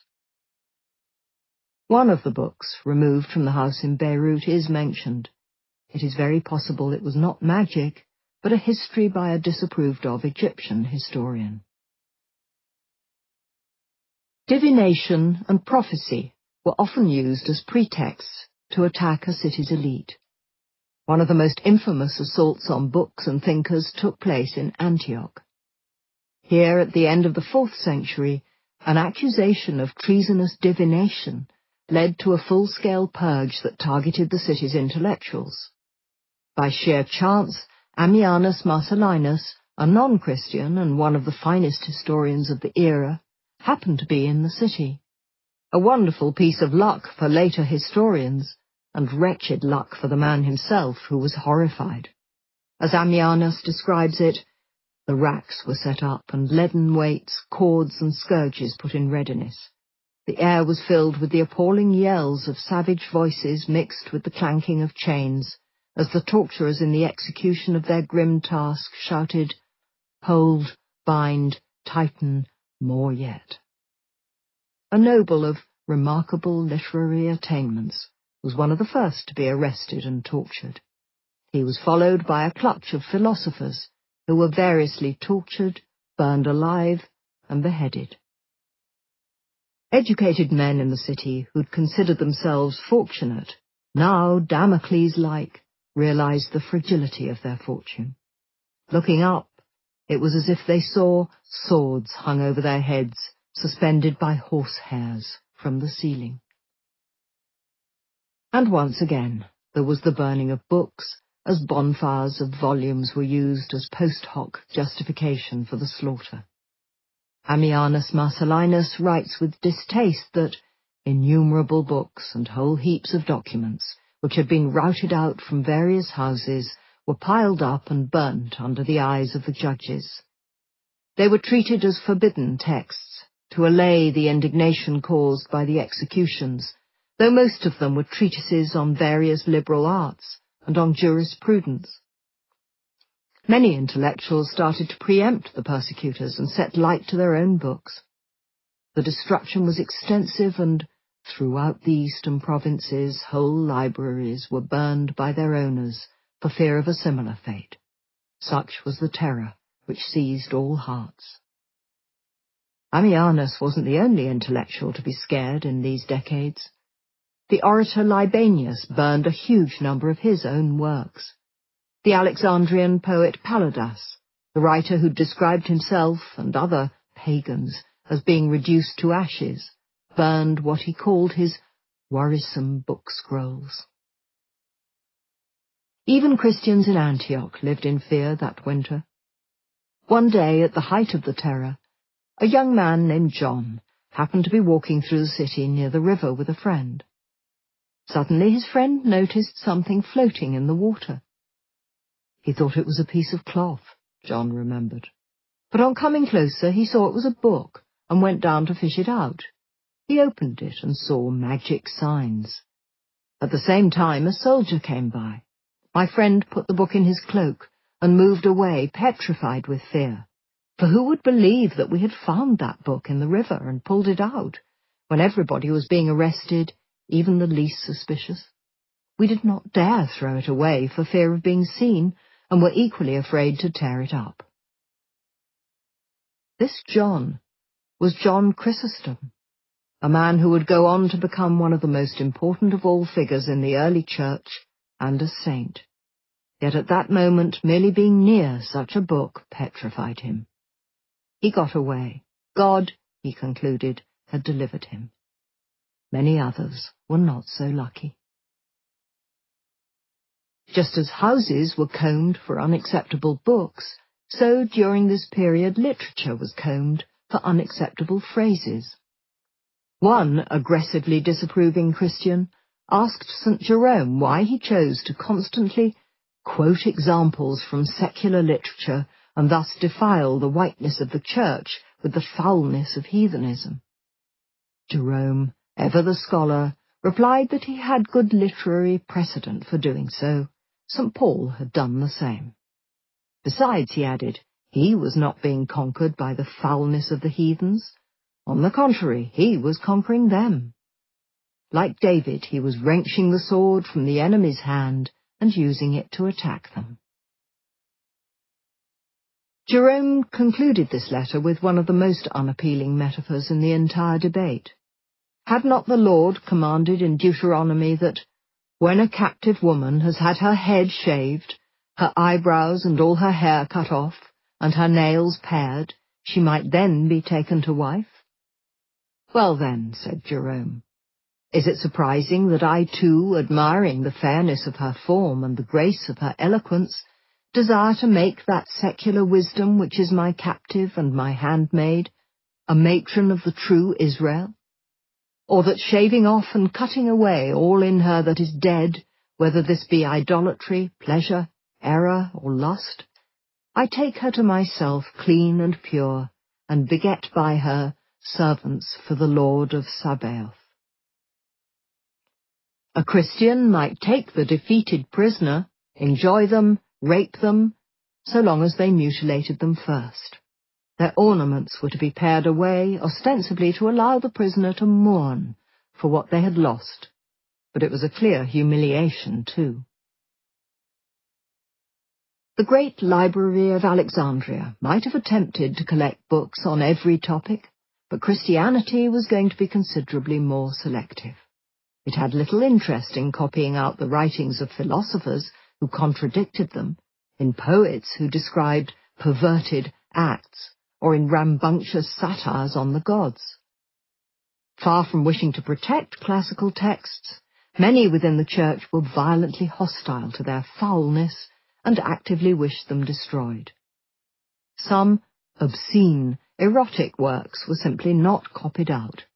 One surviving Byzantine manuscript of Ovid has been scarred by a series of ridiculous redactions. Even the word girl seems to have been considered too racy to remain. In the 17th and 18th centuries, Jesuits were still censoring and bowdlerizing their editions of the classics. Individual abbots, far from Umberto Eco's avenging intellectual ideal, sometimes censored their own libraries. At some point in the 15th century, a note was left in a mutilated manuscript in Vienna. At this point in the book, it records, there were 13 leaves containing works by the apostate Julian. The abbot of the monastery read them and realized that they were dangerous, so he threw them into the sea. Much classical literature was preserved by Christians. Far more was not. To survive, manuscripts needed to be cared for, recopied. Classical ones were not. Medieval monks, at a time when parchment was expensive and classical learning held cheap, simply took pumice stones and scrubbed the last copies of classical works from the page. Roman has pointed out that there is even evidence to suggest that in some cases, whole groups of classical works were deliberately selected to be deleted and overwritten in around AD 700, often with texts authored by the fathers of the Church or by legal texts that criticized or banned pagan literature. Pliny, Plautus, Cicero, Seneca, Virgil, Ovid, Lucan, Livy, and many, many more. All were scrubbed away by the hands of believers. The evidence from surviving manuscripts is clear. At some point, 100 or so years after Christianity comes to power, the transcription of the classical texts collapses. From AD 550 to 750, the numbers copied plummeted. This is not, to be clear, an absolute collapse in copying. Monasteries are still producing reams and reams of religious books. Bible after Bible, copy after copy of Augustine is made. And these works are vast. This was not about an absolute shortage of parchment. It was about a lack of interest verging on outright disgust for the ideas of a now despised canon. The texts that suffer in this period are the texts of the wicked and sinful pagans. From the entirety of the 6th century, only scraps of 2 manuscripts by the satirical Roman poet Juvenal survive, and mere remnants of 2 others, one by the elder and one by the younger Pliny. From the next century there survives nothing save a single fragment of the poet Lucan. From the start of the next century, nothing at all. Far from mourning the loss, Christians delighted in it. As John Chrysostom crowed, "The writings of the Greeks have all perished and are obliterated." He warmed to the theme in another sermon. "Where is Plato? Nowhere. Where Paul? In the mouths of all." The 5th century writer Theodoret of Cyrus observed the decline of Greek literature with similar enthusiasm.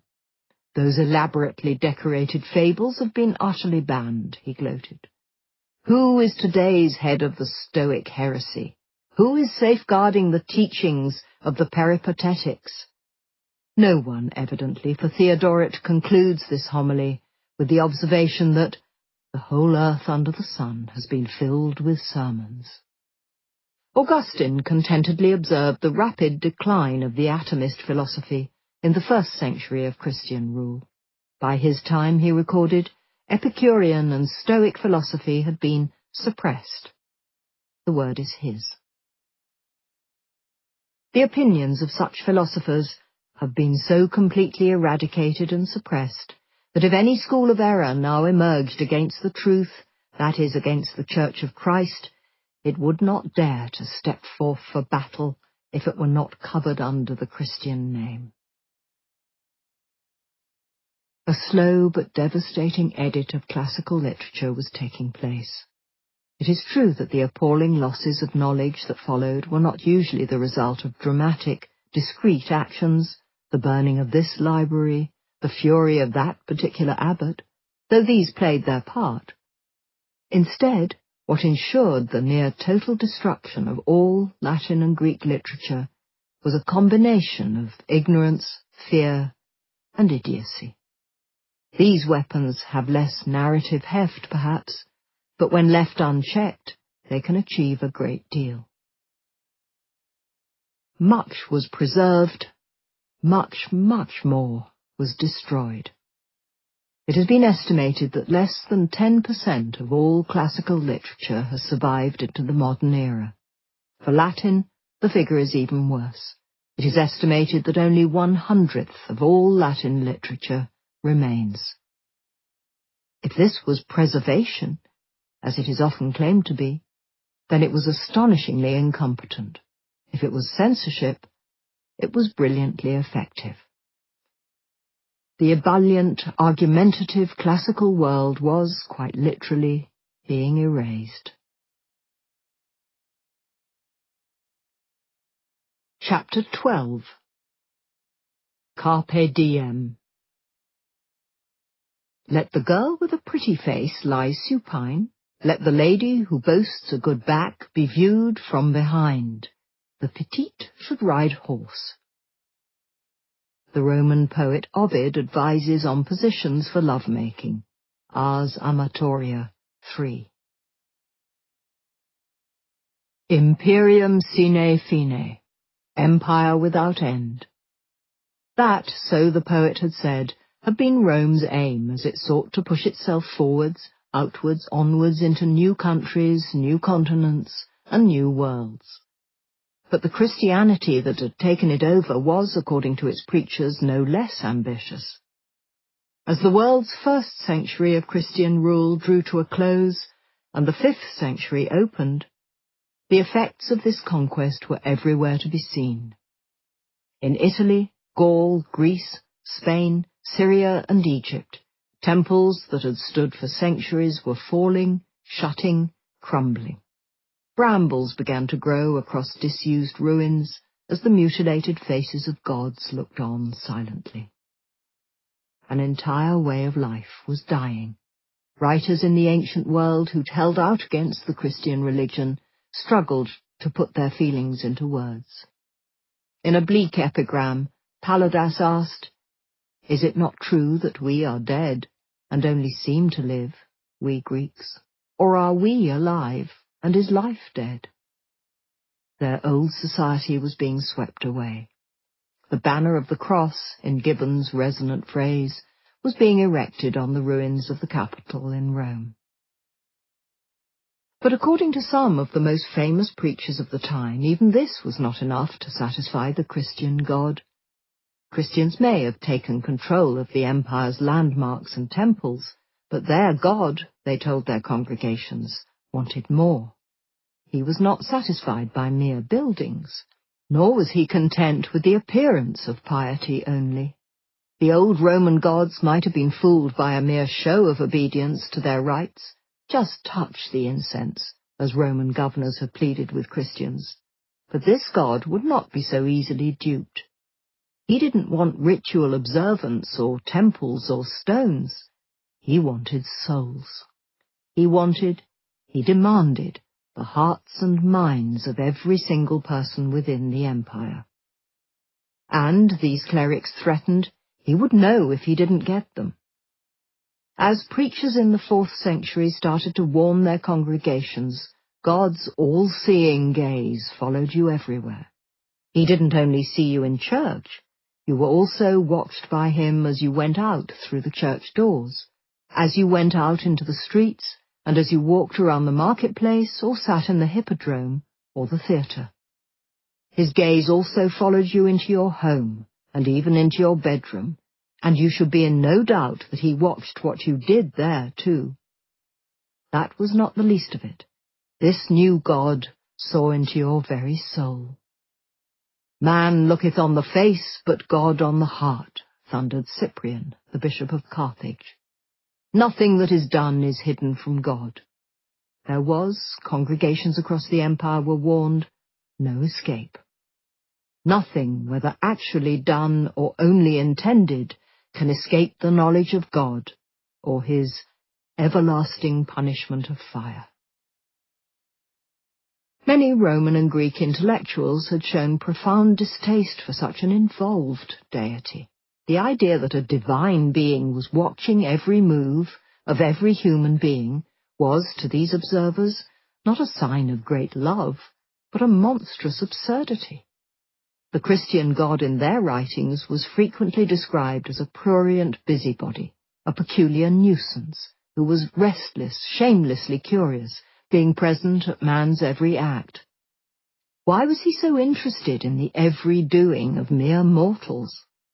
Even before Christianity, sophisticated Roman thinkers had poured scorn on such an idea.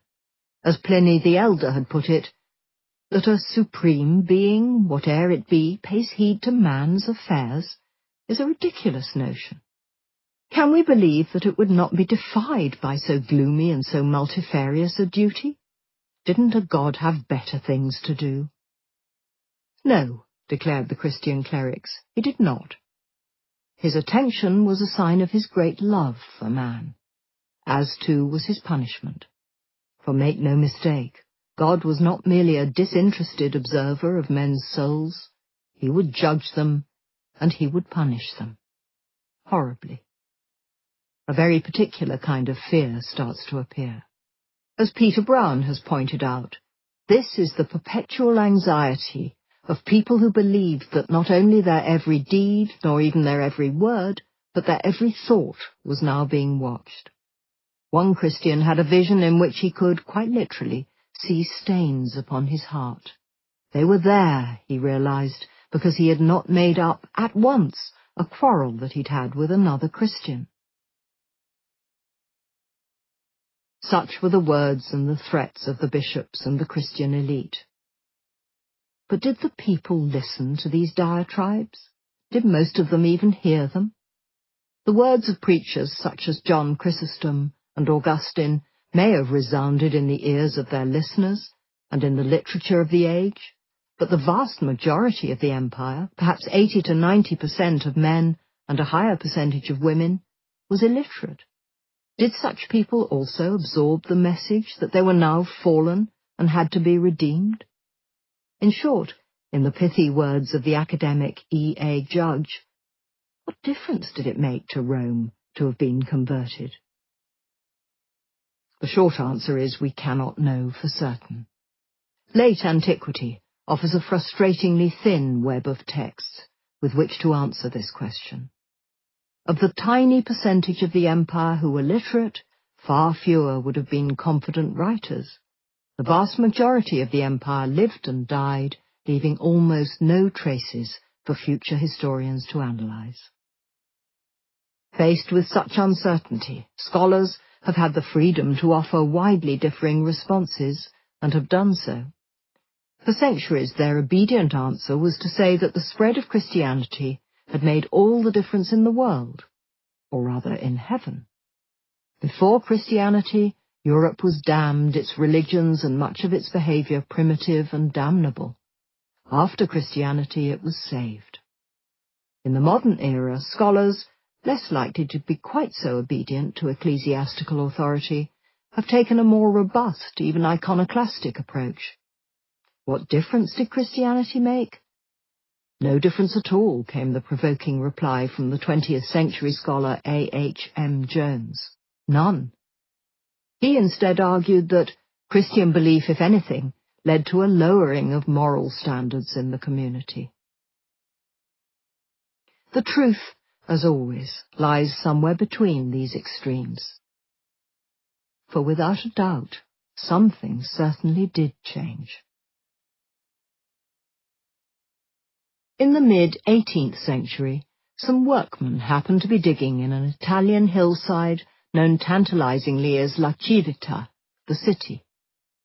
These Neapolitan labourers started to clear the pumice and ash that Pliny the Younger had watched falling 17 centuries before. The effect was a cultural cataclysm. Figures of unimaginable sexual frankness started to be unearthed. Even to modern eyes, Pompeii offers a bracing spectacle. Whether it is the image of Priapus, in which the god is weighing his enormous phallus in some scales, or the frescoes of couples having sex, or the infamous statue of the god Pan, his lip jutting forward as he enters a goat, the erotic is everywhere. The phallus is a staple of home decoration. It appears on walls, statues, and in frescoes, and is even carved into the very paving stones of the city. One bar was lit by a pretty bronze lamp in the form of a small figure with a vast penis, bells hanging down from its enormous shaft. Some images were astonishingly vivid. On the walls of a brothel, there was a fresco that now survives only in a 19th century reproduction. It depicts a man and a woman. He stands behind her, and they are drinking what must be wine from what looks like 2 pint glasses. The man is holding his glass up as if for inspection. They might, to judge from their serene expressions, be discussing the provenance of their drinks. However, their minds are evidently on other things. The man is pushing his large erection into her. Pompeii was a revelation. In some ways it shouldn't have been. For those willing and able to read it, Latin literature had contained numerous hints that all in the pre-Christian world was not as chaste as St. Basil might have liked. The infamous Carmen 16 of Catullus was an obvious one. Few could read the line, "I will bugger you and I will fuck your mouths," and think that the author was being chastely pure, but then few could read it. By the time Pompeii was rediscovered, Latin had become an increasingly rare accomplishment.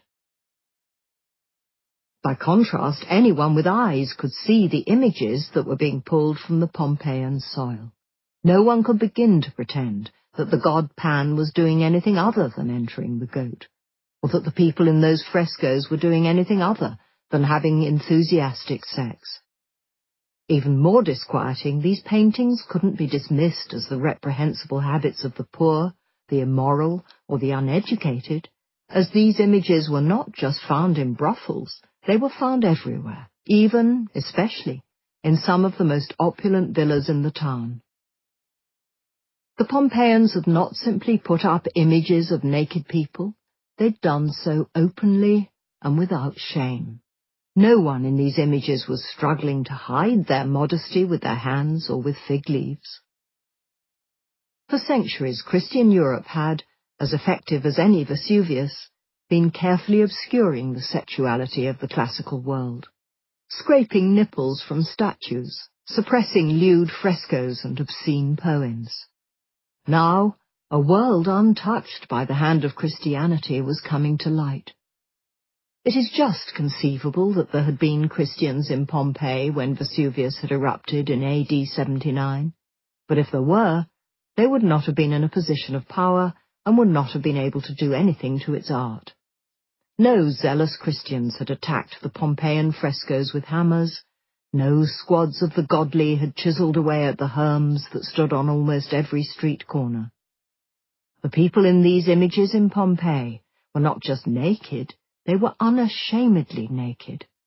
This was a world that had quite literally seen no fall. The site's excavators, who knew not only the fall but also the Catholic Church, were appalled. Some excavators simply reburied works that were considered too lewd. Others buried these objects in silence, and early guidebooks glided over the racier objects. There was no illustration of the penis lamp in the first published collection of the finds. The first English guide by Sir William Gell, published in 1824, neglected to mention a single object that might raise the polite eyebrows of his readers. As the scholar Walter Kendrick put it, Gell managed to get through 2 thick, heavily illustrated volumes without once letting on that anything untoward was to be found. Nevertheless, word eventually got out, and the world was shocked, or at any rate professed itself to be, and remained so for decades. One 19th century author described the frescoes as being the sort of thing that would be seized in any modern country by the police. Those Pompeian guidebooks that did mention sexual objects strenuously draped them in disapproval. One visitor was pained by their moral degradation. One privately printed guide to some of the ruder objects was typically prim. The customs to which the women of antiquity devoted themselves were dissolute and scandalous, wrote its author. The nudities of that epoch, and the impure writings of its authors, are unchallengeable witnesses to the libertinism which then prevailed in all classes. It was a time when men did not blush to make known to the world that they had obtained the favours of a fair youth, when women honoured themselves with the name of lesbians. The force of its disapproval was somewhat undermined by its lip-smacking title, the Royal Museum at Naples being some account of the erotic paintings, bronzes and statues contained in that famous cabinet secret, and the fact that its front page advertised that it came with 60 full-page illustrations. Lewder objects were smothered. The goat was considered not lawful to show, and put in a cellar. Such objects were eventually gathered together in a single collection, and the secret cabinet, as the museum became known, was created in 1819. Access to it was limited and monitored. The precise population of this collection varied over time. Fascination with it remained constant. As one 1871 guide recalled, entrance was forbidden to women and children, and only granted to men of mature age by means of special permission from the minister of the king's household. One can only begin to imagine the embarrassment of making this request. The famous art historian Johann Winckelmann visited Naples at a time when a special license was needed that was signed by His Majesty to see such objects. He decided not to bother. I thought it did not become me to be the first to apply. Women were not allowed access to the secret cabinet until the 1980s. It wasn't just in Pompeii. In museums all over Europe, classical statues that had been harvested during so many grand tours were shut away. Lacking the confidence of their early Christian forebears, later museum curators did with editing and discreet storage what earlier centuries had done with chisels. The result was the same. Sexually explicit objects vanished once again from view. Other statues found their sexual organs disappearing under a new, lush canopy of fig leaves that were fashioned by chaste curators, then applied to the shamefully naked classical statues. The vivid images on Greek pots were tamped down. An exuberant satyr, who had balanced a cup on his huge erection, found his phallus painted out by an appalled curator, leaving the cup balancing in mid-air. Even classicizing statues were covered up. In 1857, Queen Victoria was given a cast of Michelangelo's David as a present. It is said that when Victoria saw the massive statue for the first time in the V&A, she was so shocked by his nakedness that a fig leaf was commissioned. A half-metre-high plaster cast of the leaf was thereafter kept at the ready for any potential royal visits, whereupon it would be dangled onto the offending area using 2 hooks, thus saving the blushes of Her Britannic Majesty. Eve's shame was being applied to the classical world. The eruption of Vesuvius was seen by pious Victorians as the just deserts of a wanton people. As that 1871 guide to the erotic paintings and statues of Pompeii piously concluded, "Eternal glory to the religion which, overturning these impure idols into the mire and unrolling the code of chastity before our eyes, has made our sensations purer and our pleasures keener." Then, perhaps less conscious of the code of chastity than it might have been, it printed one of those full-page illustrations of the satyr and the goat. To say that the Roman world was pre-fall is not to say that it had been without shame. It had not.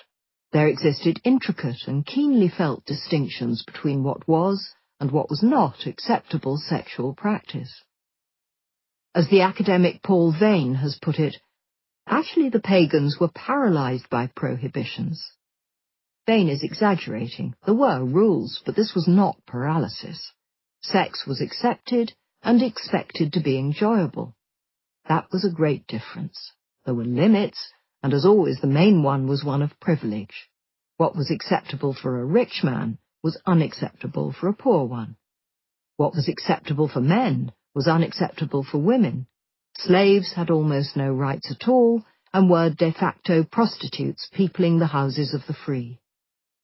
Within the Roman Empire, the atmosphere in the East was, as a general rule, more conservative than in the West. Even wealthy men had to comply with certain rules. Homosexuality was considered unremarkable so long as one was not in the passive, effeminate role of being penetrated. An accusation that a man might have been could be enough to end a political career. As always, there were exceptions. Julius Caesar was mockingly called the Queen of Bithynia for his alleged relationship with King Nicomedes. He survived, though it was, the biographer Suetonius writes, always a dark stain on his reputation and frequently quoted by his enemies.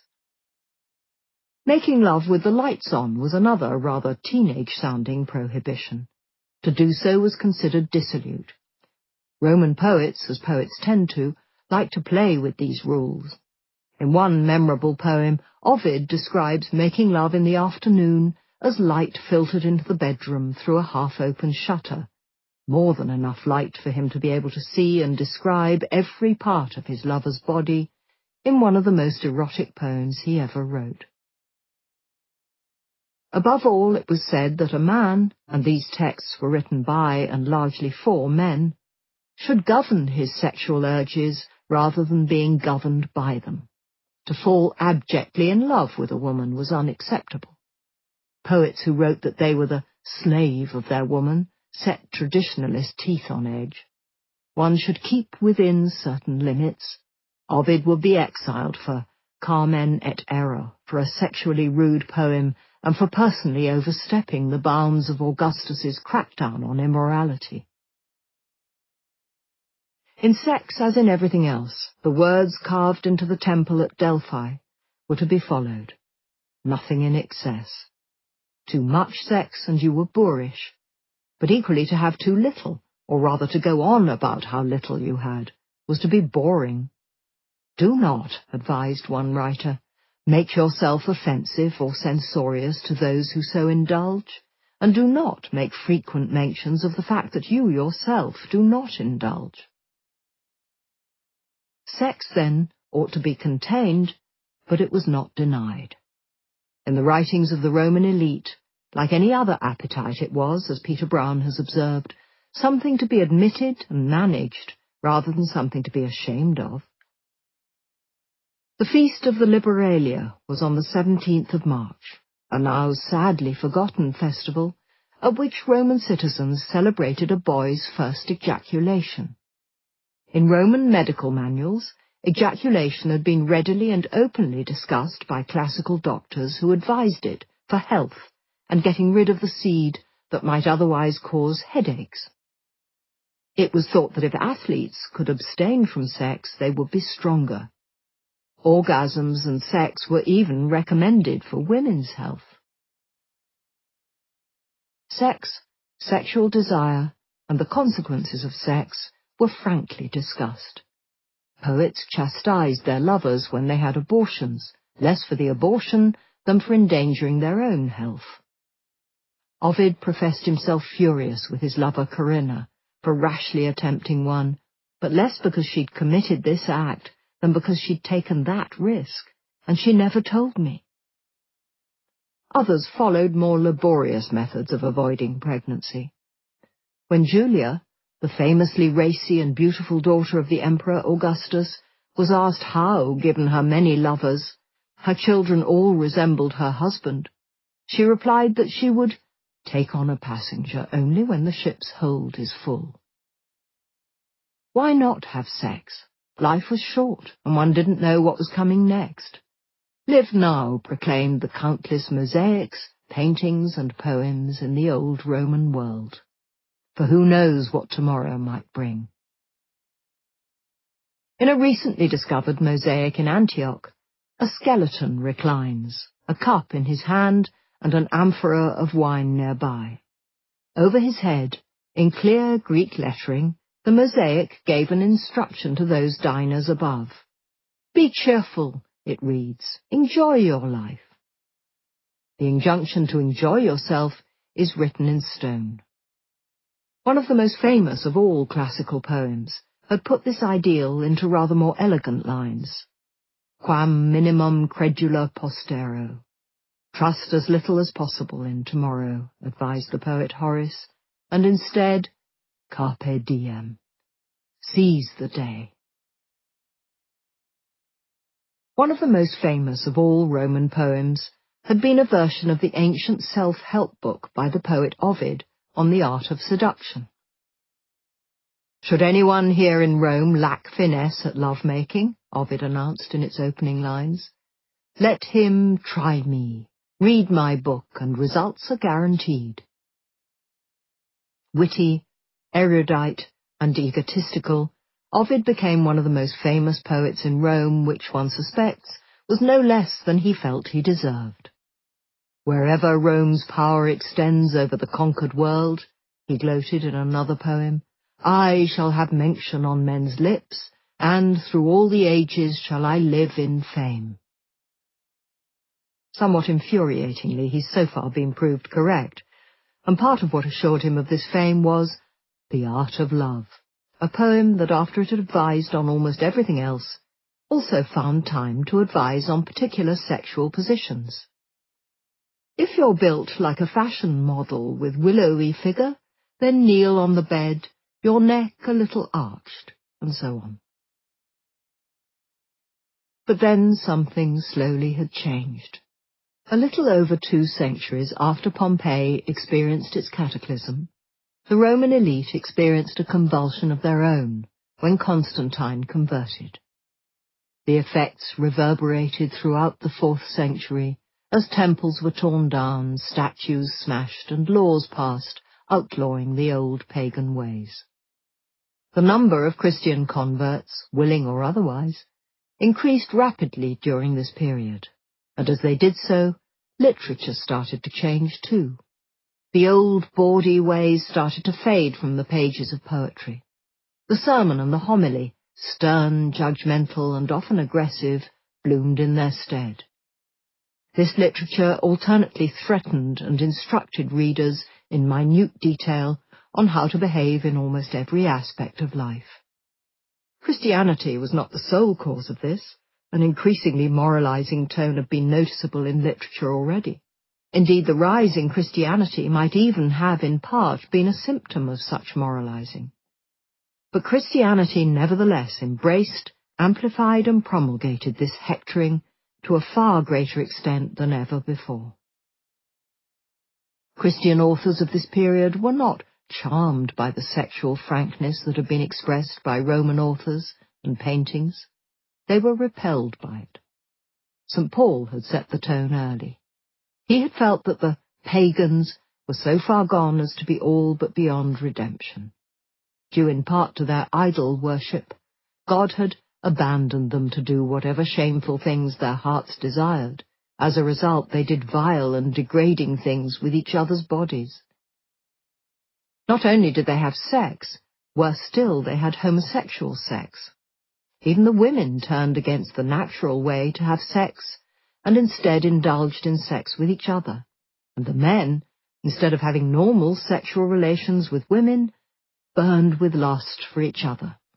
Men did shameful things with other men. Still, Paul reassured his readers, these sinners would have their comeuppance. Or do you not know that wrongdoers will not inherit the kingdom of God? Do not be deceived. Neither the sexually immoral, nor idolaters, nor adulterers, nor men who have sex with men. Later centuries would follow suit. In the 6th century, during the reign of the repressive Emperor Justinian, laws started to outlaw homosexuality with a viciousness never seen before. For St. Paul and other Christian preachers, the body and its urges were not to be celebrated, but smothered. In tortuous and embarrassed circumlocutions, Paul raged at this body of death. The rewards of a virgin in heaven were said to be 60 times greater. Christian writers in this period recorded the stirrings of their sexuality with great distaste, perhaps none more influentially than Augustine. Sex was, he felt, permissible if children resulted from the union, but even then the action itself was lustful, evil, and bestial, while erections were unseemly. The West would reap a bitter harvest of sexual shame from the disgusted writings of these two men.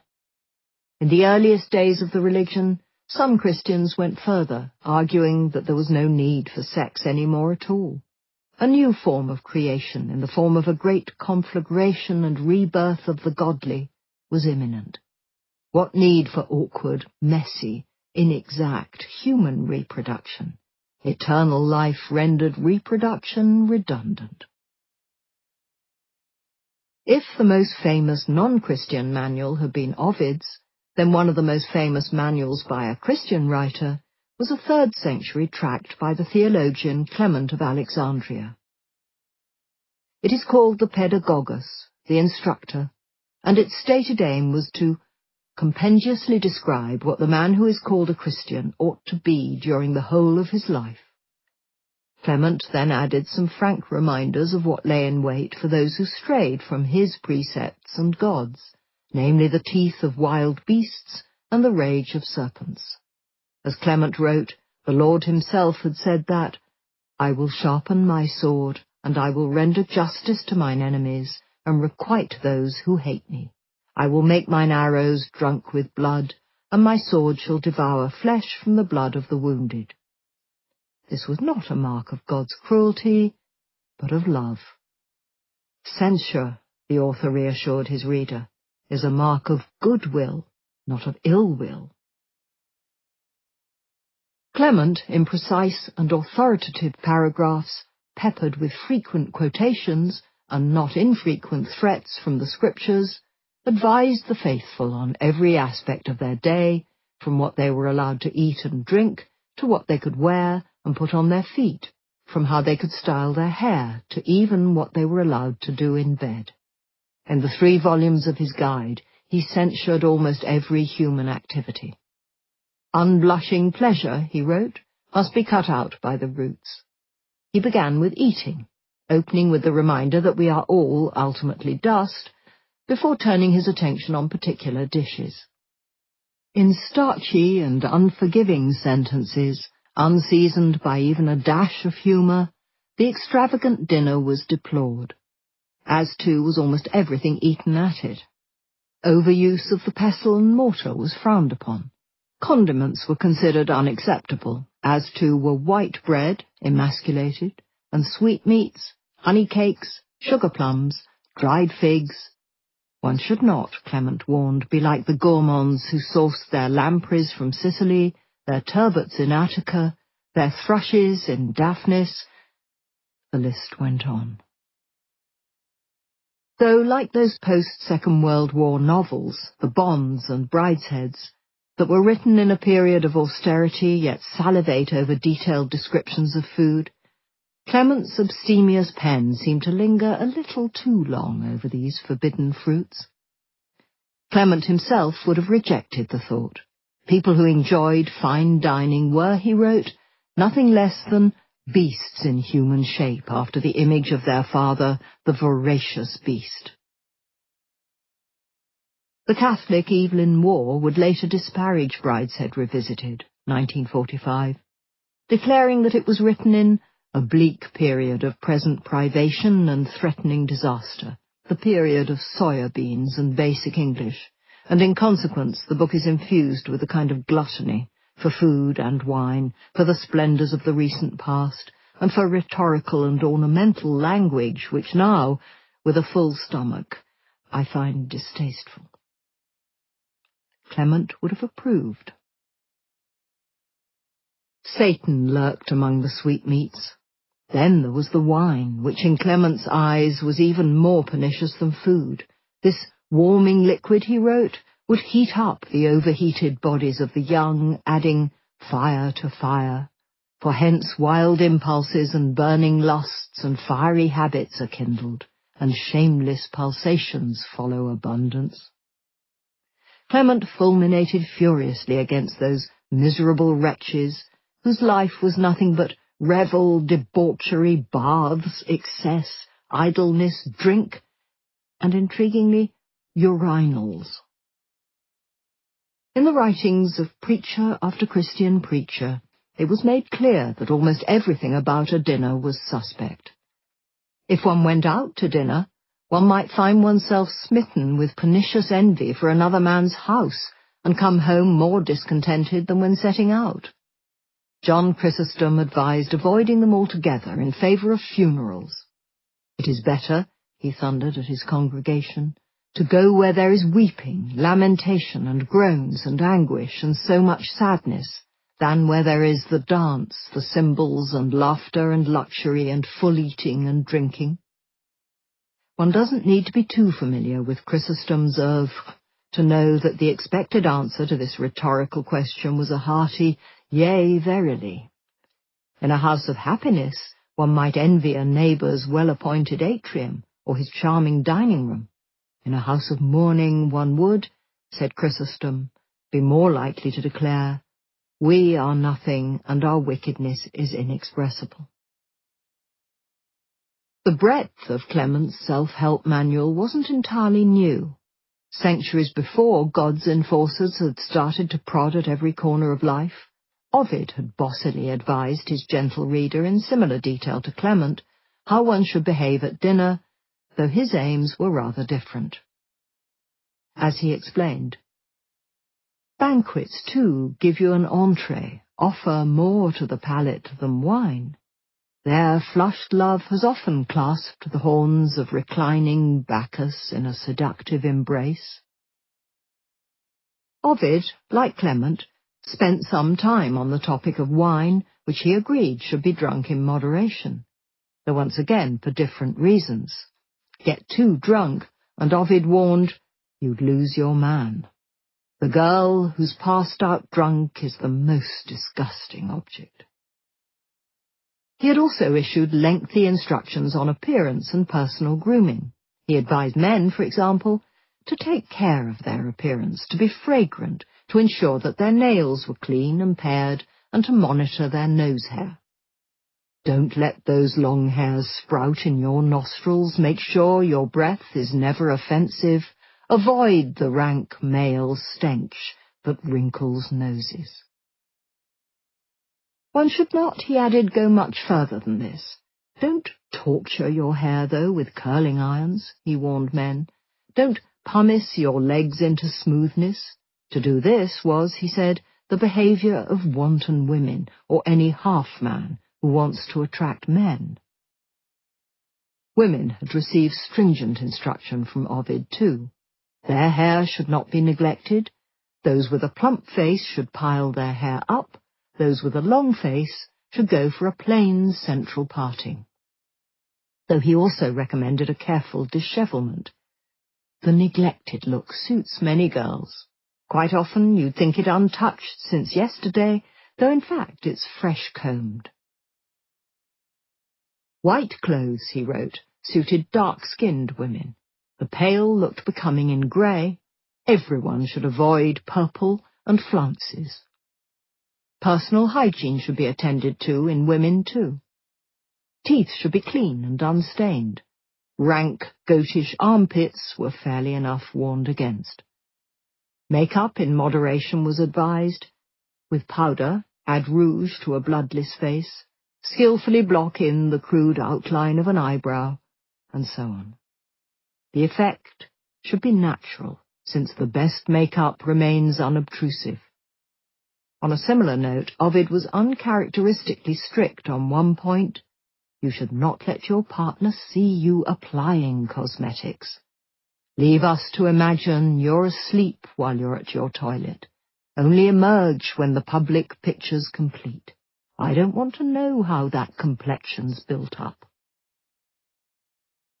And above all, Ovid advised, never let your partner see you cleaning your teeth. The result may be attractive, but the process is sickening. Christian tracts took a similar stance to Ovid on many topics. Clement also disliked done-up women and over-groomed men, but the tone here was very different.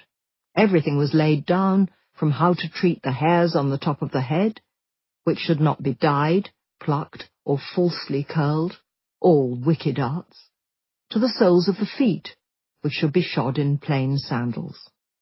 Make-up was abhorred as a sign of a diseased soul. Golden, silver, and jewelled cups were inveighed against, as too were purple bed-sheets, proofs of tasteless luxury, cunning devices of envy and effeminacy. The wearing of gold jewellery was deplored as a terrible habit, through which women would disfigure God's gifts, emulating the art of the evil one. So too was the wearing of diaphanous fabrics, proof of a weak mind. The odium heaped on women was, however, mild when compared to the disapproval reserved for men who depilated. Had not the Lord said that the very hairs of your head are all numbered? Well then, said Clement, with nimble scriptural footwork, that settled it. There must be, therefore, no plucking out, contrary to God's appointment, which has counted them in according to his will. Ovid had offered his opinion in the spirit of a connoisseur advising a novice. In Ovid's writings, if you get your dress wrong or drink too much at dinner, you will suffer the consequences in this life. You won't get your man, or people will think you uncouth. In the writings of the new Christian texts, it was not the taste of any man, even an expert, that mattered. It was the taste of God. Man is the measure of all things, Protagoras had said. No longer. Now God was, and he was not only weighing and measuring man, he would, if he was found wanting, punish him. Christian preachers expressed none of Horace's uncertainty about what tomorrow might bring. On the contrary, they knew precisely what was coming, death and judgment, followed by heaven for the fortunate few and hell for everyone else. One should therefore be perpetually mindful of the dangers threatened by the next life, and constantly watchful of one's behaviour in this one. Eating, drinking, and making love were, they warned, the last things that one must do. Merrymaking in this life would not win eternal bliss in the next. You are too greedy of enjoyment, my brother, warned the Christian scholar Jerome, if you wish to rejoice with the world here and to reign with Christ hereafter. Chapter 13. They that forsake the way of God. Then will the tragic actors be worth hearing, more vocal in their own catastrophe. Then the comic actors will be worth watching, much lither of limb in the fire. Then the charioteer will be worth seeing, red all over on his fiery wheel. Then the athletes will be worth observing, not in their gymnasiums, but thrown about by fire. Tertullian reflects on the pleasures of Judgment Day, De Spectaculis 35. The flames of damnation began to lick at Roman daily life. In literature of a newly sadistic strain, Christian writers outlined in graphic detail what awaited those who did not comply with the edicts of this all-seeing God. The punishments for sinners were, according to Christian texts, atrocious. Now regarded as apocryphal, but for a time widely read in Rome, the Apocalypse of Peter revelled in verse after stomach-churning verse on what happened in hell. In it, the reader is taken on an infernal safari, in which the retributions for various misdeeds are pointed out with relish. This hell is a terrible place. Its punishments are grimly apposite. Blasphemers, for example, are found hanging suspended by their tongues, or gnawing their lips. Adulterers are hung by their feet, a punishment that doesn't sound too bad until you realize that in those texts, feet was a euphemism for testicles. Those who trusted in their riches are turned on a spit over a fire. Even children don't escape. At the edge of a lake filled with the discharge and the stench of those who were tortured are babies that are born before time. A blameless crime, one might have thought, but not so here. These babies will cry for eternity, alone. The censorious gaze of God's enforcers now went far beyond personal appearance. Theatre was abhorred as a repository of blasphemous filth. The Roman Empire had never been wholly sure of the theatre itself. Plays were seen as sufficiently immoral that it was only in the 1st century BC that a stone theatre had been built in the capital, allowing this dubious art form a permanent home. But equally it had been acceptable for intellectuals to praise drama with sincere admiration, and for ordinary citizens to enjoy it. The orator Libanius celebrated with unashamed delight the fact that his hometown of Antioch resounded with contests of pipes, lyre, and voice, and the manifold delights of the stage. The beauty of the dancers, he argued, in a work that defended them against long-standing slurs, even improved the soul. A man will be more gentle both to his wife and his slaves when he takes his dinner after such a sight. Pliny the Younger had disliked actors, particularly those who popped up and started to bore him with recitations after dinner parties. Nevertheless, he counselled moderation when someone else complained about them. Let us then be tolerant of other people's pleasures, so as to win indulgence for our own. Please, he wrote, don't be forever frowning. Zealous and controlling Christian preachers begged to differ. Frowning was one of the few things that the new rhetoric did allow in excess. The theatre, they hectored their congregations, was filth. Sinful, demonic filth.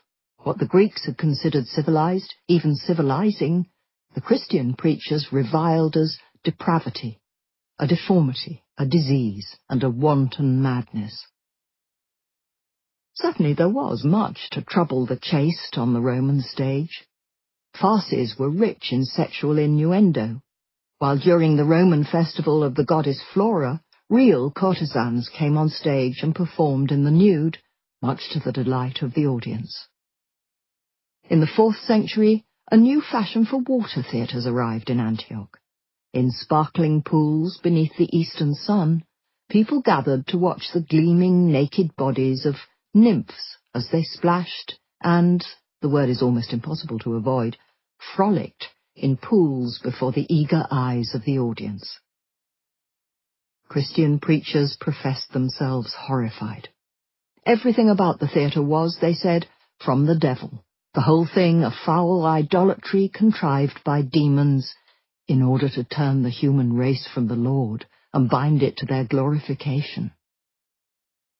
The theatre itself was a place of lust and drunkenness, a citadel of all vile practices. The abominations that happened on stage, meanwhile, were a lawless corruption designed to pollute the ears and eyes of the audience. Theatre stood between oneself and the divine. How could one worship God with the same hands with which one had just applauded an actor? One could not, one might not, if the Lord was watching, even get the chance. In one instructive little parable, a Christian writer noted that one woman who had dared to attend the theatre dropped dead 5 days later. Alas, the theatre did not have such a bracing effect on all viewers, and Christian apologists were obliged to step in. Churches across the empire resounded with disapproval of the dramatic. Tragedies were bloody, comedies were wanton, both would spawn impious behaviour. Actors were little better than whores. No, they actually were whores. Christians regularly substituted the words actor and dancer with the word prostitute. The theatre itself was the temple of lust for prostitution.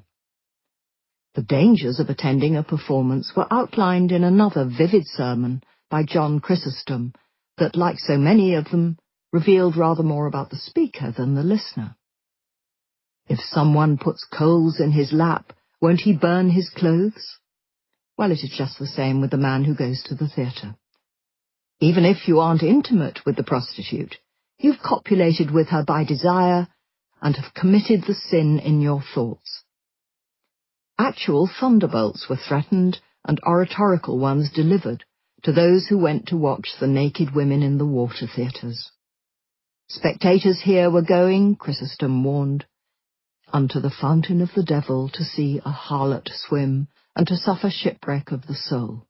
For that water is a sea of lasciviousness, and whereas she swims with naked body, thou, beholding, art sunk into the deep of lasciviousness. The stain of such visions would remain in one's eyes long after the performance had ended, for who, as another said, can bathe in mud without being soiled? Almost every kind of display was, Christian preachers argued, stained with Satanism. Acrobats who contorted their bodies were in the devil's service, as too were those who juggled with knives and cartwheeled. The music that these people danced to was considered perilous, for music might take away men's senses and mesmerize them, whipping them into a frenzy of lust and ungodliness. Was it for this, asked another preacher, rising to a disapproving crescendo, that God had created humans, so that they could practice singing and piping, that they should swell out their cheeks in blowing the flute, that they should take the lead in singing impure songs and abandon themselves to clumsy motions, to dance and sing, form rings of dancers, and finally, raising their haunches and hips, float along with a tremulous motion of the loins? In anxious, threatening sermons, other pastimes came under attack. Public shows were feared as much for the public as for the entertainment. What might go on in the anonymous hurly-burly of a crowd? The Roman erotic poets had known perfectly well what might happen. Indeed, they had celebrated it. As Ovid had gleefully explained, when one goes to watch the races, the spacious circus offers chances galore. A trip to the Roman hippodrome was rich in possibilities for the ardent and not too scrupulous suitor. Often it happens that dust may fall on the blouse of the lady, Ovid advised in his seduction manual. If such dust should fall, carefully brush it away. Even if there's no dust, brush off whatever there isn't. Any excuse will do. Why do you think you have hands? Not for that, declared the new generation of clerics. Going to the races was frittering away your time idly and in evil. God had not given us lives so that we could have fun. The bathhouses were also deplored as sinks of immorality. To Roman emperors and their subjects, bathing had been a mark of civilization. The irretrievably barbarian Britons had, it was felt, only finally begun to become civilized when they started to embrace bathing and banquets. Even the Roman philosopher Cicero, in one of his more man-of-the-people moments, had said that the noise of the gong that opened the baths was a sweeter sound than the voices of the philosophers in their schools. The buildings themselves were astonishing, the cathedrals of paganism, as they have been called. It is not an excessive analogy. Often the most imposing buildings in any city, they were wonders of architectural genius, soaking up vast amounts of money and nudging innovation forwards to meet their demands. The citizens of the empire went to the baths as regular as churchgoers, indeed far more so, as most went every day.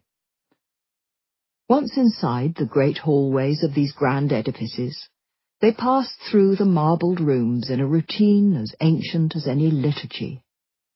Apoditarium, tepidarium, caldarium, frigidarium.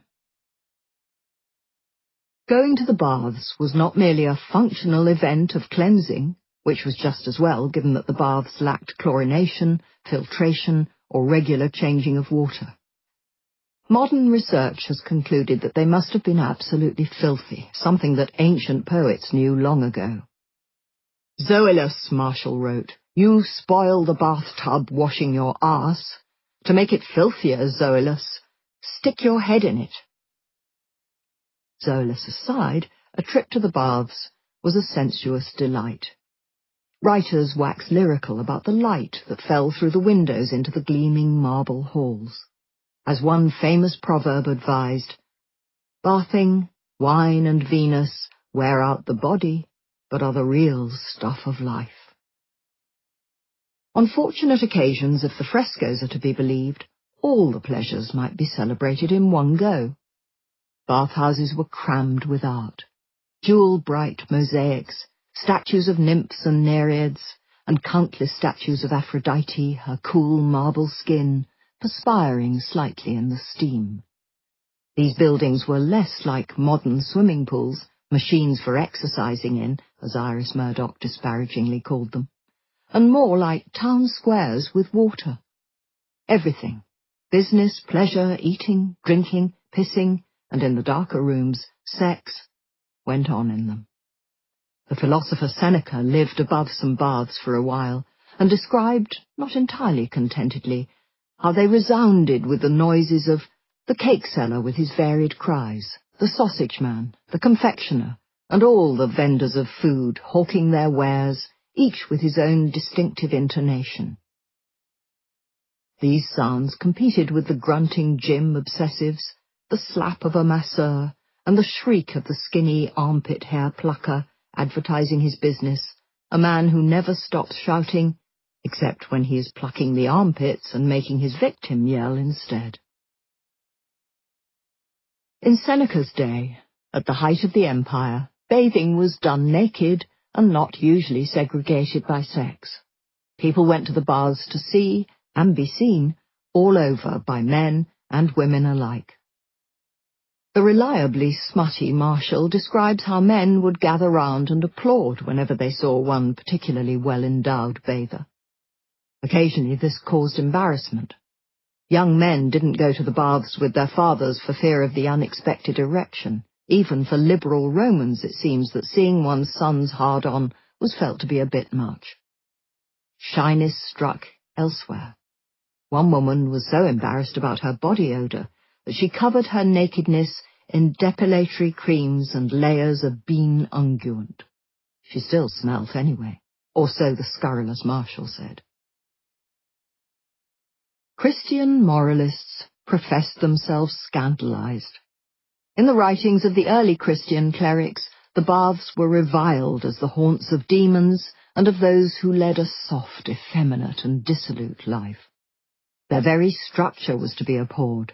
Those statues, wrote another Christian moralist, were nothing more than demonic idols, proof that Satan and his angels have filled the whole world.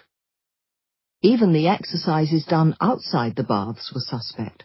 Wrestling was deplored as the devil's trade. The very movements of the wrestler have a snake-like quality. What went on in them was far worse. The water seemed to wash away what little modesty these sinners had left. Christian preachers pronounced it intolerable that men and women alike stripped naked, and that women then allowed every inch of their bodies to be manhandled by a crouching menial. Dangerous behaviour, all this nudity. For from looking, men get to loving.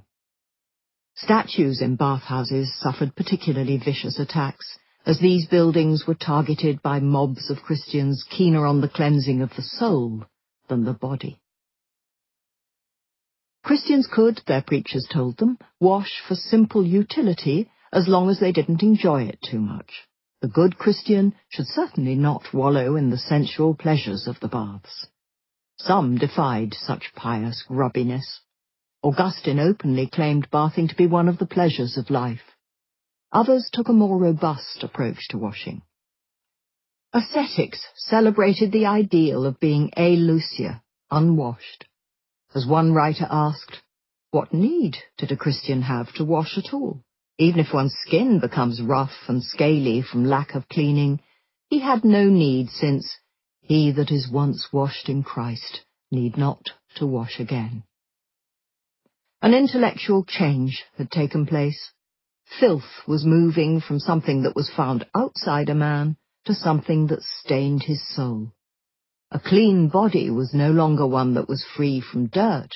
It was one that was unsoiled by sexual activity, and particularly by deviant sexual activity, which started to be precisely defined, then deplored in newly fierce and censorious terms. Male homosexuality was denounced and then outlawed. By the 6th century, those who were, as one chronicler put it, afflicted with homosexual lust, started to live in fear, and with good reason. When a bishop called Alexander was accused of having a homosexual relationship, he and his partner were, in accordance with a sacred ordinance, brought to Constantinople and were examined and condemned by Victor, the city prefect, who punished them. He tortured Isaiah severely and exiled him, and he amputated Alexander's genitals and paraded him around on a litter. The emperor immediately decreed that those detected in pederasty should have their genitals amputated. At that time, many homosexuals were arrested and died after having their genitals amputated. Sex between a husband and wife was allowed, but it should not, preachers said, be enjoyed. The old merry marriage ceremonies in which people had eaten, drunk, and sung profane songs about sex were bluntly deplored as the devil's dung heap. Admiring stories of married couples who never slept with each other but spent their nights wearing hair shirts proliferated. What difference did Christianity make? In some ways, none. The people of empire, resistant to the clerics' diatribes, continued going to the baths and the theatre, still enjoyed the horse races. They still had sex. One might even dare to say that they enjoyed it. The theatre still opened, plays were still shown. The fervently Christian Emperor Theodosius, for one, supplied players during a theatre festival. Ovid's racy manuals were copied and read, presumably with enthusiasm, throughout the medieval period. But some things did change. In the glare of Christian disapproval, the once loved art of pantomime dance withered and died. Sexually explicit and sexually joyful poetry stopped being openly written. There were no new Ovids. There was certainly no more Catulluses. Desire started to be called lust, and it became something shameful that was to be feared, despised, and smothered and if homosexual, punished horribly. What was celebrated at holy days and festivals also underwent a transformation. On the 17th of March, Roman citizens had celebrated the Liberalia. On the 17th of March, the Christian Church celebrated instead the Saint's Day of Ambrose of Alexandria, a pupil of Origen, the man who, allegedly, had castrated himself for the sake of heaven. What was acceptable in terms of sexuality narrowed. It would be well over 1,000 years before Western civilization could come to see homosexuality as anything other than a perversion and a crime. Throughout the empire, statues were brought out of the bathhouses, their bodies mutilated and burned as jeering crowds looked on in delight. Nipples were smashed from one naked figure of Aphrodite. Aphrodite herself was beheaded and left in the dirt. Something more was lost, too. Many of those who disobeyed the furiously moralizing preachers and went to the races or to the theatre or to look at nymphs cavorting in the sun, now did so in the knowledge that they were sinners. And they would, too, have known what awaited sinners in the kingdom that was to come. As the Christian writer Tertullian joyfully explained, when that moment came, all of these miscreants would be consumed in the avenging fires of the Lord, and he and his fellow obedient Christians would be there, enjoying the sight. What need for the theatre or the hippodrome now, he asked, because for the Christian faithful there are other spectacles to come, that day of the last judgment, when the hoary age of the world and all its generations will be consumed in one fire. Chapter 14. To obliterate the tyranny of joy. For the eye of God always sees the works of a man, and nothing escapes him. The sayings of the Desert Fathers, Gelasius 6. If you had travelled to the great cities in the Eastern Empire, to Alexandria and to Antioch in the 4th and 5th centuries, then long before you came to a city itself, you would have seen them.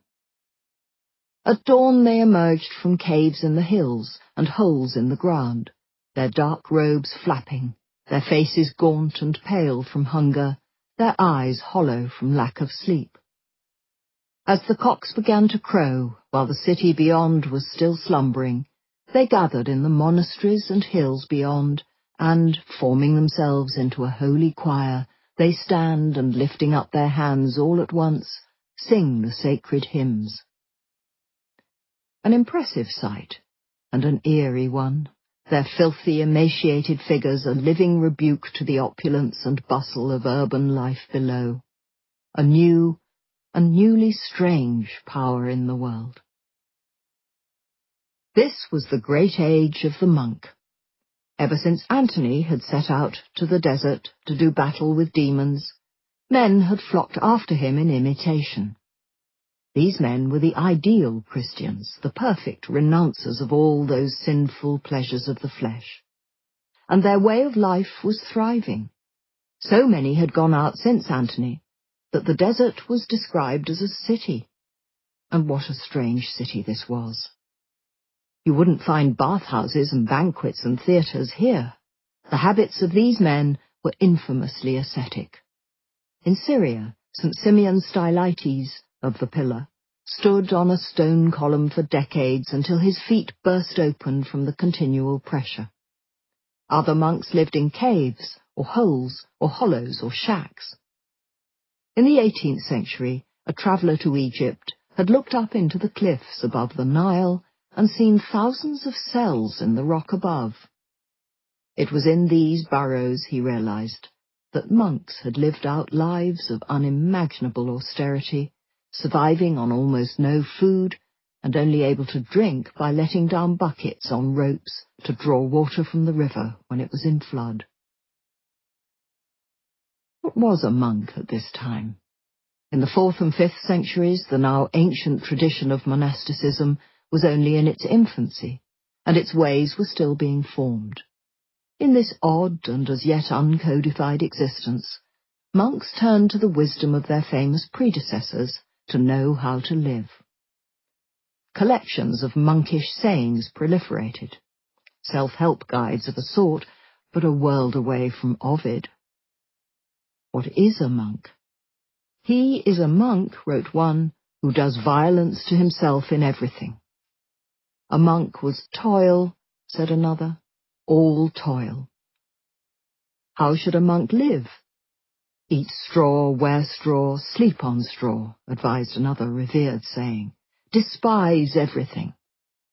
Athletes of austerity, these men mortified their flesh in 100 ways on 1,000 days. One monk, it was said, had stood upright in thorn bushes for a fortnight. Another lived with a stone in his mouth for 3 years, to teach himself to be silent. Some, nostalgic for the tortures of past persecutions, draped themselves in chains and clanked round in them for years. This monkish city was a living rebuke to the Roman way of life. If you can judge an empire by its adjectives, then the Roman Empire had been one that adored the urban. In Latin, urbanus meant, at its most basic, to be someone who lived in the town. But much more than that, like its English descendant, it meant to be cultivated, courteous, witty, urbane. The noun urbanitas meant refinement. Men of the empire were hugely proud of their cities. One wealthy citizen of Antioch felt so enthusiastic about his that he covered the floor of his house with a large mosaic depicting his hometown's great public buildings. A 2nd century manual on public speaking advised how to structure a funeral oration. In the list of 40-odd workmanlike points that one should mention about the deceased, the very second, point 1b1, should be his native city. This should be closely followed by mention of his fellow citizens, point 1b2, and then, a little lower, his public service. Such virtues as wisdom and temperance languished far below at points 3a1 and 3a2, respectively. Piety came in even lower, at 3a5, a tertiary league virtue, if that. The whole list makes for fascinating reading. Particularly pleasing is point 2d, where under the subheading Bodily Excellences, the author advises praising the bubbling vitality and capacity for deep feeling of the deceased, and no doubt the deep feeling of the speaker too. The affluent competed to lavish money on their towns, pave their roads, raise the stone stages of theatres, and cover the heads of gods in ever grander temples. Philanthropy is the term that later ages would give to such behaviour. The Roman Empire was not so mealy-mouthed, as the plaques on such buildings frankly announced their benefactors had paid for them because of their philotimia, their love of honour. The great stones of a theatre, or an aqueduct, engraved with your name, were a far more impressive monument than any tombstone, and frankly a far more socially useful one. It is hardly surprising, therefore, that many of the empire's urbane men found this new breed of men who shunned the civilized life baffling to the point of repellent. To the Greek orator Libanius, monks were madmen, that crew who packed themselves tight into the caves, and who then claimed to converse with the creator of the universe in the mountains. Their fasts were fiction, he said. These men weren't starving themselves. They didn't not eat. They just didn't grow or buy their own food. When no one was looking, he said, they scuttled into the temples of the loathed pagans, stole those sinful sacrifices, and ate them instead. Far from being ascetics, they were models of sobriety only as far as their dress is concerned. Their vicious and thuggish attacks on the temples weren't done out of piety, said Libanius. They committed them out of pure greed. They claim to be attacking the temples, but these attacks are a source of income, because after raiding not only shrines, but also local peasant homes, the invaders depart with the loot from the places they have stormed. There may have been more than a touch of snobbishness in such disdain, as many of those who set out for the hills were poor and illiterate. Some were even slaves, much to the irritation of their Christian superiors. Nietzsche and Engels would later equate Christianity and its values with slaves and slave morality. But if that is true, then no one had told the most powerful Christians in this period. They had no truck with such dangerously revolutionary ideas as the emancipation of slavery. Far from encouraging the escape of Christian slaves, senior clerics cracked down hard on any who attempted to escape their mortal bondage by disappearing into the desert for a more heavenly servitude. When one bishop advised slaves to desert their masters and become ascetics, the church was appalled and promptly excommunicated him. "We shall never," stated a canon of the Holy Apostles, "allow such a thing which brings sorrow to the masters to whom the slaves belong, and which is a disrupting influence." The heavenly realm weighed in to help too. In the 4th century, St. Theodore appeared, a saint whose speciality was finding missing slaves. Sleep on St. Theodore's tomb, and it was said, he would appear in your dream and show you where your recalcitrant slave was hiding. Monks needed to be in the desert, for here, they knew, was where the demons swarmed and gathered. Here, where the city petered out, and the empty spaces began, was where Satan's minions swooped and slithered and struck. A monk out of the desert, Anthony had said, was like a fish out of water. The monkish battle with Satan was not a pitched battle, but a duel, and so monks shunned the distracting company of others. "I will not meet anyone this year," resolved one. Such resolutions were not always easy to keep. In the endless solitude of desert life, monks flailed and struggled and gasped. Loneliness gnawed like hunger. Their own desert places often had the power to scare these men far more thoroughly than any natural wilderness might. One monk was said to have wept so continuously that his tears, like a stream, had worn a hollow in his chest. "Proof of his virtue," said admiring fellow monks. The modern mind would tend towards a more clinical, albeit anachronistic, conclusion. Many of these men must have been profoundly depressed. Starvation was one of the most popular of monkish mortifications. No special equipment was required, but it was also one of the hardest to bear. One monk fasted all day, then ate only 2 hard biscuits.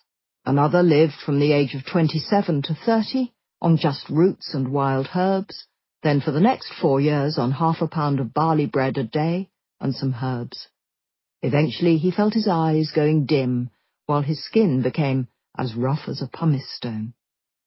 He added a little oil to his diet, then went on as before until he was 60, to the awe and admiration of his fellow monks. There had been asceticism before, but this went further. Others, like ruminants, lived on all fours, browsing for their food like animals. In some ways, hunger helped. A famished monk would be less beset by the demons of fornication or anger than one with a full belly. A needy body, as one put it, is a tame horse. But thoughts of food became an obsession with these men. In their reading of the fall, the apple that Eve gives to Adam is not seen as a symbolic representation of sex. It is seen as nothing more or less than an apple. Maslow's hierarchy of needs made monkish flesh. The monks tormented themselves by what they put on their bodies as much as what they put in them. Some chose to dress in woven palm fronds instead of any softer fabric. To wear the usual coarse monkish habit was regarded, in this extreme world, as being foppishly dressed. Others, under the desert sun, tortured their skin with abrasive hair shirts. Another dressed in an extraordinary leather costume that would in a later era have different connotations, that left only his mouth and nose exposed. To be pleasing to the Lord, a monk's clothes must, it was said, be an offence against aestheticism. A habit should be tatty rather than smart, old rather than new, mended and remended and mended again. Anything less was vanity. A monk's clothes should be such that, if he threw his habit out of his cell for 3 days, no one would steal it. The monk's self-sacrifice was unquestionable. Their smell must have been unspeakable. If this sounds like a life lived on the edge of sanity, it was. In the searing heat of the desert day, reality shimmered, flickered, and thinned. The existence of monks in the Egyptian desert remains otherworldly. When the writer William Dalrymple travelled to St. Anthony's Monastery, a visit recounted in his wonderful book, From the Holy Mountain, he found himself sitting at breakfast next to a brother who pointed to a space between 2 abbey towers. In June 1987, in the middle of the night, the monk explained, our Father St. Anthony appeared there, hovering on a cloud of shining light. You saw this? Dalrymple asked. No, the monk replied. I'm short-sighted. I can barely see the abbot when I sit beside him at supper. One monk saw a dragon in a lake. Another slew a basilisk. Another saw the devil himself sitting at his window. Demons appeared, then vanished like smoke. Meditating monks turned into flames. Watch one monk as he prayed, and you would see his fingers turn into lamps of fire. Pray well, and you might yourself become all flame. Demons teemed around monks like flies around food. One monk was beset by visions of rotting corpses, bursting open as they decayed. Alone, for weeks, months on end in their cells, with nothing more than aging hard bread to eat and an oil lamp to look at, monks were plagued by more tempting visions of sex and food and youth. Some monks lost their minds, if they'd ever been in full possession of them. When Apollo of Cetus, a shepherd who later became a monk, spotted a pregnant woman in a field, he said to himself, I should like to see how the child lies in her womb. He ripped the woman open and saw the fetus. The child and the mother died. The reasons for these peculiar practices are hard to fathom. One theory is that Christian domination of the empire had brought many gains, but one of its great losses was that it had become considerably harder to be made a martyr by unsympathetic Roman governors. Deprived of the chance to die in one terrible, glorious, sin-erasing show, these men instead martyred themselves slowly, agonizingly, tormenting their flesh a little more every hour, thwarting their desires a little more every year. These practices would become known as white martyrdom. The monks died daily in the hope that one day, after they died, they might live. Remember the day of your death, advised one monk. Remember also what happens in hell, and think about the state of the souls down there, their painful silence, their most bitter groanings, their fear, their strife, their waiting. A terrible enough plight, but the monk had not finished yet. He concluded his cheering list with, the punishments, the eternal fire, worms that rest not, the darkness, gnashing of teeth, fear, and supplications. Grim tales taught monks the value of not giving in to their urges. One particularly vivid parable noted what happened to a disobedient monk named Heron. As the story opens, Heron, rather than spending his time weeping in his cell, is having a lovely time going about the flesh pots of his local city, frequenting the theatre, the races, and the taverns. At one of these, his resolve weakened by eating and drinking too much, he meets an actress, falls into the mud of womanly desire, and has sex with her. This act was performed, as the story records with satisfaction, to his own wounding. He developed a pustule on the penis itself, and he was sick from this for 6 months, until his genitals putrefied and fell off. a lesson to us all. Carpe diem, Horace had said. Eat, drink, and be merry, for tomorrow you will be dead for eternity.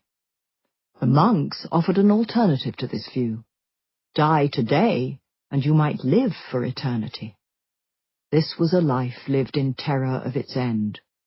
Always keep your death in mind was a common piece of advice. Do not forget the eternal judgment. When one brother started to laugh during a meal, he was immediately reproached by a fellow monk. What does this brother have in his heart that he should laugh when he ought to weep? How should one live well in this new and austere world? By constantly accusing yourself, said another monk.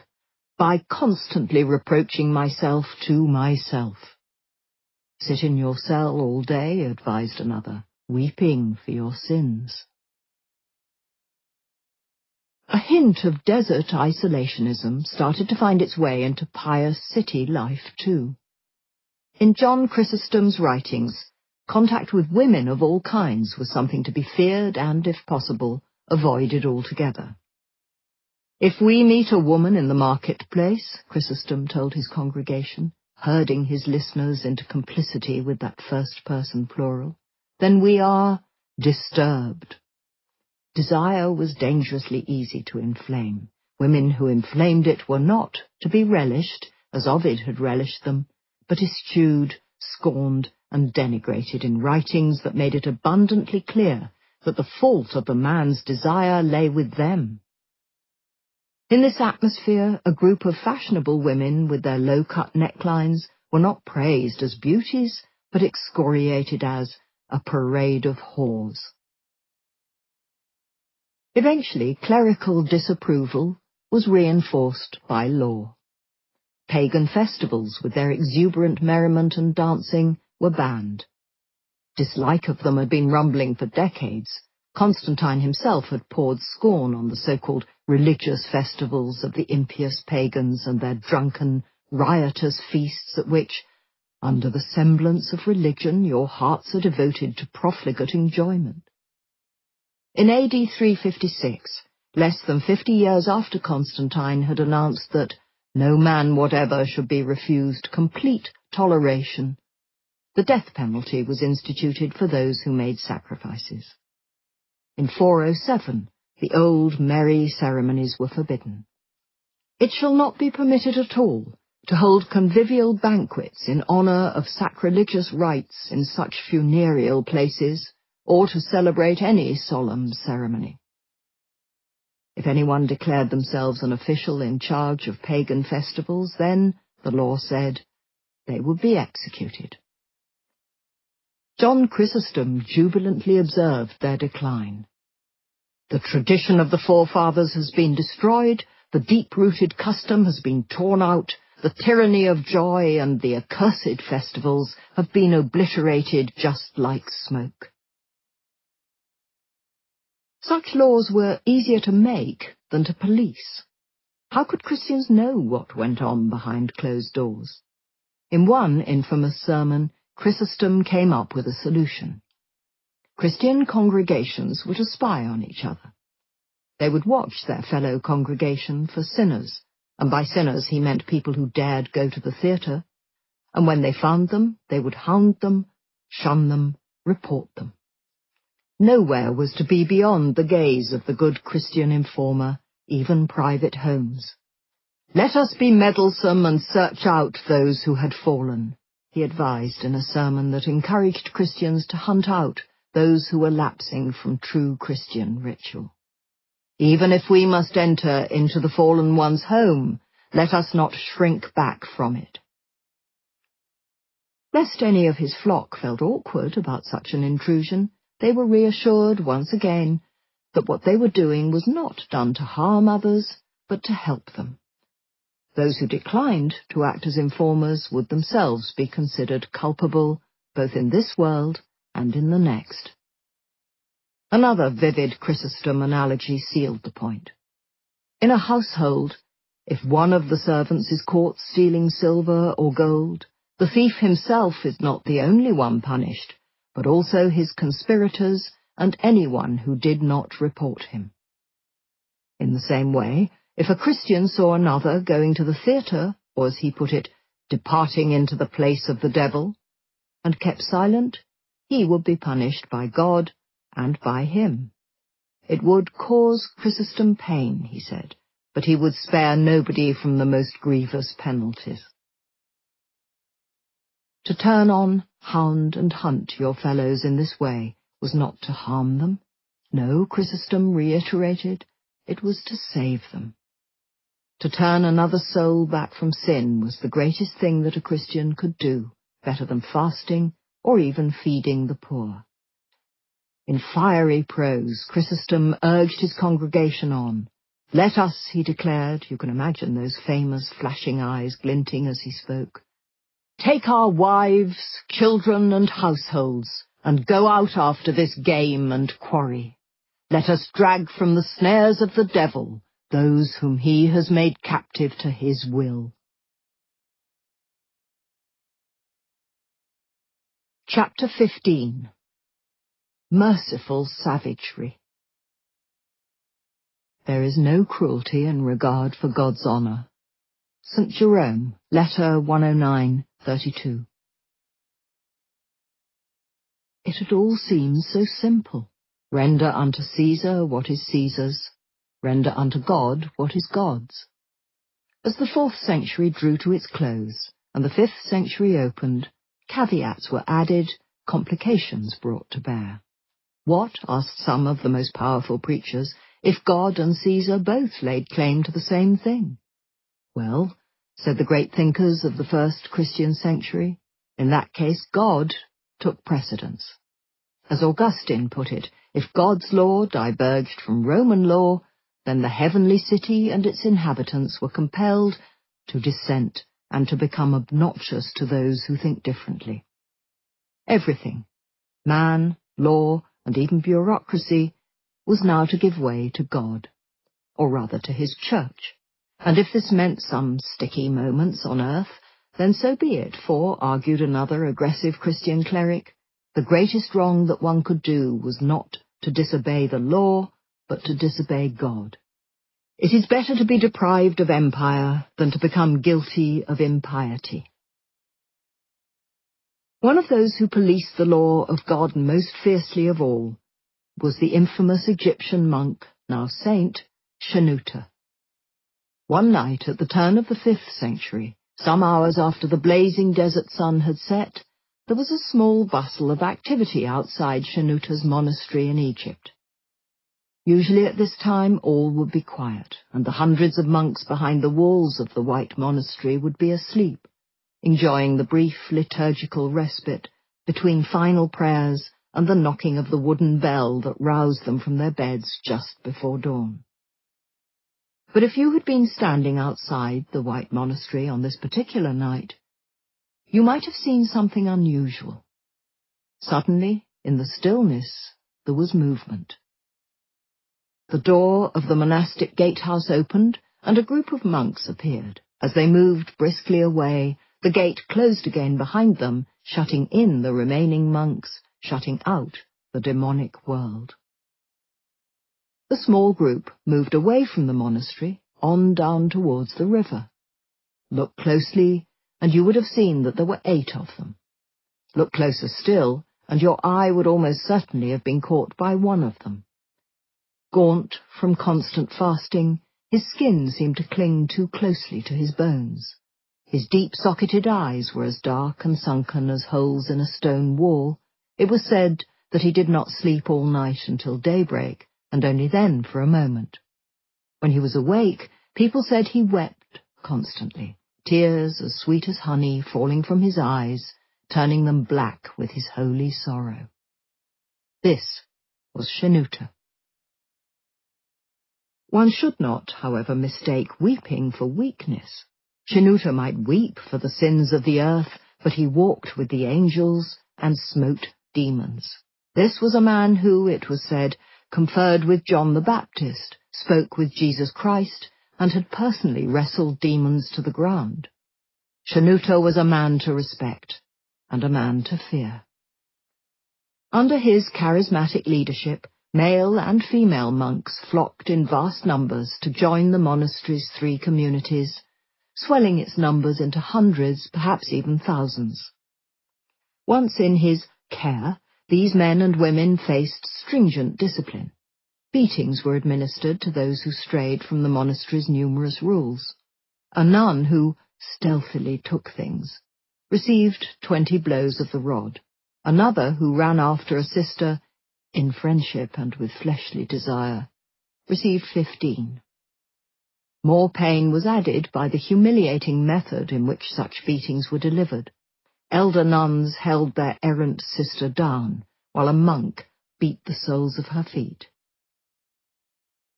On this particular night, the gaze of Shanuta's black, tear-washed eyes was not directed at those within his monastery, but at a man outside it. In the stillness of the desert dark, Shanuta and his 7 fellow monks hurried towards the Nile and crossed it. Later it was said that they had not needed any boat or sailor for this crossing. Divine providence alone had carried them, miraculously, to the other bank. Whatever the conveyance, once they reached the other side, they moved on once again towards the city of Panopolis.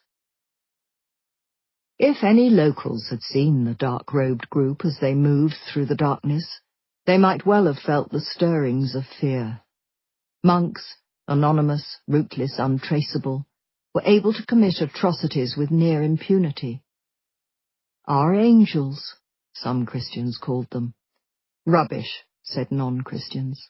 They were not angels, but ignorant, boorish thugs, men in appearance only, who led the lives of swine and openly did and allowed countless unspeakable crimes. As the author Eunapius wrote with sardonic distaste, in those days every man who wore a black robe and consented to behave in unseemly fashion in public possessed the power of a tyrant. To such a pitch of virtue had the human race advanced. Even a wholeheartedly Christian emperor mutedly observed that the monks commit many crimes. And on that night, these monks were about to commit another. Shanuta's target was not, this time, one of his monks, but one of the wicked, godless pagans. In sermon after furious sermon, Shanuta had turned his famously fiery prose on these people. Their hearts were the nests of the spirits of wickedness. If disturbed, then these evil people would spit out poison. The Bible, Shanuta told his congregants, said that those who set up pagan images should be killed. As he put it in one particularly vigorous sermon, God wished his people to remove the abominations from his presence. The emperors, Shanuta thundered, had declared that the entire earth must be cleansed of perversions. No stone was to be left on top of any other stone of any pagan temple. Not one, in the entire earth. But on that particular night, Shanuta and his 7 companions would start small. They would start with the house of one single man, a local named Geshius. It was still pitch dark when the monks arrived outside the entrance to Geshius's house.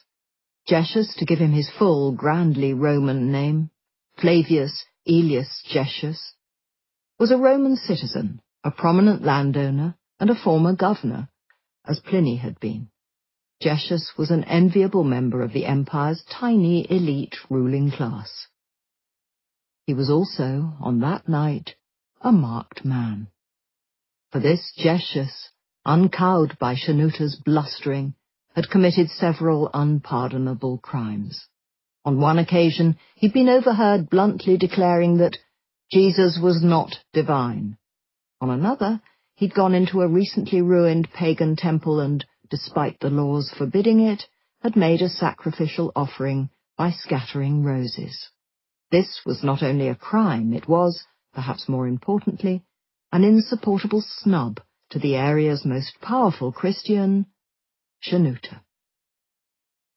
And so on that dark night, Shanuta was going to make Geshius pay. The monks gathered round Geshius's heavy, locked front door, and opened it.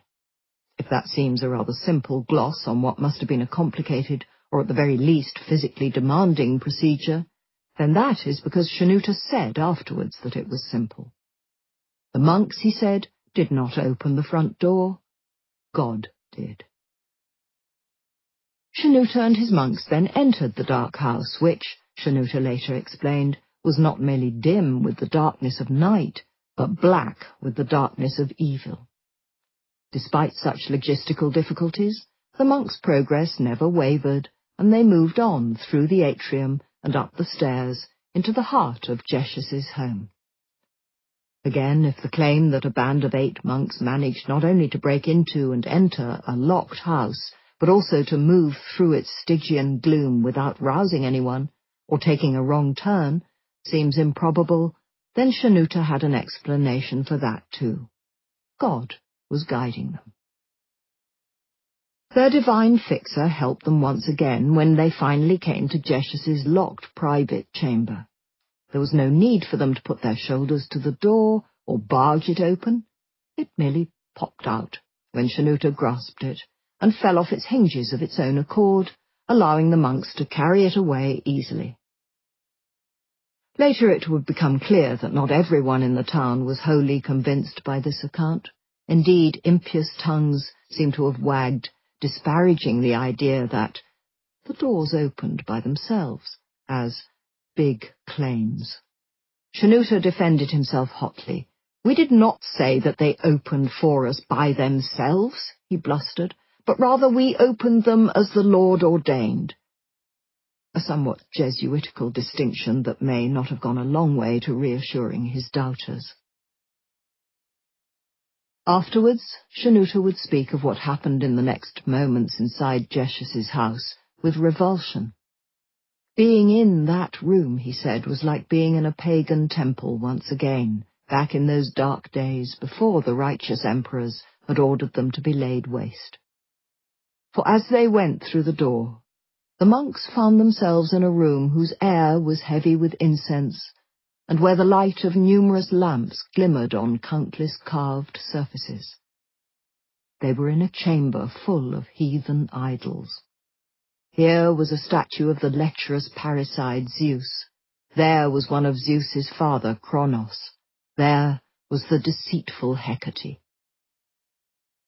The entire room, or so he later claimed, was crowded by lewd and licentious deities. Incense smouldered on small altars, lamps lit by a reverential hand cast flickering light over the faces of the pagan gods. A terrible sight for a devoted Christian monk to behold. But it is hard to imagine that as the light caught Shanutta's own hollow-eyed face, there was not at least a small flicker of victory on it. For Shanutta, an arch self-publicist, would have known well that if this was an awful moment, then it was also a magnificent one. He had caught his enemy in the act of pagan worship. In the dim light, the dark figures of the monks moved about the room, gathering up the accursed statues, before hurrying out of the house, helped once again, of course, by God. In the street outside the house, the deep blue of the Egyptian night must have seemed almost light by comparison. The monks set off, back to the river, and standing on the banks of the Nile, they smashed the statues and threw the broken fragments in. The waters swirled, then swallowed the remnants of Jeshus's paganism without a trace. A nest of Satan had been emptied. Later, when Shanutta was criticized for breaking and entering into another man's house, he was utterly intransigent. There is no crime, he declared, for those who have Christ. The laws of the land may not have mattered to Shanutta. The laws of his monastery were, on the other hand, to be obeyed at all times. And there were a lot of them. More than 500 rules circumscribed every aspect of Shanutta's monks' lives, from the moment they got up just before dawn to the moment that they went to sleep, and everything they did in between.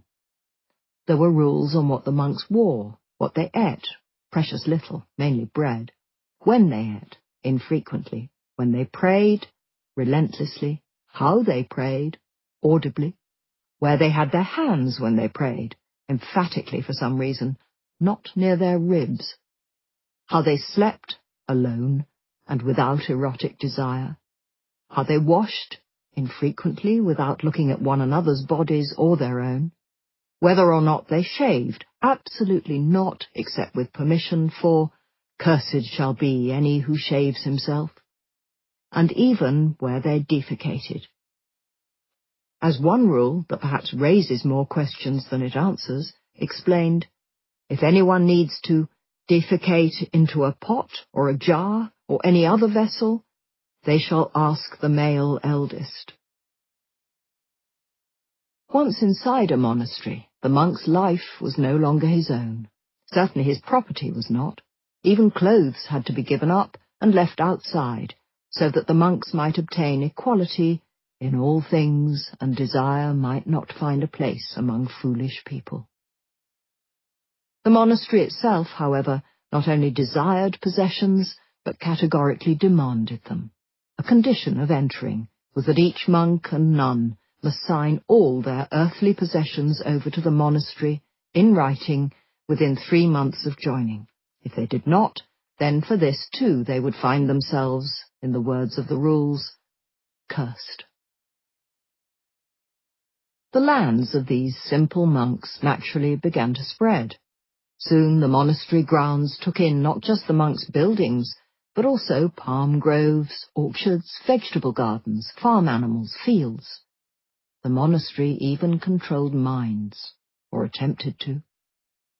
From the moment of waking, monks in Shanuta's monastery were rarely at rest, their days filled with a punishing regime of physical work and prayer. They were even more rarely silent, lest their minds wander onto ungodly paths as they performed the tedious basket-weaving that was a monk's lot. They were encouraged to chant constantly, prayers or passages of scripture, anything at all. Just as the weaving chained hands, keeping them from sin, so the chanting chained wandering minds. It has been said that the monastery at work would have sounded like nothing so much as a swarm of bees in flight. Why did people sign up for such an unappealing life? It's possible that they didn't know the full extent of its austerity when they joined.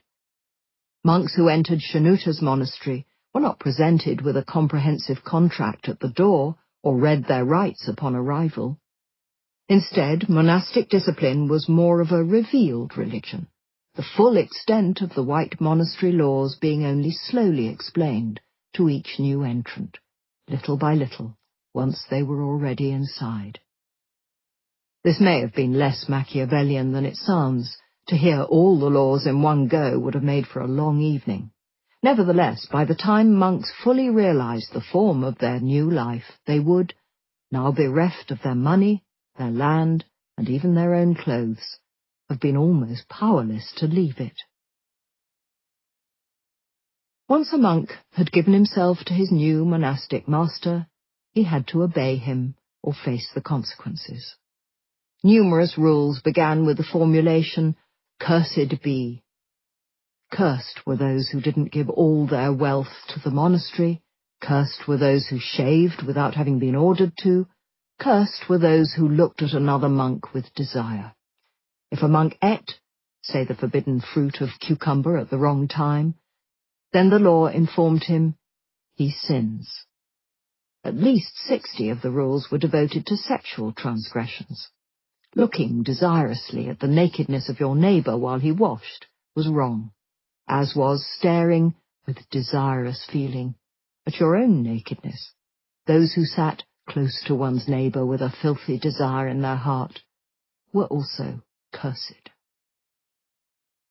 Note that last one. With a filthy desire in their heart. No sin had been committed.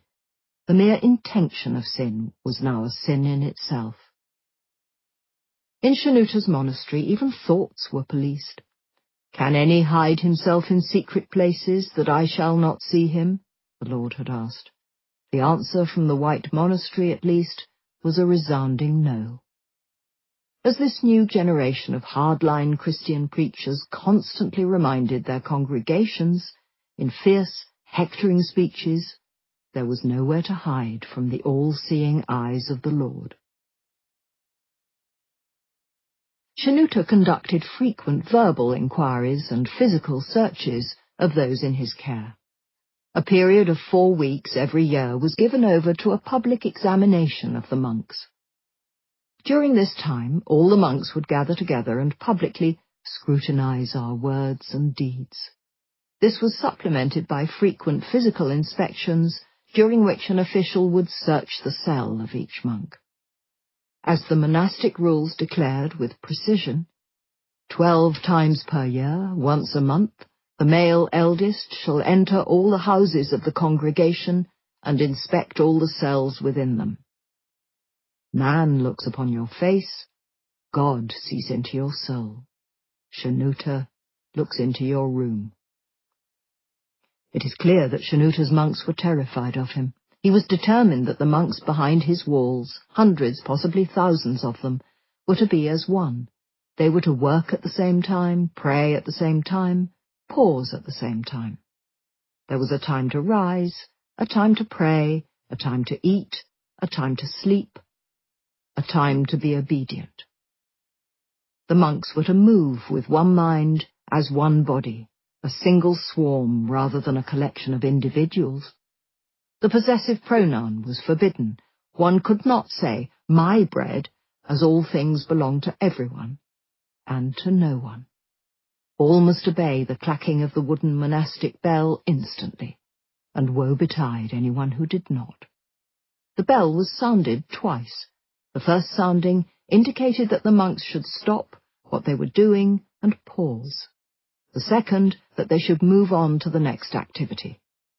Once, one of Shanouta's monks happened to be putting wood into the oven in the monastery's bakery when the first bell went.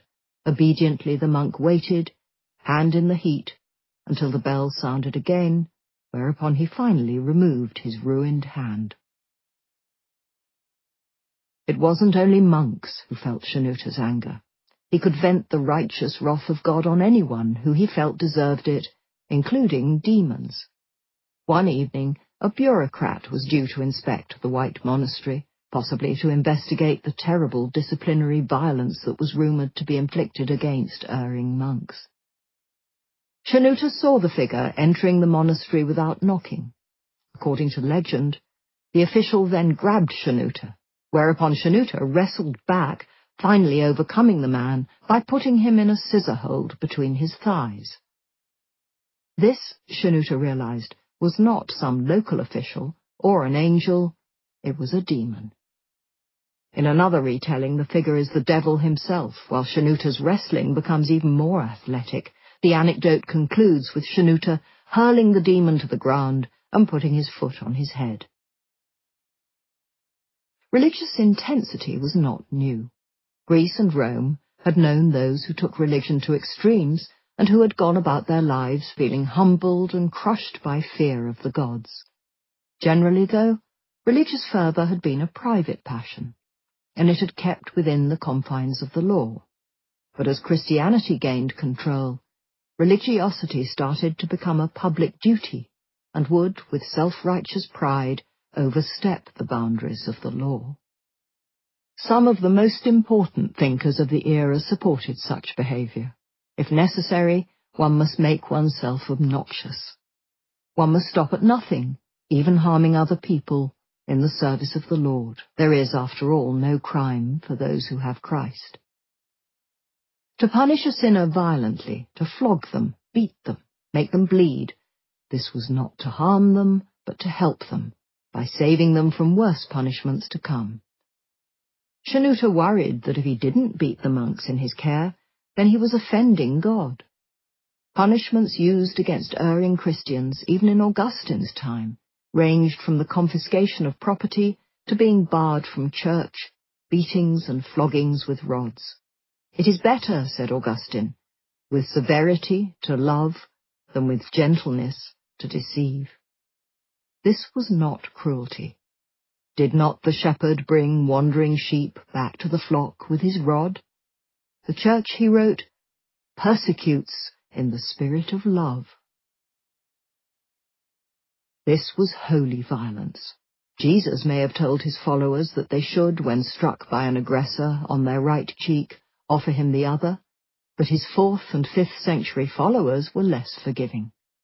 As John Chrysostom explained, if a Christian happens to hear someone blaspheme, then, far from turning his own cheek, they should go up to him and rebuke him, and should it be necessary to inflict blows, spare not to do so.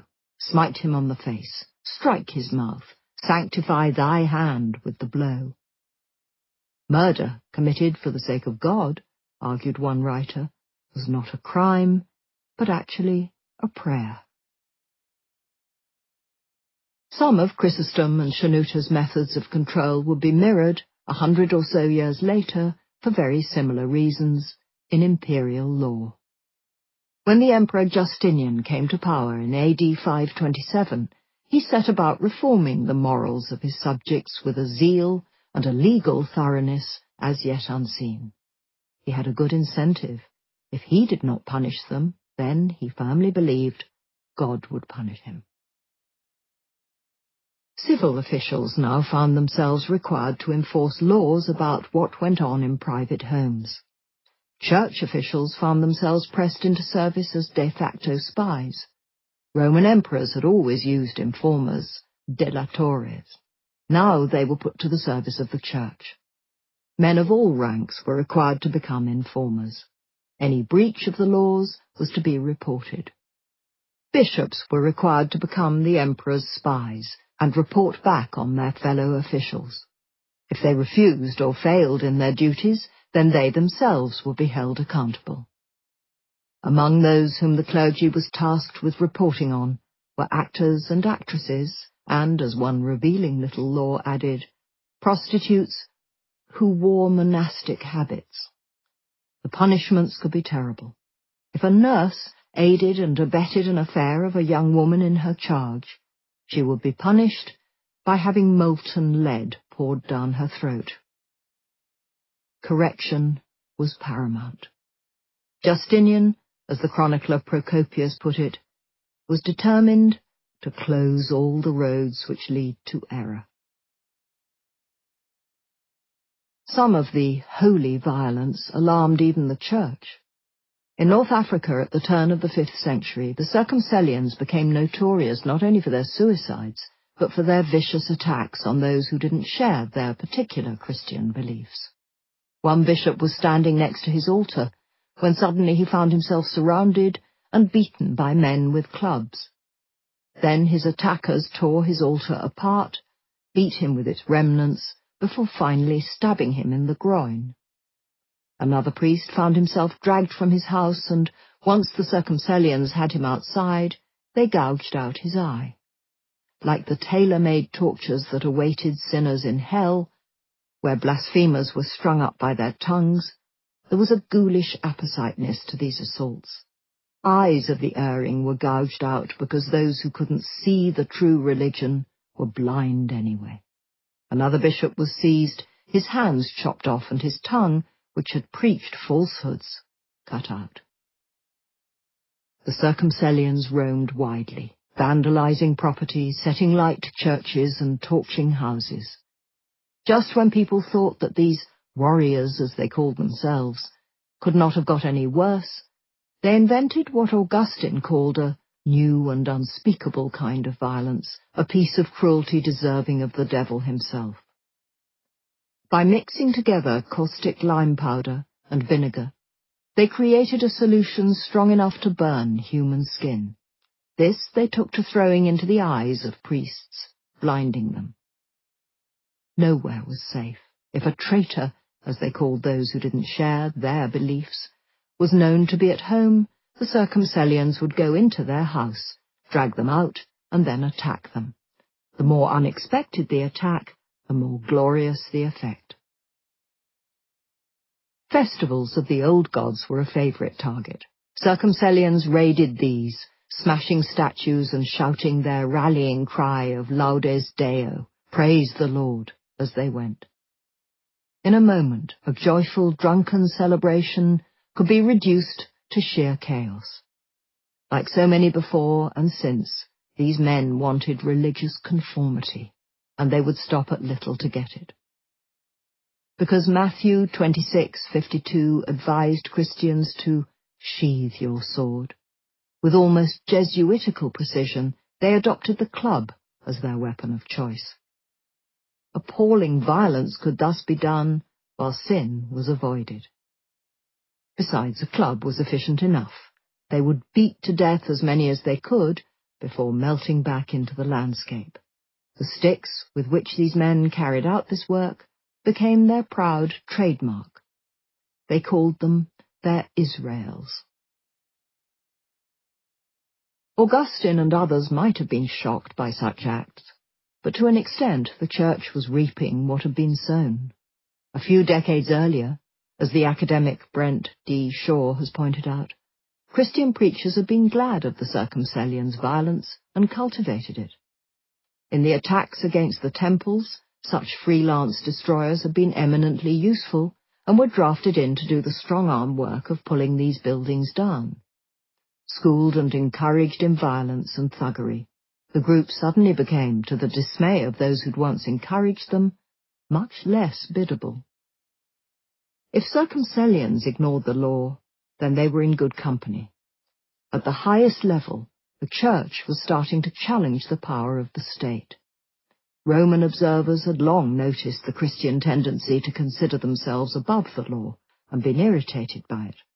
When Pliny the Younger had put his slaves on trial, he had executed them almost as much for their obstinacy as for their Christianity. Romans had frequently found the insolent conduct of Christians in court enraging. The Christian who had refused to answer any question in court, even the question of his name, with any words other than the phrase, "I am a Christian," was admired by other Christians for his fortitude. To the Romans, his behavior would have seemed stubborn to the point of infantile. As Christianity gained in power, their acts of defiance gained in boldness. Courtrooms in the east of the empire were disrupted by sinister groups of dark-clad, psalm-chanting monks. Christians demanded the right to sanctuary in churches. The request became law. In Antioch, fear of the monks grew so great that one judge didn't even wait for them to arrive in his court. Hearing the sound of the monks approaching, chanting hymns, he simply jumped up from his seat, adjourned the court, and fled from the city. "Justice cannot be exercised once they have appeared," he said as he escaped. In Caesarea, a judge dared to rule against a Christian bishop. He compounded his crime in the eyes of the Church by then declaring that everyone, whether they were Christian or not, should yield to the rule of law. He came to regret it.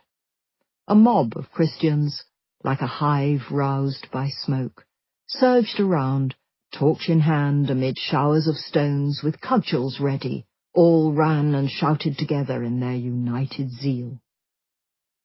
It was an effective technique. As one gloating Christian recorded, "What then was the conduct of this haughty and daring judge? He begged for mercy in a pitiable state of distress, cringing before them to an unparalleled extent." This, the chronicler concluded with satisfaction, was the doing of the God of saints, who works and changes all things for the best. It did not seem to be for the best to many non-Christians. Elite writers expressed their disgust at the disorder. As the philosopher Celsus had observed so many years before, one should not defile the laws, because if everyone did so, it would be impossible for the law to function at all. The sort of intimidation that zealous Christians indulged in was not, another writer protested, the way that crime and punishment should work in the Roman Empire. Nobody draws his sword against the murderer and puts it to his throat, employing force in place of the forms of law, said the orator Libanius. Instead, in a civilized society, the place of swords is taken by impeachments and processes, civil and criminal. The Christians, he wrote with disdain, seemed to have no time for that. These people here were the only ones ever to judge the cases of those whom they accuse, and having passed judgment themselves to play the hangman's part. Christian preachers, however, were intransigent. They said, were answerable to a higher power than the mere law of the land. Their eye was upon heaven. As they reminded their flocks, it was not the law of some imperial bureaucrat that mattered. It was the law of God. Anything that saved a soul, even if it did so at the expense of law, order, or even the body that the soul inhabited, was an acceptable act. To attack the houses, bodies, and temples of those afflicted by the pagan error was not to harm these sinners, but to help them.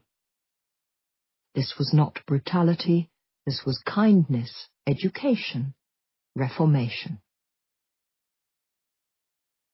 A rich tapestry of metaphor was brought out, cloaking what otherwise would have looked like naked aggression. Chrysostom wrote of hunting with nets to describe how one ought to herd the erring back to the true path. Augustine used the argument of the banquet described in Luke. Had not the lord of the house, when holding a feast, said to his servant, "Go out into the highways and hedges, and compel them to come in, that my house may be filled"? Well then, even the unwilling must be compelled to come into the house of the Lord. The arguments went further. Those punishing errant Christians were not brutes. On the contrary, Augustine said that they were like a doctor tending to a sick patient. When surgeons see that a gangrene must be cut away or cauterized, they often, out of compassion, turn a deaf ear to many cries. In the same letter, Augustine likened the concerned Christian to someone who pulls a boy's hair to stop him provoking serpents, and a parent who removes a sword from a child's hand. Such punishments are administered by wise care, not by wanton cruelty.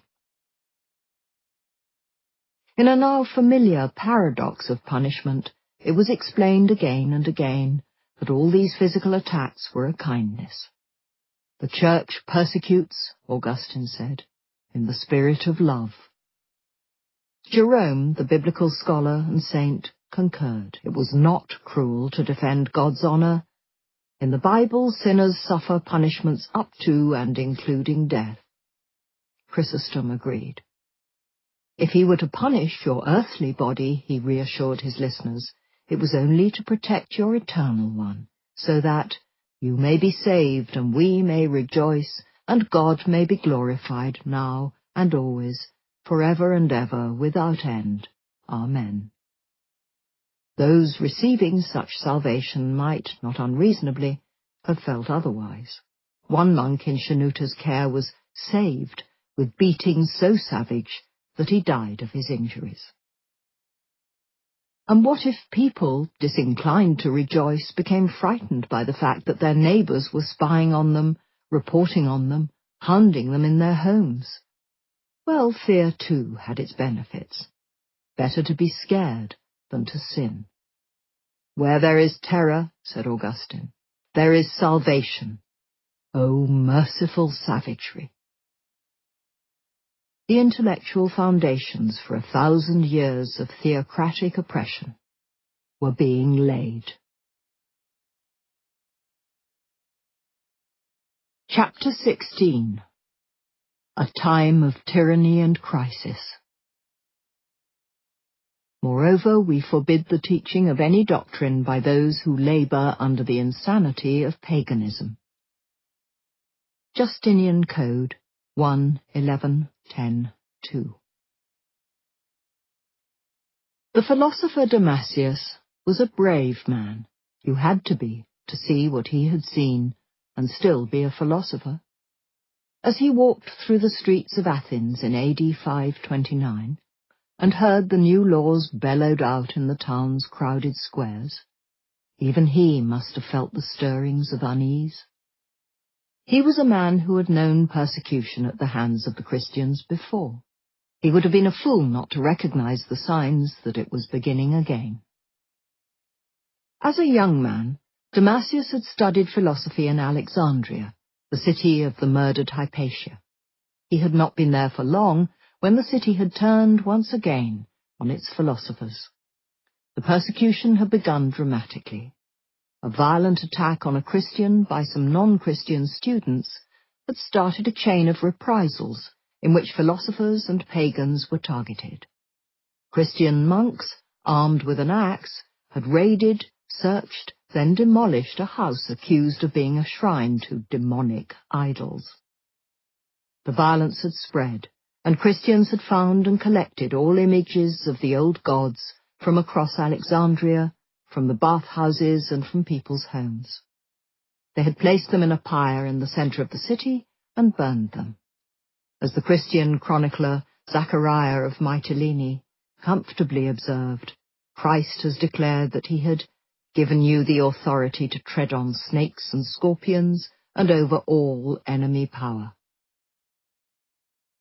For Damasius and his fellow philosophers, however, all that had been a mere prelude to what came next.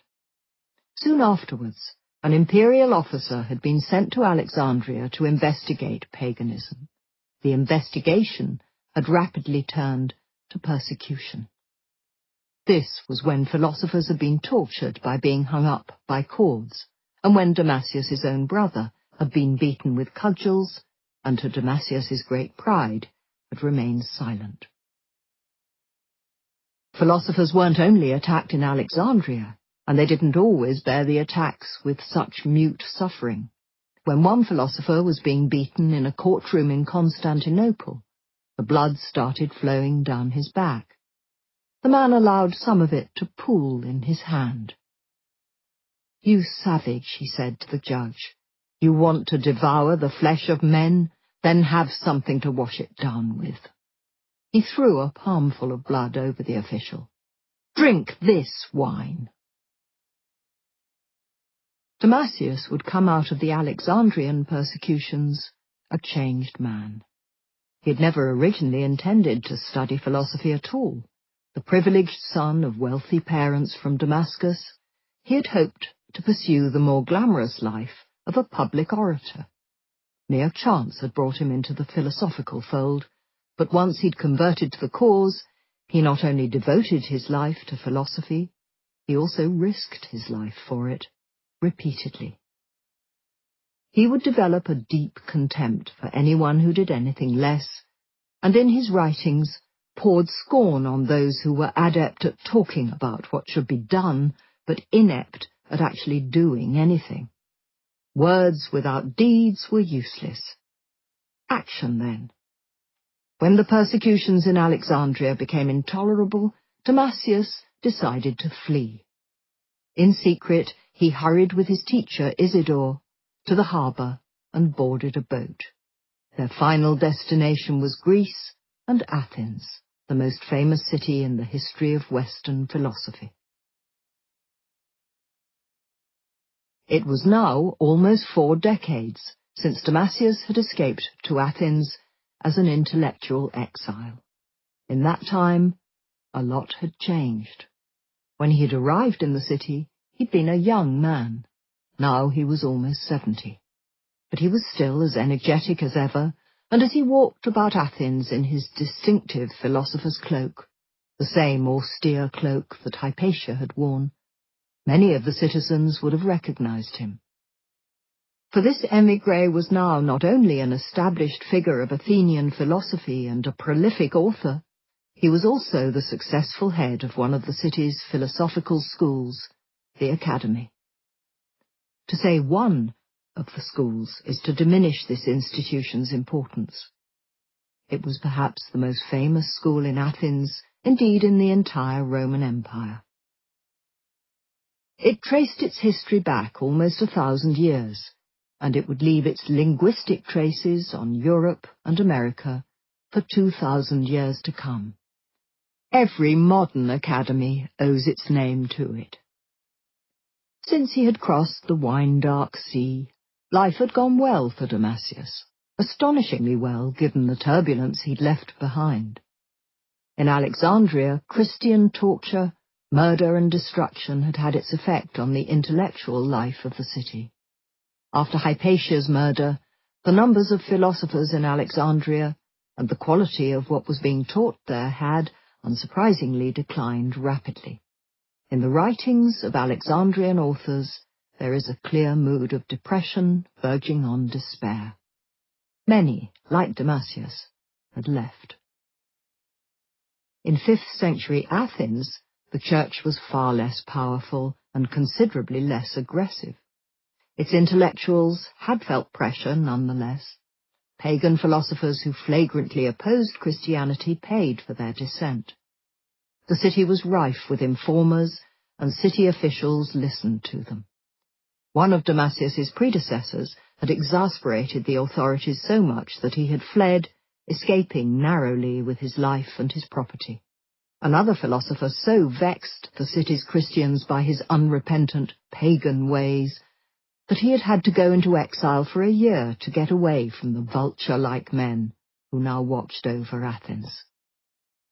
In an act that could hardly have been more symbolic of their intellectual intentions, the Christians had built a basilica in the middle of what had once been a library. The Athens that had been so quarrelsome, so gloriously and unrepentantly argumentative, was being silenced. This was an increasingly tense, strained world. It was, as another author and friend of Damasius put it, a time of tyranny and crisis. The very fabric of the city had changed.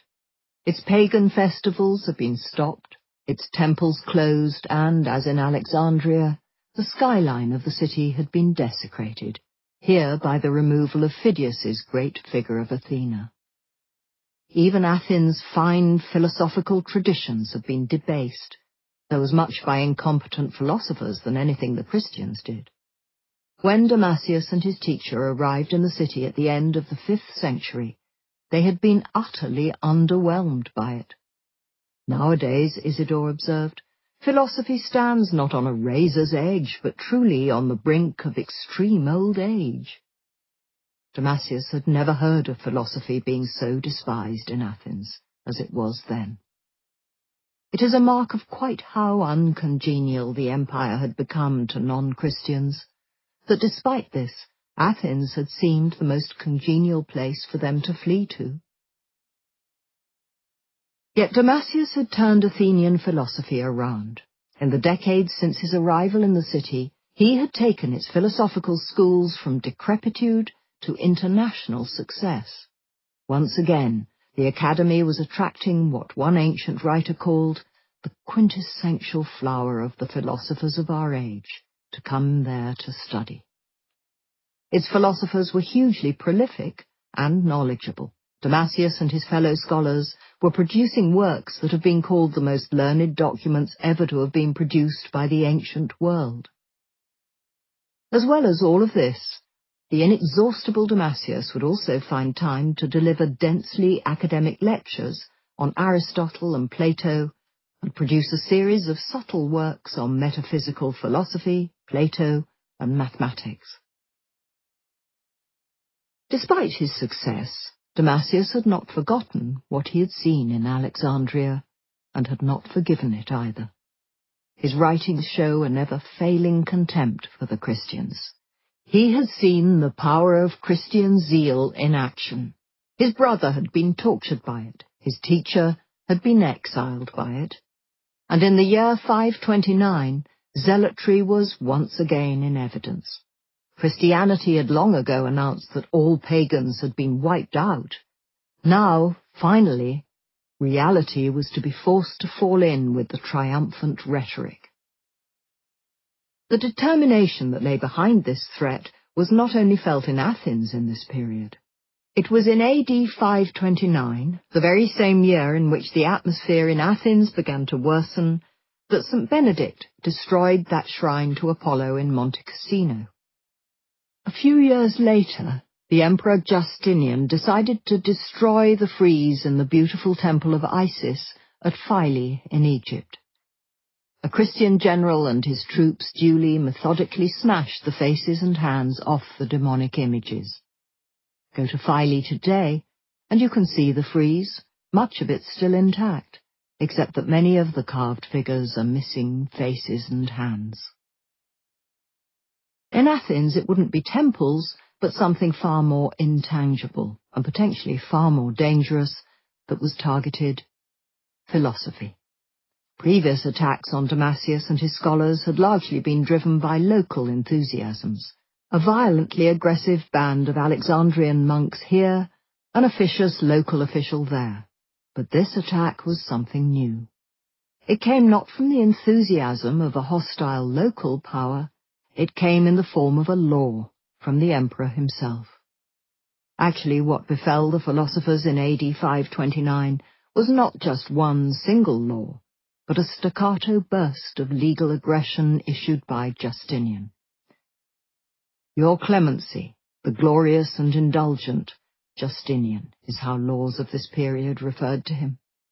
Justinian's reverence, the legal code of the time announced, shone out as a specially pure light, like that of a star, while Justinian himself was referred to as Your Holiness, the glorious emperor. There was little glorious or indulgent about what was coming, and there was certainly nothing that was clement. This was the end. The impious and wicked pagans were to be allowed to continue in their insane error no longer. Anyone who refused salvation in the next life would, from now on, be all but damned in this one. A series of legal hammer blows fell. Anyone who offered sacrifice would be executed. Anyone who worshipped statues would be executed. Anyone who was baptized, but who then continued to sacrifice, they too would be executed. The laws went further. There was no longer mere prohibition of other religious practices. It was the active enforcement of Christianity on every single sinful pagan in the empire. The roads to error were being closed, forcefully. Everyone now had to become Christian. Every single person in the empire who'd not yet been baptized now had to come forward immediately, go to the holy churches and entirely abandon the former error and receive saving baptism. Those who refused would be stripped of all their property, movable and immovable, lose their civil rights, be left in penury and, in addition, as if what had gone before was not punishment but mere preamble, they would be subject to the proper punishment. If any man did not immediately hurry to the holy churches with his family and force them also to be baptized, then he would suffer all of the above, and then he would be exiled. The insane error of paganism was to be wiped from the face of the earth. In such an atmosphere, it took something for a law to stand out as particularly repressive. Yet one law did. Out of all the froth and fury that was being issued from the government at the time, one law would become infamous for the next 1500 years. Read this law, and in comparison to some of Justinian's other edicts, it sounds almost underwhelming. Filed under the usual dull bureaucratic subheading, it is now known as Law 1:11:10:2. Moreover, it reads, we forbid the teaching of any doctrine by those who labor under the insanity of paganism, so that they might not corrupt the souls of their disciples.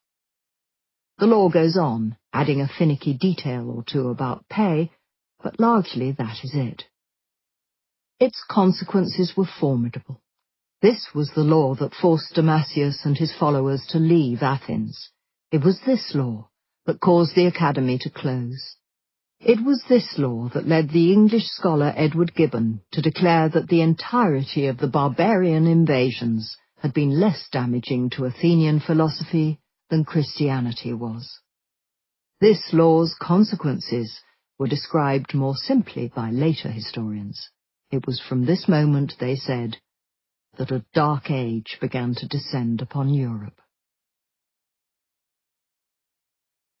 It didn't descend immediately. Like most turning points in history, this one was in reality more of a tilting. Night didn't suddenly fall, the world did not suddenly go black. At the very most, it merely dimmed in one place, a little. The immediate consequences of the law were less dramatic than the language in which it was written. For a while, Damasius and his fellow philosophers continued to teach, and their school continued to function. They almost certainly kept giving lectures. They definitely continued writing books. And it is impossible to imagine that the philosophers would have stopped bickering among themselves about the minutiae of Neoplatonic interpretation. Little else is known from this period apart from one tantalizing possibility. It seems that we might know precisely which building these men, the last philosophers of the Academy, the last true philosophers of Athens, occupied during their final months and days in the city. In the 1970s, excavations on the Athenian Agora uncovered an enviably elegant house. Today, this Roman-style villa is known by the unprepossessing name of House C. This does little justice to its beauty. From the outside, admittedly, the house was unassuming enough. Set in a narrow street, just off the main square of the Agora, it presented no more than a featureless and rather dull wall to the outside world. Only this wall's length, an impressive 40-odd meters, and its location, in the shadow of the Acropolis, might have hinted discreetly at something more. Step through the door in that wall, out of the sunshine of an Athenian afternoon, into a dim entrance hall, and you would have entered another world. After the noise and the filth of an Athenian street, you would have found yourself in a cool, shaded courtyard with a colonnade running round all sides.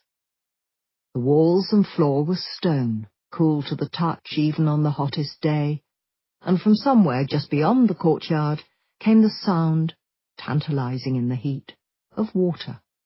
More remarkable than all of this, however, was the art. You can tell a lot from the art that people choose for their house. The 12 statues that have been recovered from House C were not the collection of an ignorant nouveau. It isn't just the quality of their craftsmanship that impresses, though that is extraordinary. The delicate lines on this woman's mouth, the plump pout on that statue of the goddess Nemesis, the realism that was able to show individual hairs on the eyebrows of that emperor. What also impresses about these statues is their age. These pieces were antique, ancient, even when the philosophers lived here. In Damasius's day, one of them was already over 800 years old. One of the most interesting works was a large but delicately carved relief that depicted the gods Hermes, Apollo, and Pan, and a cluster of nymphs, all overlooked by a bearded Zeus. This art collection was an eclectic antiquarian delight that would have impressed visitors in any century. In the early 6th century, when religious artworks in the city outside the walls of House C had been relentlessly smashed, attacked, and defaced, it must have been astonishing. Walk on, past the statues, over the light, dark stripes of the shadows cast by the stone columns, and the sound of water would have grown louder still. In a world in which piped water was an expensive rarity, this was a house that dripped, quite literally, with wealth. Go down some steps, and here, beneath generous arches, bright in the Athenian sun, was a large semicircular pool and shrine. It must have been a delightful place to stop on a punishingly hot Athenian afternoon. Like Pliny the Younger, revelling at the sight of the glass-clear waters at a shrine to the river god, one could have worshipped not only divinity, but beauty here. It is entirely plausible that House C was the place where Damasius and his fellow scholars spent their last years in Athens. It would have been perfect for them. Everything they might have needed was here, from lecture rooms to teach in, to shrines to the old gods to worship at, and a large dining room, decorated with scenes featuring those gods, at which Damasius could have given the dinners that tradition required him to hold. At such meals Damasius must have made for an entertaining, albeit sharp-tongued, companion. It's quite clear from his writings that he had an excellent eye for anecdote. It is to his pen that history owes the story of Hypatia and her sanitary towel. It is also clear that he would not have been willing to sugar his speech to suit his listener. His accounts of his fellow philosophers have a warts-and-all feel to them. One scholar, whose mind most think is perfect, is dismissed by him as being only of uneven intelligence. Others receive similar slights. Still, barbed or not, the company would have been fun, and in its way exhilarating. An illicit glamour must have clung to this cool, otherworldly courtyard and to its philosophers, as they walked about in their defiant philosophers' cloaks, criticizing each other's theories and arguing about forbidden things. Without a doubt, they would have talked, too, about what was fast becoming the most important force in their lives, Christianity. As the modern scholar Alan Cameron has put it, in 529, the philosophers of Athens were threatened with the destruction of their entire way of life. The Christians were behind this, yet you will search almost in vain for the word Christian in most of the writings of the philosophers. This is not to say that evidence of them is not there. It is. The miasmatic presence of the religion is keenly felt on countless pages. It is Christians who are driving persecutions, torturing their colleagues, pushing philosophers into exile. Damasius and his fellow scholars loathed the religion and its uncompromising leaders. Even Damasius's famously mild and gentle teacher, Isidore, found them absolutely repulsive. He considered them irreparably polluted, and nothing whatever could constrain him to accept their company. But the actual word Christian is missing. As if the very syllables were too distasteful for them to pronounce, the philosophers resorted to elaborate circumlocutions. At times, the names they gave them were muted. With a masterful understatement, the present system of Christian rule, with its torture, murder, and persecution, was referred to as the present situation, or the prevailing circumstances. At another time, the Christians became, perhaps a reference to those stolen and desecrated statues, the people who move the immovable. At other times, the names were blunter. The Christians were the vultures, or more simply still, the tyrant. Other phrases carried a contemptuous intellectual sneer. Greek literature is awash with hideously rebarbative creatures, and the philosophers turned to these to convey the horror of their situation. The Christians started to be referred to as the giants and the cyclops. These particular names seem at first sight an odd choice. These are not the most repellent monsters in the Greek canon. Homer alone could have offered the man-eating monster Scylla as a more obvious insult. That would have missed the point. The giants and the cyclops of Greek myth aren't terrible because they are not like men. They are terrible because they are. They belong to the uncanny valley of Greek monsters. They look at first glance like civilized humans, yet they lack all the attributes of civilization. They are boorish, base, ill-educated, thuggish. They are almost men, but not quite. And all the more hideous for that. It was, for these philosophers, the perfect analogy. When that philosopher had been beaten till the blood ran down his back, the precise insult that he hurled at the judge had been, "There, Cyclops, drink the wine now that you have devoured the human flesh." If the philosophers loathed the Christians, then the Christian authorities, for their part, found themselves profoundly irritated by the philosophers. Some of what they taught expressly and intolerably contradicted Christian doctrine. Any suggestion from philosophers that the world was eternal, for example, could not be countenanced if the doctrine of the creation was to be believed. Moreover, this was an age in which philosophy and theology frequently blended into one, to Christian eyes, ominous whole. Worse still, what was being studied in the academy was not pure Plato, but the dubious Neoplatonism, much to the horror of later scribes. A 10th century text that preserves some of Damasius's writings intersperses quotations from them with bursts of Christian revulsion towards this impious man, and the impossible, unbelievable, ill-conceived marvels and folly that he, in his godlessness and impiety, believed. The Christians would not need to put up with such irritations for much longer. In AD 529, the law forbade the philosophers, suffering as they did from the insanity of paganism, from teaching. What did the philosophers say to each other as they walked along the cool marble hallways of House C? What would have gone through their minds when they learnt that if they didn't immediately present themselves for baptism, then, according to the law, they would be stripped of all their rights and their possessions, including that wonderful villa? What would they have thought when they heard that if they did accept baptism and later lapsed, and put an offering at the shrine next to their beautiful pool, then, according to the law, their fate should be execution? What conversations must they have had in the months that followed, as the new laws began to take effect, and as that flow of brilliant pupils to those marble classrooms had slowly petered out, as the fees had stopped coming in and dented their wealth, and as the bequests they had once relied on had finally dried up.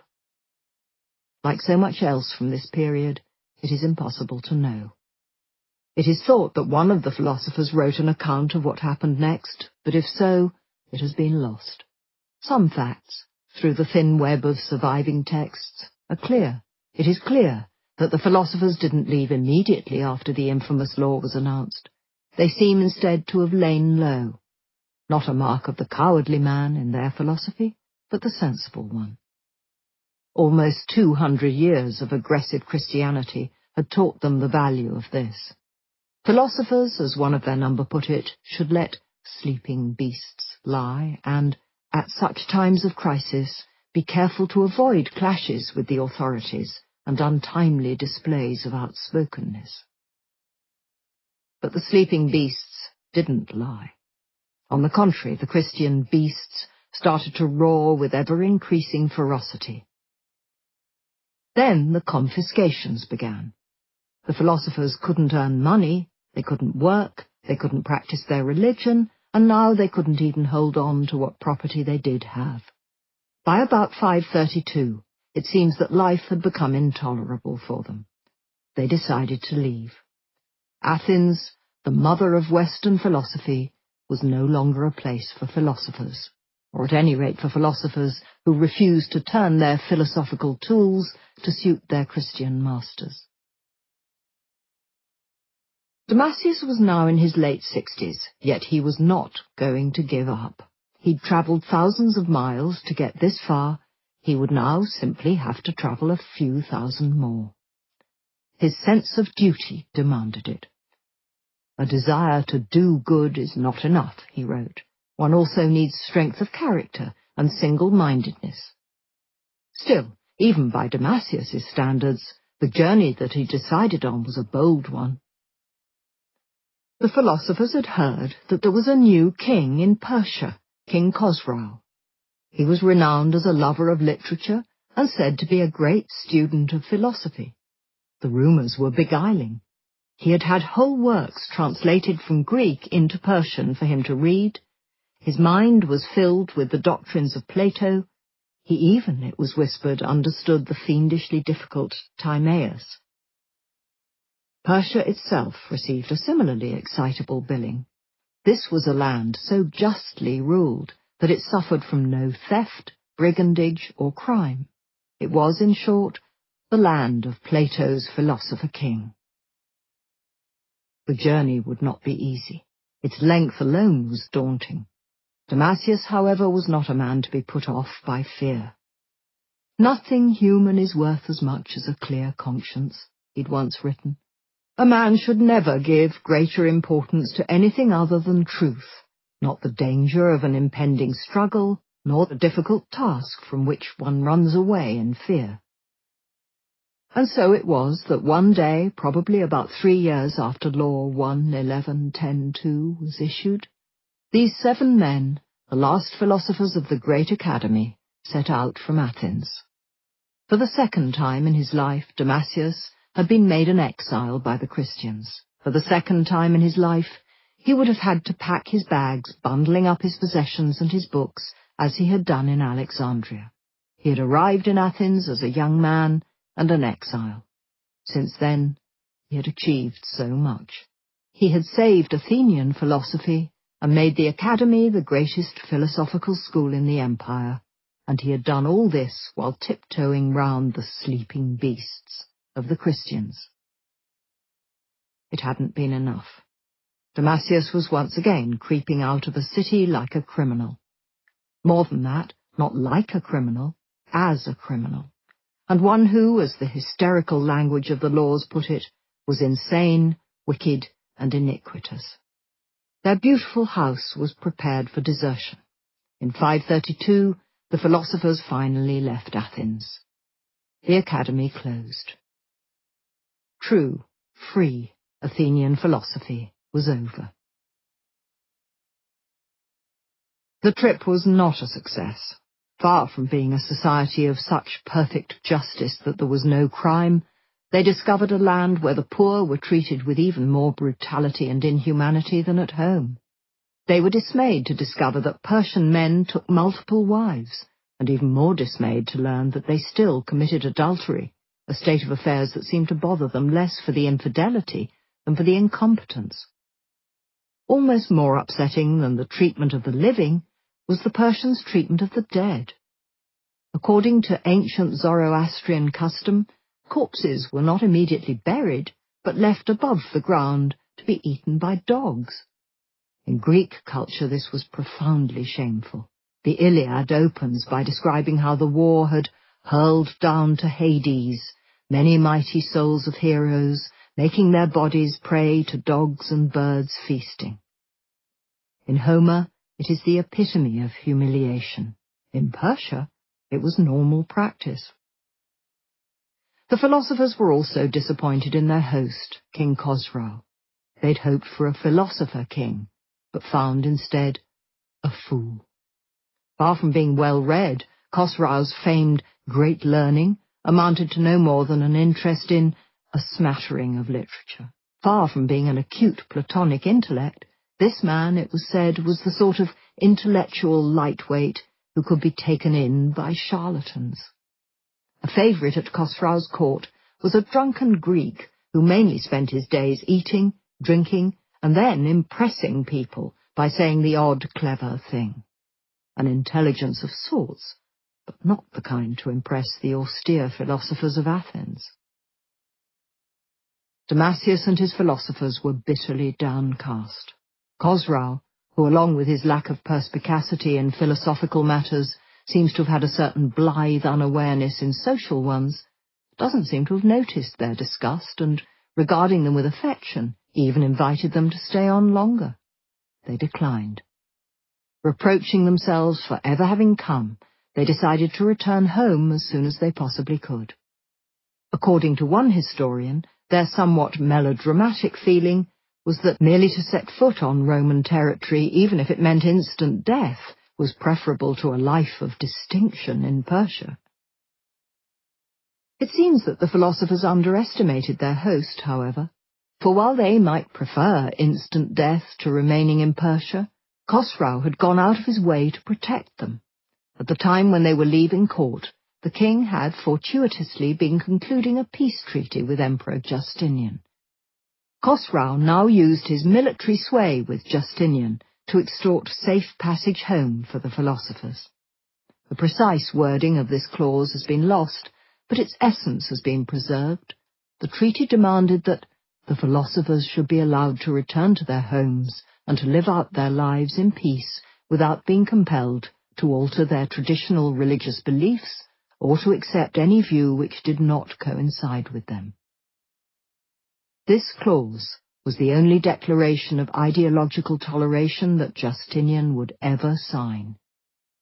It was, in some ways, a liberal landmark, and a sign of how illiberal the empire had become that it was needed at all.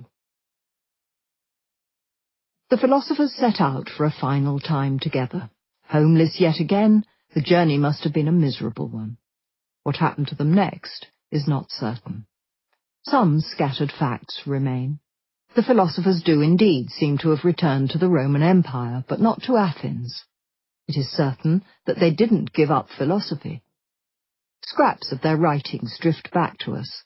An epigram that is almost certainly by Damascius, a treatise from another philosopher entitled Solutions to Those Points That Khosrau, King of the Persians, was considering. They had been exiled, outlawed, and impoverished, but they had still not relinquished philosophy. And then, slowly, with a whisper rather than a shout, the philosophers are gone.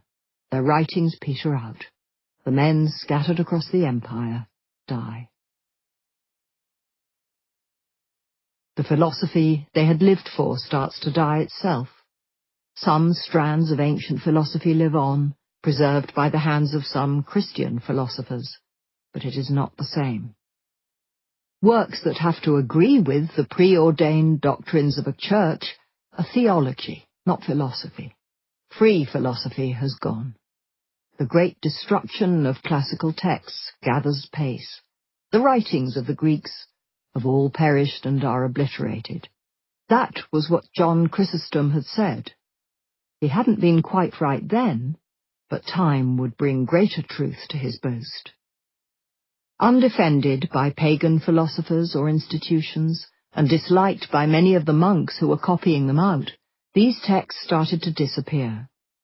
Monasteries started to erase the works of Aristotle, Cicero, Seneca, and Archimedes.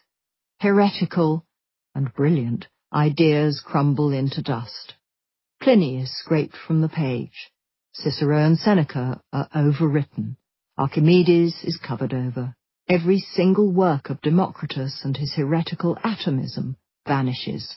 90% of all classical literature fades away. Centuries later, an Arab traveller would visit a town on the edge of Europe and reflect on what had happened in the Roman Empire. During the early days of the Empire of the Rum, he wrote, meaning the Roman and Byzantine Empire, the sciences were honoured and enjoyed universal respect. From an already solid and grandiose foundation, they were raised to greater heights every day, until the Christian religion made its appearance among the Rum. This was a fatal blow to the edifice of learning. Its traces disappeared, and its pathways were effaced. There was one final loss, too. This loss is even more rarely remembered than all the others, but in its way it's almost as important. The very memory that there was any opposition at all to Christianity faded. The idea that philosophers might have fought fiercely with all that they had against Christianity is passed over. The memory that many were alarmed at the spread of this violently intolerant religion fades from view. The idea that many were not delighted, but instead disgusted by the sight of burning and demolished temples is brushed aside. The idea that intellectuals were appalled and scared by the sight of books burning in pyres is forgotten. Christianity told the generations that followed that their victory over the old world was celebrated by all, and the generations that followed believed it. The pages of history go silent, but the stones of Athens provide a small coda to the story of the seven philosophers. It is clear from the archaeological evidence that the grand villa on the slopes of the Acropolis was confiscated not long after the philosophers left. It is also clear that it was given to a new Christian owner. Whoever this Christian was, they had little time for the ancient art that filled the house. The beautiful pool was turned into a baptistry. The statues above it were evidently considered intolerable. The finely wrought images of Zeus, Apollo, and Pan were hacked away. Mutilated stumps are now all that remain of the faces of the gods, ugly and incongruous above the still delicate bodies. The statues were tossed into the well. The mosaic on the floor of the dining room fared little better. Its great central panel, which had contained another pagan scene, was roughly removed. A crude cross pattern of vastly inferior workmanship was laid in its place. The lovely statue of Athena, the goddess of wisdom, suffered as badly as the statue of Athena in Palmyra had. Not only was she beheaded, she was then, a final humiliation, placed face down in the corner of a courtyard to be used as a step. Over the coming years her back would be worn away, as the goddess of wisdom was ground down by generations of Christian feet. The triumph of Christianity was complete. This was an audio production of The Darkening Age by Kethryn Niksy, read by Lalla Ward. Published by Macmillan Digital Audio, an imprint of Pan Macmillan, a division of Macmillan Publishers International Limited. Text copyright Kethryn Niksy 2017. Recording copyright Macmillan Digital Audio 2018. The right of Kethryn Niksy to be identified as the author of this work has been asserted by her in accordance with the Copyright Designs and Patents Act 1988. All rights reserved. Produced by Nicholas Jones and recorded by Michael Taylor at Hats Off Studio, Oxfordshire. Audible hopes you've enjoyed this program.